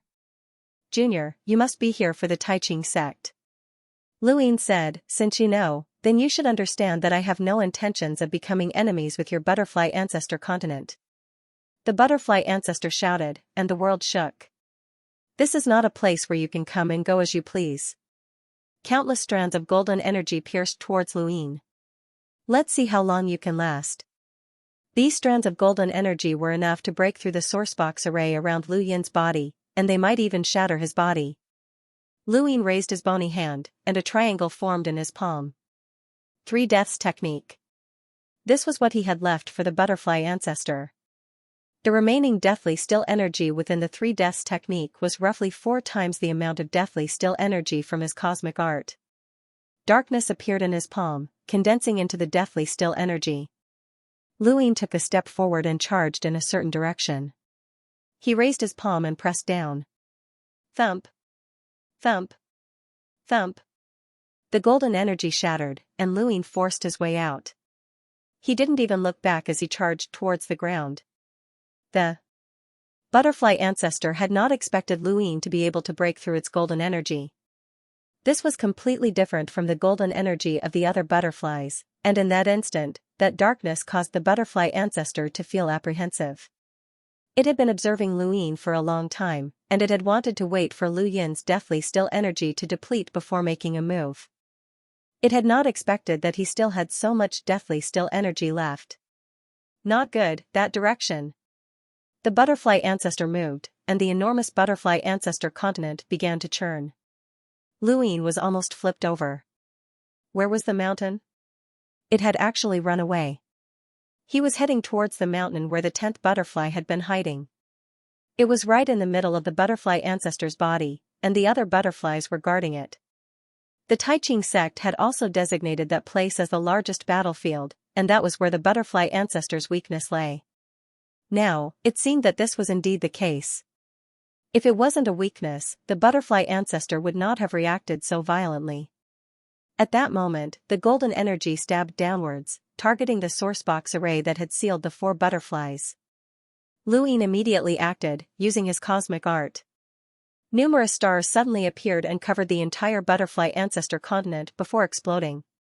The cosmic art could not stop the golden energy, and the butterfly ancestor's golden energy was extremely powerful and sharp. However, it could affect the direction of the golden energy's attacks.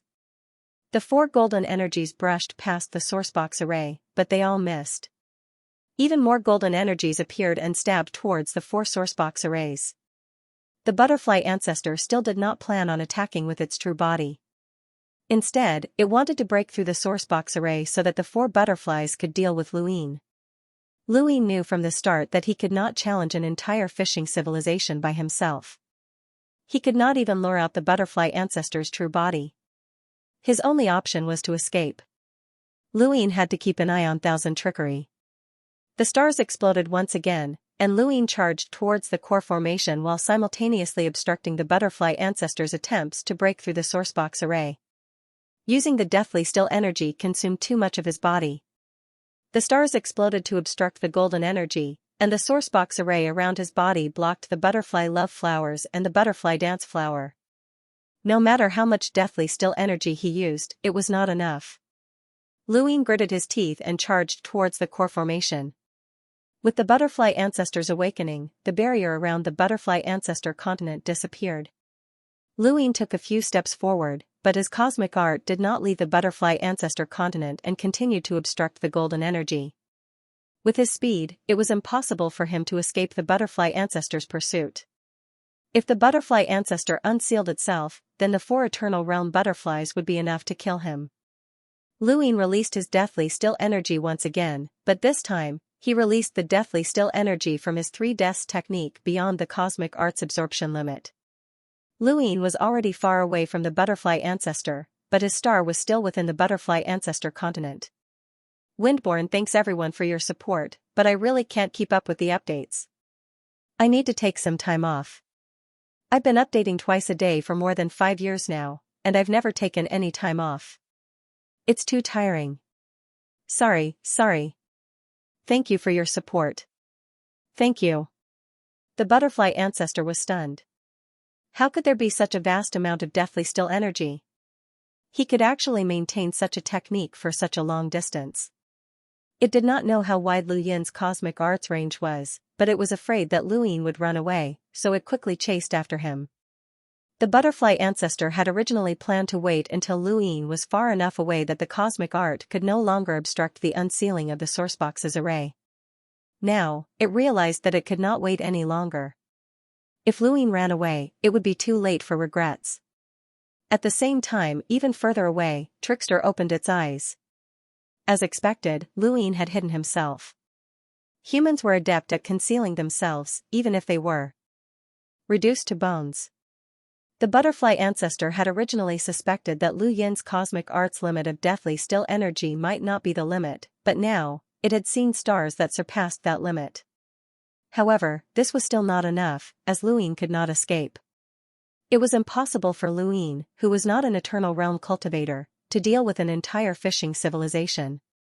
If Luin could think of this, the butterfly ancestor would naturally be able to think of it as well. This was a way to test Lu Yin's limits, and it would also reduce the cost. The butterfly ancestor was right, it had no bones, so it did not fear the death universe.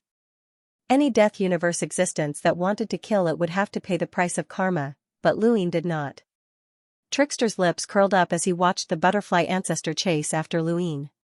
Had Luin reached his limit? Let's see. Lu Yin's cosmic art was extremely taxing to maintain the rotation of the stars in the array, and the deathly still energy was being consumed at a frightening rate. Once the deathly still energy disappeared, his sourcebox array would lose its effect, and he would not be able to use the cosmic art. At that point, the butterfly ancestor's butterfly dance would be enough to kill him, and there would be no need for the 4 colorful butterflies to do anything. Luin looked back. Butterfly ancestor, I've already gotten what I wanted. If you continue to force me, don't blame me for going all out. The butterfly ancestor barked, what are you going to use to go all out? Junior, I will kill you, and no one will be able to save you. Even though Luin had the mirroring technique, it was impossible for him to scan the entire array. He did not discover Trickster, so he could only flee while occasionally using Yama's first needle. However, the battle had taken place on the butterfly ancestor's continent, which meant that the butterfly ancestor was aware of his methods. Yama's first needle be used. Luin could feel that the butterfly ancestor's cosmic art. This was bad, Trickster's Trickster was trying to kill him. Could it be that he really wanted his main body to take action? However, Thousand Trickeries was definitely watching from the shadows. Luin didn't know if Qianji would make a move when he was in a desperate situation. Previously, when the Stygian immortal prison bone crippled him, the Thousand Trickeries helped. But now that its experiment was over, no one could guarantee that it would not save him. He only had one life. Once the white bone clone died, it would be gone. Luin looked around and suddenly fixed his gaze in one direction, the abyss of 1,000 trickeries. If you don't show up until now, you're heartless, and I'm unrighteous. Thinking of this, he turned and headed in that direction. He could see the location of the 1,000 trickery abyss, but the butterfly ancestor couldn't. That place was very far away from where they were. Not even an elite with 2 universal laws could see that far. Luin wanted to lure the butterfly ancestor over. Even if the trickster didn't attack, he could still absorb the power of the deathly stillness and fight it out with the butterfly ancestor. On the other side, Actor of 1,000 Trickeries was astonished. He could see the abyss? It had brought Luine here to ambush the butterfly ancestor, and Luine had no idea how to find the abyss again. This place was too far from the abyss, so how could Luine possibly find it without its guidance? As for what he could see, Actor of 1,000 Trickeries had never considered this possibility. No one in the entire Death universe could see the abyss so far away, including the 7 great abysses. It didn't know how obvious the abyss was to Luine. Even if he was a bit further away, he could still see it. Luine didn't have time to think about whether Actor of 1,000 Trickeries would be suspicious. His life was more important. If Actor of 1,000 Trickeries decided to attack him in the end, Lu Yin's main body wouldn't be able to gain an advantage over him. His main body could go head-to-head with an existence with 3 universal laws. Under the dark sky, one fled while the other chased. The butterfly ancestor was quite fast, far surpassing the average eternal realm.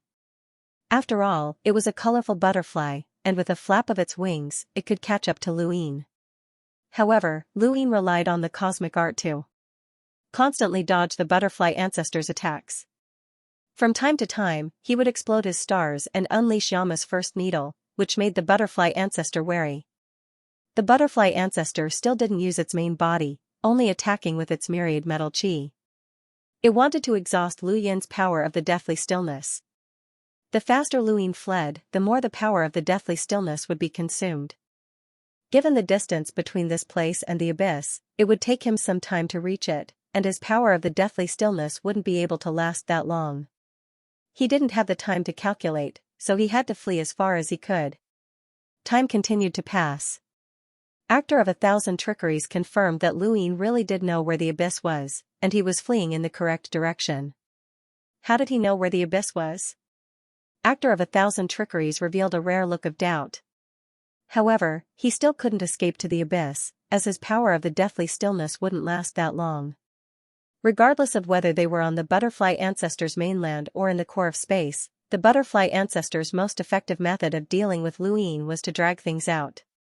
It kept dragging things out, trying to drag out Lu Yin's power until he ran out. It clearly had the ability to deal with Luine, but it kept dragging things out. Why? Luine looked back, but even if he found the reason, it was useless. The difference between them was too great. The cosmic art and his sourcebox array were both exhausting, so Luine couldn't escape to the abyss. Within the 3 deaths technique, only the cosmic art had enough power of the deathly stillness. Not to mention the butterfly ancestor, even those eternal realm colorful butterflies would require a burst of the cosmic art's power of the deathly stillness to escape. The butterfly ancestor chased after Luine and was even more shocked. It didn't make sense that he still had so much power left. Even an eternal realm being shouldn't have that much power, let alone someone who wasn't an eternal realm being. This creature's power was definitely at the level of 2 universal laws. However, he should be reaching his limit soon. Actor of 1,000 Trickeries watched from even further away. Soon, he was reaching his limit. Luine looked at the abyss in the distance. He had only covered half the distance, and he had already been fleeing for so long. He had been conserving his power of the deathly stillness, but no matter how much he tried to conserve, he wouldn't be able to cover half the distance in time. Was he going to have to face it head-on? The abyss was the best choice, but if he couldn't escape, then it would just be an unreachable dream. He looked around and tried to think of other ways to escape. Not long after, Luine looked around and suddenly discovered a cosmic civilization. He looked over and stared at it, seeing all sorts of creatures within. He looked back at the butterfly ancestor, then turned around and headed towards that cosmic civilization. Actor of 1,000 Trickeries frowned when he saw Luine turn around. He had to be able to see very far, and he could see both the abyss and that universe.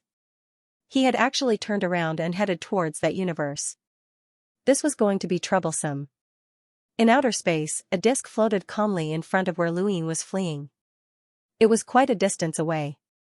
This disk was called the Crack in the Sky, and there were many creatures exchanging information within. Some of them mentioned the butterfly ancestor continent and confirmed that it was a fishing civilization. They warned the other civilizations to be careful. Others mentioned the Death Universe, but they didn't know much about it.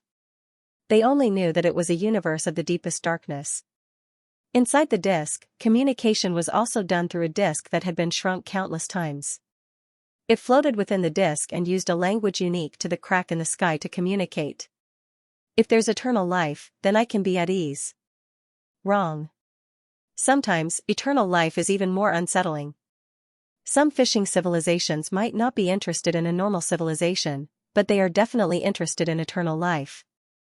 That's right. Eternal life is a double-edged sword. Having it gives you an advantage against normal civilizations, but it's as conspicuous as a lighthouse against powerful civilizations. That can't be. I feel like eternal life is enough to protect a cosmic civilization. You're too naive. The master of our crack in the sky is eternal life. Let's not talk about that.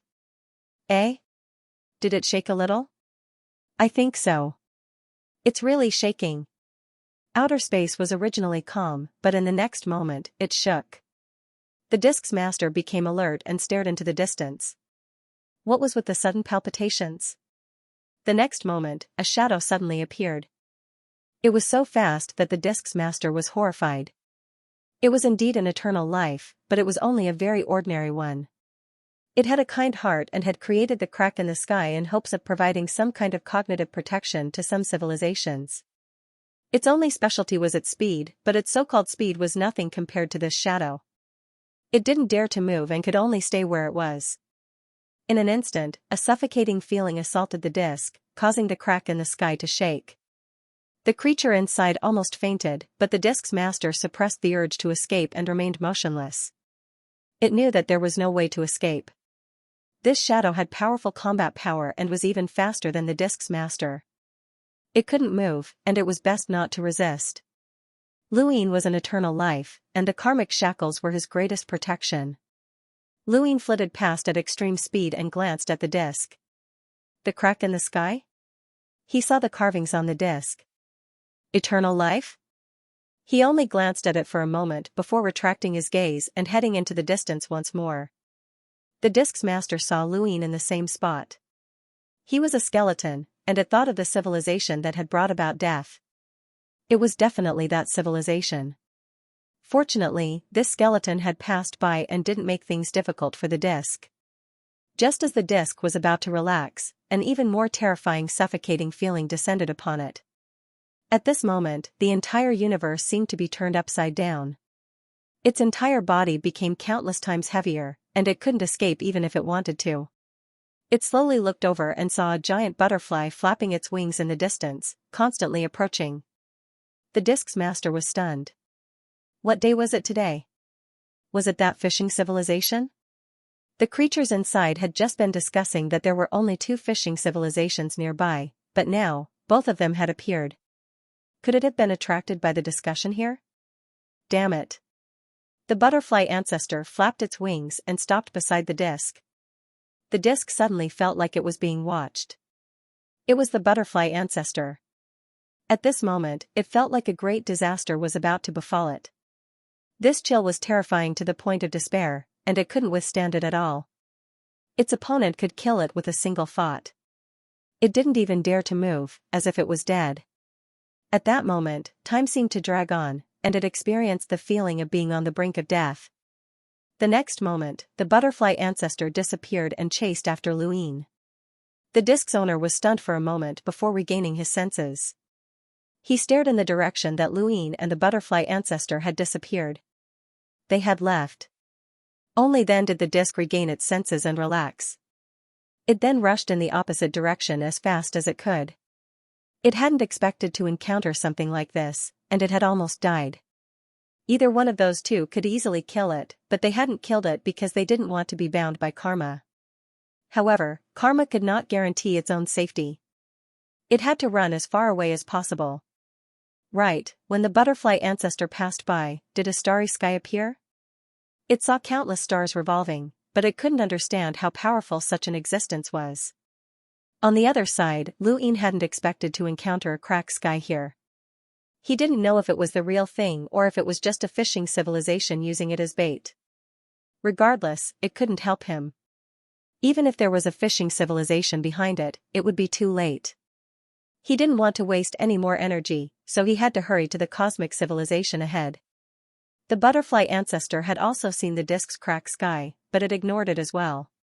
It wanted to kill Luin because he wasn't an eternal realm cultivator. If he was, then it wouldn't have chased after him so desperately. The power of stillness was about to run out. The cosmic art stars scattered one by one. It could no longer affect the butterfly ancestor mainlands. Attacks on the sourcebox arrays. Luin used all of the remaining power of stillness to cover the sourcebox arrays around him, hoping to use them to escape to that cosmic civilization. That cosmic civilization couldn't help him, but there was a tributary of the River of Time there. He wanted to use the tributary as a threat. If the butterfly ancestor wanted to kill him, then he would do his best to draw down the master River of Time. When that happened, the butterfly ancestor and Myriad Trickery didn't want to face each other. He had appeared on the butterfly ancestor mainland to collect materials for the Death Universe and help Li Luochen avoid being drawn down by the master River of Time. If the master River of Time was drawn down, then Myriad Trickery wouldn't want that to happen either. If you didn't want to help, then you had to help. Metal chi descended from the butterfly ancestor's back. Thump thump thump thump. The 4 sourcebox arrays shattered. The 4 colorful butterflies flew out and entered the core, following the butterfly ancestor as they chased after Luin. As long as they caught up to Luin, the butterfly ancestor wouldn't even need to do anything. No one could withstand the absorption of so many butterfly love flowers. At this moment, the power of stillness was Lu Yin's life-saving treasure. He looked back and saw the butterfly ancestor and the 4 colorful butterflies. He gritted his teeth and charged forward. In the starry sky, countless strands of golden energy slashed down. Some belonged to the butterfly ancestor, and some belonged to the 4 colorful butterflies. They wanted to use the myriad metal chi to exhaust the power of the deathly stillness and break through the sourcebox array. Luin could only dodge as he moved forward. He was getting closer and closer to that cosmic civilization. On the surface of his body, the power of deathly stillness began to dim, and the sourcebox array was on the verge of disappearing. Luin could only try his best to evade, occasionally using Yama's first needle so that the butterfly ancestor and the others could see it and delay their attacks. But no matter how much he delayed it, the power of the deathly stillness had reached its limit. There was still a bit left, and Luin needed to maintain his skeletal body's movement. Otherwise, if there was no more deathly stillness in his body, the skeletal body would not be able to survive. He was only able to survive because of the bone whispers, which were based on the power of the deathly stillness. In the distance, Enigma of 1,000 Trickeries looked up. It had reached its limit. The deathly stillness around Lu Yin's body disappeared. The sourcebox array dimmed on his bones. Suddenly, 4 more butterfly love flowers appeared on his body. 7. A total of 7 butterfly love flowers. The absorption of spiritual energy, as well as the exhaustion from all the years of escaping, almost caused him to collapse. The power of the butterfly dance descended, but the bones on his body shattered, and his body was sent flying into the distance by the powerful attack. The butterfly ancestor and the others saw the cosmic civilization in front of them, but they didn't care. Under their control, whatever Luin wanted to do would be useless. Vitality surged around Lu Yin's body and condensed into Yama's first needle. The Yama's first needles pierced towards the butterfly ancestor and the 4 colorful butterflies. This successfully restrained them for an instant. Luin used this opportunity to approach that universe once more. However, the power of the butterfly dance forced him to stop, and he was even sent flying in the direction of the butterfly ancestor and the others. Luin forcibly withstood the pressure, and his white bone clone was in an even worse state than when he had been attacked by the Stygian prison bone. If not for the 3 black scales that were stuck in his bones and preventing them from shattering, he would not have been able to move. 2 more butterfly dance, and he would be dead for sure. His main body. Did he really need his main body to come? He could not afford to lose his white bone clone. Luin gritted his teeth. That universe was right in front of him and not far away, but he could not rush there in time. Even if he did, he would have to find a tributary of the River of Time. Although it would be fast, he would not even be able to make it in time. The butterfly ancestor would not give him that time. death or his main body. He only had two choices. He stared blankly at the universe in front of him, and the two choices flashed through his mind countless times. Suddenly, he stared at the universe in front of him in shock. What was that? Bang! Bang! Bang! His bones shattered, and he was sent flying once more. The butterfly dance had dealt the most damage to him, and most of his body had been shattered by the butterfly ancestor's 3 attacks. He stabilized himself with great difficulty and looked at the butterfly ancestor. I'm not going to the Grandmaster continent for the Tai Ching civilization. The butterfly ancestor paused. What did you say? Luin stared at the butterfly ancestor, and his vitality surged out as he tried his best to protect himself. I'm not going to the Grandmaster continent for the Tai Ching civilization. The Death Universe sent me there to deal with you. The butterfly ancestor sneered. I have no bones. Do you know the 7 abyss of the Death Universe? No, and I don't want to know. The 7 abyss are the 7 strongest existences in the Death Universe. They are all peak powerhouses that are compatible with 2 laws of the universe. The 4 butterflies were shocked. They were all peak powerhouses that were compatible with 2 laws of the universe? 7? How was that possible? The butterfly ancestor fell silent, as it really did not know. The only thing it knew was that the universe was very powerful and represented death. It could allow a creature's bones to form their own life and not be affected by karma. It did not dare approach, but since it had no bones, it could not be affected. Luin sneered. Do you think you're safe just because you don't have any bones? Let me tell you, there's a creature in the 7 abyss called Soft Devouring Tracer. It's a creature that can split itself, and because of that, it was captured by the Death Universe and transformed into the Abyss. It helps the Death Universe search for eternal life and increase the number of eternal realm existences in the Death Universe. And you've been targeted because of the butterfly love flower. The butterfly ancestor was bewildered. Do you think I'll believe you? What's the point of lying to you? You want to live. But that information can't be exchanged for my life. Your goal is the Tai Ching civilization. I've been watching you ever since you entered the butterfly ancestor continent. There's no mistake. Luin sneered. If those colorful butterflies under your command can openly monitor the Tai Ching civilization's sourcebox array to protect your weakness, then why can't I openly search for the Tai Ching civilization to conceal the fact that I want to confirm your weakness? There's one more thing I need to tell you. Our battle was under the watch of a certain abyss. The butterfly ancestor was uneasy because Lu Yin's words were true. It had always felt like something was watching it, which was why it hadn't dared to reveal its true body. Instead, it had continued to delay Luin. Lu Yin's words were exactly the same as what it had sensed. There was definitely someone watching it from the shadows. Luin sighed when he saw that the butterfly ancestor did not refute him. No matter how far away Trickster was, the butterfly ancestor should have been able to sense him as long as he was watching them. Even if the butterfly ancestor was weaker than Trickster, it should still have been able to sense him.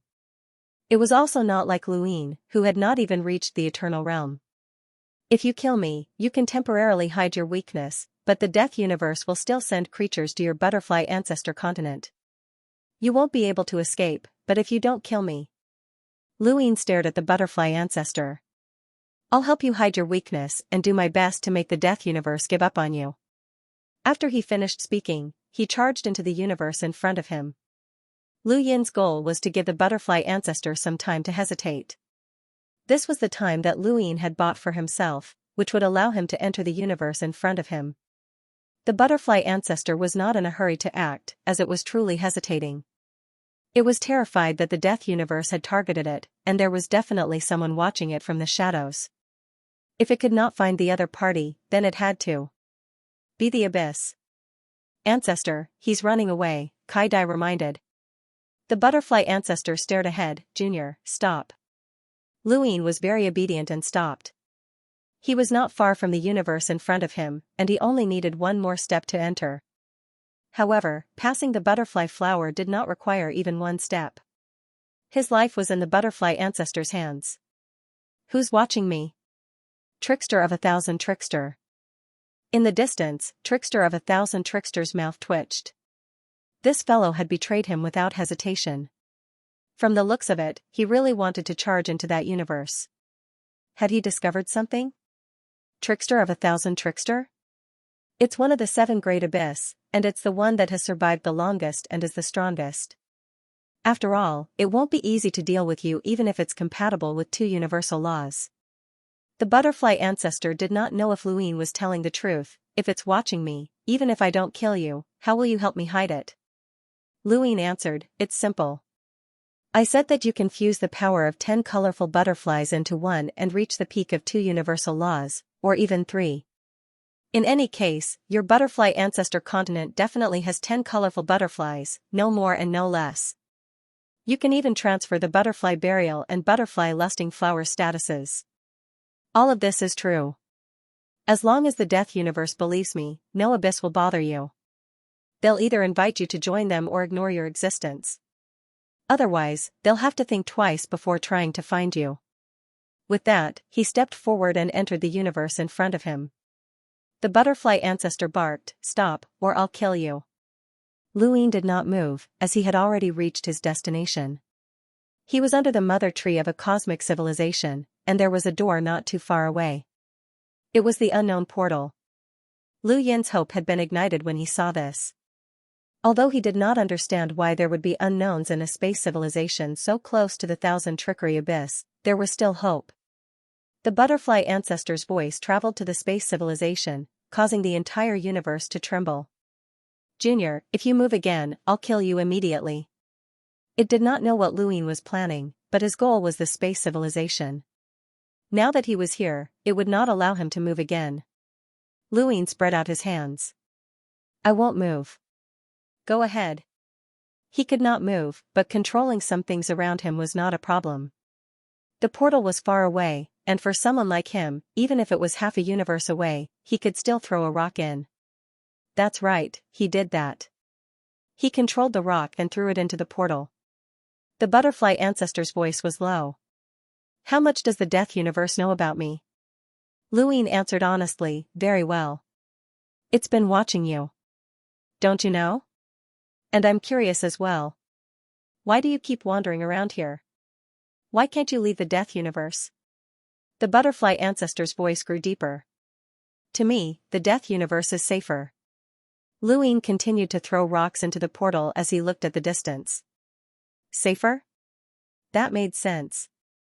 It had no bones, so the death universe would not do anything to it.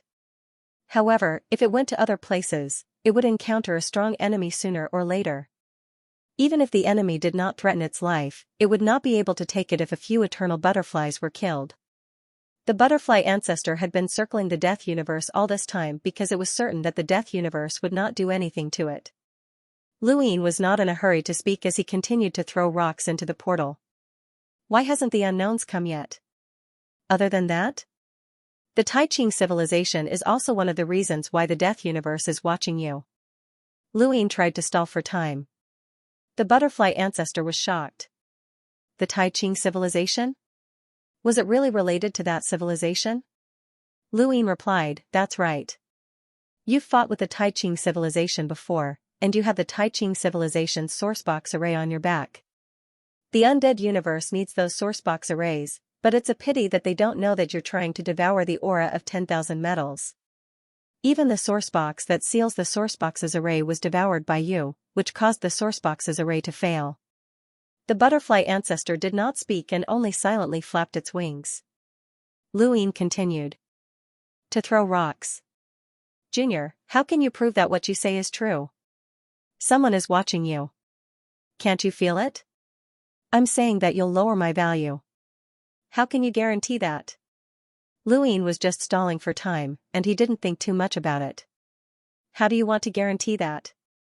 I can't guarantee it, the butterfly ancestor replied. Luin looked at the butterfly ancestor, and his throwing speed increased. He felt that there was something wrong with the butterfly ancestor's tone. The butterfly ancestor's voice was heavy and oppressive.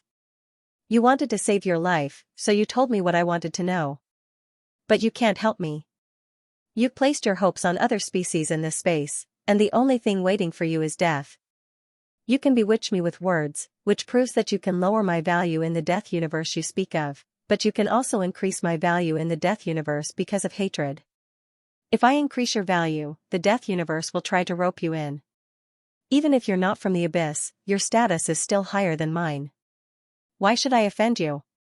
I can't prove what you said. I only believe what I say. Then, you can. He's dead. The butterfly ancestor's voice turned cold. Luin was shocked, and he subconsciously wanted to rush through the door. This was his only chance of survival, and he hoped that he could withstand the butterfly dance. But at that moment, a shadow walked out from the door and roared, "Who's throwing rocks at me?" Green light shot up into the sky, accompanied by a powerful force that shot straight into the starry sky. Luin stared blankly at the figure that walked out. Demao? He hadn't expected Demao to be behind the door. The butterfly ancestor was shocked. This was a powerful creature. Demao walked out of the door and swayed in the void, causing a green hurricane to sweep through the world. In Lu Yin's eyes, it was a giant in human form, and the moment it walked out of the door, it was the butterfly ancestor. The butterfly ancestor was too obvious. It was just outside the universe, suppressing the firmament. Demao looked at the butterfly ancestor. Even though the butterfly ancestor was an existence that conformed to two universal laws, it wasn't afraid at all. It shouted, "Where did this butterfly come from? What are you doing?" The giant's dining table appeared and extended towards the butterfly ancestor. The butterfly ancestor was shocked. "Who are you?" Demao laughed in anger. "You're asking me who I am in my territory? Scram." The butterfly ancestor was bewildered. Was this the death universe's abyss? No, that wasn't right. It hadn't sensed any death energy, and it was just a being that conformed to one universal law. But why did it feel so powerful? That creature had tried so hard to escape here just to lure it out. Was it trying to protect that creature? Luin raised his head to look at Demao. He had never felt that Demao was as reliable as he was now. Demao cursed at the butterfly ancestor. The butterfly ancestor's realm was higher than Demao's, and it immediately felt insulted. The distance between them was just an inch. There was no such thing as communication. However, creatures of this level could communicate with each other. Karma was a barrier between all Eternals, preventing them from fighting to the death. But at this moment, there was nothing to say, because Demao saw the butterfly ancestor's butterfly love flowers on its body. 1, 2, 3, 4. 4 butterfly love flowers immediately attached themselves to Demao's body. It was only then that Demao realized that there were 4 other eternal butterflies besides the butterfly ancestor. It was horrified. Was this an entire civilization? The 4 butterfly love flowers on Lu Yin's body disappeared. The butterfly love flowers could only be used on one creature, and once it changed targets, the flowers would disappear as well. Lu Yin heaved a sigh of relief and looked at Demao, whose aura had clearly weakened. "It's up to you now." Demao was now a little apprehensive. It was facing an entire civilization, and its leader was an existence that was compatible with 2 universal laws. It was not weak, and it couldn't be a fishing civilization, could it? It rarely came to this universe, as it was too close to the death universe. It had not expected to encounter such a situation. Demao's strength, consciousness, and energy were all absorbed at the same time. Demao had wanted to communicate with the butterfly ancestor, and at worst, he could only say a few words of comfort, but the butterfly ancestor had already made its move. The giant's table rapidly expanded, and Demao reached out to grab the butterfly ancestor. This was what Lu Yin saw, but in the eyes of the butterflies, Demao looked different. That was not important. A huge palm grabbed at the butterfly ancestor, tearing through the void like a curtain. Green godly power accompanied it as Demao attacked with all his strength, not underestimating the butterfly ancestor at all. The 4 butterflies did not attack, and they simply used the butterfly love flowers to absorb Demao's essence. The butterfly ancestor flapped its wings, and a myriad of golden energies pierced towards Demao. However, Demao shattered it with a single palm and grabbed the meal with his other hand. The large wok on the table smashed over. The giant's table was a world that Demao could not see, but it was very conspicuous and could be used to make delicious food. Lu Yin had seen the mother tree being cooked before. Demao had wanted to capture the main body and cook it. but now, it was the butterfly ancestor. Suddenly, Demao paused, and an attack from the butterfly dance descended. The 4 butterflies' attacks caused Demao to tremble, and the other 3 butterfly love flowers around Lu Yin's body disappeared. The butterfly ancestor attacked. A butterfly love flower appeared in front of Demao's chest, and it was clearly different from the other flowers. This was the butterfly ancestor's own butterfly love flower. There was a thump, and Demao retreated step by step. He hurriedly grabbed the giant's table, and green godly power spread out along the table. He raised his hand, and a green sword appeared. A myriad of golden energies converged in front of the butterfly ancestor, and they spun like countless ropes, forming a meteor that shot towards the green sword. The green light illuminated the sky. Demao leapt up, walked out of the universe, and slashed at the butterfly ancestor with his sword.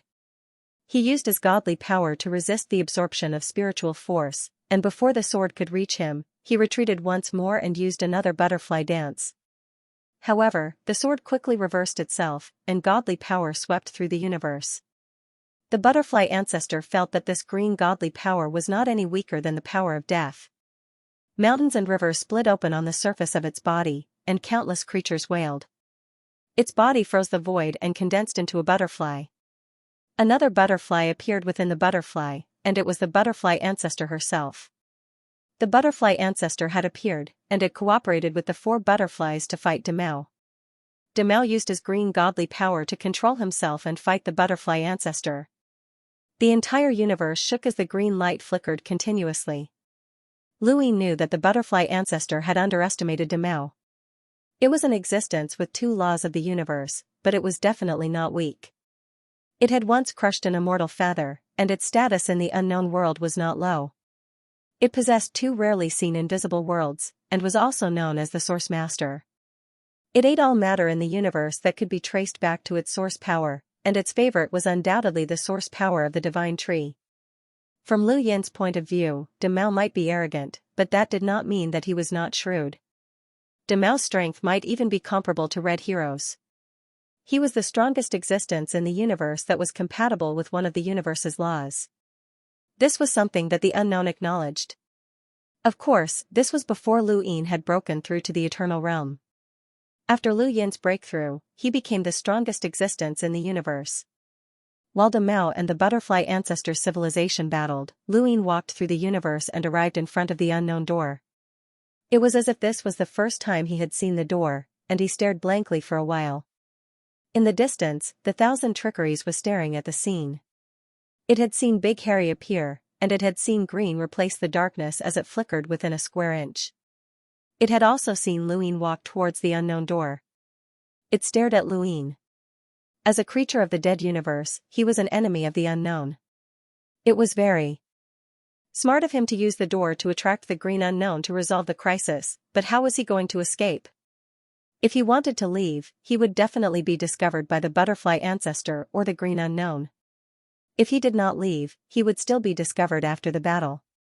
Actually, leaving through the door was the best choice. Although he did not know what was on the other side of the door, he would at least be able to survive. But would he leave? The Thousand Trickeries stared at Lu Yin, not to test him, but because it was certain that Lu Yin would not leave. His deathly stillness power could not last much longer. If he left without deathly stillness, he would definitely die.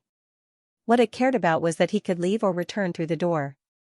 It all depended on Lu Yin's choice.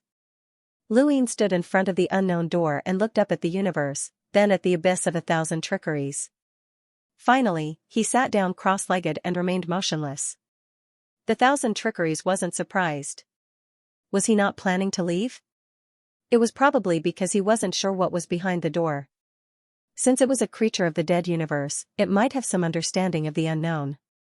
Behind the door might be an unfamiliar space, or it might be an unknown place that would lead to certain death. It was better to stay where he was. But if he stayed where he was, how would he face the powerful enemy after this battle? The 1,000 trickeries was thinking about Lu Yin. Lu Yin was also thinking about it. What was the meaning of this 1,000 trickeries? He couldn't escape. Both the butterfly ancestor and Big Harry could kill him. Did it want to watch him die if it didn't help? Or did it really think that he could hide to the point where he could eliminate those two? Even Lu Yin's main body hadn't been thought of so highly. All Lu Yin could do now was wait for the battle in space to end. The butterfly ancestor revealed its true form and used a technique that it hadn't used against Lu Yin. Big Harry also used a second invisible world, azure sky transformation. Lu Yin watched the azure sky cogwheel spin in the sky. The 4 butterflies kept retreating, afraid of being killed. The azure sky cogwheel was extremely powerful, and even Lu Yin's main body had to be careful when facing it. This was Big Harry's absolute power. Even if Big Harry could kill 1 or 2 eternal realms, the butterflies wouldn't do it. It was afraid of being bound by karma. The butterfly ancestor had attacked Big Harry because it wanted to use the butterfly love flower to quickly defeat it. However, Big Harry had managed to hold on until now with his divine power. The butterfly ancestor couldn't see the end of it. With the existence of the dead universe spying on it, it could only retreat. Not long after, the battle ended. The universe returned to darkness. Lu Yin retracted his gaze. The butterfly ancestor had left, so it was his turn. Big Harry controlled the universe and could see everything at a glance, especially since Lu Yin was still in front of the unknown door. The giant bent down and looked down at Lu Yin as if he was looking at an ant. Lu Yin slowly looked up and stared straight at Big Harry. An earth-shattering sound wave almost overturned the universe. Found you, little mouse. You're the one who attracted the butterfly. Lu Yin rose and looked at Demao. He bowed slowly. Greetings, Senior. Demao laughed maniacally. His laughter shook the heavens and the earth, shaking everything visible to the naked eye. White bones of the death universe, you've crossed the line. I can slap you to death. Lu Yin looked at Demao. What's in it for you? Because you deserve to die. With that, Demao raised his hand and slammed it down. He didn't want to waste any more words. Lu Yin shouted, the 1,000 trickeries is watching you. Demao paused and looked behind him, then around him. Finally, he stared at Lu Yin. What did you say? The 1,000 trickeries is nearby. It gave me a test to deal with the butterfly ancestor. Now that I've passed the test, it will take me back. Demao laughed maniacally. Trying to scare me with the 1,000 tricks? Do you think I'm scared? It's just one of the abyss of the death universe. I don't know. It's not like I haven't killed anyone before. Do you know who I am? Lu Yin shouted, if you aren't afraid of 1,000 tricks, then are you afraid of the river of time? Demao was shocked. The river of time? I've already found a tributary of the river of time in this universe. If you attack me while you're fighting the butterfly ancestor, I'll attack. That tributary of the river of time drew down the Lord's river of time. Demao sneered. Trying to scare me? Lu Yin's voice was calm. Perhaps. I can give up on this universe. You won't. This place is very important. Demao straightened up and looked down at Lu Yin. Lu Yin was also nervous, but he had no other choice. If Demao still wanted to kill him, then he would have to pass through the unknown door. This was why he had remained in front of the unknown door. Demao didn't attack and just looked down at Lu Yin. Behind him, the giant's dining table was so huge that it was suffocating. It seemed to be cooking the entire sky. Lu Yin didn't dare relax. Demao was powerful, but he wasn't fast. He had enough time to pass through the door. Of course, he only had a single breath. Off in the distance, Trickster watched the scene unfold. It couldn't hear the conversation between Demao and Lu Yin, but it was curious as to what the two were doing. After a while, Demao suddenly squatted down, scaring Lu Yin so much that he almost passed through the door. Demao smiled at Lu Yin, and his voice suddenly became much gentler. Little thing, do you want to join the unknown? Lu Yin stared at Demao in shock, thinking that he had misheard. Join the unknown? He had never dreamt that Demao would say something like that. Demao stared at Lu Yin. Think about it. The unknown has a better future than the death universe. Lu Yin stared blankly at Demao. Me? Join the unknown? Demao nodded. Yes. Can I join? Of course. I'm a skeletal creature from the death universe, and I was given the bone language. It's a small problem. It just depends on whether you want to join or not. Of course, you have to get the approval of the unknown before you can join. But I have faith in you. Luin was confused. Why? Demao sized Luin up inside. Because you're steady enough. You were able to escape from the butterfly ancestor, knew how to lure me to deal with it, and even dared to face me directly. It's rare for someone not in the eternal realm to do so. The last person to do so was a human. Speaking of which, you're also a skeleton of a human. Humans are a mysterious species. You're definitely not weak. You're a rascal, right?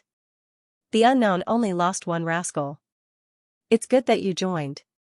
Luin did not answer immediately. Demao was inviting him to join the unknown? This was really interesting. He had never thought that something like this would happen. This was completely out of his expectations. This is your only chance to live. Join the unknown, and I'll let you live. Don't join. Demao stood up and looked down at Luin. A monstrous pressure descended, as if the entire universe was about to collapse. If you don't join, I'll have to trample you to death, little thing. Luin was helpless. I don't seem to have a choice. Fine, do as you wish. Demao smiled, as if he had thought of something. The giant's table disappeared. Another unknown door appeared in the starry sky. This door led to knowing whereabouts. You're smart enough to know that you can't escape. I'll go to No Trace and have 8 Color invite you to join. Hee, little thing, if you're not here when I return and I find you, I'll make sure you die a horrible death. You've embarrassed me in No Trace. With that, the giant figure vanished. Luin watched Demao leave. If not for his skeletal face, his expression would have been very strange. This fellow had actually invited him to join. Seriously, why would it have such an idea? That smile just now. It was as if some evil scheme had succeeded. But then again, if he could really join, he would definitely be able to give the unknown and the dead universe a pleasant surprise. He scanned his surroundings, trying to find the trickster of 1,000 trickeries, but it was too small. Using mirroring technique to find it was like looking for a needle in a haystack. Forget it, there was no point in looking. Who knew what this fellow was thinking? Perhaps it really was planning to use the butterfly ancestor to kill him? Of course, the possibility of that was very small. If it wanted to kill him, it could simply extract the power of silence. It wasn't that complicated. He could only wait patiently. At the same time, Demao entered No Trace. 8 Color, I want to invite a creature to join the unknown. 8 Color's voice sounded.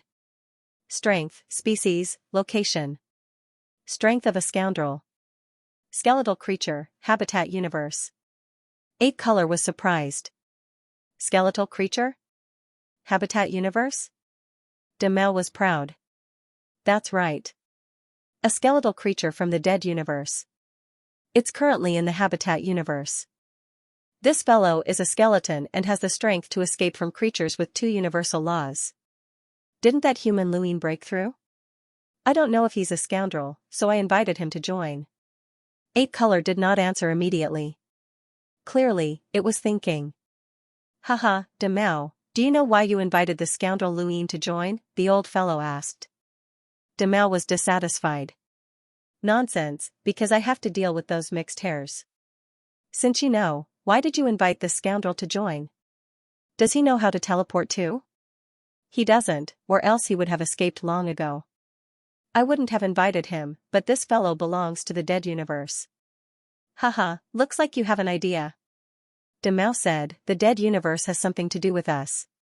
We fought a few times and both sides have suffered casualties. To be honest, I suspect that there's a spy from the dead universe among us, so I want to invite this fellow to join us.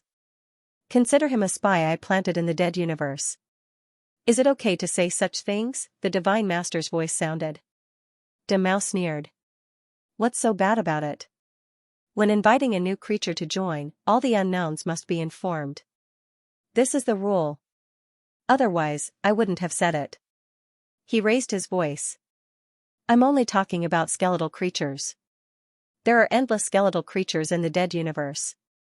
Who knows which one it is? Haha, ever since Luin joined the unknowns, I realized that you've learned how to use your brain, Demao.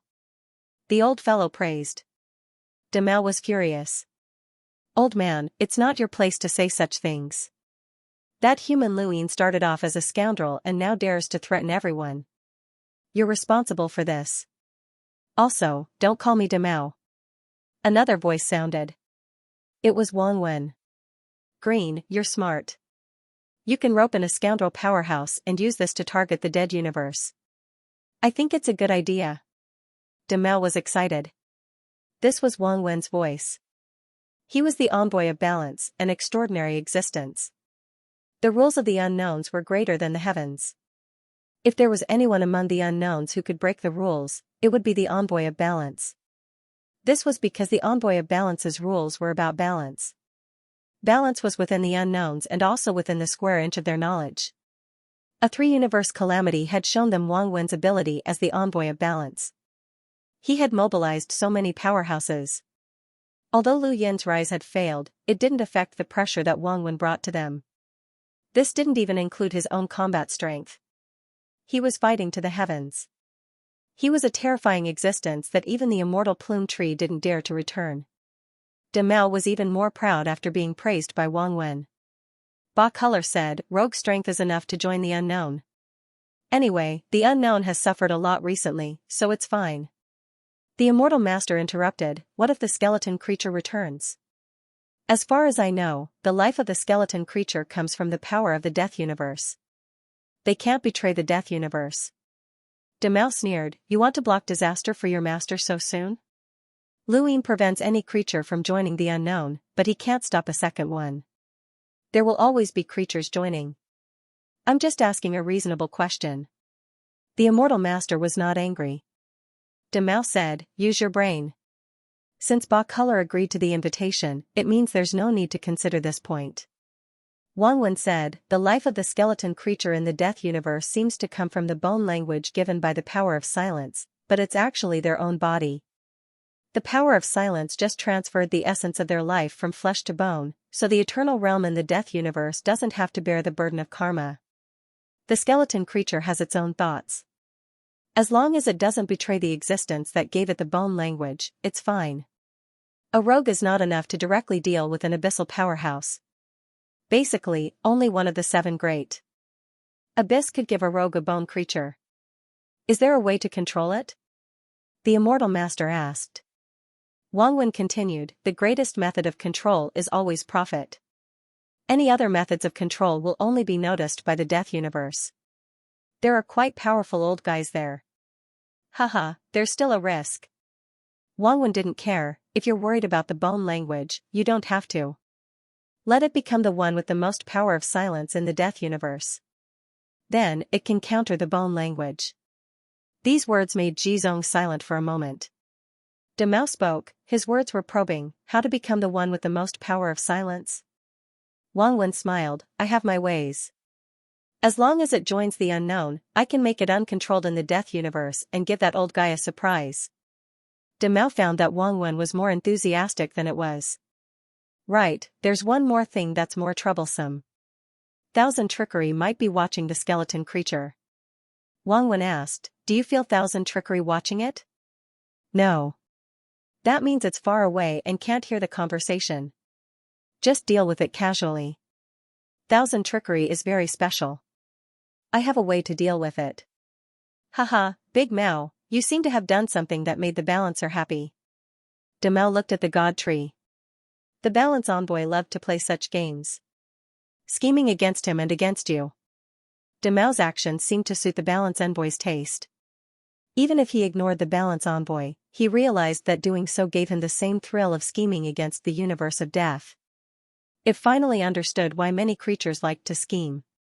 If they didn't scheme, they wouldn't be able to experience that kind of carefree feeling. It was as if he had grabbed the dead universe with one hand. Apart from combat strength, he had a sense of superiority. That's right, he also felt a sense of superiority over Luin. He didn't want other creatures to join the unknowns because he didn't want to worship the divine tree and choose the color of its divine power. Now that he had invited the skeleton creature to join, he had no choice but to choose the color. Wasn't he very arrogant after breaking through to eternal life? Who would have thought that the first person to make him suffer would be himself? Damao? It had hated this nickname for a long time. He wasn't afraid that Luin would cause trouble for him. Firstly, he couldn't find Luin, and secondly, that family. This guy only had one chance to attack, and he wouldn't give it to him. The master of balance was always ahead. The more it thought about it, the more pleased it became.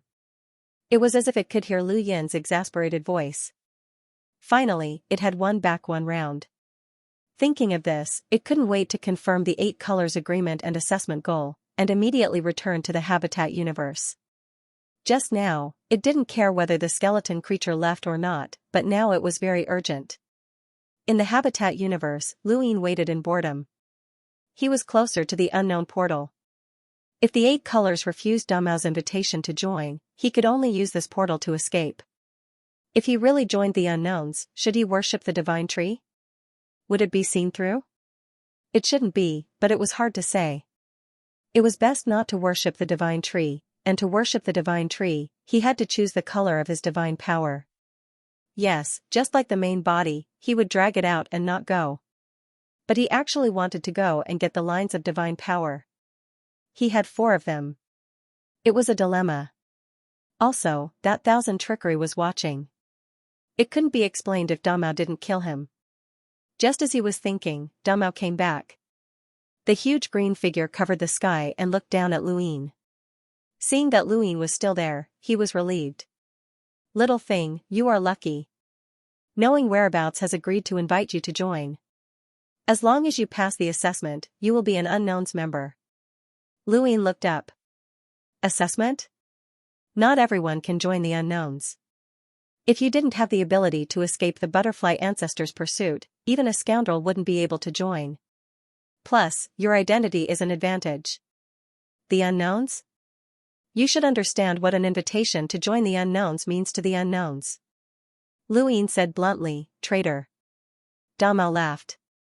Wrong, it's an opportunity. Luin was puzzled.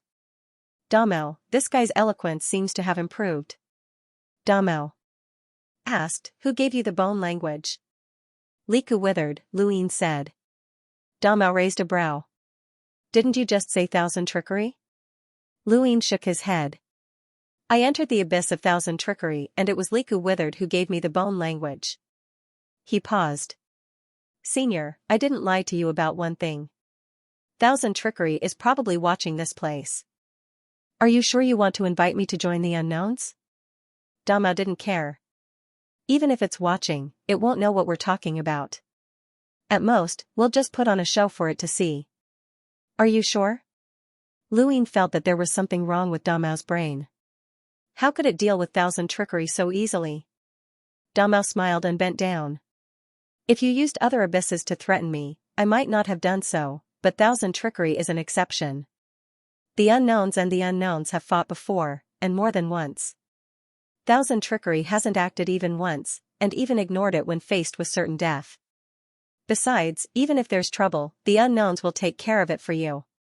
You just have to join with peace of mind. Luin looked at Damao. It hadn't acted? This confirmed Thousand Trickery's words. Thousand Trickery had also said that it hadn't acted against Yu Che. As for taking care of it for him, who? The first person he thought of was Wang Wen. This master of balance had broken the rules of the universe, and he seemed to have interacted with many civilizations. It was Liku Withered who gave you the bone language, and you're not with him. This makes it even easier. Damao approached Luin and stared at him. Let me ask you, do you want to break free from the bone language's restrictions? Luin pretended to be shocked. Break free from the bone language? Impossible. Why not? Won't I die if I break free from the bone language? As a creature of the unknowns, don't you know that when your own deathly stillness surpasses the existence that gave you the bone language, it can be countered? Luin was helpless. Of course I know, but Liku Withered is the abyss, one of the 7 great abysses of the unknowns. Senior, do you want me to surpass it? Is it very difficult? Luin didn't answer for a moment, as if he was stunned. Damao's confidence came from Wang Wen, and at this moment, this confidence was incomparably strong. The tribulations of the three universes had made all living beings aware of the terror of the Master of Balance. It seemed that they could believe whatever Wang Wen said, and they should believe it. The unknowns correspond to the entire unknowns. Since you've joined the unknowns, it means that you have the support of the entire unknowns, and you might even surpass the unknowns. What's so difficult about Liku Withered? Let me ask you this, do you want to surpass it and counter the bone language? You want to become a free being in the unknowns and reach the abyss. Luin fell silent for a moment, and then he suddenly raised his arm and clenched his fist. Yes. Damao smiled. What do you want? Luin growled, I want to surpass Liku Withered and become the abyss. I want to break free from these days of being controlled. I don't want to be tossed around like a commodity in war. I don't want to be discarded like trash. Damao shouted, alright, unknowns will help you fulfill your wish. Luin looked at Damao, who was more excited than anyone else. He was just playing along, as Damao wouldn't have let him go if he hadn't said so.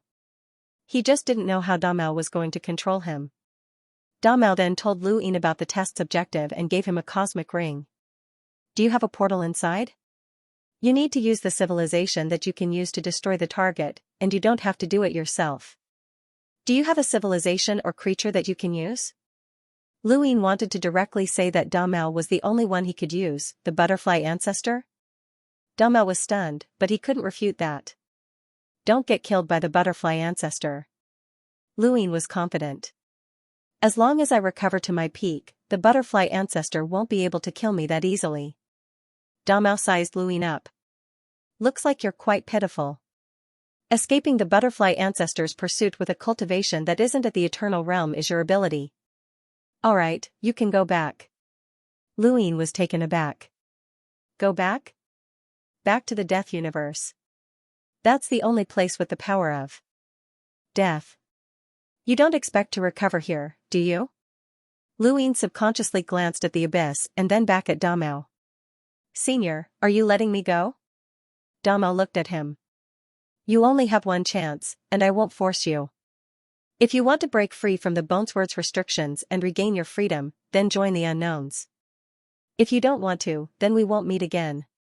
Of course, if we meet on the battlefield, I'll kill you. You can go now. Luin looked deeply at Damao. Was he letting him go? This was a test, but it was also a matter of interest. This wasn't Damao's style, but Wang Wen's. When the 8 colors invited someone to join, they had to inform the other unknowns. Of course, whether the other unknowns agreed or not wouldn't affect it. Wang Wen definitely knew about Damao's invitation.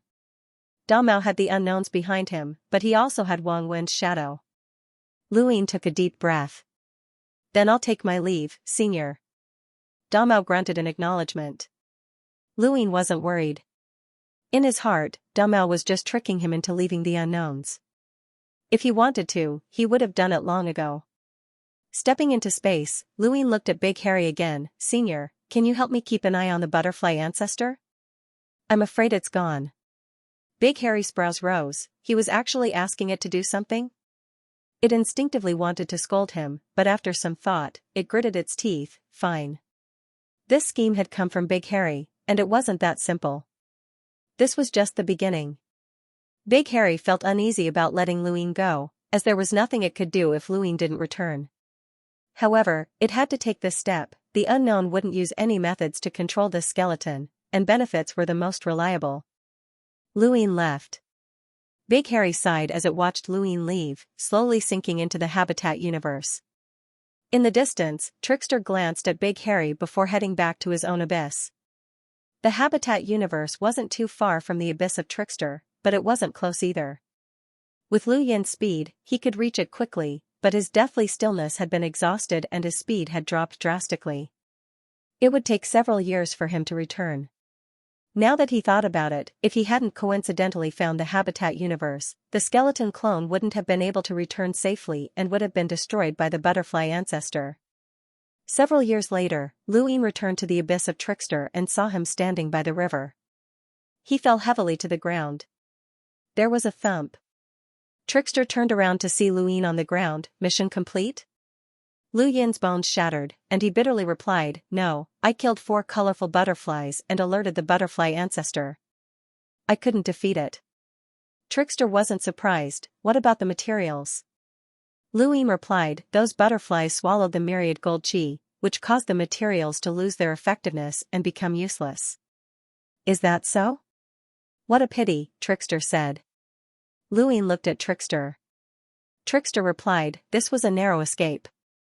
Fortunately, I met the unknown at the crucial moment, a giant creature with a green energy. If not for it, I would have died at the butterfly ancestor's hands." Trickster looked at Lu Yin with a strange expression. "Just say it out loud?" Was he sure that he had been watching? Regardless of whether or not the trickster of 1,000 trickeries was keeping an eye on him, Wang Wen was behind Mao, which meant that Lu Yin did not need to worry about the trickster of 1,000 trickeries finding out that he had been invited by an unknown entity. Lu Yin wanted to see just how capable Wang Wen was to be able to get an abyss to help him hide the truth. "You don't have to tell me everything," Xianxia said craftily. Lu Yin replied, "As a life form of the dead universe, I feel that I should tell you about this." "No need." Lu Yin had originally wanted to confess that he had been invited by the unknown, but seeing Trickster's attitude, it seemed that this guy really didn't care. From Lu Yin's point of view, this 1,000 trickery was very similar to Wang Wen's. He appeared to be unconcerned, but in reality, he was plotting something much bigger. He didn't believe that he really didn't care. But since he didn't need to say it, he didn't say it. "I don't care about your encounter with the unknown, but you have to deal with the butterfly progenitor," Trickery suddenly said. Lu Yin was shocked. "Get rid of the butterfly ancestor? But I'm not its opponent." "Then think of a way to deal with it. The butterfly progenitor has always lingered around the dead universe, and it believes that it doesn't fear the dead universe. Indeed, we've allowed it to live for so many years, but that doesn't mean that it should. You're a scoundrel, so you're the most suitable person to deal with it." "But I..." Chen. Trickster looked at Lu Yin and smiled. "I didn't say that you had to deal with it right now. You have plenty of time in the realms, thousands or even tens of thousands of years. You can continue to cultivate until you feel that you have the ability to deal with the butterfly ancestor. I was anxious before because of the origin scroll, but now that it's useless and we don't need to do anything else, you can slowly cultivate." Lu Yin sighed. "Understood." How did you feel after your battle with the butterfly ancestor?" Trickster asked. Lu Yin was delighted. "I broke through." "Oh?" "Perhaps the near-death experience allowed me to break through my limits and absorb even more deathly energy." Death can indeed surpass one's limits. It seems that you've broken through your own potential. Let me see how much deathly energy you can absorb. It's also a good time to recover." The black sphere descended. Trickster's 3 deaths technique was always shocking. Lu Yin's serious art expanded rapidly, no longer hiding it.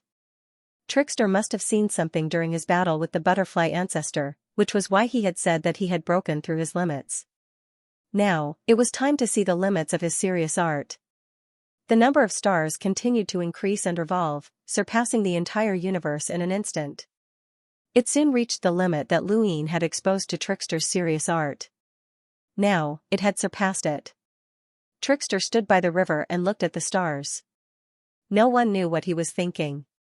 The number of stars continued to increase, and Lu Yin did not hide it this time. He wanted to see how much deathly energy his white bone avatar could absorb. When the stars finally stopped, Lu Yin opened his eyes. It was a third more than the limit that he had exposed previously. A third was a rather exaggerated number. Trickster was shocked. Lu Yin raised his bone palm. He condensed the 3 deaths technique. With the deathly energy contained in serious art, condensing the 3 deaths technique was equivalent to starting from scratch. Trickster watched calmly with a deep gaze. Double. Double. Triple. 5 times. Lu Yin was still condensing the 3 deaths technique, and the deathly energy surged towards the center of the bone palm. 6 times, 7 times, 8 times. It had long surpassed the previous limit, and it was still condensing. 9 times. Lu Yin suddenly looked at Trickster. 10 times. Trickster looked up, and the unfathomable black sphere fluctuated for the first time, as if it was being restrained from expanding. He could finally see the bottom of the three deaths technique. Even though he was only qualified and had not seen it yet, it was still quite good. At this moment, the deathly energy was 10 times the limit of serious art. This was the true limit of serious art, but it was not the limit of his three deaths technique. Luin was still suppressing himself, as he was afraid that something would happen if he continued to absorb it. The deathly energy contained in his three deaths technique was much greater than before he had gone to the ancestral butterfly continent. If he had such reserves back then, he would have been able to hold on until he returned to the abyss. Sometimes, it was not a good thing to hide too much. Perhaps he was overthinking things. Now that he was still hiding it, he wanted to release it completely and condense the three deaths technique, but he held himself back. He slowly descended and arrived behind Trickster. "Senior, I'm done recovering." Trickster exclaimed, "You're really not in the eternal realm?" Luin was shocked. If he had flesh, he would have been exposed. Hence, skeletons had their advantages. As long as he did not move, nothing could be seen. "Senior, what do you mean?" Trickster said deeply, "In terms of deathly energy reserves, in the entire death universe, other than me and the Death Sea's nether pressure, no one can surpass you. Even the Stygian immortal prison bone is on par with you, and no one can surpass you. As a non-eternal being, absorbing so much deathly energy is enough to be recorded in the death universe's history." Luin quickly said, "It's my good luck that you helped me reach my potential limit. Then, I encountered the battle at the ancestral butterfly continent and broke through my potential limit. How many beings in the square inch can reach their potential limit? Not to mention breaking through. No matter what I achieve, it all comes from you." Trickster grinned. "You don't have to say nice things." Although it said that, it was still smiling happily. "Senior, you said that many beings tried to reach their potential limit and died here. Did these deaths bring you any karmic restrictions?" Luin suddenly asked. Acting of 1,000 trickeries said naturally, "No." Luin wanted to ask why, but he was interrupted by Trickster. "Since you've recovered, what do you plan to do next? Continue to cultivate? Try to break through to the eternal life realm? Surpass the Death Sea's nether pressure and me in deathly energy? Or something else? Speaking of which, your bone language came from Lagudujin, right? Now, Lagudujin can't control you anymore. You're free." Luin respectfully said, "I want to meet the green unknown." Trickster was speechless. "Although I don't care about these things, you're disrespecting me by saying it in front of me. You're betraying me." Luin looked at Trickster. "It's because I respect you that I said it. As a being of the death universe, I will never betray you. The unknown can let me search for information about the death universe, and I can also help the death universe get information about the unknown." Trickster raised his hand to interrupt Luin. "Stop. My brain is already tired from thinking about battle techniques. I don't have time to listen to you. You can do whatever you want, but I have to remind you of one thing." He looked at Luin deeply. "Don't forget your identity as a human. This identity will consign you to eternal damnation. It doesn't matter if you're in the death universe, in the unknown, or anywhere else. It doesn't matter who you side with or who you betray." Luin paused. "I understand." Trickster shook his head. "You've said too much. Do as you please, but if I need you, you must come back and translate for me." Luin nodded. "I will." A few days later, he entered the core space and headed towards the habitat universe. He didn't use the unknown portal right away since he wanted to use the butterfly ancestor. He didn't know where the butterfly ancestor was, so he couldn't go there himself. Trickster looked at his palm as he watched Luin leave. Had he really broken through the limit? Not necessarily. What an interesting test subject. "I don't care what you want to do, but I really want to see the limits of the human race. But I can't go too far. I'll raise one hand and suppress the other." After a while, Luin was still heading towards the habitat universe. Trickster suddenly walked out of the underground abyss and looked ahead in confusion. A portal had appeared at some point. "Long time no see." Wang Wen walked out of the portal and walked towards Trickster with a smile. Trickster looked at Wang Wen in surprise and drew a circle with his hand. Wang Wen smiled. I don't understand what you mean. Perhaps you're surprised, or perhaps you're pleasantly surprised?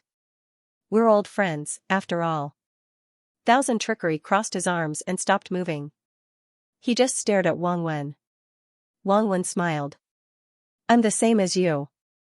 There are many things I care about, but there are also many things I don't care about. The difference is that we pursue the opposite. I pursue balance while you seek to break it. You once targeted me, and although you've given up now, you're still obsessed with human civilization. I'm sure you've studied many human skeletons in the Death Universe, but it's useless. The one you're studying now is completely different from mine. Thousand Trickery tilted its head and looked at Wang Wen. It then walked towards him. Wang Wen did not put up any defenses and simply looked at it, allowing it to walk around with a smile on his face. Thousand Trickery suddenly clapped its hands and pointed at Luyin before pointing at the sky. It was pointing in the direction of the Habitat Universe. It grinned as if it had figured something out. Wang Wen laughed. That's good. Balance and imbalance are always at odds. I'm here to make a bet with you. Let's use that human skeleton of yours to see if his future is balanced or unbalanced. Thousand Trickery's grin widened as it pointed at Wang Wen, its eyes filled with mockery. Wang Wen smiled. I admit that I want to use him to spy on that old guy in the Death Universe. If you want to interfere, I can't do anything about it. But remember this. At this point, his expression was calm, and his eyes were as cold as ice. This is your only chance to surpass me. After speaking, he slowly retreated and disappeared into the portal. Thousand Trickery looked at the empty space in front of it and scratched its head. Its eyes kept darting around, but no one knew what it was thinking. Luyin arrived in the Habitat Universe. Demel was no longer there, but it had left behind a portal that was far from the one he had first seen. Luyin walked to the portal and entered without hesitation. What was there to be afraid of? The Death Universe and the Unknown were all trying to recruit him, but no one knew that he was Luyin. This identity seemed to be getting out of hand. In the dark sky, Luyin stepped out and looked in a certain direction. There was a remnant of green godly power there. Demel would leap behind a portal every once in a while so that Luyin's skeleton clone could find it. It was an ordinary Eternal Realm being, or at most, a slightly more powerful ordinary Eternal Realm being. It had left obvious traces because it was looking at Luyin, but even if it did not, Luyin would still be able to find it. Just like now, Luyin saw Demel following the butterfly ancestor. It did not dare to get too close or too far, as Demel must have thought that Luyin could not see it. Luyin walked in that direction until Demel noticed him and looked back. What do you want to do? Beat it up. Beat up who? This butterfly ancestor? Luyin smiled confidently. I've been beaten up enough. It's my turn. Then, without waiting for Big Harry to respond, the power of deathly stillness poured into the sourcebox array and activated it. Black light shot into the sky. Suddenly, the butterfly ancestor turned around and stared at Luyin in disbelief. It was him? The four multicolored butterflies behind the butterfly ancestor also saw Luyin, and they couldn't believe their eyes. Furthermore, this power was so majestic. Had he recovered? Luyin laughed. Butterfly ancestor, let's do it again. The serious art was activated, and the stars extended to the butterfly ancestor's back, covering the entire area around it. Then, they exploded. Luyin wasn't stingy at all, as he had too much deathly stillness energy right now. Serious art belonged to Luyin, but he couldn't tell that it was serious art because it was shrouded in darkness, so he wasn't afraid that Demel would recognize it. The stars exploded one after another, and the power of death fell toward the butterfly ancestor like a torrent, forming a collapsing curtain of darkness. The butterfly ancestor was shocked. There had been more. It knew exactly how much deathly stillness energy was contained within these astral battle techniques, but there was definitely more this time, and it wasn't just an ordinary amount either. There was at least a third more. How could there be so much? A torrent of deathly stillness covered the entire area. Luyin took advantage of this opportunity to unleash Yama's first needle. No matter who you hit, you'll think about it after you hit them. The butterfly ancestor flapped its wings, and its true body appeared. It swept through the sky and pushed aside the deathly stillness energy. Together with the 4 multicolored butterflies, they managed to strike down all of Yama's first needles, but they couldn't avoid Yama's first needle. When Yama's first needle struck the butterfly ancestor, it was stunned for a moment. Luin took a step forward and unleashed the 3 deaths technique, the power of death, and the seal of life and death. With a bang, black and white streaked across the sky, tearing apart the entire area. Not too far away, Big Harry was shocked. Didn't this guy have too much deathly stillness energy? It was no wonder why he had been able to escape from the butterfly ancestor. Not to mention other things, just the majesty of this deathly stillness alone was enough to suppress ordinary Eternal Realm experts. Boom! The universe shook as the seal of life and death struck the butterfly ancestor, but the expected suppression did not appear. Even though the seal of life and death was very powerful and was the peak attack of Lu Yin's skeleton clone, it was easily blocked by a single wing of the butterfly ancestors. Following that, a huge force blasted Lu Yin's skeleton clone away. Lu Yin was stunned. In the distance, Big Harry watched calmly, not surprised at all. This skeleton creature had underestimated the butterfly ancestor, as it was an existence that was compatible with 2 different laws of the universe. Although it seemed weak, it was already an exaggeration for someone who wasn't an Eternal Realm cultivator to fight. Even Lu Yin would find it difficult to suppress such an existence when he was still a rogue. This morning was still a bit lacking. 5 love-struck butterfly flowers appeared on the surface of his body, but he was fine. With the Taiching civilization's sourcebox array isolating him, the flowers could not absorb his spiritual force, and they could not attack him through the butterfly dance. This was Lu Yin's greatest confidence in facing off against the butterfly ancestor. However, he did not have the qualifications to stand in front of the butterfly ancestor. Big Harry was very powerful, but even he could not handle 5 love-struck butterfly flowers at once. However, blocking them required a large amount of deathly still energy. In the entire Death universe, no one outside of the Abyss had such a boundless amount of deathly still energy. Everything else aside, the butterfly flowers and butterfly dance ensured that the butterfly ancestor had absolute power. Lu Yin was stunned that the butterfly ancestor had such a powerful defensive ability, and its strength was not weak either. Was it that well-rounded? Sirius's stars continued to explode as darkness filled the universe. The myriad metal chi pierced through the darkness towards Lu Yin. Lu Yin casually struck out with a palm, using the seal of life and death to block the myriad metal chi. His arm suddenly shrank and became even stronger. The butterfly ancestor had been hiding its strength all this time. At this moment, the myriad metal chi that the butterfly ancestor used perfectly displayed its strength, and it was even stronger than when it had chased after Lu Yin. Any powerful creature that could survive in a small space knew that survival was not easy, and Eternal Realm cultivators were no exception. The stronger an Eternal Realm cultivator was, the better they knew how to hide.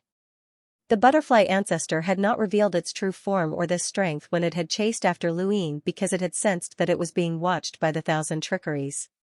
Now, it had no choice but to use it. Fortunately, Lu Yin's strength was also very strong. Lu Yin was shocked by the butterfly ancestor's strength, but it had not expected Lu Yin to be so difficult to deal with after recovering to his peak. Since that was the case, Junior, there has never been a legend of a non-Eternal Realm cultivator defeating someone who is compatible with 2 universal laws in a small space. Now, I'll let you know why. The butterfly ancestor barked, limitless, there is no boundary. Lu Yin's heart sank, the butterfly ancestor had used a universal law. A wave of energy swept across the area, and all of the deathly still energy was quickly dispersed with the butterfly ancestor at the center. It spread out in all directions, and even the Sirius's stars were uncontrollably pulled away from the butterfly ancestor. Lu Yin wanted to control the stars to attack the butterfly ancestor, but it was useless. The stars were moving towards the butterfly ancestor, but space itself was being stretched out endlessly. As long as space was stretched faster than the stars, they would only get further and further away from the butterfly ancestor. When he saw this, Lu Yin knew that something was wrong and quickly retreated. The butterfly ancestor flapped its wings and chased after Lu Yin. Junior, I won't be able to vent my anger if I don't kill you. Luin looked back as he fled. Butterfly ancestor, if you have such a technique, why didn't you use it when you tried to kill me? The butterfly ancestor did not answer. It had been on guard against powerful enemies spying on it from the shadows, but it had also believed that Luin would not be able to escape. It was like fishing, and the fisherman did not need to jump into the river to fight with the fish. However, Luin had coincidentally seen the habitat universe and attracted Demao, which meant that another fisherman had appeared. This was something it had not expected. It had originally thought that it would never meet Luin again, but who would have thought that Luin would actually show up again? This meant that he had set his sights on it. Could it really be as it thought? The butterfly ancestor thought of something, and its aura changed. The void overturned and it became incomparably ferocious, as if it was determined to kill Luin. Luin sensed it, but fortunately, this was also what he wanted. He opened the unknown door, jumped in, and disappeared. The butterfly ancestor suddenly stopped and looked at the unknown door. A door? It hesitated. Should it go over? It did not know what the unknown door was, as it was boundless. Not every creature understood the unknown door, and the unknown door was something that most civilizations did not know. The butterfly ancestor had always been wandering around the dead universe, and the dead universe had blocked many civilizations for it. Although it did not understand the unknown door, it was obvious that this door led to a certain place. The butterfly ancestor wondered if it led to the universe that represented death. Could it be that the skeletal creature had attacked repeatedly just to lure it to that universe? The creature was clearly not its opponent, so there was no other possibility. With that thought, it turned around and left. It stopped chasing. The creature that was spying on it was definitely not weak, but it had not attacked yet. It was probably waiting for the butterfly ancestor to be lured over so that it could deal with the butterfly ancestor with the smallest price. On the other side of the door, Luin did not expect the butterfly ancestor to chase after him. It was not stupid, but he had no other choice. He could either lure the butterfly ancestor over or lure the creatures of this civilization over. These were the only two options. He had to see what this civilization was first. The target civilization of the unknown door was usually an eternal realm, and this time was no exception. Perhaps it was because it was taking care of Lu Yin's skeletal clone, but this civilization looked very weak. Luin looked at the distant civilization, which was filled with cubes. There were plants, oceans, and even the ground. Everything was connected by cubes. No matter how he looked at it, it looked like building blocks. Lagudu's turbid treasure was more suitable for this place. Luin also saw an eternal realm being. It was also a cube, but it gave him a very ordinary feeling. Luin immediately attacked, using strength equivalent to that of an eternal realm being. This attack caused the entire universe to boil. Countless cubes scattered, easily evading his attack. The eternal realm being's body turned into countless cubes that flew towards Luin, their vitality dragging white trails behind them. The first to bear the brunt of the attack was the eternal substance attachment. It was an attack. Luin scattered it and pretended to retreat, but in reality, he had confirmed the eternal realm being's strength. It was indeed very weak. He directly went through the door. The cube stopped in front of the door, just as the butterfly ancestor had thought. Since they weren't a fishing civilization, they didn't dare come into contact with the unknown. Back then, the technological fishing civilization had sent the oval-shaped light through the door, but Luin had used it time and time again. That was because they were fighting everywhere and needed resources more than cultivators, so they had no choice but to do so. In fact, normal civilizations rarely dared to go through the door to the unknown. The fishing civilization did dare to probe, but the butterfly ancestor was worried that this was the death universe. That was where the problem lay. One was too suspicious and didn't dare to come, while the other was too afraid of the unknown. Both sides couldn't even meet, so how could they use it? Luin watched the butterfly ancestor leave through the door, but it didn't seem to have any intention of chasing him. Demao's voice sounded, "That butterfly ancestor isn't stupid, so it won't be that easy to use. Where's your target civilization? Can you lure it over?" Luin shook his head, "No one is stupid." "Then what about you? Let me say this first, I can't help you, or you'll fail the test." Luin watched the butterfly ancestor leave. "I have my ways." He then turned to Demao. He paused and immediately changed his words, I have a way. That was close, he almost called out Demao's name. It would be over if he did. Demao didn't doubt him, what way? You can't help me, right? Yes. Then it's fine if I pass by, right? Demao? Not long after, a roar came from the dark sky, butterfly ancestor, again. The butterfly ancestor turned around, again? Sure enough, it wanted to lure it over. Four angry butterflies flew out from the butterfly ancestor's back and looked into the distance. Deathly stillness, the power pierced through the sky and spread out, merging towards the butterfly ancestor. Death Boundary Classic Battle Technique, Path of Death. The butterfly ancestor directly used the laws of harmony, and a wave of energy swept past, completely destroying its train of thought. Luin was far away, but he still struck out with World Never Forgetting. It was useless. The butterfly ancestor was right there, and World Never Forgetting was similarly pulled apart by the laws of the universe. Any battle technique that existed in space was bound by the laws of space. World Never Forgetting was no exception. However, this palm strike had given Luin another thought. Not forgetting technique in the world used a single thought to stop living things within a single thought. As the saying went, man was like a torch. As long as the torch was not extinguished, man would not forget, and the technique would not be broken. Since he had struck out, it meant that he had a thought.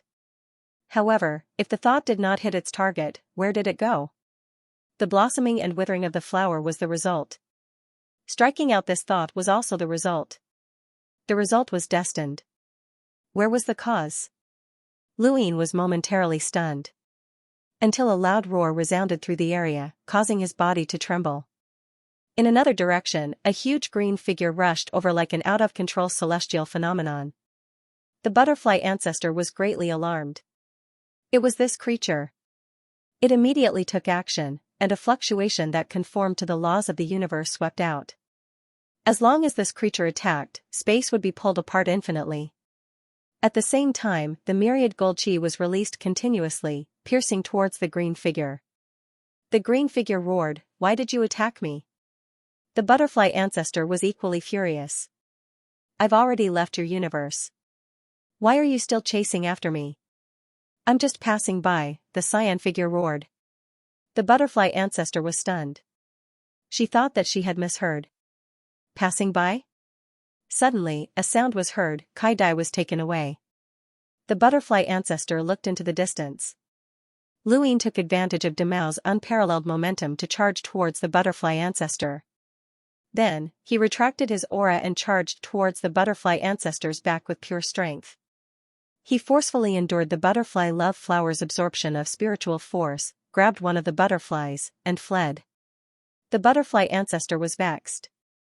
That creature must have been purposely trying to attract its attention so that the skeleton could attack. This was a well-coordinated attack. The butterfly ancestor angrily attacked, but Luin had already charged into the unknown door. The butterfly ancestor's attack destroyed the door, and the universe became empty. Only Demao gradually disappeared into the distance, as if he had really been rushing in the same direction and had just been passing by. The butterfly ancestor wanted to kill Demao, but Demao was not weak. Even if it won, it would have to pay a heavy price. Hateful, despicable. Actually, the butterfly ancestor couldn't be blamed. Demao's momentum had been too strong, as if it had met a great enemy. No matter how one looked at it, it had seemed like it wanted to perish together with the butterfly ancestor. The butterfly ancestor had focused all of its attention on Demao while the other 4 butterflies had been on standby. This had given Luin an opportunity, otherwise, he wouldn't have been able to capture them. Now that one of the butterflies had been taken away instead of dying on its back, this was a true loss that had to be compensated. The butterfly ancestor stared at Demao's departing figure for a long time before turning to leave as well. Elsewhere, outside the cube civilization, Luin was holding on to Kai Dai tightly. The butterfly was frantically struggling as it tried to absorb Lu Yin's energy, but one butterfly wasn't enough to threaten Luin. Luin casually tossed the butterfly away, but it wasn't harmed. Kai Dai stared at Luin warily as it looked around at the unfamiliar space. Luin pointed at the civilization in front of them, destroy that civilization and I'll let you live. Otherwise, I'll kill you right now. Kai Dai's voice, what do you mean by that? Lu Yin's voice was cold as he clenched his fist. A monstrous dark and deathly aura surged into the sky, pressuring Kai Dai greatly. This was the aura of someone who had killed 4 butterflies and dared to take the initiative to attack the butterfly ancestor. I said, destroy that civilization and restart the universe, and I'll let you live. Otherwise, I'll kill you. You're really willing to let me go? Kai Dai glanced at the distant civilization. At this moment, the cube eternal realm within the civilization also saw the terrifying deathly aura and knew that something was wrong. It decisively rushed towards the cube and fled in one direction, abandoning its own universe. Lu Yin saw this and shouted, I'll count to 3. Destroy that civilization, including that eternal realm being, and I'll let you go. Otherwise, I'll kill you first. This isn't difficult for me. 3. Why should I believe you? What are you trying to do? With your strength, it shouldn't be difficult to destroy that civilization. 2. Where is the butterfly ancestor? 1. The seal of life and death appeared under Lu Yin's palm. Kai Dai turned and rushed towards the cube eternal realm being. She had no choice. Although Lu Yin's request was unreasonable, she could not refuse. This was Lu Yin's method. Since the butterfly ancestor could not be lured over, he forcefully captured Kai Dai. Anyway, the cube eternal realm was very weak and should not be a match for Kai Dai. After all, Kai Dai was from a fishing civilization. This was his method of using civilizations to destroy civilizations.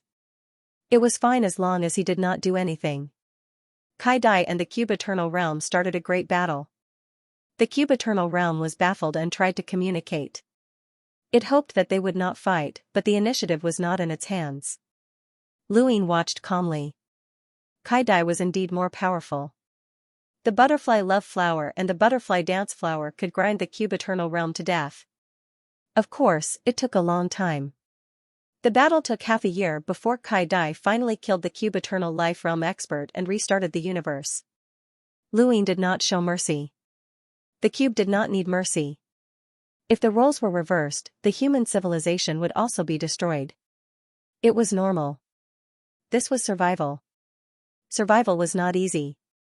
Kai Dai flew out from the universe and stared at Lu Yin vigilantly. Lu Yin took out a portal that connected to the habitat universe. It was given to him by Demao.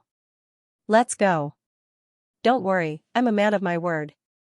I won't kill you, but whether or not you can find the butterfly ancestor is up to you. With that, he dispersed the serious art and passed through the portal. The next step involved the unknown. He had to disperse the serious art to prevent himself from being seen through. Kai Dai slowly flew into the portal. It would not be difficult for Lu Yin to kill it, so there was no need to lie. Past the portal was the habitat universe. Kai Dai flew out and saw a huge green figure that connected the sky and the earth. It was Demao. It was horrified. Lu Yin had promised not to kill it, but that did not mean that he would not kill other creatures. Demao suddenly bent down and stared at Kai Dai. Kai Dai was frightened and retreated. Demao smiled, let's go, little thing. Kai Dai was frightened and uneasy as it hurriedly flapped its wings and flew into the sky. Lu Yin stood where he was and watched silently. Are we just going to let it go? Demao asked, actually, I can kill it without breaking the agreement. Lu Yin shook his head, not killing it doesn't mean I'll let it go. It has its uses. After Kai Dai left, Demao looked at Lu Yin, the test is over. Can you join? Let's go, follow me to Omniscient. Do I have to go? Lu Yin suddenly asked. Demao looked at him and his tone changed, you don't want to go? Lu Yin nodded. Why? Demao stared at Lu Yin. The human skeleton suddenly overlapped with that disgusting fellow in his memories. That fellow did not want to go to Omniscient either. Lu Yin said, I don't want to die yet. Demao did not understand, explain. Lu Yin shrugged. Although I don't have any proof, based on Thousand Trickery's attitude, I'm almost certain that there are creatures from the Death Universe within the unknowns. You should know what awaits me once I return to the Death Universe. The reason why you want me to join the unknowns is not because of my strength, but because of my status. Demel was shocked. Are there really spies from the Death Universe inside the Unknowns? Does that mean you've thought about it? That's right, the Thousand Trickery doesn't care if I come into contact with the Unknowns. This is not an attitude the Abyss should have. Also, if the Unknowns can invite me, they can invite other creatures as well. The Death Universe can naturally arrange for creatures to enter the Unknowns. This is normal. Demel muttered to himself, wait here. It entered Omniscient and brought Lu Yin's analysis to 8 color. Lu Yin waited quietly, and not long after, Demel returned, let's go, enter Omniscient with me. Lu Yin was apprehensive, aren't you afraid I'll be recognized?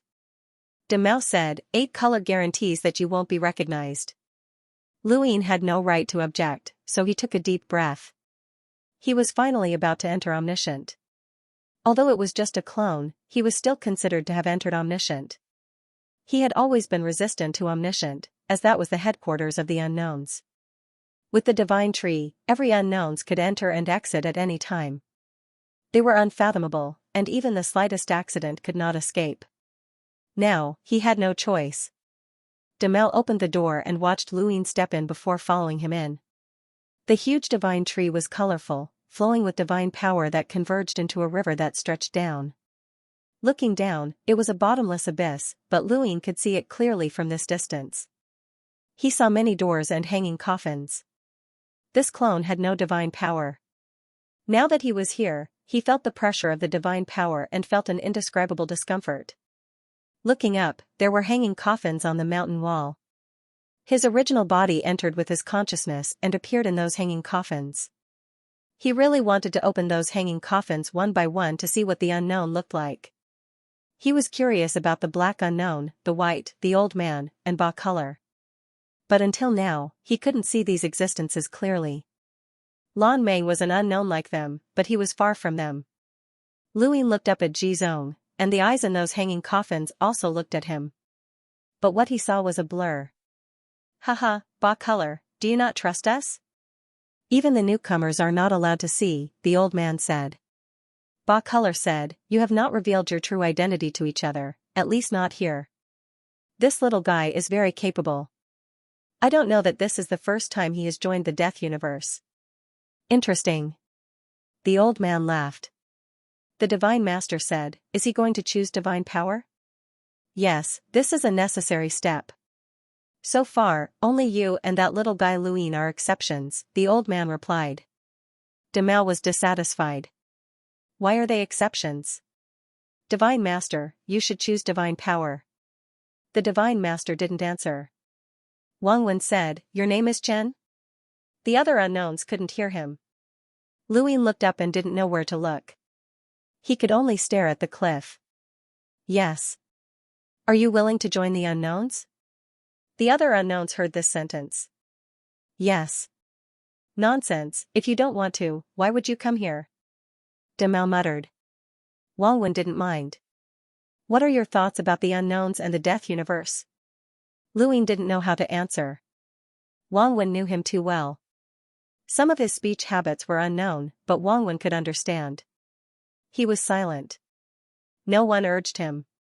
They were all waiting for him to answer. Lu Yin looked up at the cliff. I don't know. You don't know? Hee hee. Lu Yin replied, I don't understand the unknown, so I don't know how to answer. Wang Wen said, you can compare in terms of power. You have a lot of the deathly still power of the Death Universe. Then, feel the divine power. Demel suddenly interjected, since we're going to choose divine power, shouldn't some people hand over their divine power threads? Hee hee, that makes sense. Choice? What do you mean? Demel said, divine power has many colors. You have to choose one color to possess. Green. Lu Yin answered without hesitation. Green? Demel was surprised. 8 colors was also surprised. You want to choose green? Lu Yin nodded, yes, green. Why? Demel was curious. Lu Yin replied, because Liku's hat is green. Knowing whereabouts fell silent for a moment. For a moment, he didn't know what to say. In the end, it was 8 colors who spoke. What does Liku's hat have to do with the color of your divine power? Luin answered seriously, I don't know, but I want to choose green. The first thing that came to mind was Leku's hat. Demao said, the one who gave him the bone language was Leku's hat. Hee, the old guy was quite interested. Giving the bone language will also give one's hobby to the past? I've never heard of that. Speaking of which, Leku's green hat looks very eye-catching, Wang Wen said, probably looking at Luin. What if there's no green? What color will you choose? Luin thought for a moment. Red. Red? Why? Demao was curious. Luin said, because the color of human blood is red, and I've lost this color for too long. The red divine power threads were with the original body. If he chose red, it would overlap with the original body, forcing the original body to hand over the red divine power threads. He didn't want that. But he could only answer Wang Wen's question this way. Choosing the green divine power threads was too coincidental. Yuche was dead, and the green divine power threads were empty, and the original body didn't have any green divine power threads. Choosing green would never overlap with the original body, and the reason was not so convincing. If you analyzed it a little and considered the reason why he had to choose the green divine power threads from an unknown standpoint, it was either a somewhat ridiculous reason, or he knew that the green divine power threads were with knowing whereabouts. There were no other possibilities. Randomly choose a color? Then he shouldn't have said it before making a choice. He said it too decisively. So Wang Wen's second question could not be ruled out as testing him. He might not have suspected that he was Luin, but everything was afraid of thinking. The more he thought, the more possibilities there were. So he immediately answered red, and the reason was also not so convincing, but also seemed to make sense. The possibility of connecting him with the original body without any basis was very low, and now with this choice, it was even lower. The black unknown voice spoke for the first time. Can I choose a color before worshipping the sacred tree? That's breaking the rules. 8 colors answered, I didn't let him choose. He said the color himself, and it just happened to be the right color. Divine Master said, then there's no need to choose. He just needs to worship the sacred tree, right? Actually, green was the color it wanted to choose, because green was the only empty divine power line. But before it could speak, Lu Yin's white bone doppelganger had spoken first. 8 colors hesitated. According to the rules, you have to choose the divine power line when worshipping the sacred tree. But now that you've made your choice, there's no need to waste time. When you choose the divine power line, it's also the divine power line that chooses you. He chose green without hesitation. Even if you let him choose again, he'll only choose green like all of you. Wang Wen's voice was calm. Or you can find Luin and ask him to hand over those divine power lines. Of course, the premise is that he's willing. Is it up to him? Demao sneered. Wang Wen laughed. I have to remind all of you that with Lu Yin's strength, he has the ability to exchange 1 for 1 with all of you. Who's willing to go? Haha, if it's the normal rules, not handing over the divine power line is an enemy of the entire unknown. It's breaking the rules. But now this little guy has chosen green, and little Luin didn't either.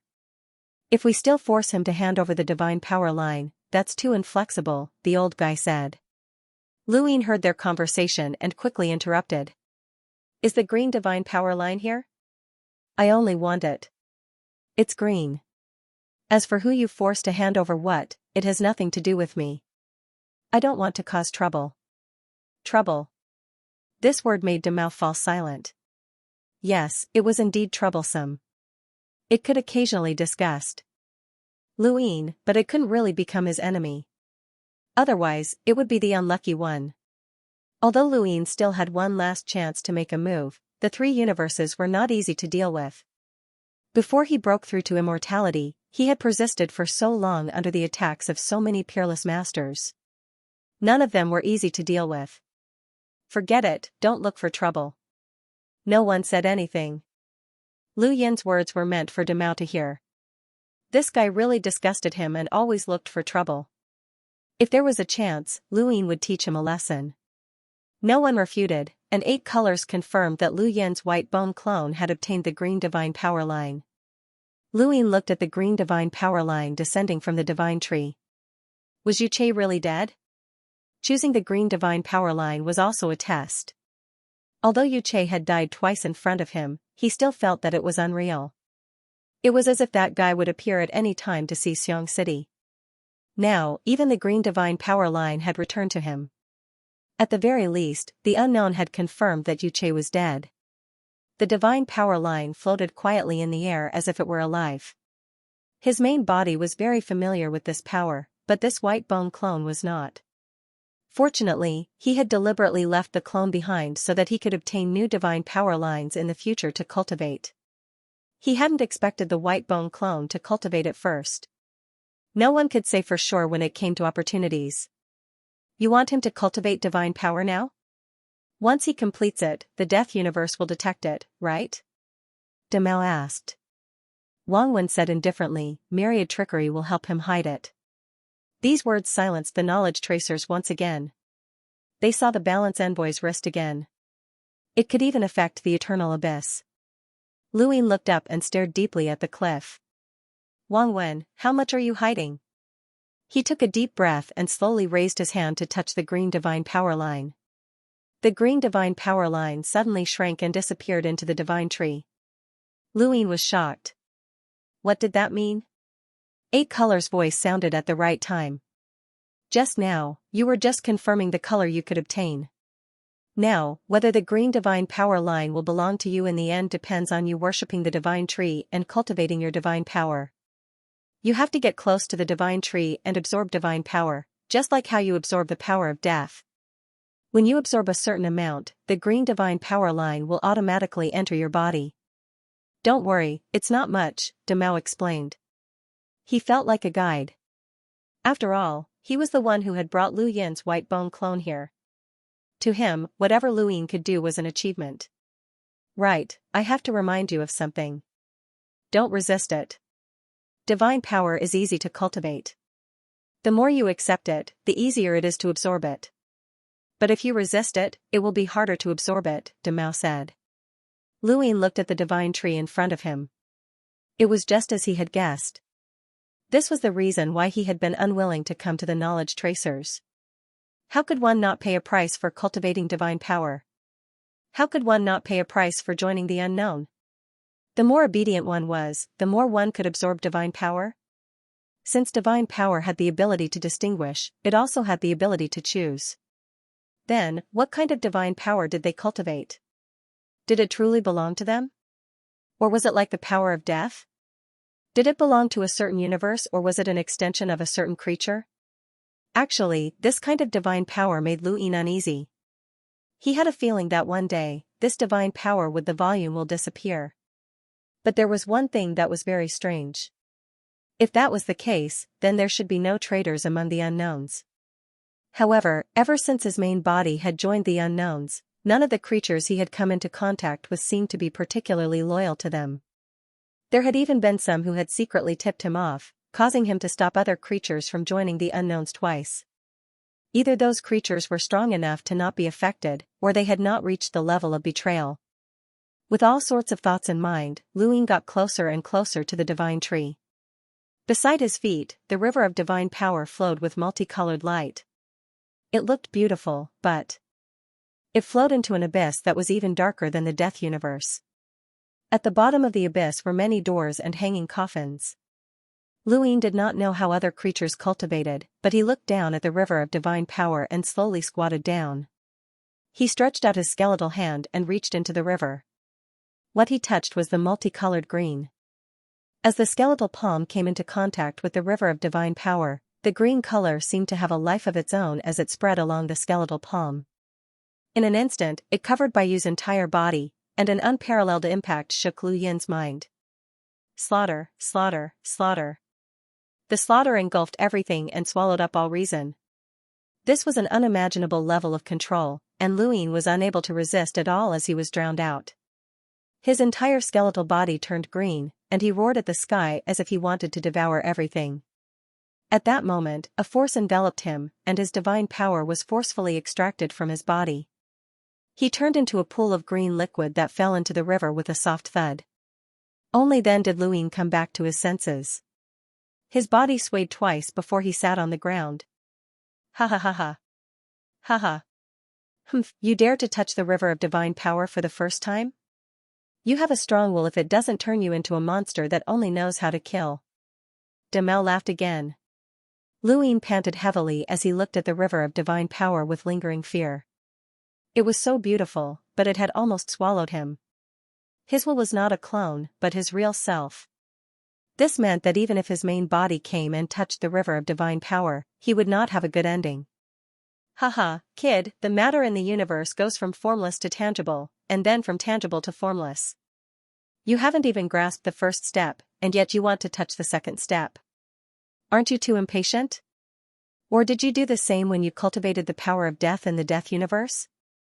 I'm also curious as to where your majestic power of death came from, Demel asked. Luin panted heavily and did not reply. He stared at the river of divine power. From formless to corporeal, and then from corporeal to formless. Yes, he had overlooked such a simple principle. He could only blame himself for being overconfident. This was knowing whereabouts, the source of divine power. Although he possessed three-colored godly power and seemed to have more than any of the unknowns, it was still far from being comparable to Xi's own. The godly power of knowing whereabouts and the deathly silent power of the nether sea were both existences that he could not detect at the moment. The small river was no less deep than the netherworld sea. He slowly got up and looked at the divine tree. I was too impatient. I'm sorry. After saying that, he moved his body and sat down cross-legged. He quietly felt the divine power in the air. Formless divine power naturally existed between heaven and earth. There was divine power everywhere under the divine tree, but it was hard to see with the naked eye. What he needed to do now was to sense this formless divine power, absorb it, and use it as a guide to begin the cultivation of divine power. Wang Wen's voice was filled with admiration. Although he is arrogant, his comprehension is extremely high. Xianxia, you have indeed brought a genius. Demel was smug. Your trip to the dead universe wasn't in vain. Wang Wen said, then. That depends on the results. I hope he won't disappoint us. Knowing whereabouts fell silent, and all the unknowns watched Luin cultivate. It was not easy to cultivate divine power for the first time in knowing whereabouts. Demel's not difficult did not mean that it was easy to cultivate, but rather that it was not difficult to get started. It could be absorbed, and it needed to be connected to one's heart. This kind of cultivation that was based on one's heart could be easy, but it could also be as difficult as ascending to the heavens. The unknowns kept watching Luin, waiting for the moment when he truly absorbed the divine power, but they did not expect it to be so fast. Seeing the storm under the divine tree, the divine power seemed to have found the eye of the storm and gathered around Lu Yin's body. They were all shocked. It can't be that fast? Sensing and absorbing divine power requires at least a process, but how can he be so fast? How long has it been? Haha, looks like he really is a genius. Looking at the way he is absorbing, he doesn't resist at all. Under the divine tree, Luin naturally would not resist the divine power. He had cultivated divine power before, and he understood the feeling all too well. However, understanding was one thing, the divine power's influence on the skeleton clone would not decrease. A faint green color appeared on the clone, like a meridian attached to the skeleton. More and more of it appeared, and if it was red divine power, it would really be like blood vessels. As the divine power increased, a thought appeared in Lu Yin's mind. At first, it was vague, but then it became clearer and clearer. This thought was the divine tree. In Lu Yin's mind, or rather in his consciousness, the shadow of the divine tree grew clearer and taller, as if it was branded in his heart and soul. An irresistible sense of reverence for the divine tree grew clearer and clearer. This was the price to pay for cultivating divine power. If it was really a creature that cultivated divine power for the first time, their consciousness would definitely be affected by the killing frenzy, and they would focus on suppressing this madness and neglect the reverence for the divine tree. This was the method of the unknowns. Because Luin understood divine power too well, the killing frenzy did not affect him at all. Instead, he clearly felt another kind of influence. This influence would become clearer as more and more divine power accumulated. Luin looked at the divine tree and felt that it was very sacred. Even though he knew that this feeling came from the divine power, it could not be changed. It was just like how mortals revered gods. Even if they were told that the gods were fake or that there were mortals pretending to be gods, would that mortal really dare to disrespect the gods? He did not dare to do so, not because the gods were fake, but because his heart had long since been affected. The divine tree gave Luin the same feeling. It was still fine now, but if he continued to absorb divine power until he reached the level of deathly stillness, he was certain that he would not dare to disrespect the divine tree. This kind of reverence that came from the heart surpassed all external influences. Even though he had seen this clearly, he still had to continue absorbing divine power. Even though his main body had not come to pay respects to the divine tree, his consciousness was still affected. Luin felt helpless, as this was the main effect of paying respects to the divine tree. In that case, if there were no other effects, then his main body could pay respects to the divine tree. More and more green divine power appeared on the surface of his skeleton, constantly attaching to it. From afar, he looked like a green, hazy, glowing creature. Haha, this is your first time cultivating, and you've absorbed quite a lot. More than I expected. I thought that his deathly stillness power would be so majestic that the absorption of divine power would not be smooth. I didn't expect this, Demao exclaimed. Wangwen said calmly, deathly stillness and divine power do not conflict. I'm curious where his deathly stillness power is hidden. Deathly stillness power is most suitable for merging with the body. This is the most correct path that the death universe recognizes, but he did not take this path. Demao said, I saw that he hid his deathly stillness power in a triangular black line. Wangwen smiled. The 3 deaths technique? It is indeed the work of 1,000 trickery. No wonder there are so many. Then there is even less of a conflict. As he spoke, Luin continued to absorb divine power. The more divine power he absorbed, the more these unknowns would feel at ease. Luin looked deeply at the divine tree. It was clearly just a small branch of the mother tree, but it was different from the other mother trees. This divine tree should have been watered by divine power for countless years. He suddenly had an idea. If this small branch could be influenced to become a divine tree, then, if he followed the divine tree and poured divine power into the mother tree, would it eventually turn the mother tree into a divine tree? The moment this idea appeared, it grew wildly and could not be suppressed.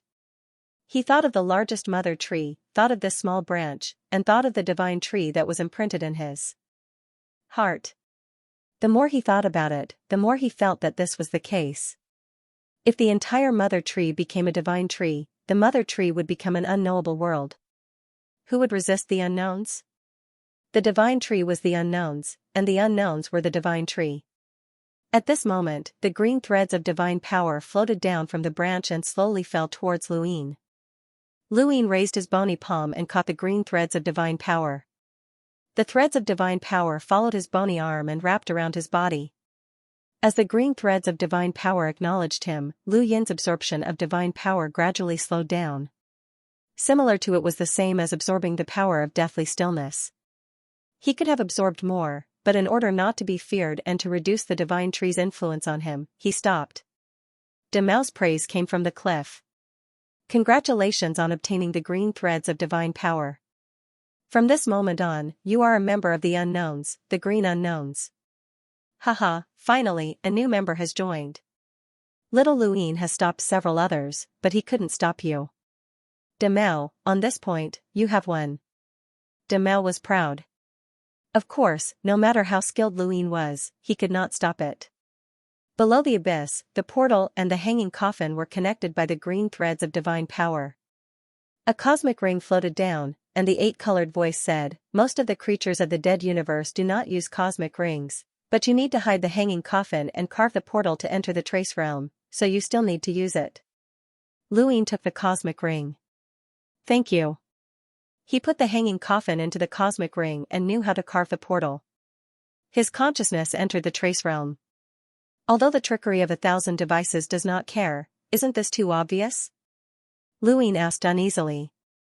At this moment, his whole body was shrouded in green divine power. It was as if he was wearing a layer of green gauze, and he was filled with divine power. If he came into contact with other creatures of the dead universe in this state, he would definitely be recognized. Even with the help of the trickery of 1,000 devices, he would still need to explain.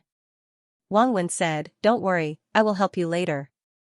Now you can learn the battle skills of the unknown inheritance, sword nurturing and sword planting." "No need, I have many battle skills. These are unknown battle skills, and you need to learn them," the eight-colored voice emphasized. Lu Ying had no choice but to learn these two battle skills. Sword nurturing was a green sword. In the battle between Yu Che and Le Ku Jin, the green sword was shattered. The unknown gave Lu Ying another sword, allowing him to store it with his own green divine power. This sword could sever karma. Sword planting was to root the sword in the void. This was a commonly used sword technique of the unknown. Lan Meng, De Mao, and the others had all used it. As he cultivated the two battle techniques, Lu Ying understood why Ba Color wanted him to cultivate them. Cultivating the sword would deepen the divine power's influence on him. Cultivating the green sword was also a way to deepen the divine power's influence on his thoughts. This was a subtle influence. As he cultivated the sword, the divine power gained a sharpness that not only targeted his enemies, but also himself. The sharpness made the divine power's influence on him easier, and it also made the God Tree's imprint clearer. Even Lu Ying, who was familiar with the divine power, found it difficult to bear.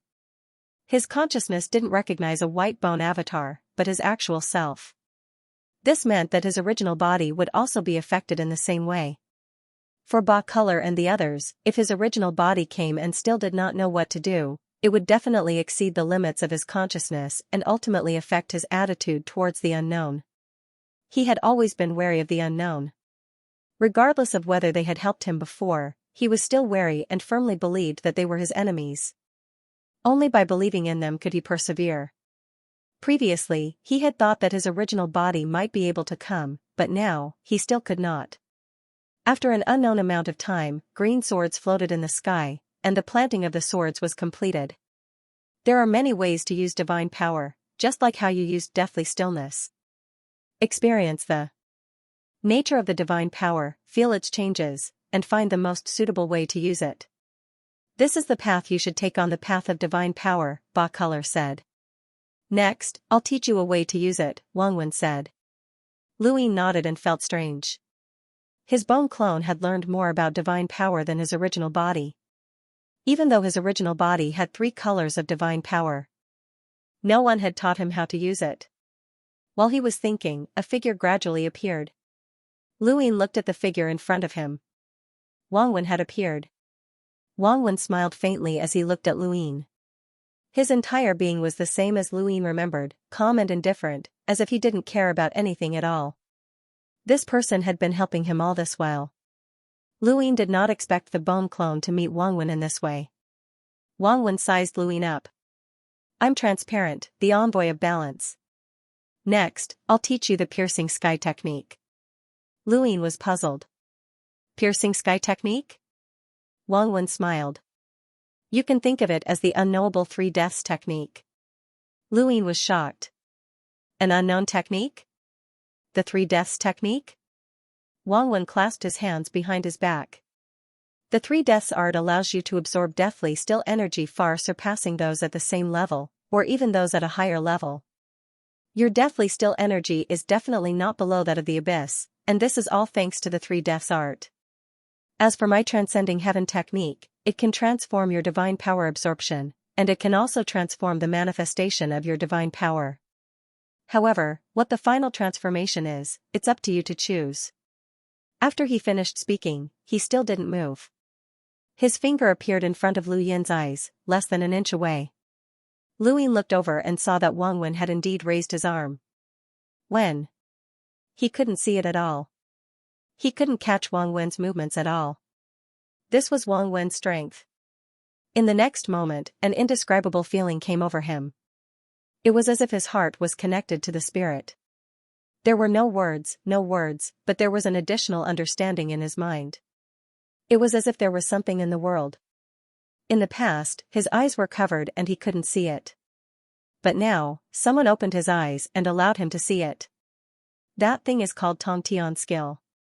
In the heaven span technique, the heavens are the end, and the chi opening meridians are the pillars of heaven and earth.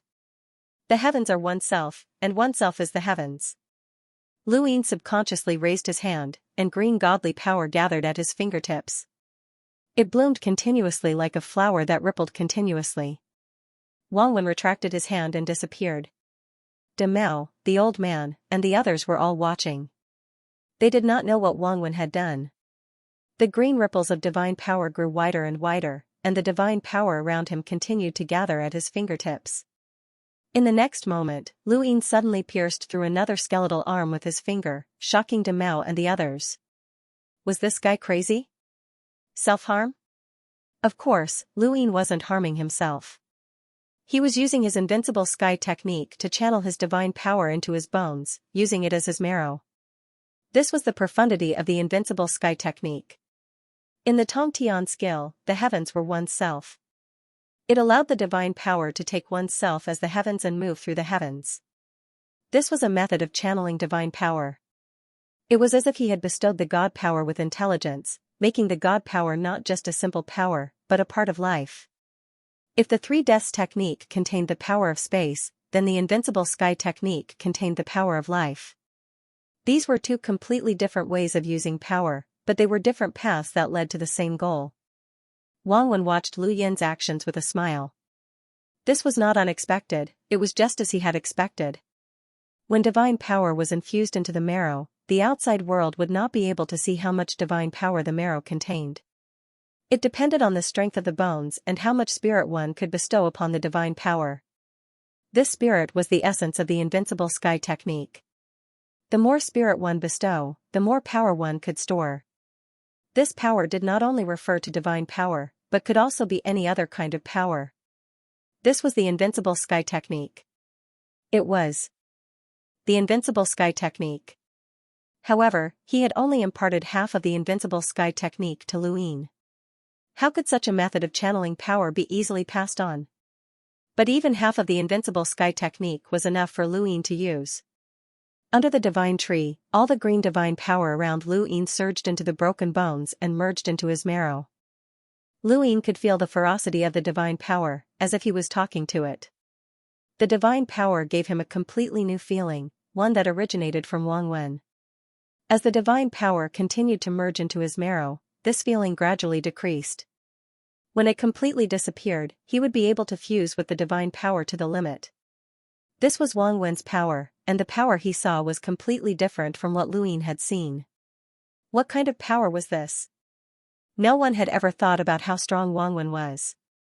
At first, they had thought that he was about the same level as Tell the Heavens, that he was compatible with the three laws of the universe, and that he was at the level of the ninth base master.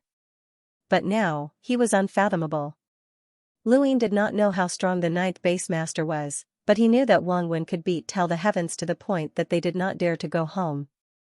He could force absolute powerhouses to destroy three universes, and he could transform Lu Yin's power with just a few pointers. It was becoming harder to see clearly. But there was no rush. Wang Wen could not see through himself on this path either. It all depended on whether he could walk out on his own or if Wang Wen could completely seal off his path. After the green divine power flowed into his marrow, the divine power continued to surge towards him under the divine tree, forming a second storm. This storm caused a vague outline to appear around Luin, and he could see that it was a human skeleton. There were too many human skeletons in the Death Universe. Although he had hidden them, it was not a big problem to expose them. The Death Universe was prejudiced against humans anyway. Luin had previously said that human blood was red, but he had not meant it. He had just said it without thinking, and he had not hidden it too much. The better he hid it, the more he would be feared. On the other hand, this kind of inadvertent exposure would not cause any fear.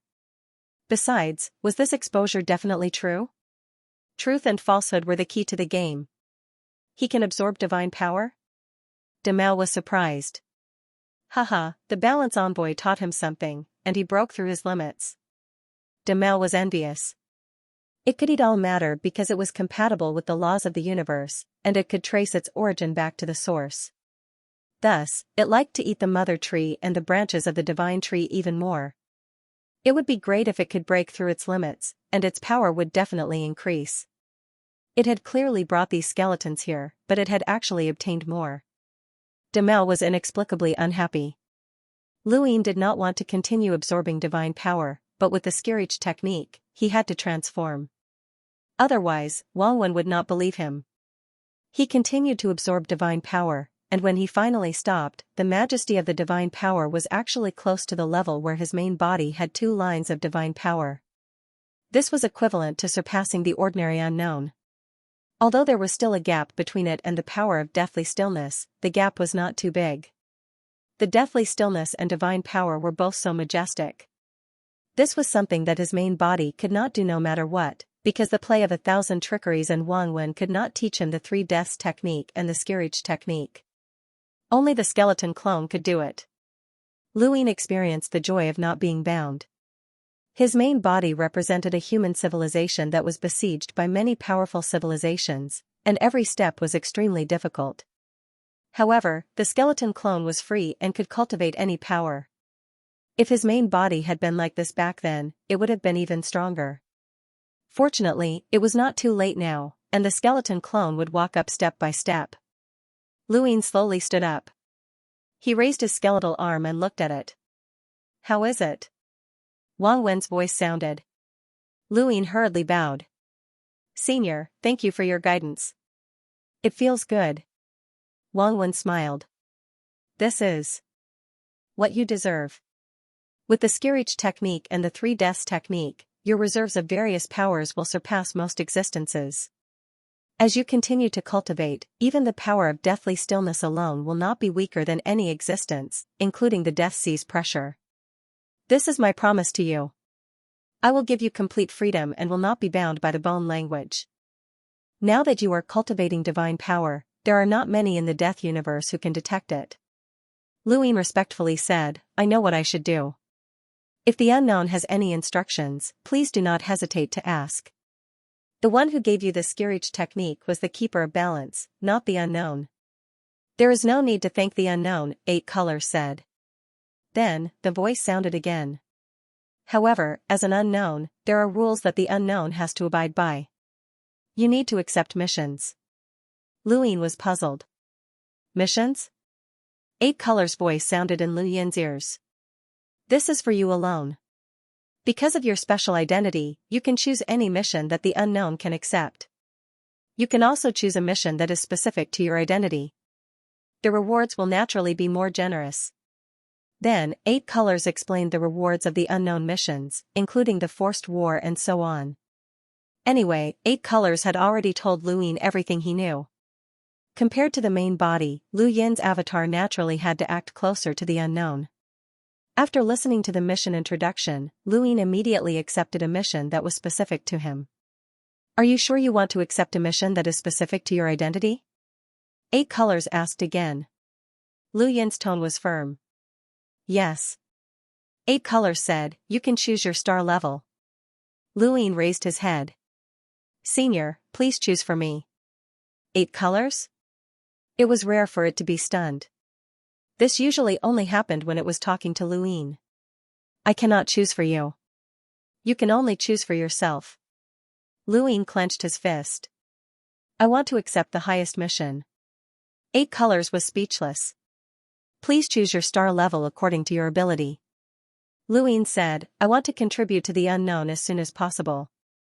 8 Colors corrected him.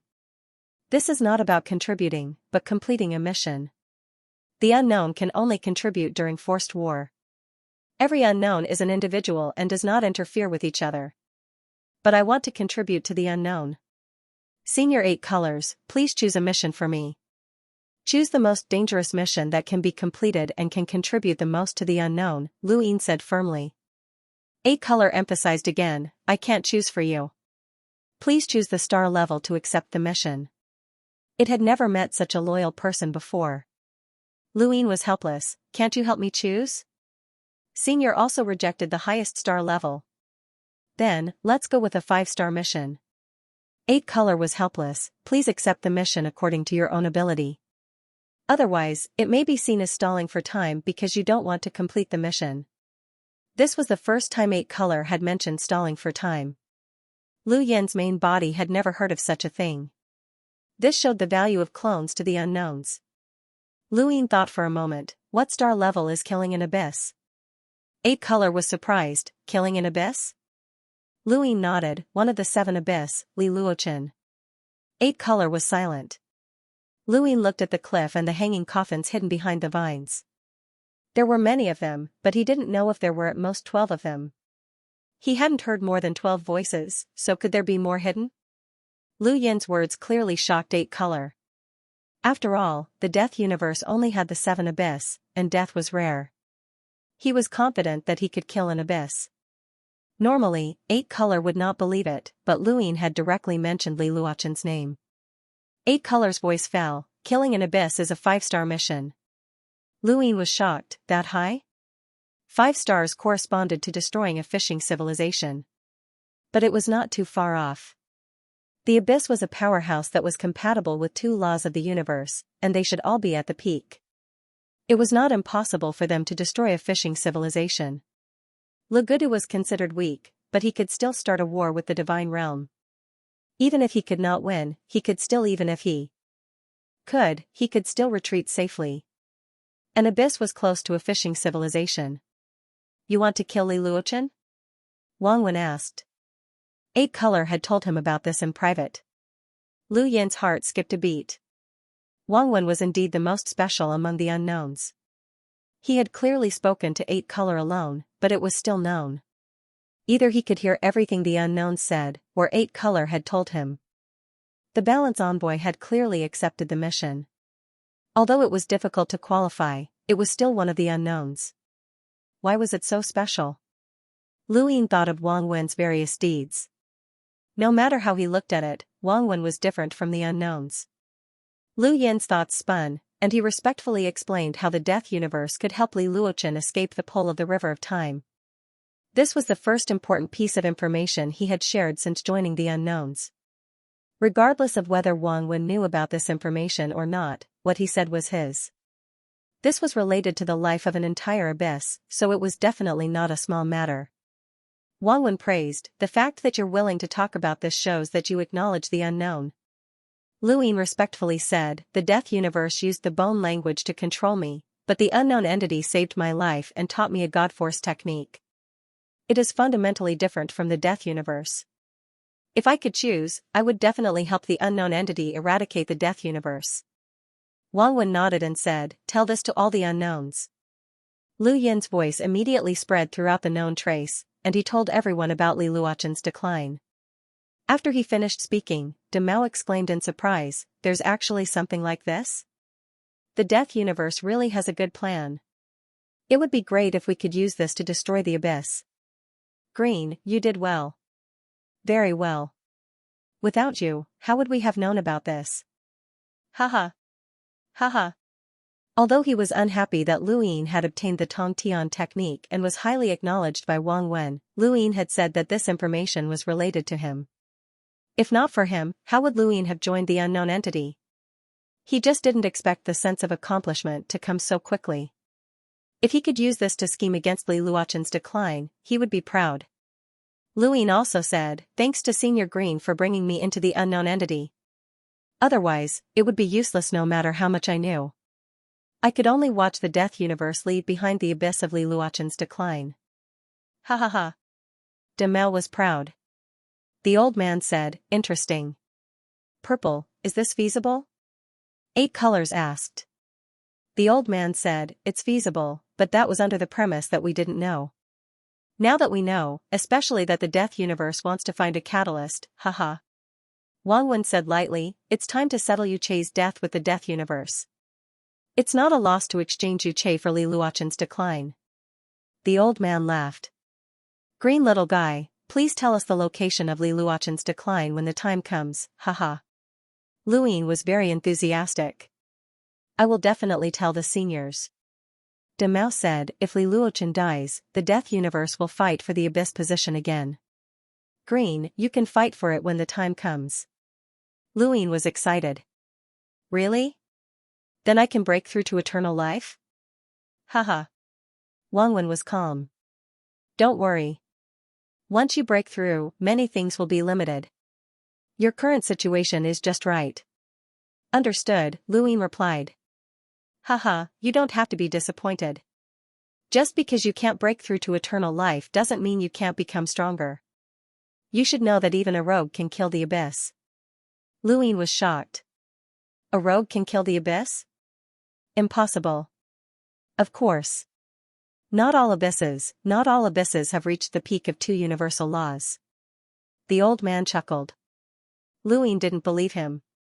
No matter how powerful a rogue is, it's impossible for them to reach the level of being able to kill the abyss, even if they don't conform to two universal laws. I'm well aware of how powerful the abyss is. It's just like the abyss itself, it's bottomless. It wouldn't be an exaggeration to say that I'm at the peak of the rogue level. I have the deathly stillness and boundless godly power comparable to the abyss, and I've also learned all of the battle techniques in the Death Boundary Codex. I also have an unknown life-saving ability. Combined with the Tai Ching Civilization's sourcebox array, I'm confident that I can defeat even an existence at the peak of one universal law.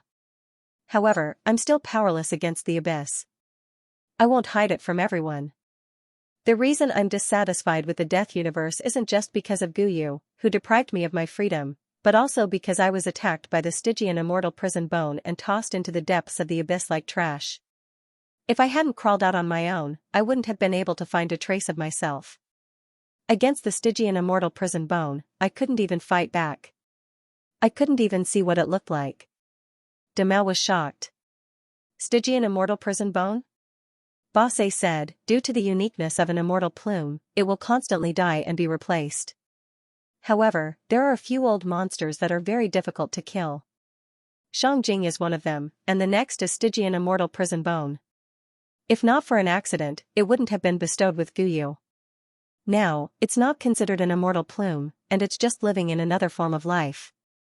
Against the Stygian immortal prison bone, even Le Guku Jin, who bestowed you Guyu, wouldn't have performed much better than you. There's no need to use the Stygian immortal prison bone to measure everything. The abyss. The old man chuckled. The strongest rogue we've seen is Luin. He's also one of the unknowns. Of course, he's already broken through to immortality. Luin pretended to be curious. Senior, he's the rogue that can kill the abyss? Haha. Demel was disdainful. Killing the abyss is still a little exaggerated. Wangwen laughed. It's not exaggerated. At least, Rocher Sun and Le Guku Jin may not be his opponent when he's a rogue. If he uses all his means and goes all out, and there's no external intervention, he may be able to kill the life and death Calamity Master. I've never underestimated that chess piece. Luin was curious. Then what's his strength after breaking through to immortality? Haha, little guy, are you comparing yourself with him? The old man was interested. Luin didn't answer. His meaning was obvious. He compared himself to the unknowns. Basse replied, breaking through to immortality is enough to determine the existence of the three universal laws. The main reason is that he has too many means. No one knows what level he can reach in a real battle. Luin was speechless. He wanted to say something but was interrupted by Demel. Alright, why are you talking about that guy? Bad luck. Green, I'll go back first. If you want to return to the Death Universe, you have to go back to the Habitat Universe first. You can come back whenever you want. Then, he left. No one spoke again. Luin wasn't in a hurry to leave. Instead, he continued to cultivate the plant sword. He had to show his attitude. Now that his clone had joined the unknowns, there were too many things to do. How to use the unknowns to deal with the Death Universe and how to use the Death Universe to deal with the unknowns. These were all things he had to consider. Not long after, the old man's voice sounded. Green, do you want to make a deal? Lu Yin's heart skipped a beat. You're purple? He couldn't call him old man. That would expose him. You can also call me old man. Luin was speechless. Was everyone so happy with the nickname he came up with? Did they all call him that subconsciously? Or was it because no one had done it before and it brought them a different kind of pleasure? Haha, old man? Haha, you can call me that. What kind of deal do you want to make? I need a tributary of the River of Time. Many tributaries. As long as you help me find them, I can make a deal with you in whatever you want. Luine was puzzled. A tributary of the River of Time? Who are you? You don't need to know. You just need to think about what you want from me. But I don't know who you are. How can I know what I want from you? Luine countered. The old man said, your tone is similar to that little Luine. Luine was startled and knew that this wasn't good. It was easy to change a person's appearance, but it wasn't easy to change one's personality and tone. Are all humans like this? He's good at hiding and also good at arguing. The old man chuckled. Luine didn't answer. The more he said, the more mistakes he would make. It won't be easy for you to find out who I am. You don't need to think too much about it. Just think about what you want. Anything is fine. If you can't do it, I'll tell you. Of course, there aren't many things that I can't do. It's just a matter of whether the price is high enough. Haha. The old man's conversation with Lu Yin's main body had always been ambiguous. He said everything, but at the same time, he didn't say anything. It was hard to say. His conversation with Lu Yin's skeleton clone was clearly different. Luine suddenly exclaimed, "You're the one who schemed against Li Luochen?" The old man didn't refute and merely chuckled. Luine exhaled, Li Luochen has always been schemed against by an unknown existence. This is a rumor circulating in the abyss. I learned of this through Dark Immortal Prison Bone's Golden Wing, but I didn't know much about the unknown back then. Now, it seems that it was you, Purple Unknown. Oh? You were chased by Dark Immortal Prison Bone because of that Golden Wing? That's normal, mixed birds are stingy. The old man did not deny that he had schemed against Li Luochen. Luine exclaimed, to be able to scheme against one of the 7 great abyss and make the death universe difficult to deal with, Senior Purple is amazing. No matter what your identity is, I feel that you can do anything. But, after seeing this clearly, I don't need to tell you where Li Luochen is. You will definitely know because the primer is you. It's not that exaggerated.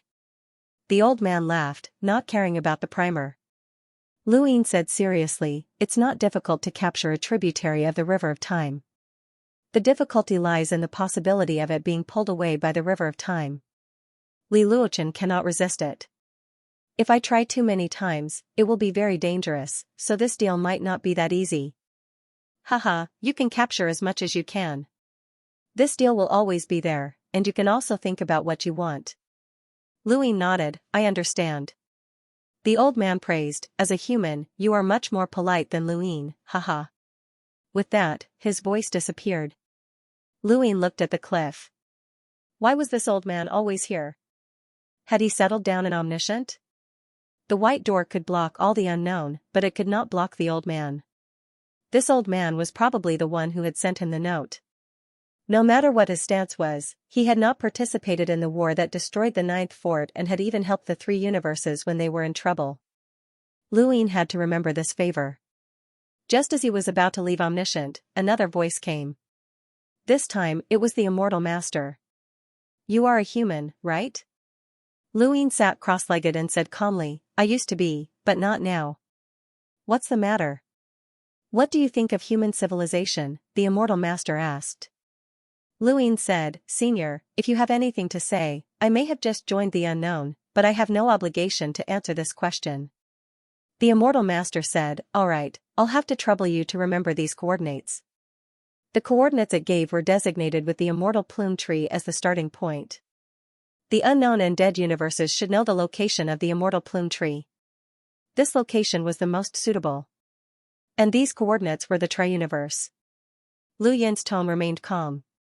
Senior, what do you mean? The Immortal Master's tone fluctuated. There is a human civilization at this location. I hope you can help them. Luine looked up at the cliff and the hanging coffins hidden behind the vines. Help the human civilization? What a joke. If he really wanted to help the human civilization, how could he directly tell them the coordinates of the 3 universes? He belonged to the dead universe and was also unknown. This was illogical. Even if he was a human skeleton, it was still illogical. Also, why should the Immortal Master care about the human civilization? Because of me? Impossible. The reason why he was able to suppress the immortal master back then was because he had used the Dao sword in his body to kill Mingyu, forcing Xianling to view him as an enemy and making him join the unknown. This series of events was based on his own strength. Today, his original body only had one chance to attack, and it was clearly suppressed by Wang Wen. It was even more unreasonable for him to help the human civilization. What was it trying to do? In fact, after the war between the three universes, Lu Yin had thought that the immortal master's mind would definitely change. This was a test that only Lu Yin could immediately detect. If he was not a skeleton clone but a real skeleton from the dead universe, he would not have known that this was a test. But why was the immortal master testing him? Lu Yin's tone was cold. "Senior, are you on good terms with the human civilization?" The immortal master said in a low voice, "The glory of the human civilization is long gone. I just have some friendship with them. As for you, you were once a member of the human race. Humans value relationships. This is their weakness, but it is also their strength. So you think I will help them? I don't know, but they are having a hard time. I hope you can help." Lu Yin asked again, "Do you know about this human civilization?" The immortal master was silent for a moment. "I don't know." "Don't know?" Lu Yin's gaze was deep. He was indeed testing him. All kinds of conversations with the immortal master flashed through his mind. He wanted to find out the real purpose of the immortal master testing him, but he could not figure it out. His skeleton clone had no interaction with the immortal master. Or was it because of Wang Wen? Did Wang Wen or Eight Colors ask the immortal master to test him? It was not impossible. But I heard that the one called Lu Yin is a human. He has nothing to do with the human civilization at this coordinate. Then why don't you look for him? The immortal master was silent. Lu Yin suddenly spoke, his voice resounding in no trace. "Eight Colors, there is something I want to say." Eight Colors said, "Please speak." Lu Yin got up. "Just now, an unknown senior spoke alone. He talked to me and told me a coordinate. He said that there is a human civilization there and hoped that I could help them." No Trace fell into a short silence. Then came the laughter of the old man. "There is such a thing? Haha, which unknown senior has such deep feelings for the human race?" Demao's tone was cold. "Immortal Master, it is you. No one else would help the human civilization like this. You are really protective." "Haha, Xianxia, didn't you leave?" "Not completely," Demao said casually. The immortal master did not speak. He was now in the hanging coffin, staring at Lu Yin under the sacred tree. How could he say this directly? Eight Colors said faintly, "This is a private matter between you and the unknown. You don't have to tell me." Lu Yin said, "The human civilization was once the enemy of the unknown. I think it is necessary to say that the human civilization must not be allowed to rise again." "Haha, little guy, you were once a human too. Why do you hate your own civilization so much? Or is the human appearance you exposed a fake?" Lu Yin gritted his teeth. "First of all, I'm not a human. I'm just a skeleton of a human. My flesh and blood were torn apart, and my life essence was changed. Strictly speaking, humans have restricted my freedom. The current me is me. Second, even if I was once a human, I am a human descendant abandoned by Jiu Lei. How can I help the human civilization? Whether it is the dead universe or the unknown, to me, they are closer than the human civilization. Once the human civilization is at its peak again, it will absolutely not tolerate an alien like me. From what I know, the determination to eradicate an alien like me is even greater than the determination to destroy the enemy." As he spoke, he told Eight Colors the coordinates given by the immortal master. "If the unknown needs it, I will personally go and destroy this human civilization. And the unknown who wants me to help the human civilization, please understand the situation. The human civilization cannot be helped." Demao praised, "Smart. Humans are despicable and cunning. We should not help them. Immortal Master, your master is already crippled. If you can't recognize this fact, don't stay in the unknown. You still want to help the human civilization? Ridiculous." Haha.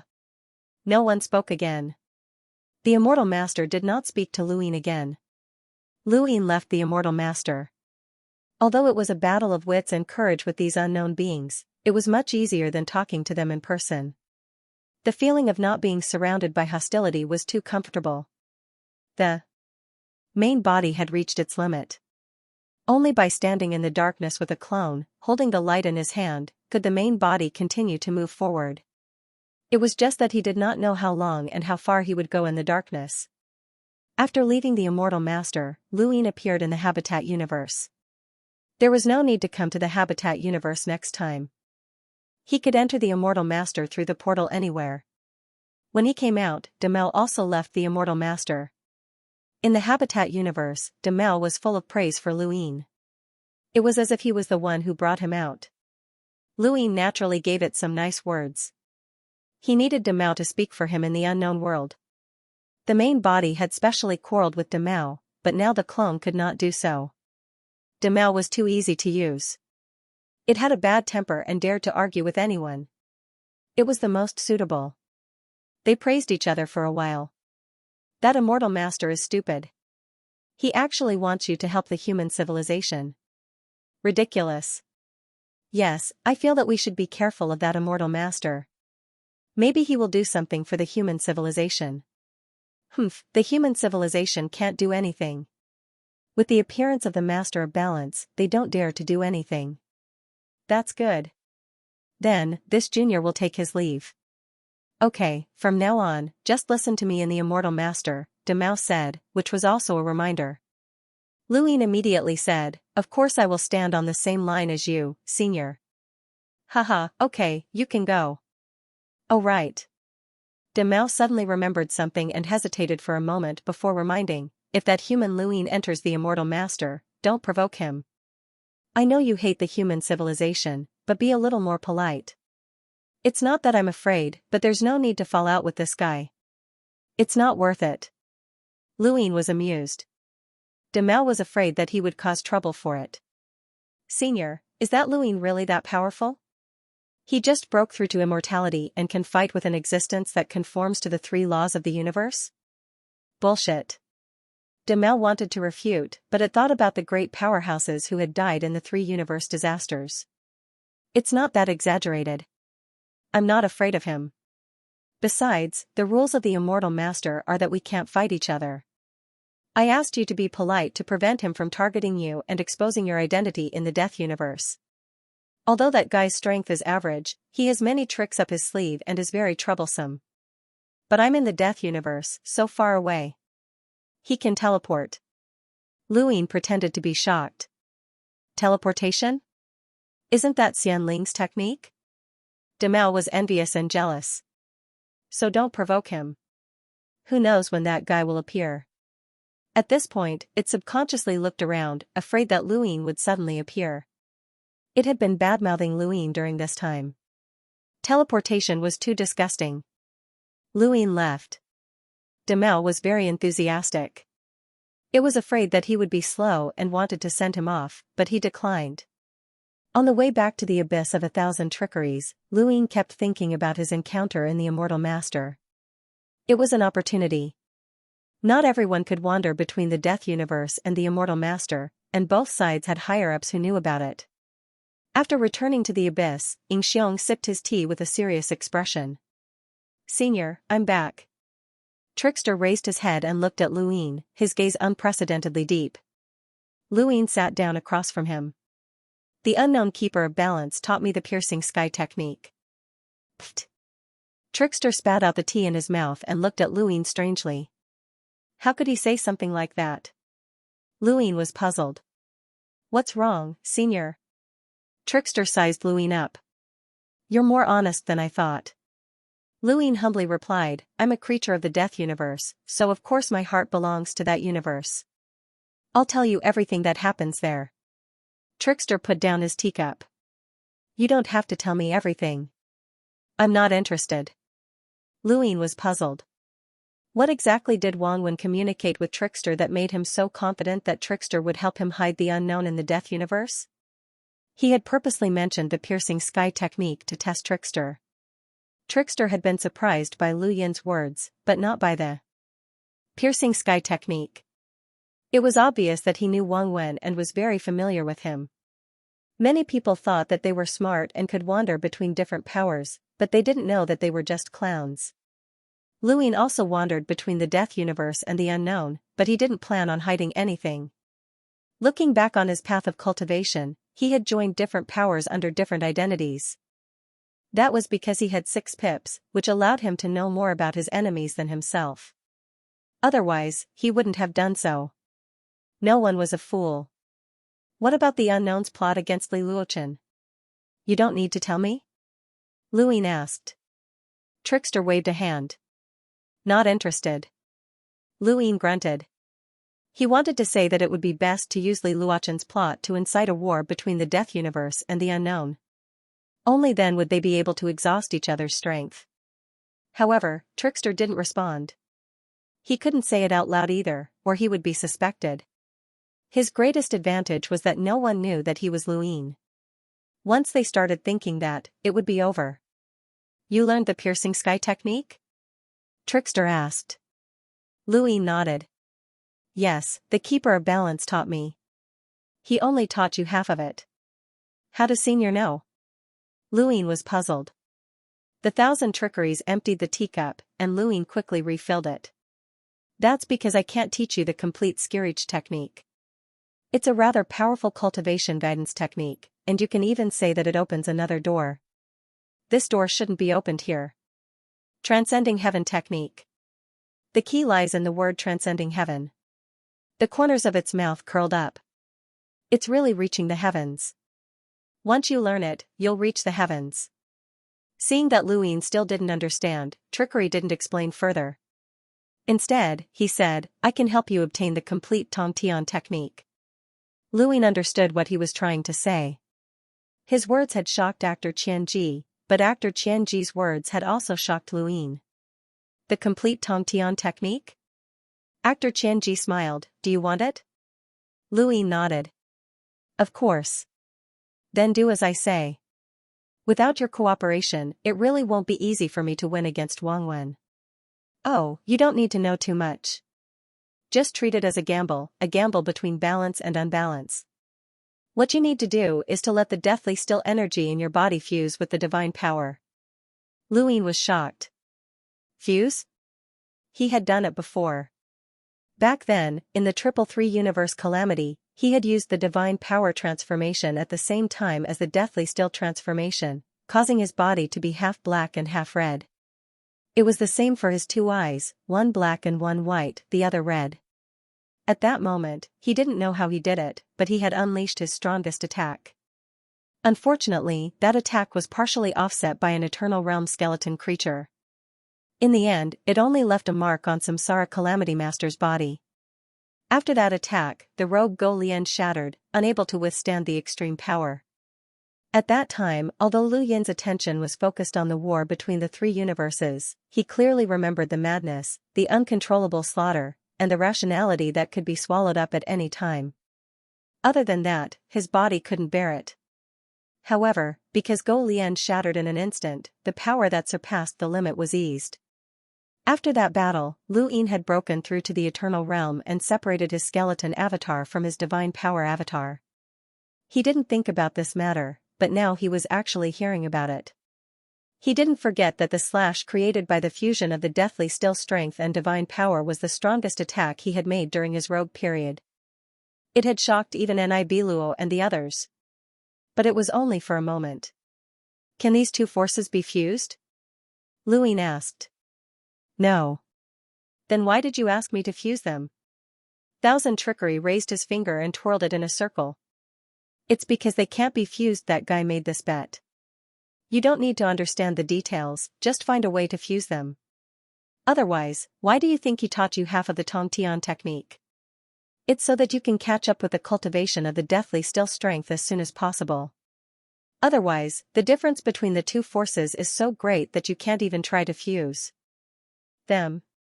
Of course, the Tong Tian technique. It can also help you absorb more of the deathly still strength and expand your limits. Lu Yin understood. No wonder Wang Wen was so kind as to teach him the Tong Tian technique. It turned out that he had made a bet with 1,000 Trickery. If he wanted to use him, he had to pay the price. Half of the Tongtian technique was the price. Actually, I didn't trust him before. After all, that guy is full of tricks. I really don't want to waste my brain on him. Thousand Trickery grinned. But he even took out half of the Tongtian technique. It's enough to show his sincerity. Then let's make a bet. Luin said, that envoy of balance paid such a high price. Is it worth it? Thousand Trickery smiled. The most important thing to him is the balance of the situation. This is the foundation, so he's the envoy of balance. Anyone who destroys this foundation will be eliminated. Any price is worth it. He paid such a high price to use you. It seems that the situation is not good. It's not easy for him to achieve balance. He needs your help. Chen, you're very useful. Luin smiled bitterly. I'm afraid that I'll be used to death. Thousand Trickery waved his hand. No, I'll help you. I've seen your sincerity towards the death universe. You were forced to join the unknown. I understand. Luin respectfully said, thank you, Senior. By the way, Senior, I used a lot of the deathly still strength this time. Can I replenish it? Acting of 1,000 Trickeries seriously refused, no. Luin? You've absorbed too much deathly still strength, and I'm almost sucked dry. Wait until the next death shift. This? Alright, I understand. It's very difficult to fuse deathly still strength with God's strength. Since ancient times, many have tried and failed. There are only 2 ways for you to succeed. Thousand Trickery raised 2 bare fingers. 1. You cultivate the 3 deaths technique and the piercing heaven technique at the same time. 2. I'll help you. This is the reason why you have a higher chance of success than others, but you still need to work hard. Yes, I'll do my best. Luin was excited. Alright, go and work hard. Think about what you want to do. I'll think about it too. There's still some time before Li Luochen's decay. Thousand Trickery sent Luin away. The skeletal creatures in the abyss were all underground. Only Thousand Trickery and Luin were on the surface. Luin purposely chose a place far away from Thousand Trickery and began trying to fuse deathly still strength with God's strength. It was obvious that Thousand Trickery was very concerned about this matter. This was related to its bet with Wang Wen. Luin was even more concerned about it. He did not care what Thousand Trickery would gain from this bet, but he would gain a lot. As for whether Thousand Trickery really believed that he was loyal to the Death Universe? Impossible, no one was that naive, especially if there was a Wang Wen. Wang Wen was using him, but so was Thousand Trickery. If he could be used, then he had value. Lu Yin's confidence in being able to move between these 2 old monsters came from his main body, and he was not completely passive. Before he had dealt with the unknown test target and returned to the habitat universe, he had purposely dispersed the deathly still strength of Sirius. Now, all of it was within the 3 deaths technique. His strength of God was within his bones. Luin first mobilized the deathly still strength, causing darkness to spread throughout his body. With the appearance of the green God's strength, the deathly still strength began to become unstable. It tore the world into 2. In the distance, Thousand Trickery looked over and shook its head. Brat, these are 2 completely different types of strength, and they are both extremely powerful. Don't try to fuse them and kill yourself. Luin lay on the ground and looked up at the sky. In that instant, his bones had emitted a tearing sound.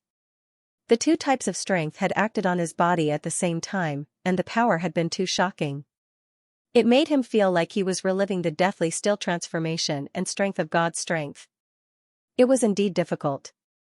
But no matter how difficult it was, he still had to try. Luin stood up and began to experiment bit by bit, feeling the nature of these 2 types of strength at the same time. Just like that, 100 years passed. A short 100 years was nothing more than a thought for Thousand Trickery. It had spent millions of years to create the battle techniques of the Death Boundary Codex, and it was not easy to create them. Over the past 100 years, Luin had gone from excitement to mental and physical exhaustion multiple times.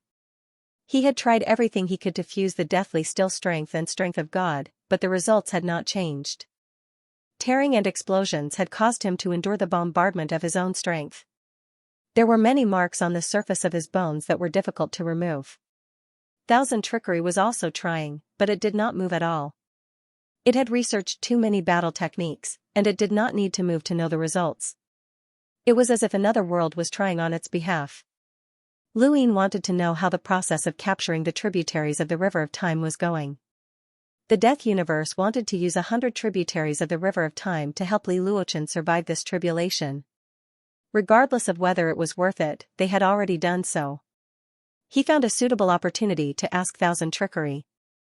Thousand Trickery said that it did not know, but it would take at least a few hundred years. It had been a long time since they had decided on this method. Almost 400 years had passed since then, which meant that this mission, which required the entire Death Universe, would take 1,000 years to complete. In fact, if it weren't for the countless years of accumulation that allowed the Dead Universe to know the location of certain civilizations, the time would have been even longer. Capturing tributaries of the River of Time wasn't difficult.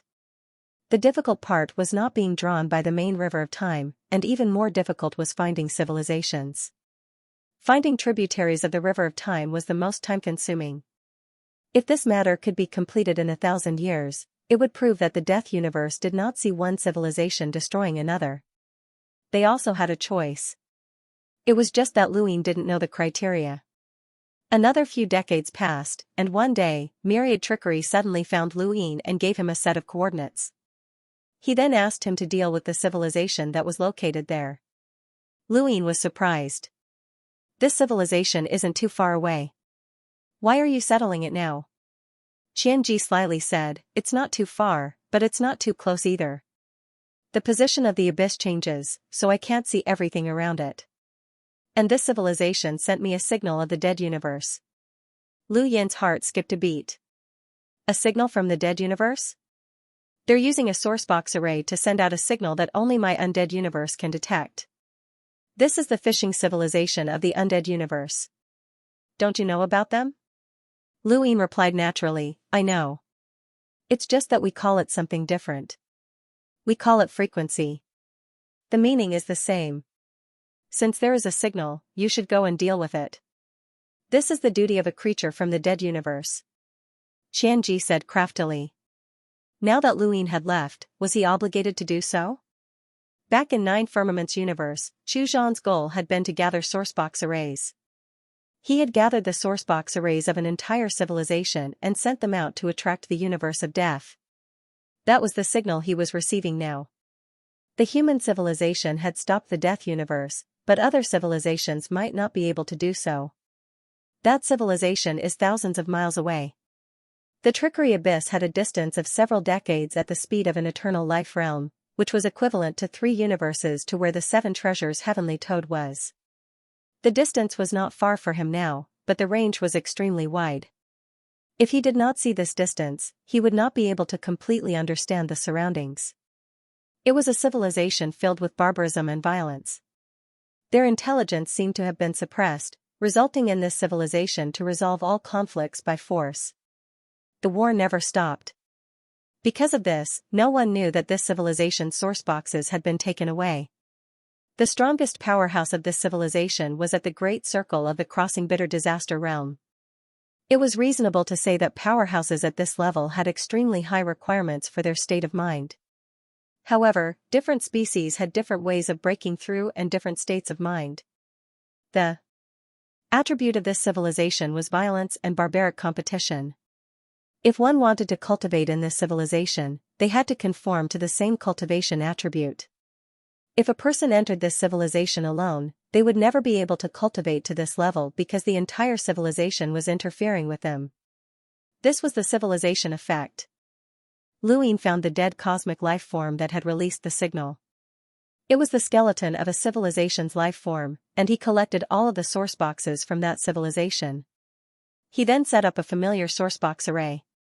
He took away the cultivators of this civilization and bestowed them with the bone language. He brought them into the abyss of 1,000 trickeries and threw them underground. This was the first time he had bestowed the bone language upon a civilization. It was cruel, but true. It would be too hypocritical to say that he had no other choice, but this was the law of survival in the universe. After returning to the Abyss of Thousand Trickeries, the Abyss of Thousand Trickeries didn't care about those skeletal creatures. As usual, he had Luin try to fuse the two forces together.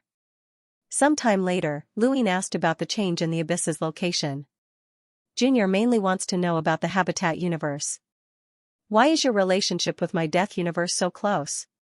You clearly know that there are unknowns around you, yet you don't deal with them. Thousand Trickery snapped his fingers.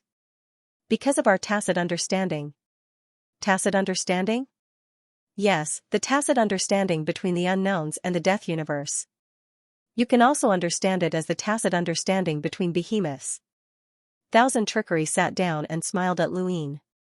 You still can't see the truth of this core space. Once you do, you'll understand. The Habitat universe happens to be divided into two regions. The mother tree that covered the entire core space appeared in Lu Yin's mind. Two regions? It's easy to kill an unknowns, but it's not worth it to start a war. Civilizations interact with each other, and this interaction is reflected in both sides' estimation of each other's strength. Interaction doesn't necessarily have to be a conversation, Thousand Trickery explained. Luin nodded. Junior understands. Actually, it's fortunate that there's an unknowns around. Otherwise, Junior would be dead for sure. Thousand Trickery smiled. Do you know which two abysses are closest to us? The 7 abysses were separated from the Death universe. The Great Death Shift could connect the 7 abysses to the Death universe itself, which meant that each abyss must have 2 of its closest neighbors.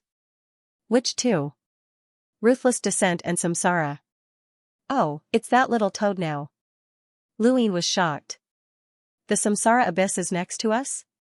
Thousand Trickery nodded. Then why did the toad come from another direction when fighting for the position of abyss? Luin didn't understand. He clearly saw the toad come from the direction of the Death universe, and it should have been the closest to the abyss. Thousand Trickery replied, it's very confident and calculated the time accurately. It wanted to finish off the enemy as quickly as possible, so it should have gone in another direction. I didn't ask. That pure black creature had fought with Old Six 5 times. According to Old Six, that creature should have come from the Ruthless Descent abyss, and that abyss was right next to it. This meant that if it wanted to take control of the Samsara abyss, it would have to go through the Thousand Trickery abyss or go to the Death universe's location first before taking control of the Samsara abyss. Did Old Six want to avoid fighting with that creature in advance, or did it know that the creature would take the second path and go to deal with it in advance? Luin couldn't understand the toad's thoughts. Ignoring everything else, Luin looked at the distance. Now that he had a rough understanding of the Thousand Trickery abyss, it would be easy to find it once he returned to his main body. However, this abyss wasn't too far away from the 3 universes. It was estimated to be close to 2,000 years at the speed of an eternal life realm. This distance was normally quite far, but the other party was a colossus like the Death universe, so it wasn't far. Luin continued to try to fuse the 2 forces with a heavy heart. Another few decades passed, and on this day, he suddenly looked up at the starry sky. Something had entered. He could see far away with the mirroring technique, but he couldn't always stare at the distance. In the starry sky, a white color fell and smashed into the ground with a loud bang. Luin stared into the distance. It was Ryujo's clone. Did the Thousand Trickery abyss also have a clone of Ryujo? Ryujo's clone spread out across the distance in order to find and capture eternal life realms and bestow the bone language. The number of eternal life realm skeletal creatures in the Death universe. Almost every abyss had a clone of Ryujo, but Luin hadn't seen one since he came to the Thousand Trickery abyss. Suddenly, Luin stood up and looked in shock at the creature wrapped in Ryujo's clone. Was that Xianxia? Luin wondered if he had seen wrongly, or if he had fallen into some kind of fantasy power of the Thousand Trickery abyss. How could it be Xianxia? Xianxia was a character from 4,000 years ago, so how could he suddenly appear here? 4,000 years ago, Luin and the Stargate Protector had found the Eternal Life Realm through the Meteor Realm. He had also confirmed that the Eternal Life Realm was the 4th stronghold of the 9 strongholds, the Celestial Eye clan. 800 years later, the Meteor Realm had reappeared. He had wanted to find the eternal life realm, but the meteor realm had been severed by Wang Wen's sword. That sword had also severely injured the Stargate Protector and almost split the three universes into two.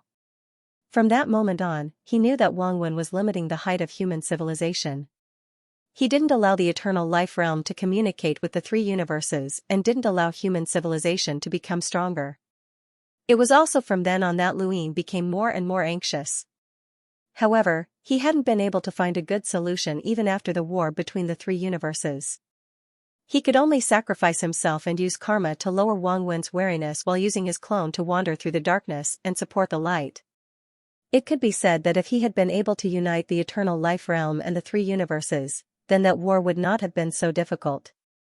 If Wang Wen wanted to restrict human civilization, then he would have to use the entire unknown power. That was because the eternal life realm was very strong. Changhu was an old monster, and his strength might not be any weaker than Patriarch Shan's. If, they were all ifs. There were no ifs in the world. In the end, they were still with the eternal life realm. He had missed it. Almost 4,000 years had passed since he had first met Chang Tian, and Luin had never expected that they would meet again under such circumstances. He wasn't in a hurry to take a look, as he couldn't act differently at this time. However, he was curious as to why Chang Tian was here. Could there be an eternal life realm nearby? In the distance, on the ground, Ro Yuzhou's clone was slowly flowing. Actor of 1,000 Trickery walked over step by step and looked at the unconscious Chang Tian. His lips curled up as he waved at Luin, indicating for him to come over. Luin took a deep breath and suppressed his emotions before walking over to Actor of 1,000 Trickery. What is this? Why does he look so human? Luin asked. The eternal life realm had used some unknown method to conceal their human appearance, turning their entire body green. There were leaf-like patterns on the surface of their bodies, and vines covered their knees instead of legs. Even though the upper half of their bodies resembled a human's, Luin had no problem asking this question. Actor of 1,000 Trickery sized up Chang Tian. He is human. Luin was shocked, but his expression did not change. Is that so? Actor of 1,000 Trickery suddenly slapped Chang Tian with his bare paw, and Luin almost stopped him for fear that he would kill Chang Tian. Fortunately, he held himself back. The paw landed on Chang Tian's forehead and tore off a piece of flesh from between his eyebrows. When that piece of flesh was torn off, an eye was revealed. At the same time, Chang Tian's appearance changed. The vines turned into legs, and the green color faded away. Even the leaf-like patterns faded away, and Chang Tian truly took on the appearance of a human. Luin stared at Chang Tian's forehead. A third eye? Actor of 1,000 Trickery smiled happily and looked back at Ro Yuzhou's clone. Well done, you brought me a huge surprise. I'll give you another chance to break through your limits. Ro Yuzhou's clone did not understand. Instead, he leapt into the air and headed towards the core. Actor of 1,000 Trickery did not wait for Ro Yuzhou's clone to leave as he stared at Chang Tian. This is great. You actually brought me a human from the Celestial Eye clan. This is perfect. The Celestial Eye clan? I think it's the fourth stronghold during the 9 Bases era. Luin could not be completely ignorant. Actor of 1,000 Trickery nodded. The fourth stronghold is a very special human race because they have a third eye. I've always wanted to find a living Celestial Eye clan member to study their third eye, but I haven't been able to find one even after so many years. Ro Yuzhou is very smart, and he sent this guy to me as soon as he found one. Although he doesn't know that this is a Celestial Eye clan member, as long as it's a human, I'm interested. No wonder you took a fancy to me, Luin said. Actor of 1,000 Trickery did not answer and just stared at Chang Tian as if he was looking at a treasure. Luin looked at Chang Tian and felt depressed. Chang Tian had actually been captured, and he did not know what to do.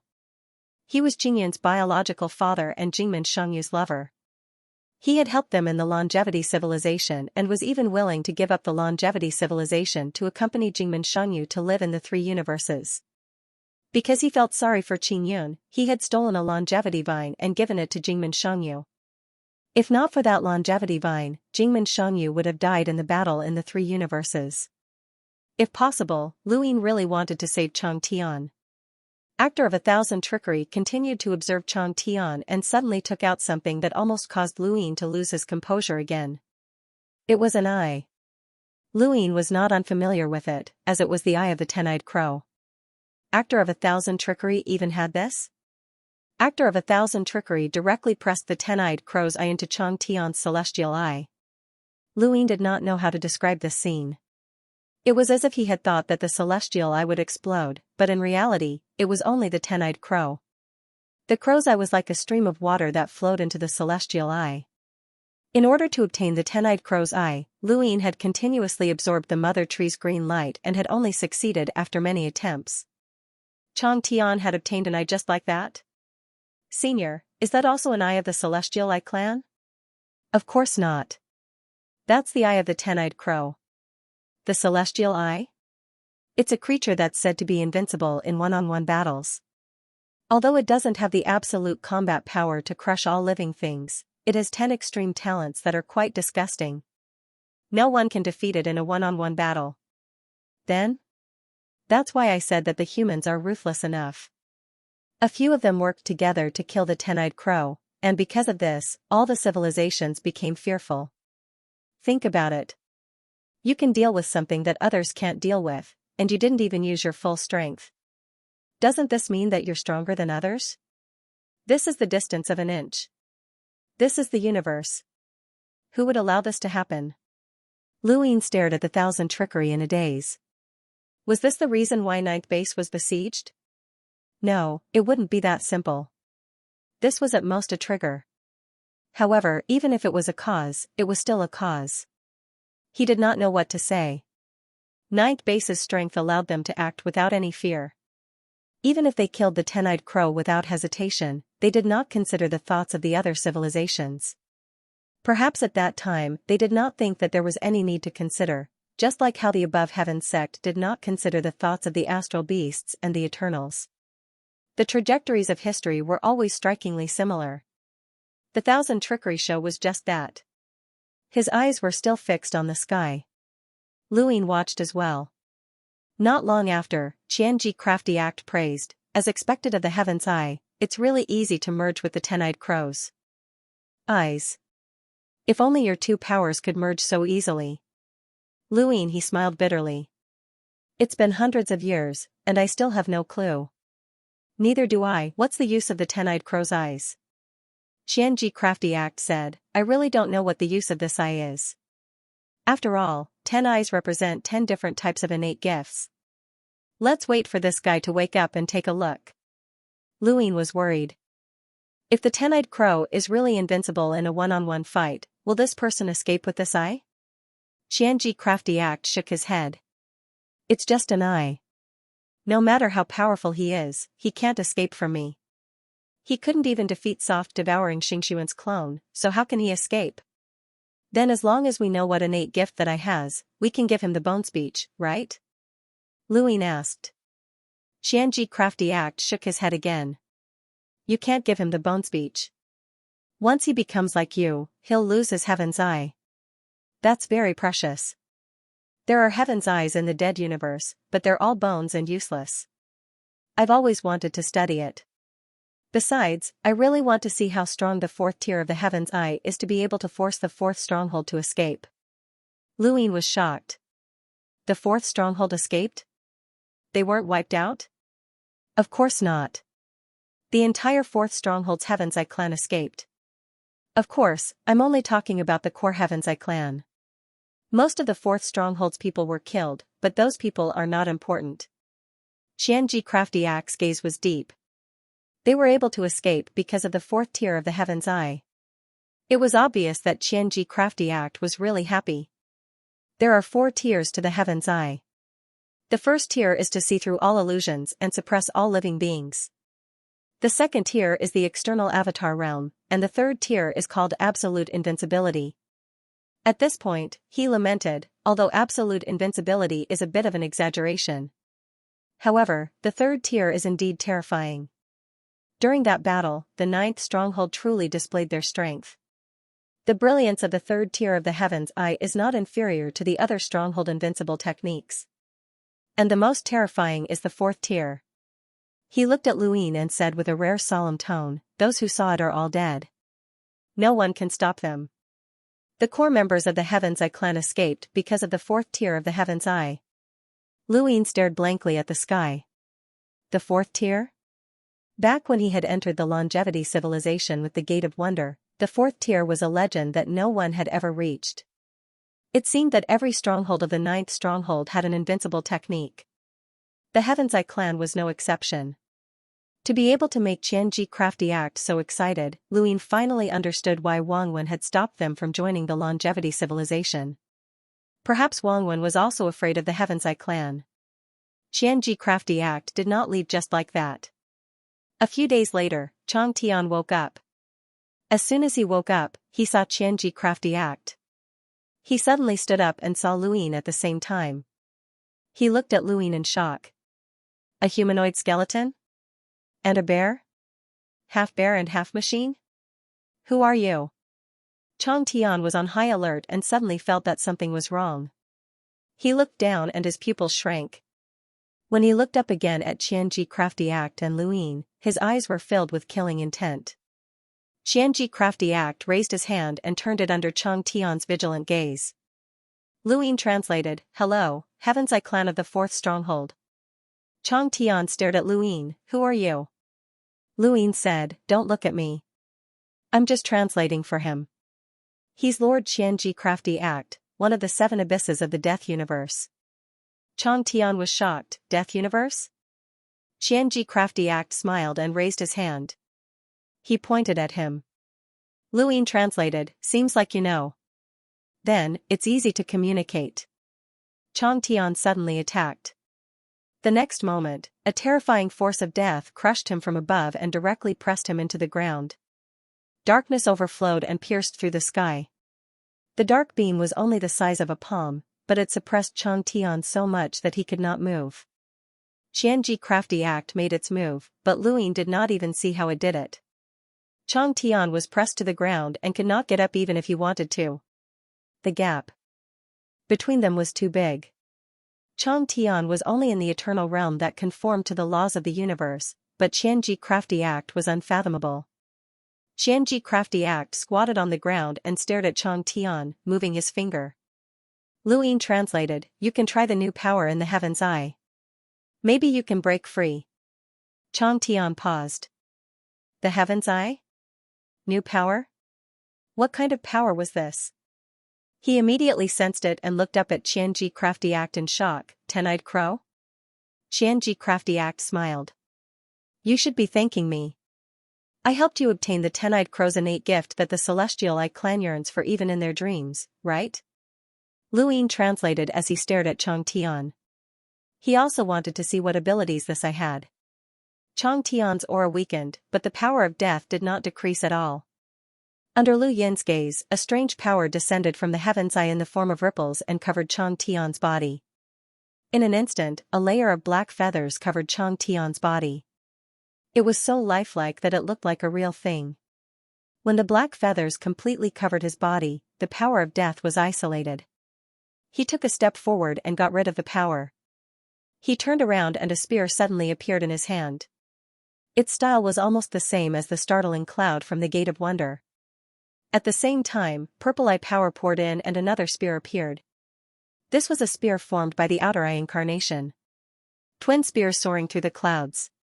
Chang Tian growled and the 2 spears pierced towards Xianxia Crafty act at the same time. They carried an unparalleled sharpness, one above and one below, as if the universe was divided into layers. Bang! There was a loud sound as the 2 spears broke apart. Chang Tian's body was pressed to the ground by Xianxia Crafty act's palm. One palm, just one palm. It was enough to suppress Chang Tian's full-powered dual spears. Luin watched calmly.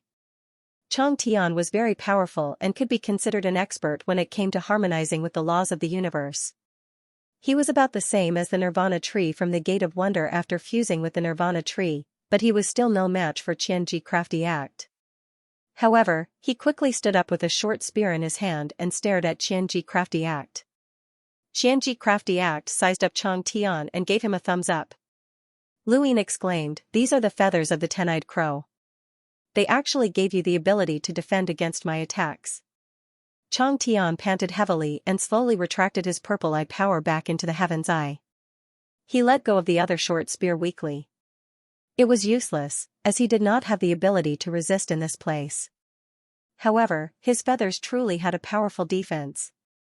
Xianxia crafty act had only used the power of death to suppress him, and now it was time for him to take action. Back then, the ten-eyed crow was able to defend against the attacks of an old freak who had harmonized with 3 laws of the universe.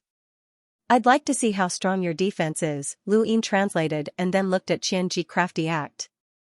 Xianxia crafty act waved his hand, and Chang Tian instinctively blocked it by using some sort of battle technique. His body took a step to the side at the same time. This was the blade traversal's 4 steps, but he was still sent flying by the attack. Xianxia crafty act immediately followed. After Chang Tian was sent flying, another palm struck out, and Chang Tian was sent flying again.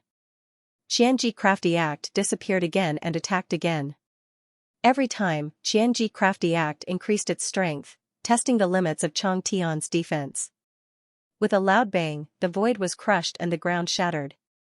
Chang Tian was smashed into the deep abyss, only then did Thousand Trickery's attack stop. Lu Yin stared at the ground, afraid that Chang Tian would be killed. Thousand Trickery put his hands behind his back, peak defense that is compatible with 2 universal laws. Lu Yin was shocked, it has such a high defense? Thousand Trickery praised, as expected of the ten-eyed crow's talent, it can raise his defense by a few levels. If it was someone like Lu Ku Jin, he wouldn't be able to do anything to him. This is just the beginning, this talent will increase as his cultivation increases. Once he breaks through to the level of compatible with 2 universal laws, this talent will allow him to protect himself against existences that are compatible with 3 universal laws. It's a very useful talent. Lu Yin was envious, why didn't the 3 eyes that he met have this talent? Crow Body Lock, Crow Turn, and Crow Body Blink were useful, but compared to this defense, they felt that they were lacking. If his main body had this talent, how high would his defense be? That's not right, if this defense was based on one's realm, even if he got it, it would not be as strong as his own defense. But if it was based on actual combat power, it would be terrifying, he even dared to challenge Wang Wen. Does this talent increase based on one's realm or actual combat power? He asked. Thousand Trickery shook his head, I still need to study it. Lu Yin asked again, Senior, if you keep attacking him, aren't you afraid of increasing karma? Thousand Trickery laughed, I didn't kill him, an eternal realm doesn't mean that I can't move, those who don't even dare to spar are too tired. Lu Yin thought of Startlegate Xianxia and the others, they didn't even want to spar with him. Of course, they weren't willing to do so now. Underground, Chang Tian stood up with difficulty, there was blood at the corner of his mouth, and the feathers on his body faded. The feathers' defense couldn't exceed Thousand Trickery's limit, this defense was like nothing, it was better not to use it. He would get beaten up easily if he used it. He looked up at the dark ceiling, there were endless white bones around him. Listening to the conversation above, he couldn't help but feel sad. It seemed like he wouldn't be able to return alive. Xiaoji, Qing Yun, he might never meet them again. On the surface, Lu Yin asked Thousand Trickery how to deal with Chang Tian. Thousand Trickery wanted to study Heaven's Eye, he had no intention of removing the ten-eyed crow from Chang Tian's eyes. The ten-eyed crow's eyes can be extracted? Lu Yin was astonished. Trickster Qianji bent his finger. Of course you can. Today, I'll teach you a principle. This principle is something that I learned from observing countless creatures for countless years. It might be useful for you for the rest of your life. I'm not bluffing. Lu Yin faced the Thousand Trickeries and bowed deeply, thank you for your guidance, Senior. Thousand Trickery's voice slowly appeared in his ears, all living things in the universe have their own fairness. The so-called fairness is both external and internal. This is the natural fairness of life. No external force can stop it. For example, the ten-eyed divine crow has reached the pinnacle of talent. Is this fair to other creatures? Many creatures don't even have talent, so where does fairness come from? The trickery of 1,000 trickeries paused for a moment, then turned around and looked at the starry sky. It's reflected in being plundered. His body had been plundered? The thousand trickeries continued. Have you ever seen a creature's talent being used, fought over, and stripped away after it dies? Wait. Luin shook his head, almost never. He thought of the Lu family's general appointment platform, which could also materialize. The trickery of 1,000 trickeries grinned. Yes, but it's rare. There's only one explanation for this: the fairness of life itself is at work. Because a creature's talent is too powerful, or rather, it's extremely powerful, the fairness of life itself will make it the target of countless creatures, bringing disaster to it. You lose as much as you gain. This is fairness. Luin stared blankly at the trickery of 1,000 trickeries. He had never heard of such a theory before. The trickery of 1,000 trickeries sized Luin up. Just because you don't know doesn't mean it doesn't exist. Geniuses will experience more hardships, and mortals will lose something if they want to succeed. The universe has always been fair, but you just can't see it. Another example would be a poisonous creature. There's an antidote within 100 steps of it. Creatures reinforce and counteract each other, and the antidote is the fairness of the universe. There's no such thing as an invincible technique in this world. You humans have too many so-called invincible techniques in the Nine Walls civilization.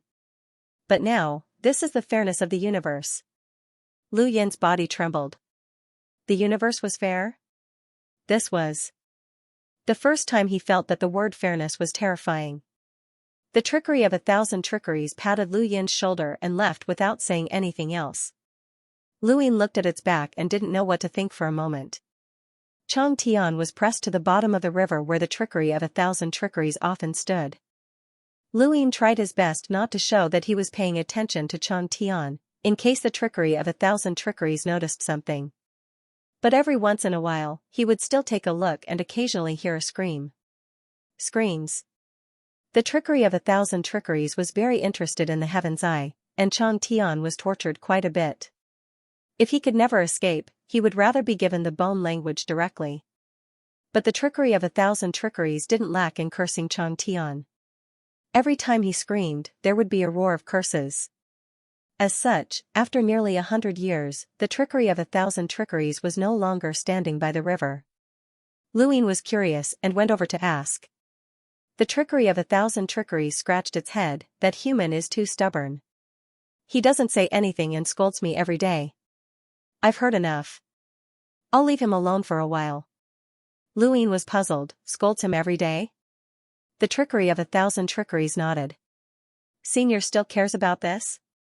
The key is that I can't talk back. Lu Yin understood. This was truly sullen. After being scolded for over 100 years, he still couldn't say anything in return. The trickery of 1,000 trickeries looked at Lu Yin. Go ask him. At least you can talk back. Lu Yin didn't refuse, as that would be too fake. He immediately left. At the bottom of the river, Chang Tian was lying on his back. The water wasn't deep, and there were fish, prawns, and the occasional snake swimming around him. It was a scene full of vitality. Lu Yin stood by the river and looked down at Chang Tian. Why do you have to do this? You'll never be able to escape anyway. I've already said everything that needs to be said. If the trickery of 1,000 trickeries loses interest in you, you won't have to suffer anymore. I'm doing this for your own good. Chang Tian sneered. If you can't even endure 100 years, what's the point? It has nothing to do with time. I believe that with your perseverance, there's no point in torturing you for 10,000 years. Humans are all about the results. You'll eventually be thoroughly studied by it, so it's better to make things clear from the start and avoid the painful process. Chang Tian looked at Lu Yin. Is this why you willingly became a puppet of the death universe? Lu Yin. He slowly sat down. I was given the bone speech, and I can never resist the death universe. Chang Tian's gaze shook, and much of the coldness in his eyes dissipated. Of course. Lu Yin suddenly smiled. Even without the bone speech, I still don't like Jiu Lei. I'm an abandoned descendant, and you're from the Celestial clan. You escaped back then, so you have some knowledge of history. Perhaps you know that at the end of a war, a group of people were deceived into fleeing with hope, but in reality, they were bait to lure the enemy civilization to kill them and fight for Jiu Lei's survival. I'm the descendant of that bait. Chang Tian stared blankly at Lu Yin. He obviously knew about this. The Celestial clan was the core of the Longevity civilization's escape, so they knew a lot. Although he wasn't born during Jiao Lei's era, he knew a little about that period's history. Lu Yin's hatred for Jiao Lei made him feel stifled. He could curse trickery of 1,000 trickeries, but he couldn't curse Lu Yin. It was just like how Lu Yin had once understood Azure Lotus Emperor's actions. Although he didn't curse, it didn't mean that he acknowledged Lu Yin. Lu Yin was now an enemy. Chang Tian fell silent. Lu Yin sat by the river and wasn't in a hurry to speak. He was trying to fuse the two forces together. Time slowly passed, and Lu Yin didn't know how the conversation started, but Longevity Sky gradually told him some of the things he knew about Jiao Lei's past. To Longevity Sky, this was just history, so it wasn't anything important. During that period, we were most afraid of encountering those people from the seventh stronghold. They all looked righteous and claimed to be omnipotent, but they were actually very sinister. If anyone offended them, they would stuff needles under their buttocks and no one would know. My Celestial clan suffered a lot, but we couldn't afford to offend them. The seventh stronghold? Those guys who were good at using needles? Yes, that's them. I haven't experienced them, but the ancestors of my clan have suffered a lot. Yama's 7 needles sounds domineering and mighty, but they're actually very sinister and ruthless, especially during the Jiao Lei tournament. Let me tell you, they were the most sinister of all. In the years before the Jiao Lei tournament, anyone of the same generation had to be careful of needles wherever they went, and many people fell for their tricks. If you want to talk about how despicable they were, all the arenas had to be checked for needles before the Jiao Lei tournament. This has become a routine, so you'll understand how sinister they were. Did no one do anything about it? Who cares? The seventh stronghold is full of scoundrels. In Senior Chengtu's words, they're little old men who are shameless. Shameless people are invincible. When Lu Yin learned Yama's 7 needles, he had thought that they were good at sneak attacks. The most despicable was the 5th stronghold. The 5th stronghold?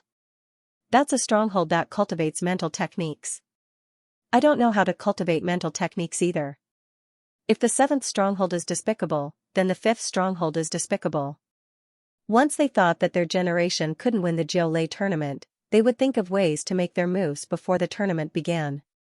The generation that left the deepest impression on me even made their moves early on and got a group of kids to play with the elite disciples of the other strongholds. They were all kids, so none of them had the heart to cultivate. Lu Yin pursed his lips. That was what Xianxia had taught him. We, the Heavenly Eye clan, have always been envied by the other strongholds. They say that we're blessed by nature, but they don't know how difficult it is to cultivate eye power. Most of the time, they focus on cultivating their eye power, so they have fewer tricks up their sleeves compared to the other strongholds.